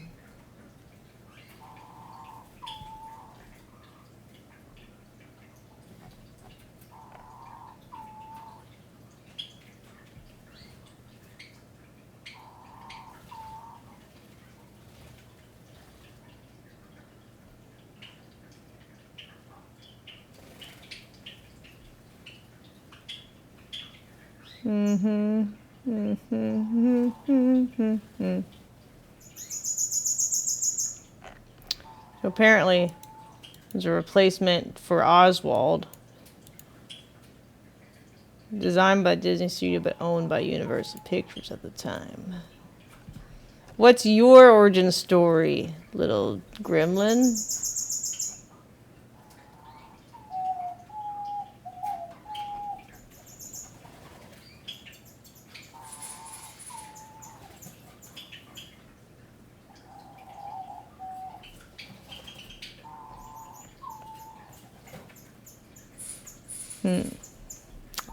I get so distracted. I'm sorry. I have way too many tabs open right now.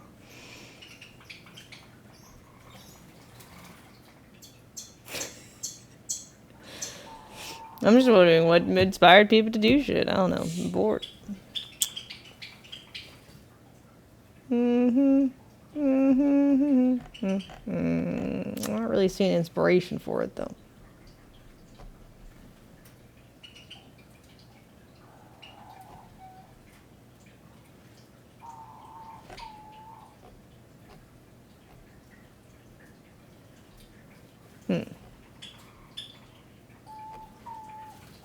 Whoa, used to look different? First appearance was in comics. Oswald the Rabbit.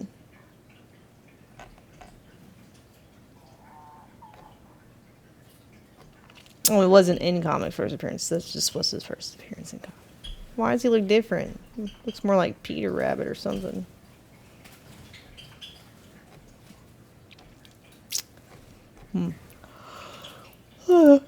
Anyways. What was it doing him? Oh yeah, the Wright brothers. Well, I mean, now we know Vanderbilt, so I mean, I kind of already solved that case, I guess. And they got rich off the railroads, which I guess, you know, right place, right time, I suppose. So they were from the Netherlands. They were not Scottish.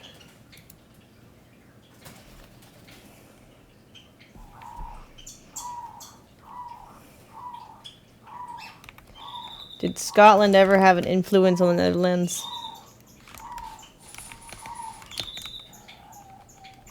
Did they? I wonder. No, deeply rooted in centuries of intertwined history, trade, and culture. Most notably, the Scotch-Dutch Brigade fought for Dutch independence. Oh. Okay. Well, I mean, that's interesting.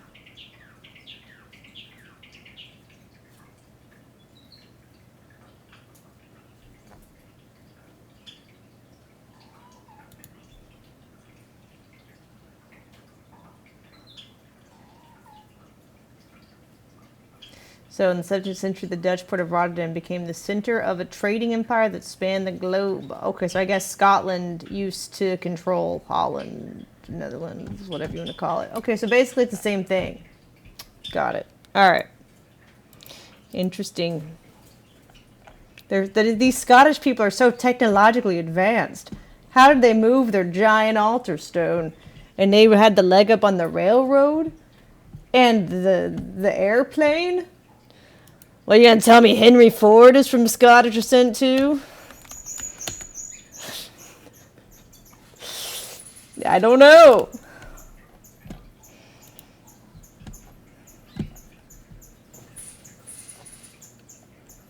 Who were his parents?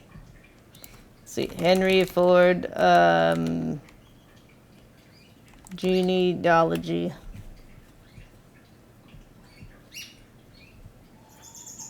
Irish and English, which is basically the same thing at that point. But I mean, like, I want to know, like, which one came from it, right?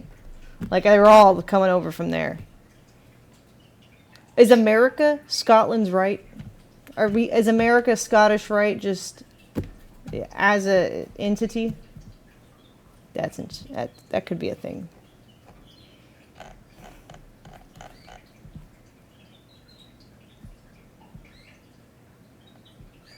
They're like, we need to go over there so the rest of the world can't see what kind of technology we're cooking up. That's a thought.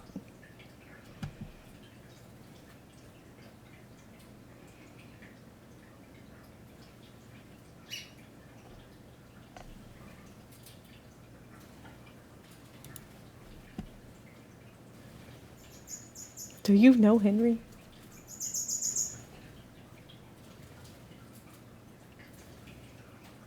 Mary Leto got.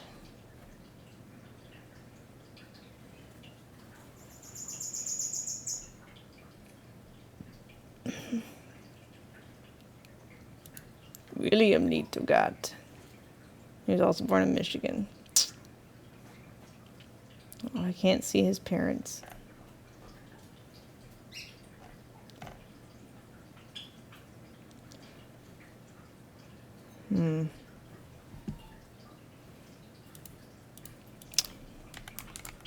Leto got name origin.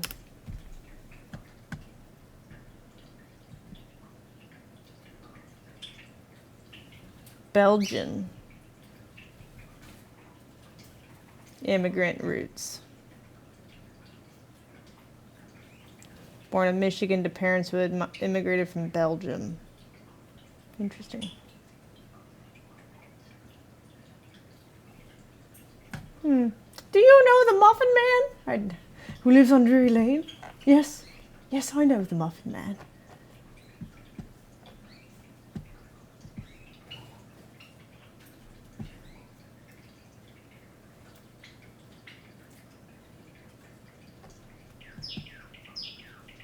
I don't know.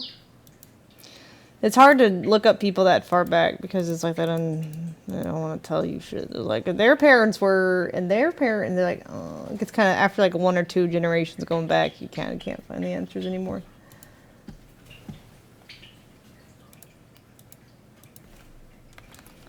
Ford, name, origin, Anglo-Saxon. I mean, that could still be Scottish, right, or something, you know, because they all kind of mixed around over there. Oh no, Gaelic. Okay. All right, that's more of a specific thing.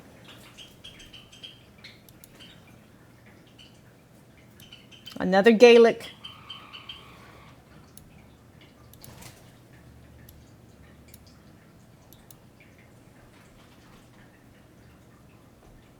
Just like the Donald. I wonder if Gaelic is close to demonic tongue. Like how many Gaelic like rituals were happening, you know?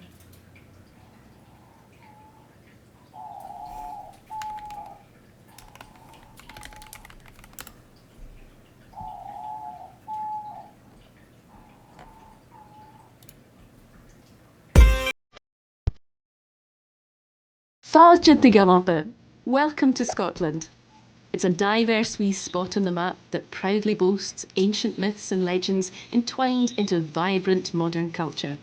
Part of this, and unbeknownst to most, Scotland's most commonly spoken language wasn't always English. In fact, Scotland has had various languages throughout the ages, one of which is Gaelic, that you can still hear, read and experience across the country today. Whilst you're in Scotland, it's hard not to notice Gaelic woven into everyday life around you and the culture that stems from it. The Gaelic language is as beautiful as it is interesting. There are cultural, religious and population changes. This is just like a... I was looking for more of like a language breakdown.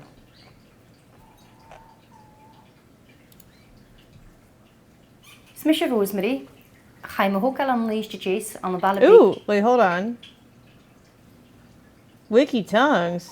That could have a lot of interesting stuff on this channel. A charó galig ag mabáhad, agus leis sin chaim hógal an dachi far a roisin clech go beor le fat na títe. Ach a ganin sin chaim idir tron scol agus hion sich me galig go art ide. Chum in lois an shechad imidoch bli. Am I crazy or does it sound kind of like was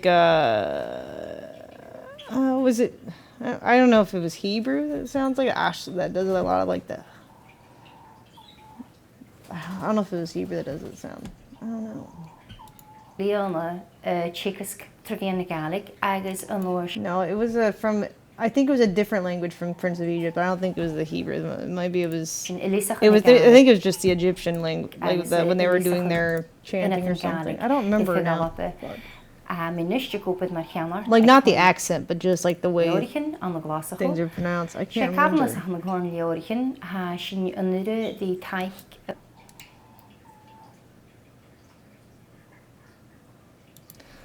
Were they chanting in that song? Maybe I'm not thinking of the right movie. And to deliver us. Thus say the Lord. That thing.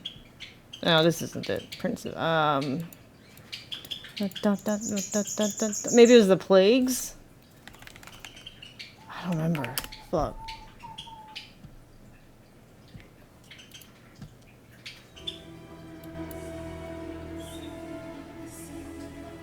I don't remember if they were chanting in this one or not. Yeah, maybe it was Aramaic. I don't know.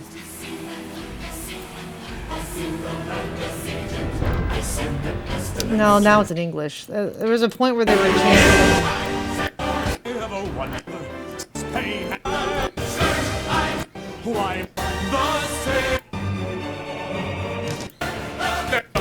I thought there was a point in the song soundtrack where they were chanting. Maybe I'm not remembering right.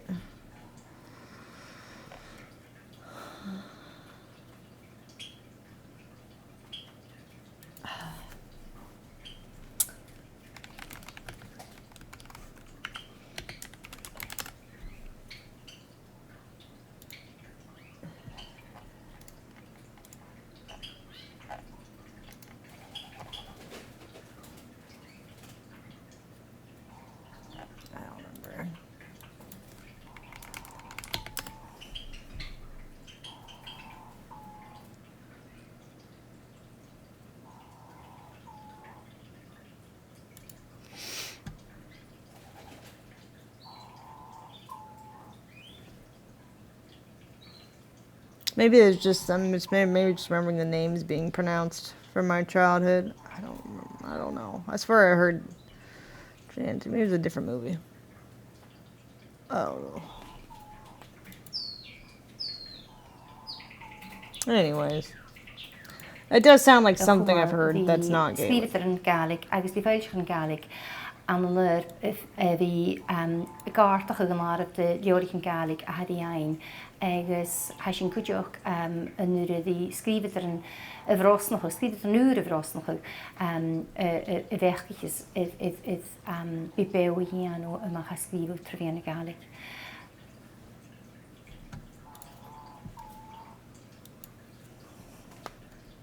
I don't know.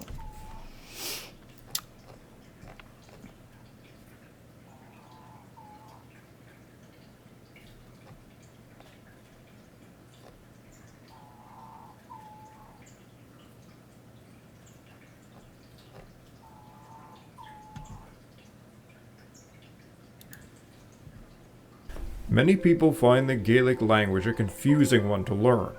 In part, this is because of the orthography, the way that the language...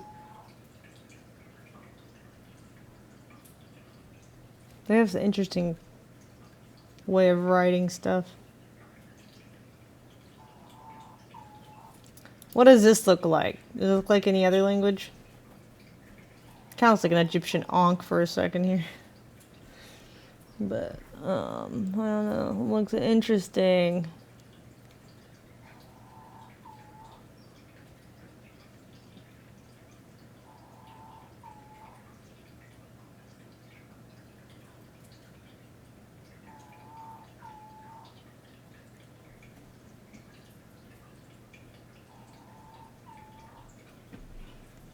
I don't know. Which is written. It seems, at first at least, to be far removed from how it's pronounced. This is at least in part due to the fairly radical changes in pronunciation which the Gaelic language underwent between the earliest surviving sources and the modern period. Old Gaelic or Old Irish was likely the last form of the language that the few surviving lines of real Druids would have spoken as they were pushed to the margins by Christianity. So what did Old Gaelic sound like, and how does its pronunciation compare to the pronunciation of various modern Gaelic dialects? Hi friends, I'm Kevin McLean. Don't forget to like, subscribe, and consider supporting the channel on Patreon, PayPal, or through YouTube Super Stickers. Your support is very much appreciated, and thank you to all of my supporters. All languages change over time, but some go through more rapid and significant changes than others. The modern Gaelic languages descend from the Proto-Celtic language introduced into Ireland likely during the late Bronze Age, although possibly from the initial Indo-European Bell Beaker settlement of the island. It probably began to diverge from the Proto-Brythonic, the ancestor of modern Welsh, sometime in the early Iron Age. And unlike Brythonic, which became influenced by later continental Celtic language development, Gaelic retained various archaic Celtic features, such as the loss of the P sound. While Welsh has pen, Gaelic has ken. Welsh, pisc. Gaelic, iasc. The earliest form of the Gaelic language attested is known as Ancient Gaelic, and even as we go to describe it, we already encounter the differences in pronunciation, because what I want to say is Ogham, which is the ancient Gaelic writing system, but my pronunciation is in Scottish Gaelic. An Irish speaker might say something like Ogham, but in Old Gaelic it would have been pronounced Ogham. It's a native Gaelic system of writing primarily used for inscriptions on stone, as mentioned. Now in myth it was invented by the god Oma, but in Old Gaelic pronounced Ogma, who was its father, while the chisel used for the inscription was its mother. Unlike modern and Middle Gaelic, Ancient Gaelic did not use initial mutations. Long and slender consonants and consonant clusters are not present, making its morphology similar to Gaulish, Latin, and Ancient Greek. Some examples are Lia lugneadon maki menue kunalegi avi kunakanos. I swear that sounds like something that, like a Middle Eastern language or something almost. I can't remember which one it was. However, by around the 6th century, this form of the language transitioned into Old Gaelic, and the change was relatively dramatic and fast. Some have speculated that the change was due to the introduction of Christianity, with the priestly class replacing the Druids. Oh no, you know what that actually... Kuna and consonant Lia lugneadon maki menue. You know what I might be thinking of actually? Not Middle Eastern. It's the Hawaiian show that I was watching. I don't know where Hawaii's language came from. Chief of War. That's I think what it was. I don't know. I couldn't remember what it was. Tomorrow we face God. Oh, this is in English right now. For like the first few episodes, they talk in Hawaiian. Or I guess. I don't know what else it would be.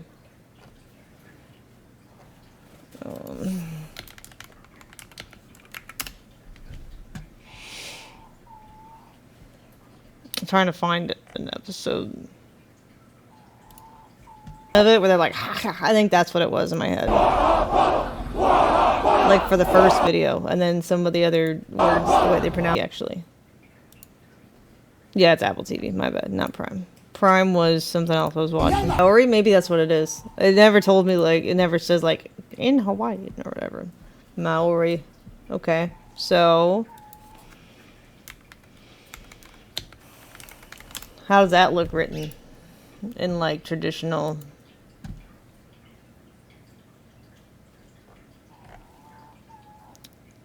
I can't see. Why is it fucking dog shit resolution, bro?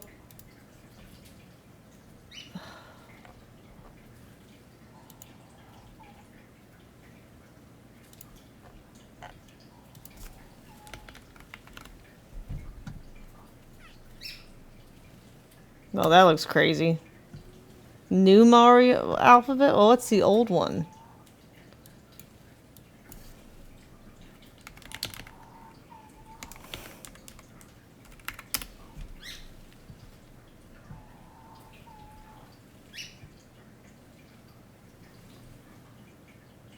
I feel like this is just weird text now, like weird fonts. Not written alphabet or script for European contact. Okay, well then what is the earliest form we have?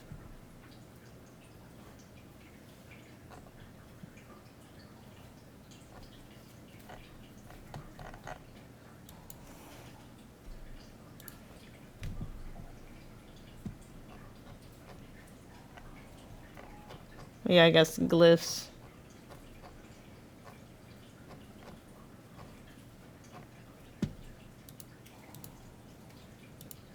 Kunalegi I feel like it sounds similar though. You know what I mean? Corbi koe maki labrit.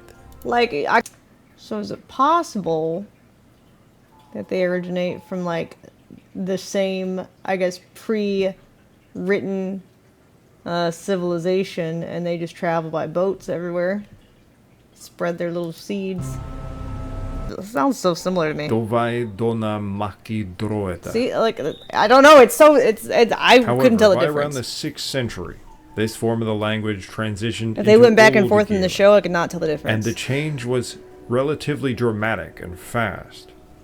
Some have speculated that the change was due to the introduction of Christianity, with the priestly class replacing the Druids. The Druids were responsible for preserving the archaic forms of the language through rituals and reciting ancient knowledge. When they were replaced by a Latin-educated and oriented Christian elite, the language forms the Druids helped to preserve through their leading role in public education and rituals was disrupted. Unstressed syllables at the end of words and certain vowels began to disappear. The Trying archaic to trace the bloodline of Jesus? No, we already seen that. Irish name Lugudekos appears in Old Gaelic as Lugith, or We're learning about the Lugde Scottish Rite. in the genitive. Lugu refers to the god Lugus in the genitive, and Dekos means to honor or worship. So Lugudekos, or later Lugith, means the one who honors, Lugus. But in modern Irish, Lug is pronounced simply Lu. In Scottish Gaelic, it is sometimes pronounced Lu still, but the Old Irish name, Lugith, is now pronounced Louis, as in Huey, Dewey, and Louie. So far from the original sound, it is unrecognizable. This is so interesting to me. Anyways. It sounds so similar.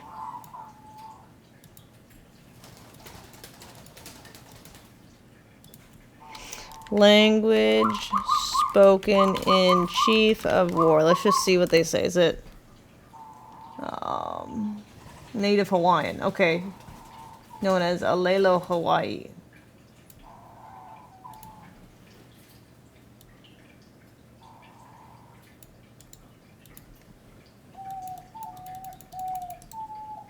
Let me see the text here.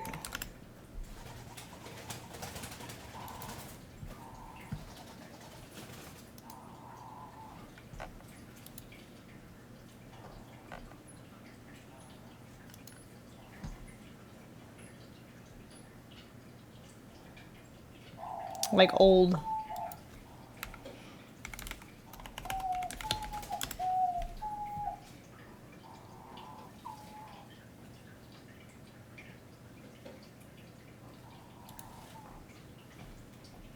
I guess it was strictly verbal before.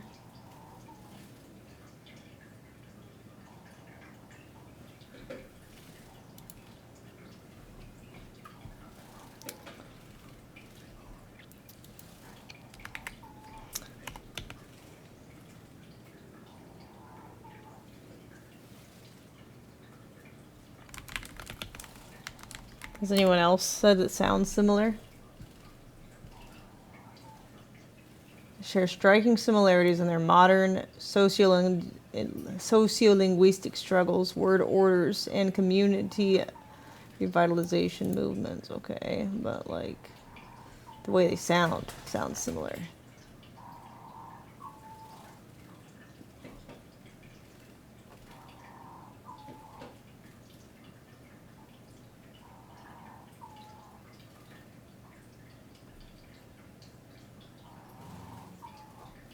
No one connected that?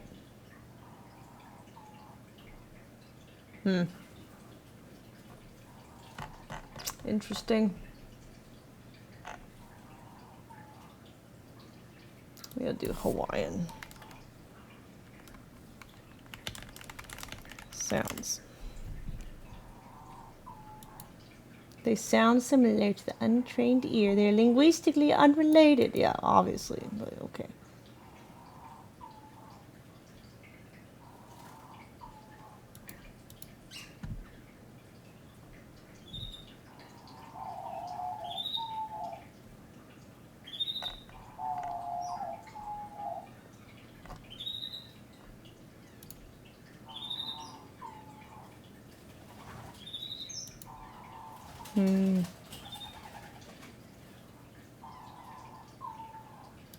Wait, what?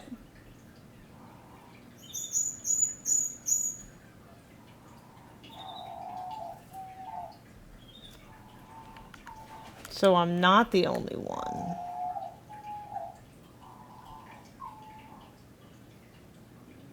Nah, plural.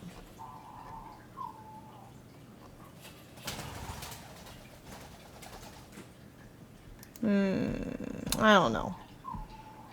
Exploring the parallels between Hawaii and Ireland. Big narratives, colonization, hunger and poverty, civil rights, social justice, but we use an Irish context. We tell the Irish story. And you see the eureka moment happen, and then suddenly, oh my goodness, that sounds like what I know. And then respect for tradition, folklore and mythology, but it's a wonderful arc to connect students, and it also gives them an authenticity, a validity of loving who they are, their identity and their ethnicity. And then cultural competency, just being able to move around the world. And this is where their professional self comes in. So they go for a job, they want to maybe work I don't know if as this is struggles as a people or like to connect on a social level, or if it's analyzing actual language, whatever's interesting.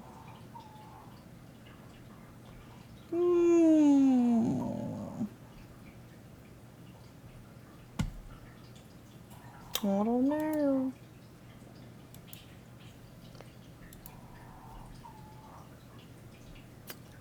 Anyways.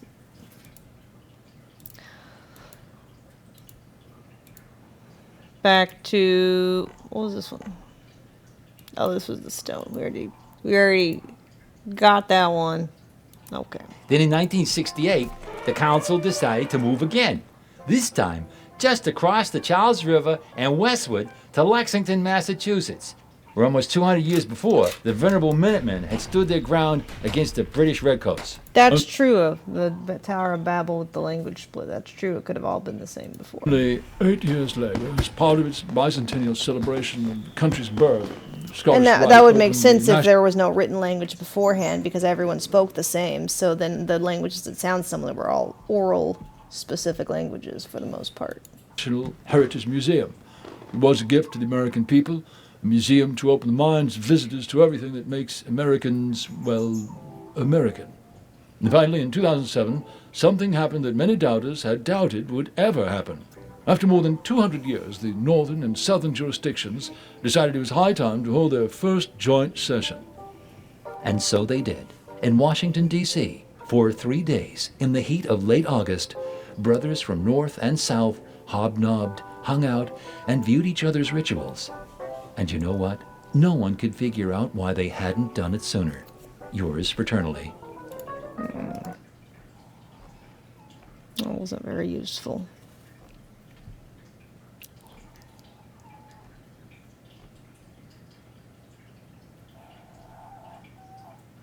The Scottish key, that's what this is? It's a Scottish key, the symbol?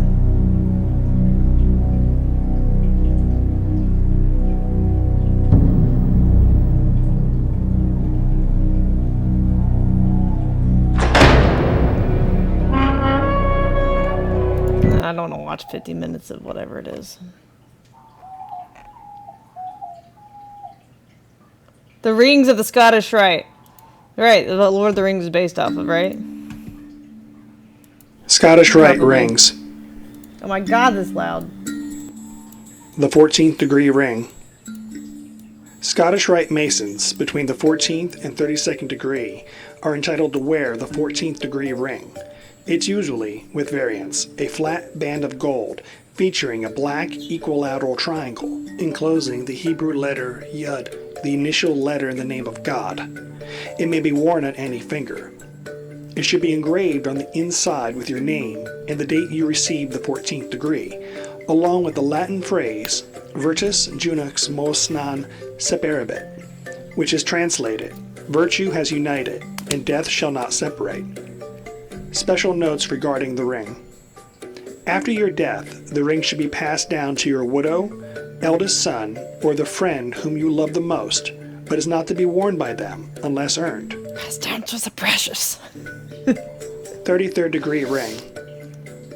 Scottish Rite Masons who have received the 33rd degree have the right to wear the 33rd degree ring.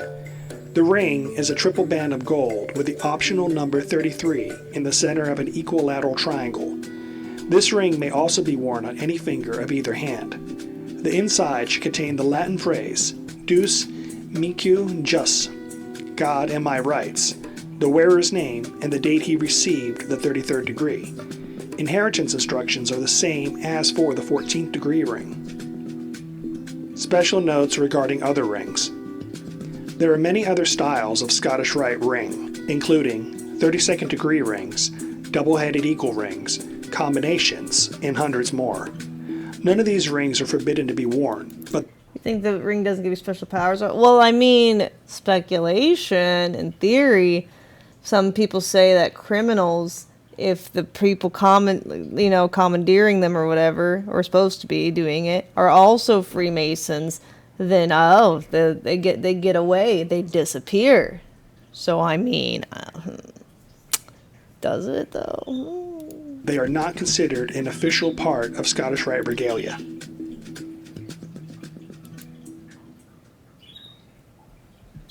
Potentially could have been Jack the Ripper, you know? That kind of situation. When you're in a tough spot, disappear.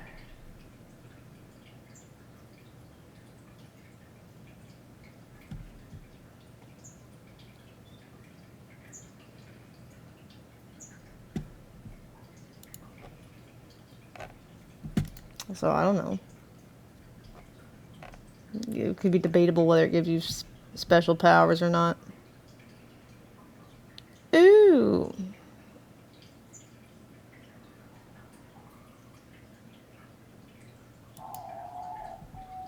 Sad news about the passing of Pope Francis, but it kind of made me wonder, do we have any stuff from the Vatican here at the House of the Temple? We do, behind this glass case.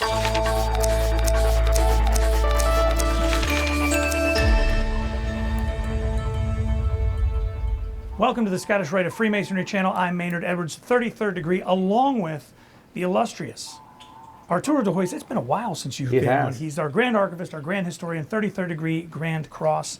And you're looking rather good. It's been a minute since we've had a chance to chat. You know what this reminds me of? The Game of Thrones library where Sam went to be a maester or whatever. We are together for a little bit of sad news this morning. That's right. Pope Francis passed away at the age of 88. And I kind of got to wondering, obviously there's some, let's say, tension between the Catholic Church and Freemasonry over the years. Not Freemasons welcome Catholics to our doors. The Catholics have more of a complicated relationship with Freemasonry, let's say. But you have had interactions with the Vatican, and you've actually been to the Vatican, and we have something from the Vatican here at the House of the Temple Library where we are now. So tell us about your trip to Rome, if you would. Back in the year 2000, Grand Commander Kleinknecht, John Betcher was the managing editor of the Scottish Rite Journal, and myself were invited to the Vatican to speak with high-level officials of the Roman Catholic Church regarding Freemasonry. And it was actually a very nice trip. The officials with whom we spoke wanted to know a little bit about what our origins were, what our purposes were, and we were able to dispel a lot of myths about the fraternity. They were under the misimpression that a lot of things that had been published in the 1800s really represented a type of Masonic doctrine, which they did not. They had the history a bit messed up, didn't understand really what our purposes were. They actually thought that we were a type of religion, an anti-Catholic religion, which of course we are not.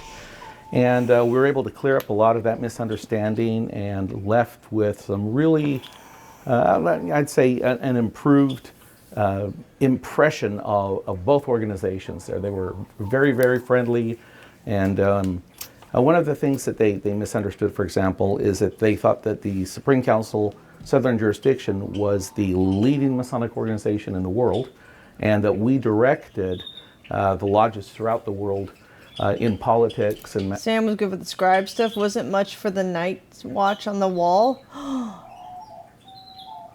That, maybe it's a stretch, but that really sounds like the movie directors declining the draft. I'm going to immerse myself in literature, whatever it was that we were looking at. Things like this. So they mistakenly believed that we were behind some of the problems that they've had with unrecognized Masonic groups in France, for example. And when we explained that we didn't have fraternal relations with these groups, we were looking at earlier, since the 1800s, I think George Lucas was one of them. Who was the other one that was it? Mindset. Is there still, or was there still at that time when you had that meeting, the Taxel hoax issues? You know, there's so much confusion that comes and we hear it. I know you hear it every day. I hear it literally every day.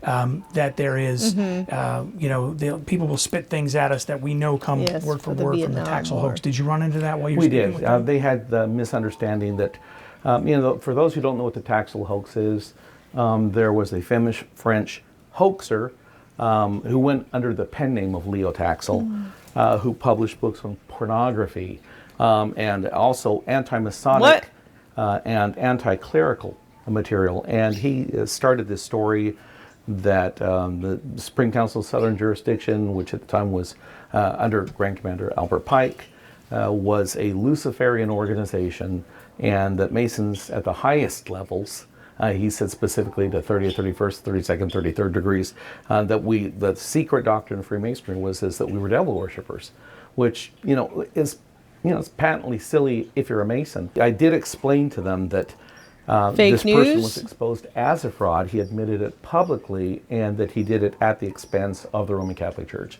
So you would say your experience at the Vatican was very positive? Very positive. That's great. Absolutely. Now, we do have at least one Or does the line branch off just like Solomon and Nathan from David? I wonder. Back here from the Vatican. Did somebody wanted to worship a Luciferian, and then he went off and started his own cult and then smeared the Freemasonry name?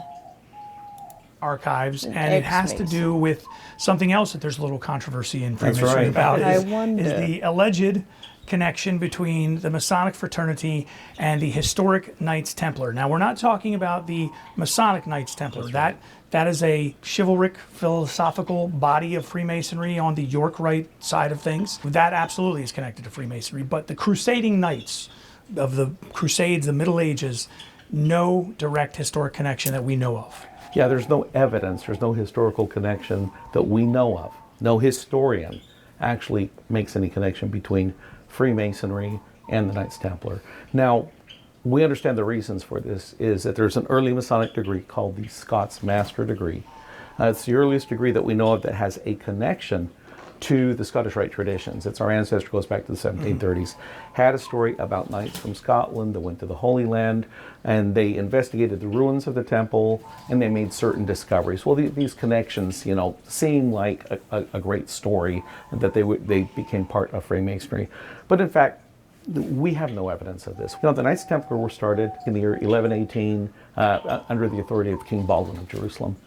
And they were the people who made safe pilgrimage for, you know, Christians to come visit the Holy Land. They fell out of favor with King Philip the Fair of France, who was bankrupt. The story that all Masons know is that Philip the Fair and Pope Clement V got together and they disbanded the Templars in the year 1312. And that they found them to be guilty of heresy, and 2 years later, of course, Jacques de Molay, the last of the Knights Templar, burnt to death at the stake. And so the story is that surviving Templars fled to the islands of Scotland and then became allied with Robert the Bruce and then came into Freemasonry. But there's no evidence of this. A few years ago, I believe it was 2007, they discovered a lost manuscript in Vatican archives, the secret archives. And it was actually the records of the trials of the Templars. And that's what we have here. We have a beautiful reproduction. I believe there were 799 copies of it that were made. And it's a facsimile, page for page, on vellum, looks exactly like the real thing.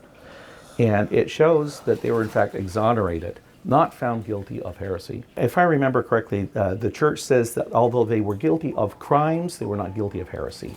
Let's take a look at this book, because it is not even just a book. It's pretty neat. It is a package. It is. It's a facsimile edition. Yeah, let's get over here and get the camera on this. So this is the actual, I guess, and it's bound in leather.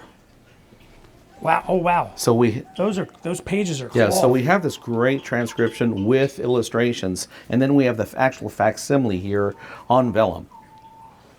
This was a donation made to the House of the Temple. That it cost around $8,000 at the time.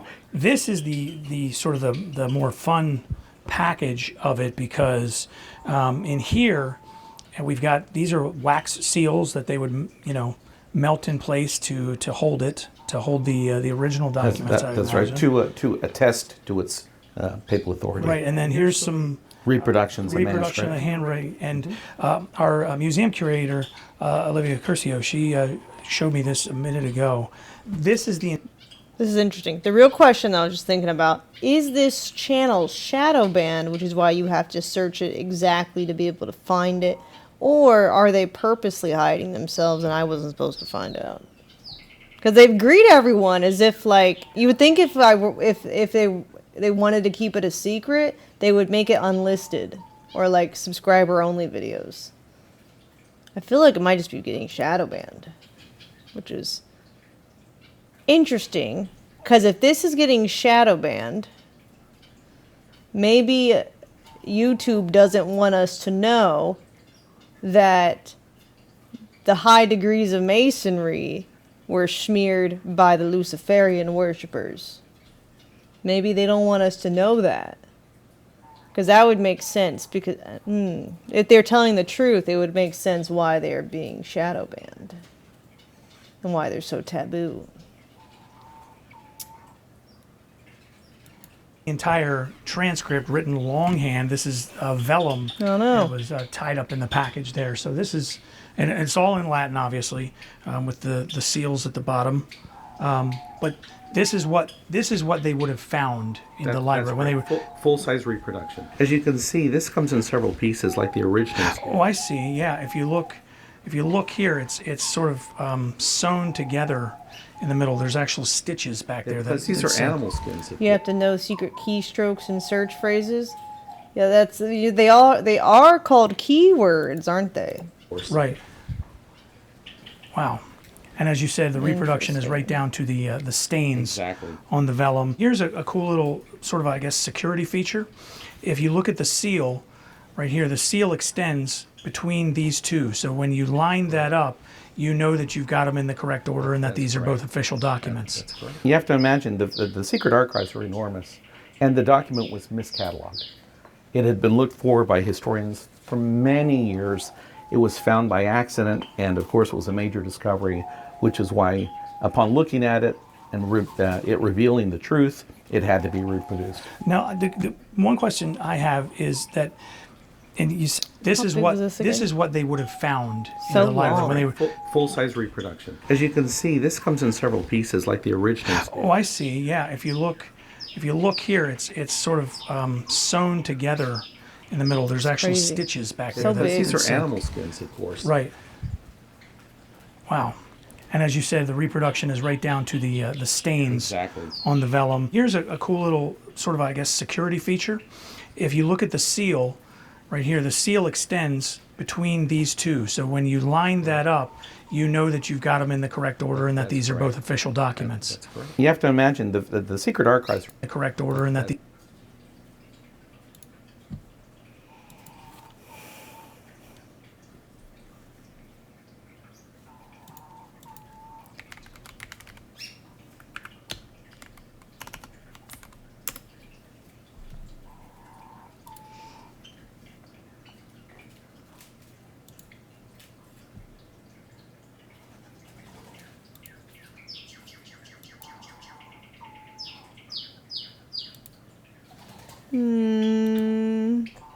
Where's like the full view? I want like the. Do I have to get on Google Earth?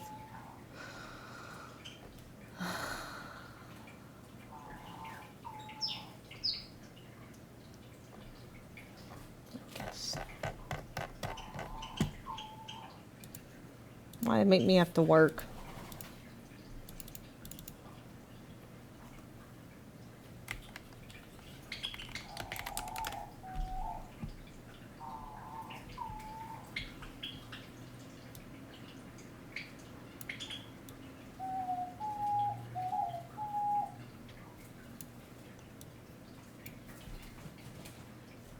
Like the nope.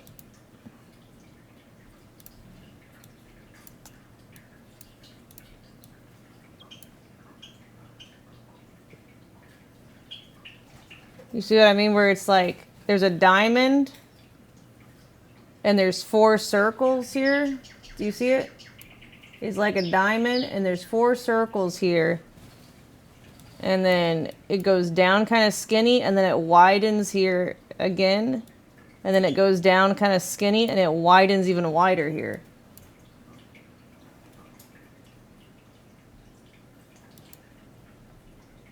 Maybe if I turn it, it'd be more obvious.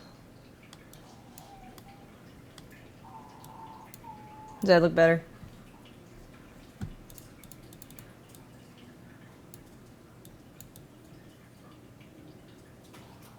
See what I mean? I don't know. I think it looks very similar. Weird, like weird way. Like there's like 4 circle things here, the diamond shape.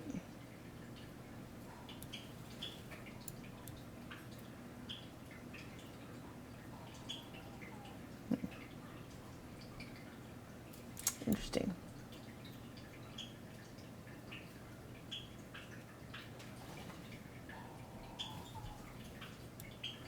That's what I'm saying. I don't know. I just remember patterns.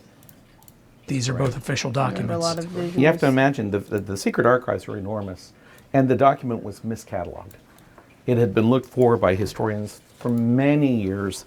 It was found by accident, and of course it was a major discovery, which is why upon looking at it and it revealing the truth, it had to be reproduced. Now, the one question I have is that, and you say it was misfiled.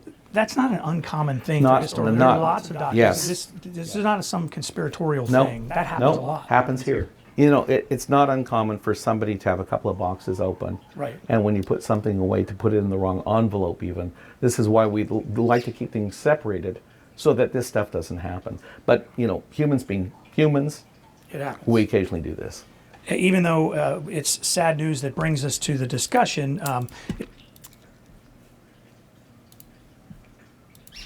Is there anything? Is the Vatican the only example of that? Is there anything like that in Cairo? I don't know. I know they have a lot of influence there too.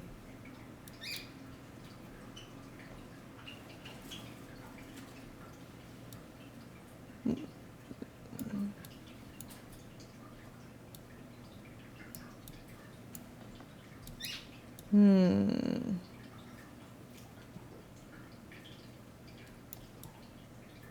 don't know what the building would be to look for though. Is there like a capital church or something in Cairo, like a significant church?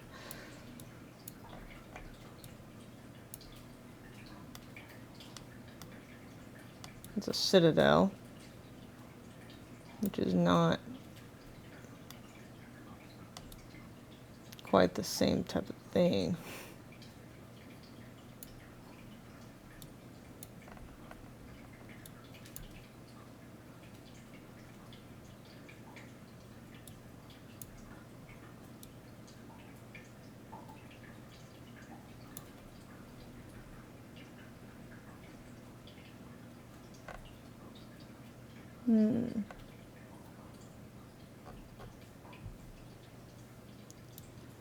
Pyramids are all alien spaceships.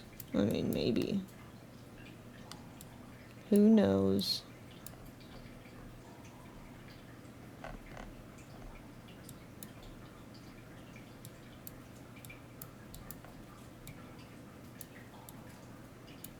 was looking for a church.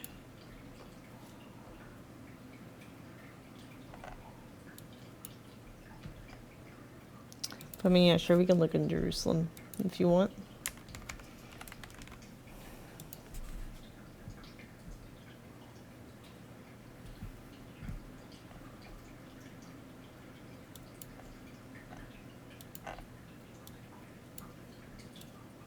The overview isn't as clear.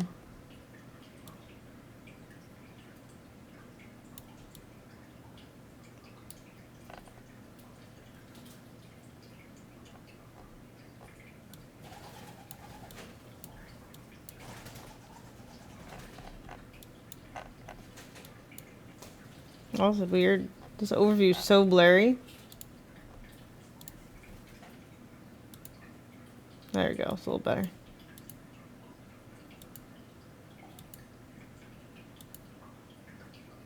Whoa. Looks...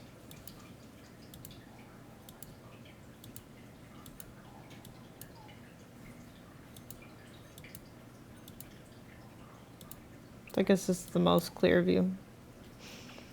2023.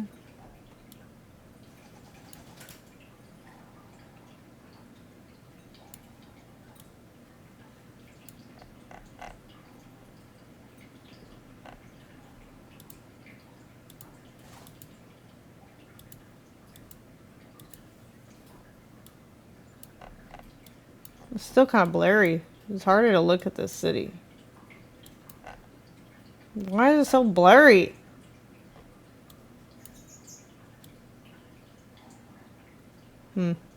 I don't know.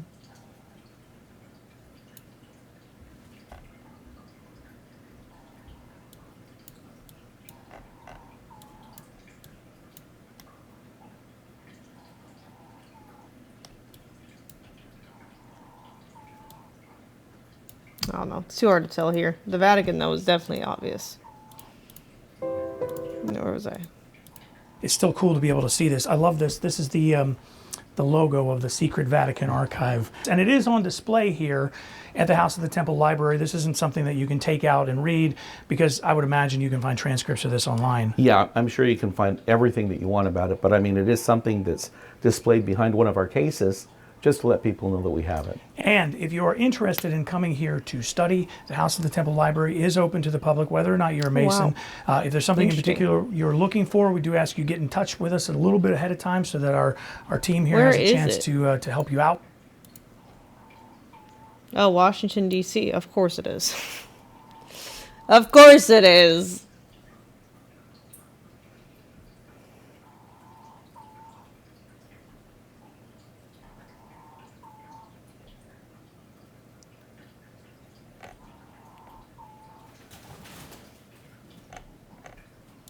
Out with that, but if you want to come here and study or read, absolutely, it has always been open. Well, to the public. as we like to remind people, that the House of the Temple's library was the first library that was free and open to the general public. So in Washington, D.C. if you have any questions, comments, please do drop them in the comment section below. Don't forget to subscribe, give us a thumbs up.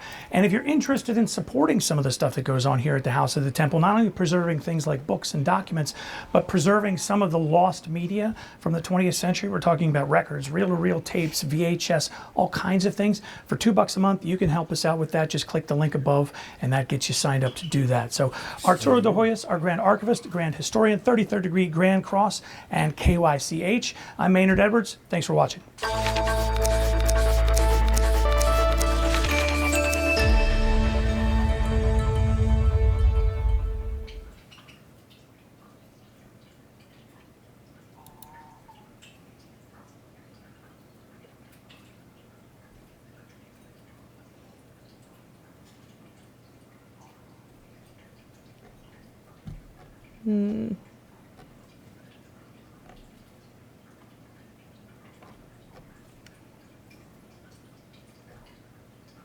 Interesting. What if I told you that hidden within 33 degrees of initiation lies a secret philosophy so powerful it shaped nations, inspired revolutions, and remains concealed in plain sight? Welcome to the Masonic Enigma. In the dimly lit coffee houses of 18th century Paris and the bustling ports of the West Indies, a revolutionary Masonic system was born. Not from the highlands of Scotland as its name suggests, but from the fusion of French esotericism, Jacobite exile longing, and the commercial energy of the New World. That's the first I've heard of that one. The Scottish Rite, known formerly as the ancient and accepted... I mean, that explains why they use the stone of Jacob to coronate, I guess. Scottish Rite stands today as one of the most widely practiced Masonic rites globally. Yet its true origins remain shrouded in the very mystery it seeks to illuminate. To understand the Scottish Rite, we must first dispel the myth woven into its name. The word Scottish derives not from the geography of its birth, but from the French term, écossaise, appearing in French Masonic records during the early 18th century. Following the failed Jacobite uprisings, many Scottish nobles fled to France, carrying with them their Masonic traditions and their longing for a lost Stuart king. When they established lodges on continental soil, these became known as Scottish lodges, and the degrees they practiced acquired the mystical association with Caledonian wisdom that persists to this day. The historical trail grows warmer in 1754 when a chapter of Clermont emerged in Paris, initially working merely 7 degrees. Yet by 1758, this modest system had exploded into 25 degrees, known as the Rite of Perfection. This expansion reflected the Enlightenment appetite for systemization. Look at they're all George Washington. The desire to categorize all human knowledge, including esoteric wisdom, into comprehensive structures. Few realized that these 25 degrees contained the genetic code for what would become the 33-degree system we know today. Enter Estienne Morin, a French trader whose name deserves far greater recognition in Masonic history. In 1744, Morin immersed himself in high-degree masonry at Bordeaux, one of France's most influential Masonic centers. On August 27, 1761, officials of the Grand Lodge of Paris issued Morin a patent authorizing him to establish the rite in all 4 parts of the world. This document, later embellished by Morin himself, became the charter that would carry the high degrees across the Atlantic and into the Western Hemisphere. Morin established his headquarters in the vibrant, dangerous port of Saint-Domingue, modern-day Haiti, where sugar wealth created a society. I think for the first time I heard the canaries behind me sing. I don't know which one it is.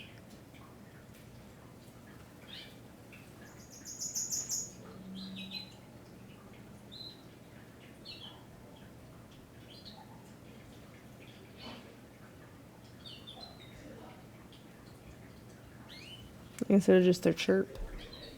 Society of extravagant contrasts. Here, amidst slave revolts and colonial intrigue, Morin transformed the scattered high-degree system into a coherent rite. He appointed Henry Andrew Franken as his Deputy Grand Inspector General. What'd he do? Bit me. Oh man. Like, he usually doesn't bite when I'm carrying him. Eddie gifted you? Yeah. Nice. Did he gift you too? No, but that's fine. It's the same thing. Yeah. Hello. I'm just hanging out, not really doing anything, so. Cute. I don't know if he likes it or not. I think he does. He doesn't know he likes it.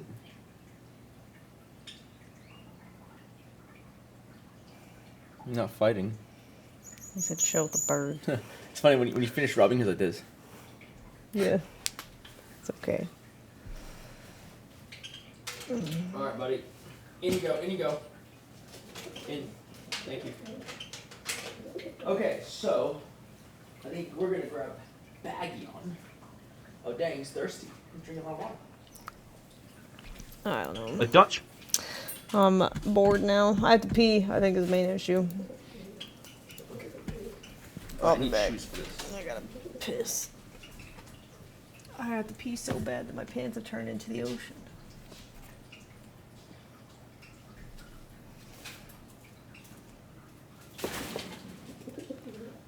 Let me see. Actually, chat before I grab Big Gun. Let's do a little bit of archery so I.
Okay. Sorry, I was taking care of birdies.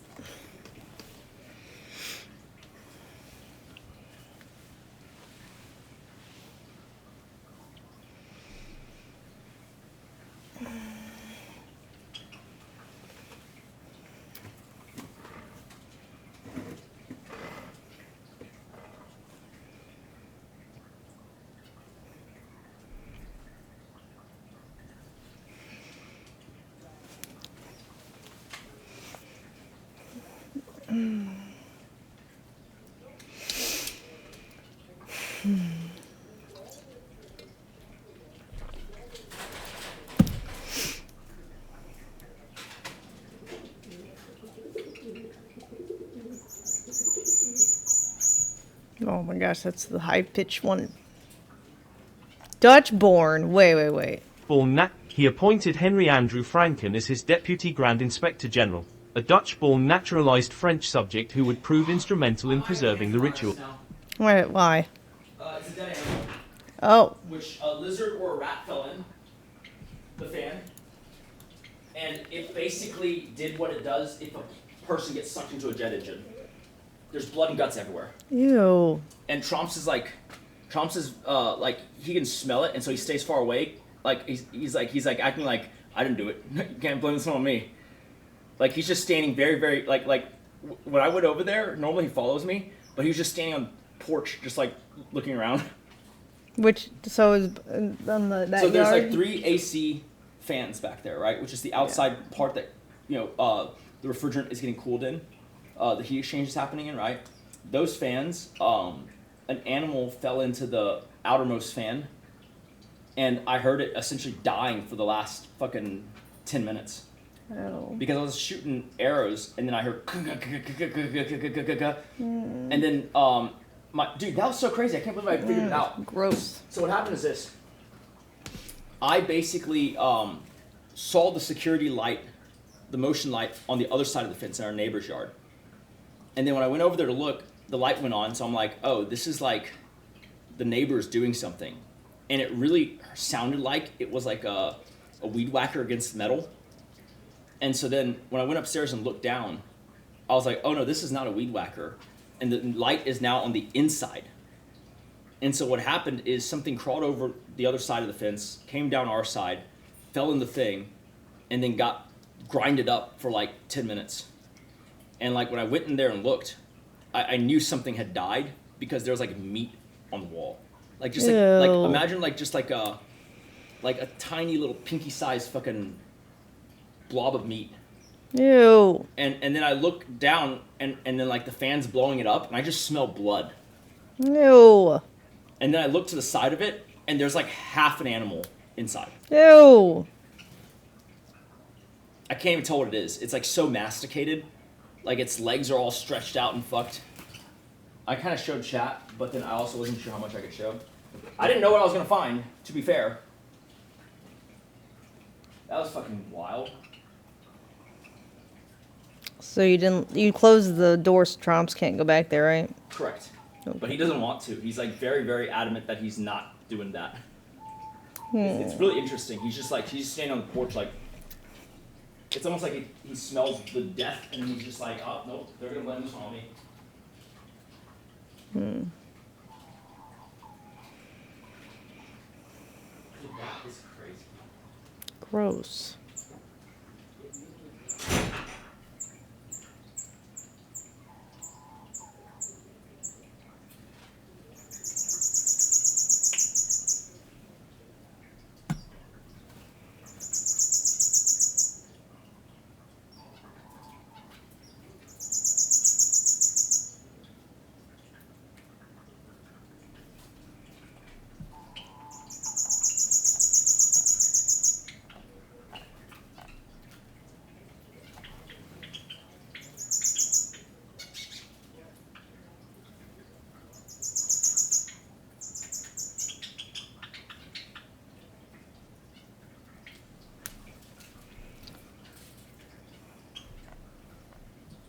Gross. Just gross.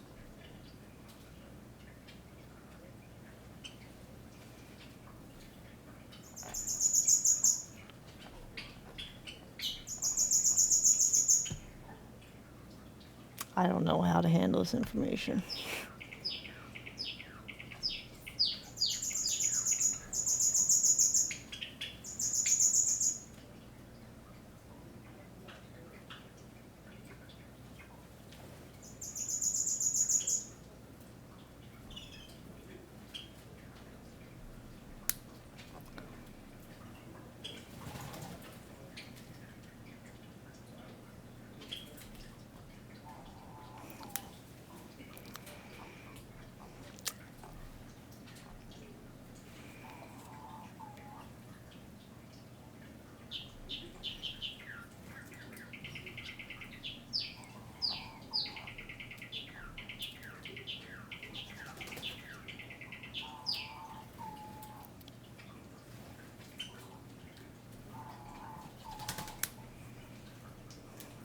Hmm.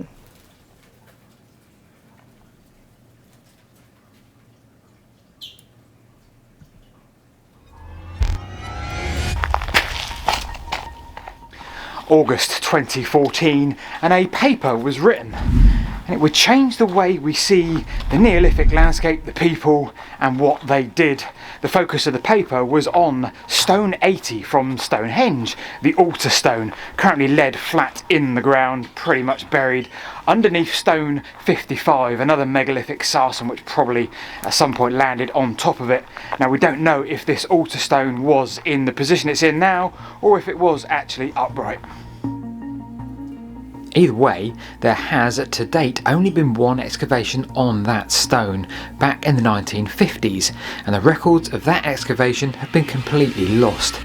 So when this paper was published in August 2024, it claimed two things. One, that this altar stone, weighing around 6 tons and around 2 meters in length, was sourced from over 750 kilometers away from its now location in the Stonehenge Circle in southern Britain. Its source was the Orcadian Basin in northeast Scotland. And two, that the difficult long distance journey would have been made by the sea. Welcome to the story of the problem with the altar stone. So we've known for some time now that the inner blue stones of the Stonehenge Circle and Monument, well, they were quarried in South Wales in Preseli and likely moved overland, either in one go from their quarrying position to where we see them today, or perhaps in stages and maybe used in other stone circles en route, laid there for centuries and taken up again and moved to where we see them today. But the outside ones, the huge megaliths that surround Stonehenge, well, let me just grab the camera. Well, those ones we now know were sourced from this exact valley that I'm stood in now. Not even 300 yards that way or 300 yards that way. This valley that I'm standing right now, owing to some very clever people at Broughton University led by David Nash, well, we now know that the megaliths of Stonehenge were sourced and quarried from right here in what is now the Westwoods, 25 kilometres or so north of Stonehenge. But the altar stone? We never really knew. The best guess was South Wales. That was up until the last few years when Welsh sources were slowly being ruled out. But this new paper not only confirmed that Wales was not on the cards at all, but also told us we've been looking in entirely the wrong direction. The paper published on the 14th of August 2024 gave us the first clue in its title. A Scottish provenance for the altar stone of Stonehenge. Scotland. Well, that in itself was staggering, but the paper went further than that and highlighted an area of the old red sandstone of the Orcadian Basin, northeast Scotland. So this stone made this journey south from northeast Scotland. Now, whether it stopped along the way, we don't know, but nevertheless, northeast Scotland. As the crow flies, that's probably 700 kilometres, but it's not going to do it as the crow flies. It's going to be avoiding perhaps mountain ranges, natural features. What a monumental journey. This also makes sense though, because North Scotland, I'm sure, has Viking heritage too, and you're like, how did the stone get there? The red-headed giants.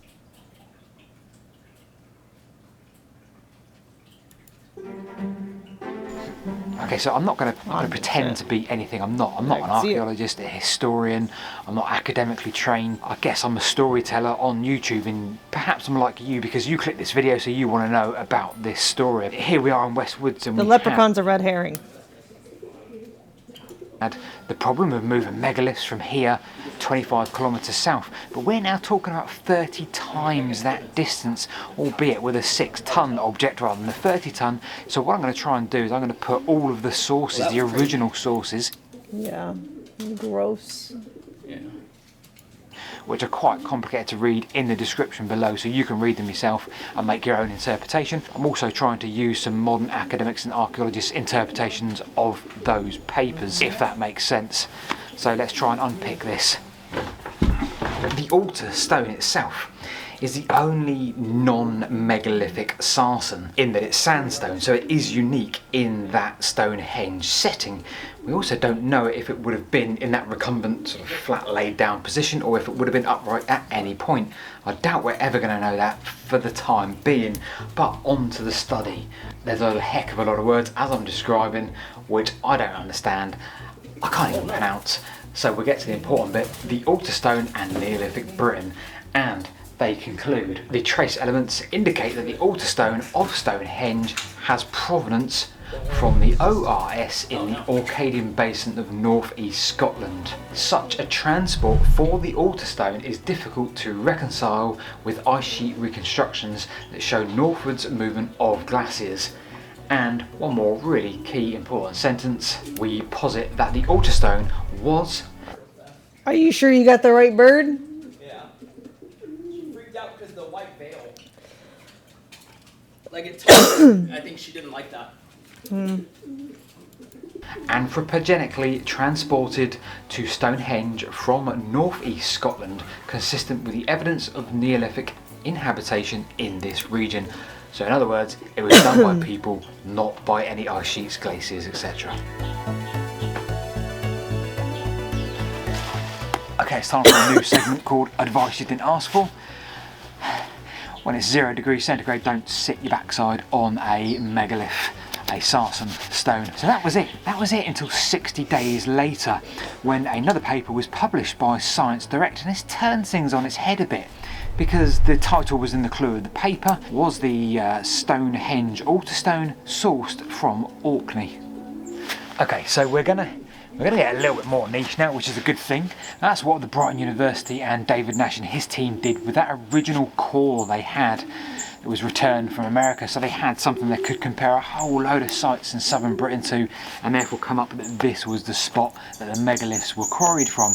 But we didn't have that luxury with the altar stone. We just had what were seen, I think, as fragments.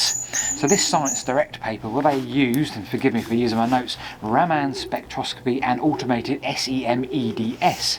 And that showed there to be no match between the Orkney samples and the altar stone. And they went on to conclude that, well, that meant that the altar stone unequivocally didn't come from Orkney. Now, all that does really is just rule that out. We still have northeast Scotland, maybe the Shetland Islands, I think, as a possible site. Now that was that, but there was another significant problem. Problem number 2. I've recently read a blog from Brian John. He taught at Durham University and studied at Oxford. A geologist, I figure. He cites a number of shortcomings in the recent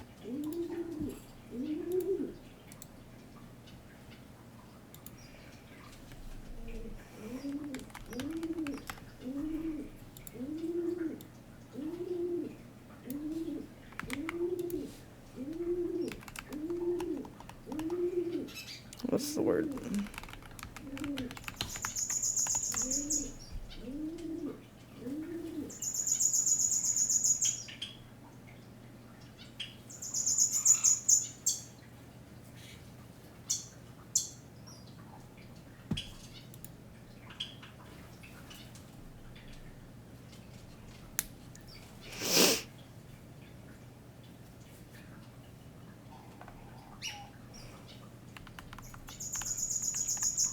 Shut up.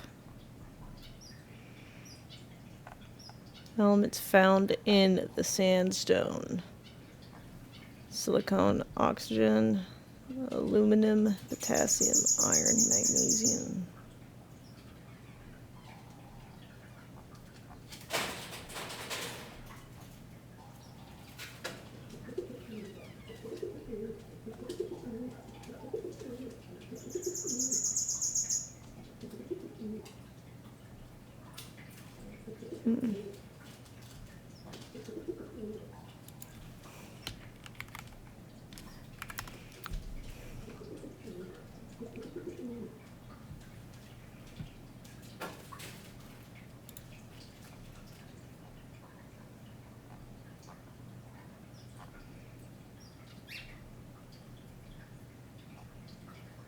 Just wondering if there's anything conductive in it. For like energy or something. I don't know. Since it's on a ley line, I wasn't Publication from Richard Thomas, and I'll summarise them briefly. 1. They make no consideration as to whether the PXRF is a suitable method to conduct this study. 2. The samples taken meant the PXRF technique had to be used as no fresh core samples had been taken. English Heritage would not allow it. 3. What is the evidence that these fragments did actually come from the altar stone? That was lacking and again not addressed. Even if it was from the stone, it really needs to come from a core. Okay, so this goes on quite a lot. In fact, there's another 5 points. I'm not here to take science, I'm not scientifically qualified in that way. There's a lot of geology and chemistry involved there, and it's not something I completely understand. It does, however, seemingly raise quite a few questions about the techniques used, and of course we do have a few luxuries missing, so we're not here to completely pick holes in it. Let me know what you think in the description below. And there was another significant consideration, and one that I am a bit more qualified to answer, purely because I've been doing this channel for 5 or 6 years, probably more. Come and take a look at this.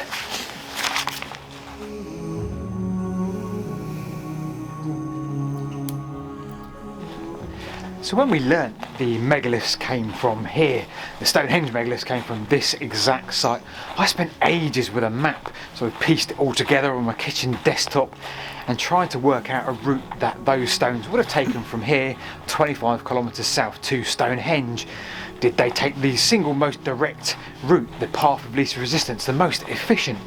Or did they perhaps take the Avon? Not sure how a 30-ton megalith would sit in any raft or boat. Or perhaps they took their time. Perhaps they went via some sort of sites of importance to them, some long barrows, some significant hilltops. It's quite a mystery, and one that I really enjoy. Either way, we now have a significant new puzzle.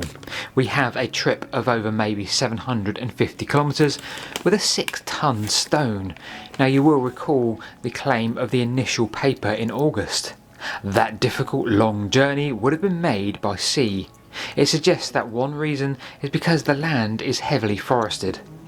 So consider that, a 6-ton altar stone being shipped to the south of Britain.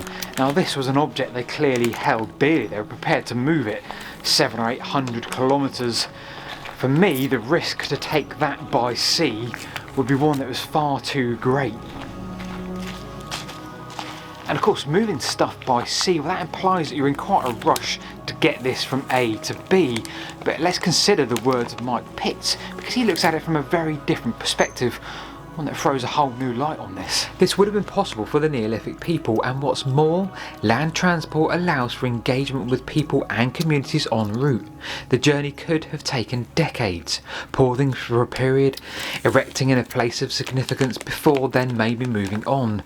The end goal in sight that may have taken generations, and given Stonehenge the prominence in the landscape that underpins its importance, perhaps on a continental scale. So above all, this has been a fascinating paper. It really has. It's helped us understand a lot more about the Neolithic people.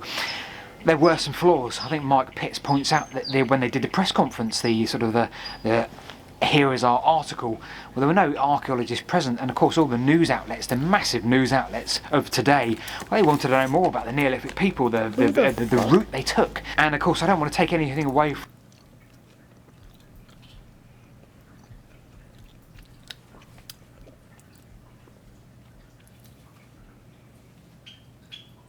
Do I know you? No, I don't.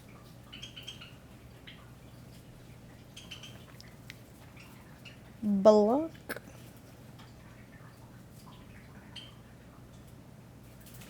Somebody who I have like one mutual friend with messaged me and was like, "You're so pretty. We should grab a drink or 3 one day. Go to Top Golf or something to go get crawfish. Text me."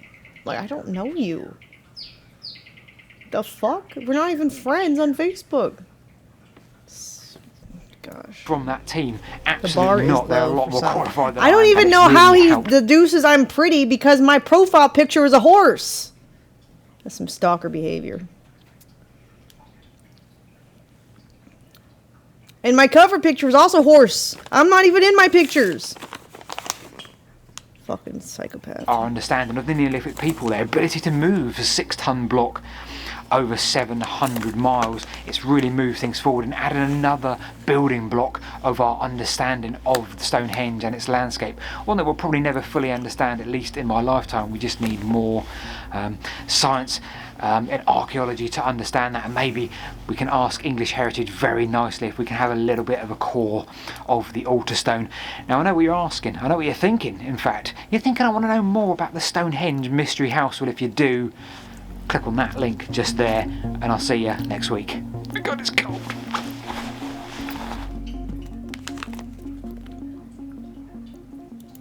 That's a dude who messaged me. Not like, I don't know you, bro. And also it's not like you saw mutual friends and was like, "Ooh, who dat? She cute." It's like my pictures are horse. I am not in my pictures. Weirdo.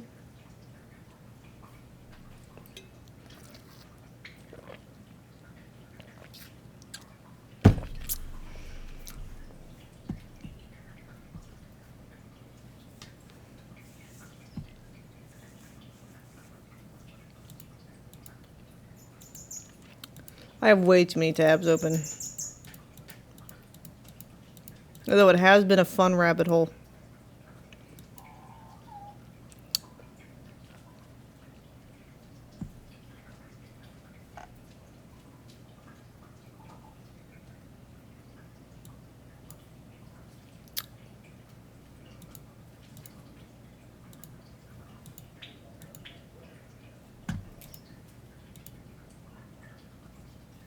Oh, I never finished this video. Like, this is where we got distracted. Others say these were built by Rephaim themselves, the final resting place of giant kings turned divine ancestors. The truth may lie somewhere beneath the dolmens, beneath stone and silence. The stone. Wheel of Giants. You know, Land Before Time makes me think of Land Before Time. Did y'all ever see Stone of Cold Fire?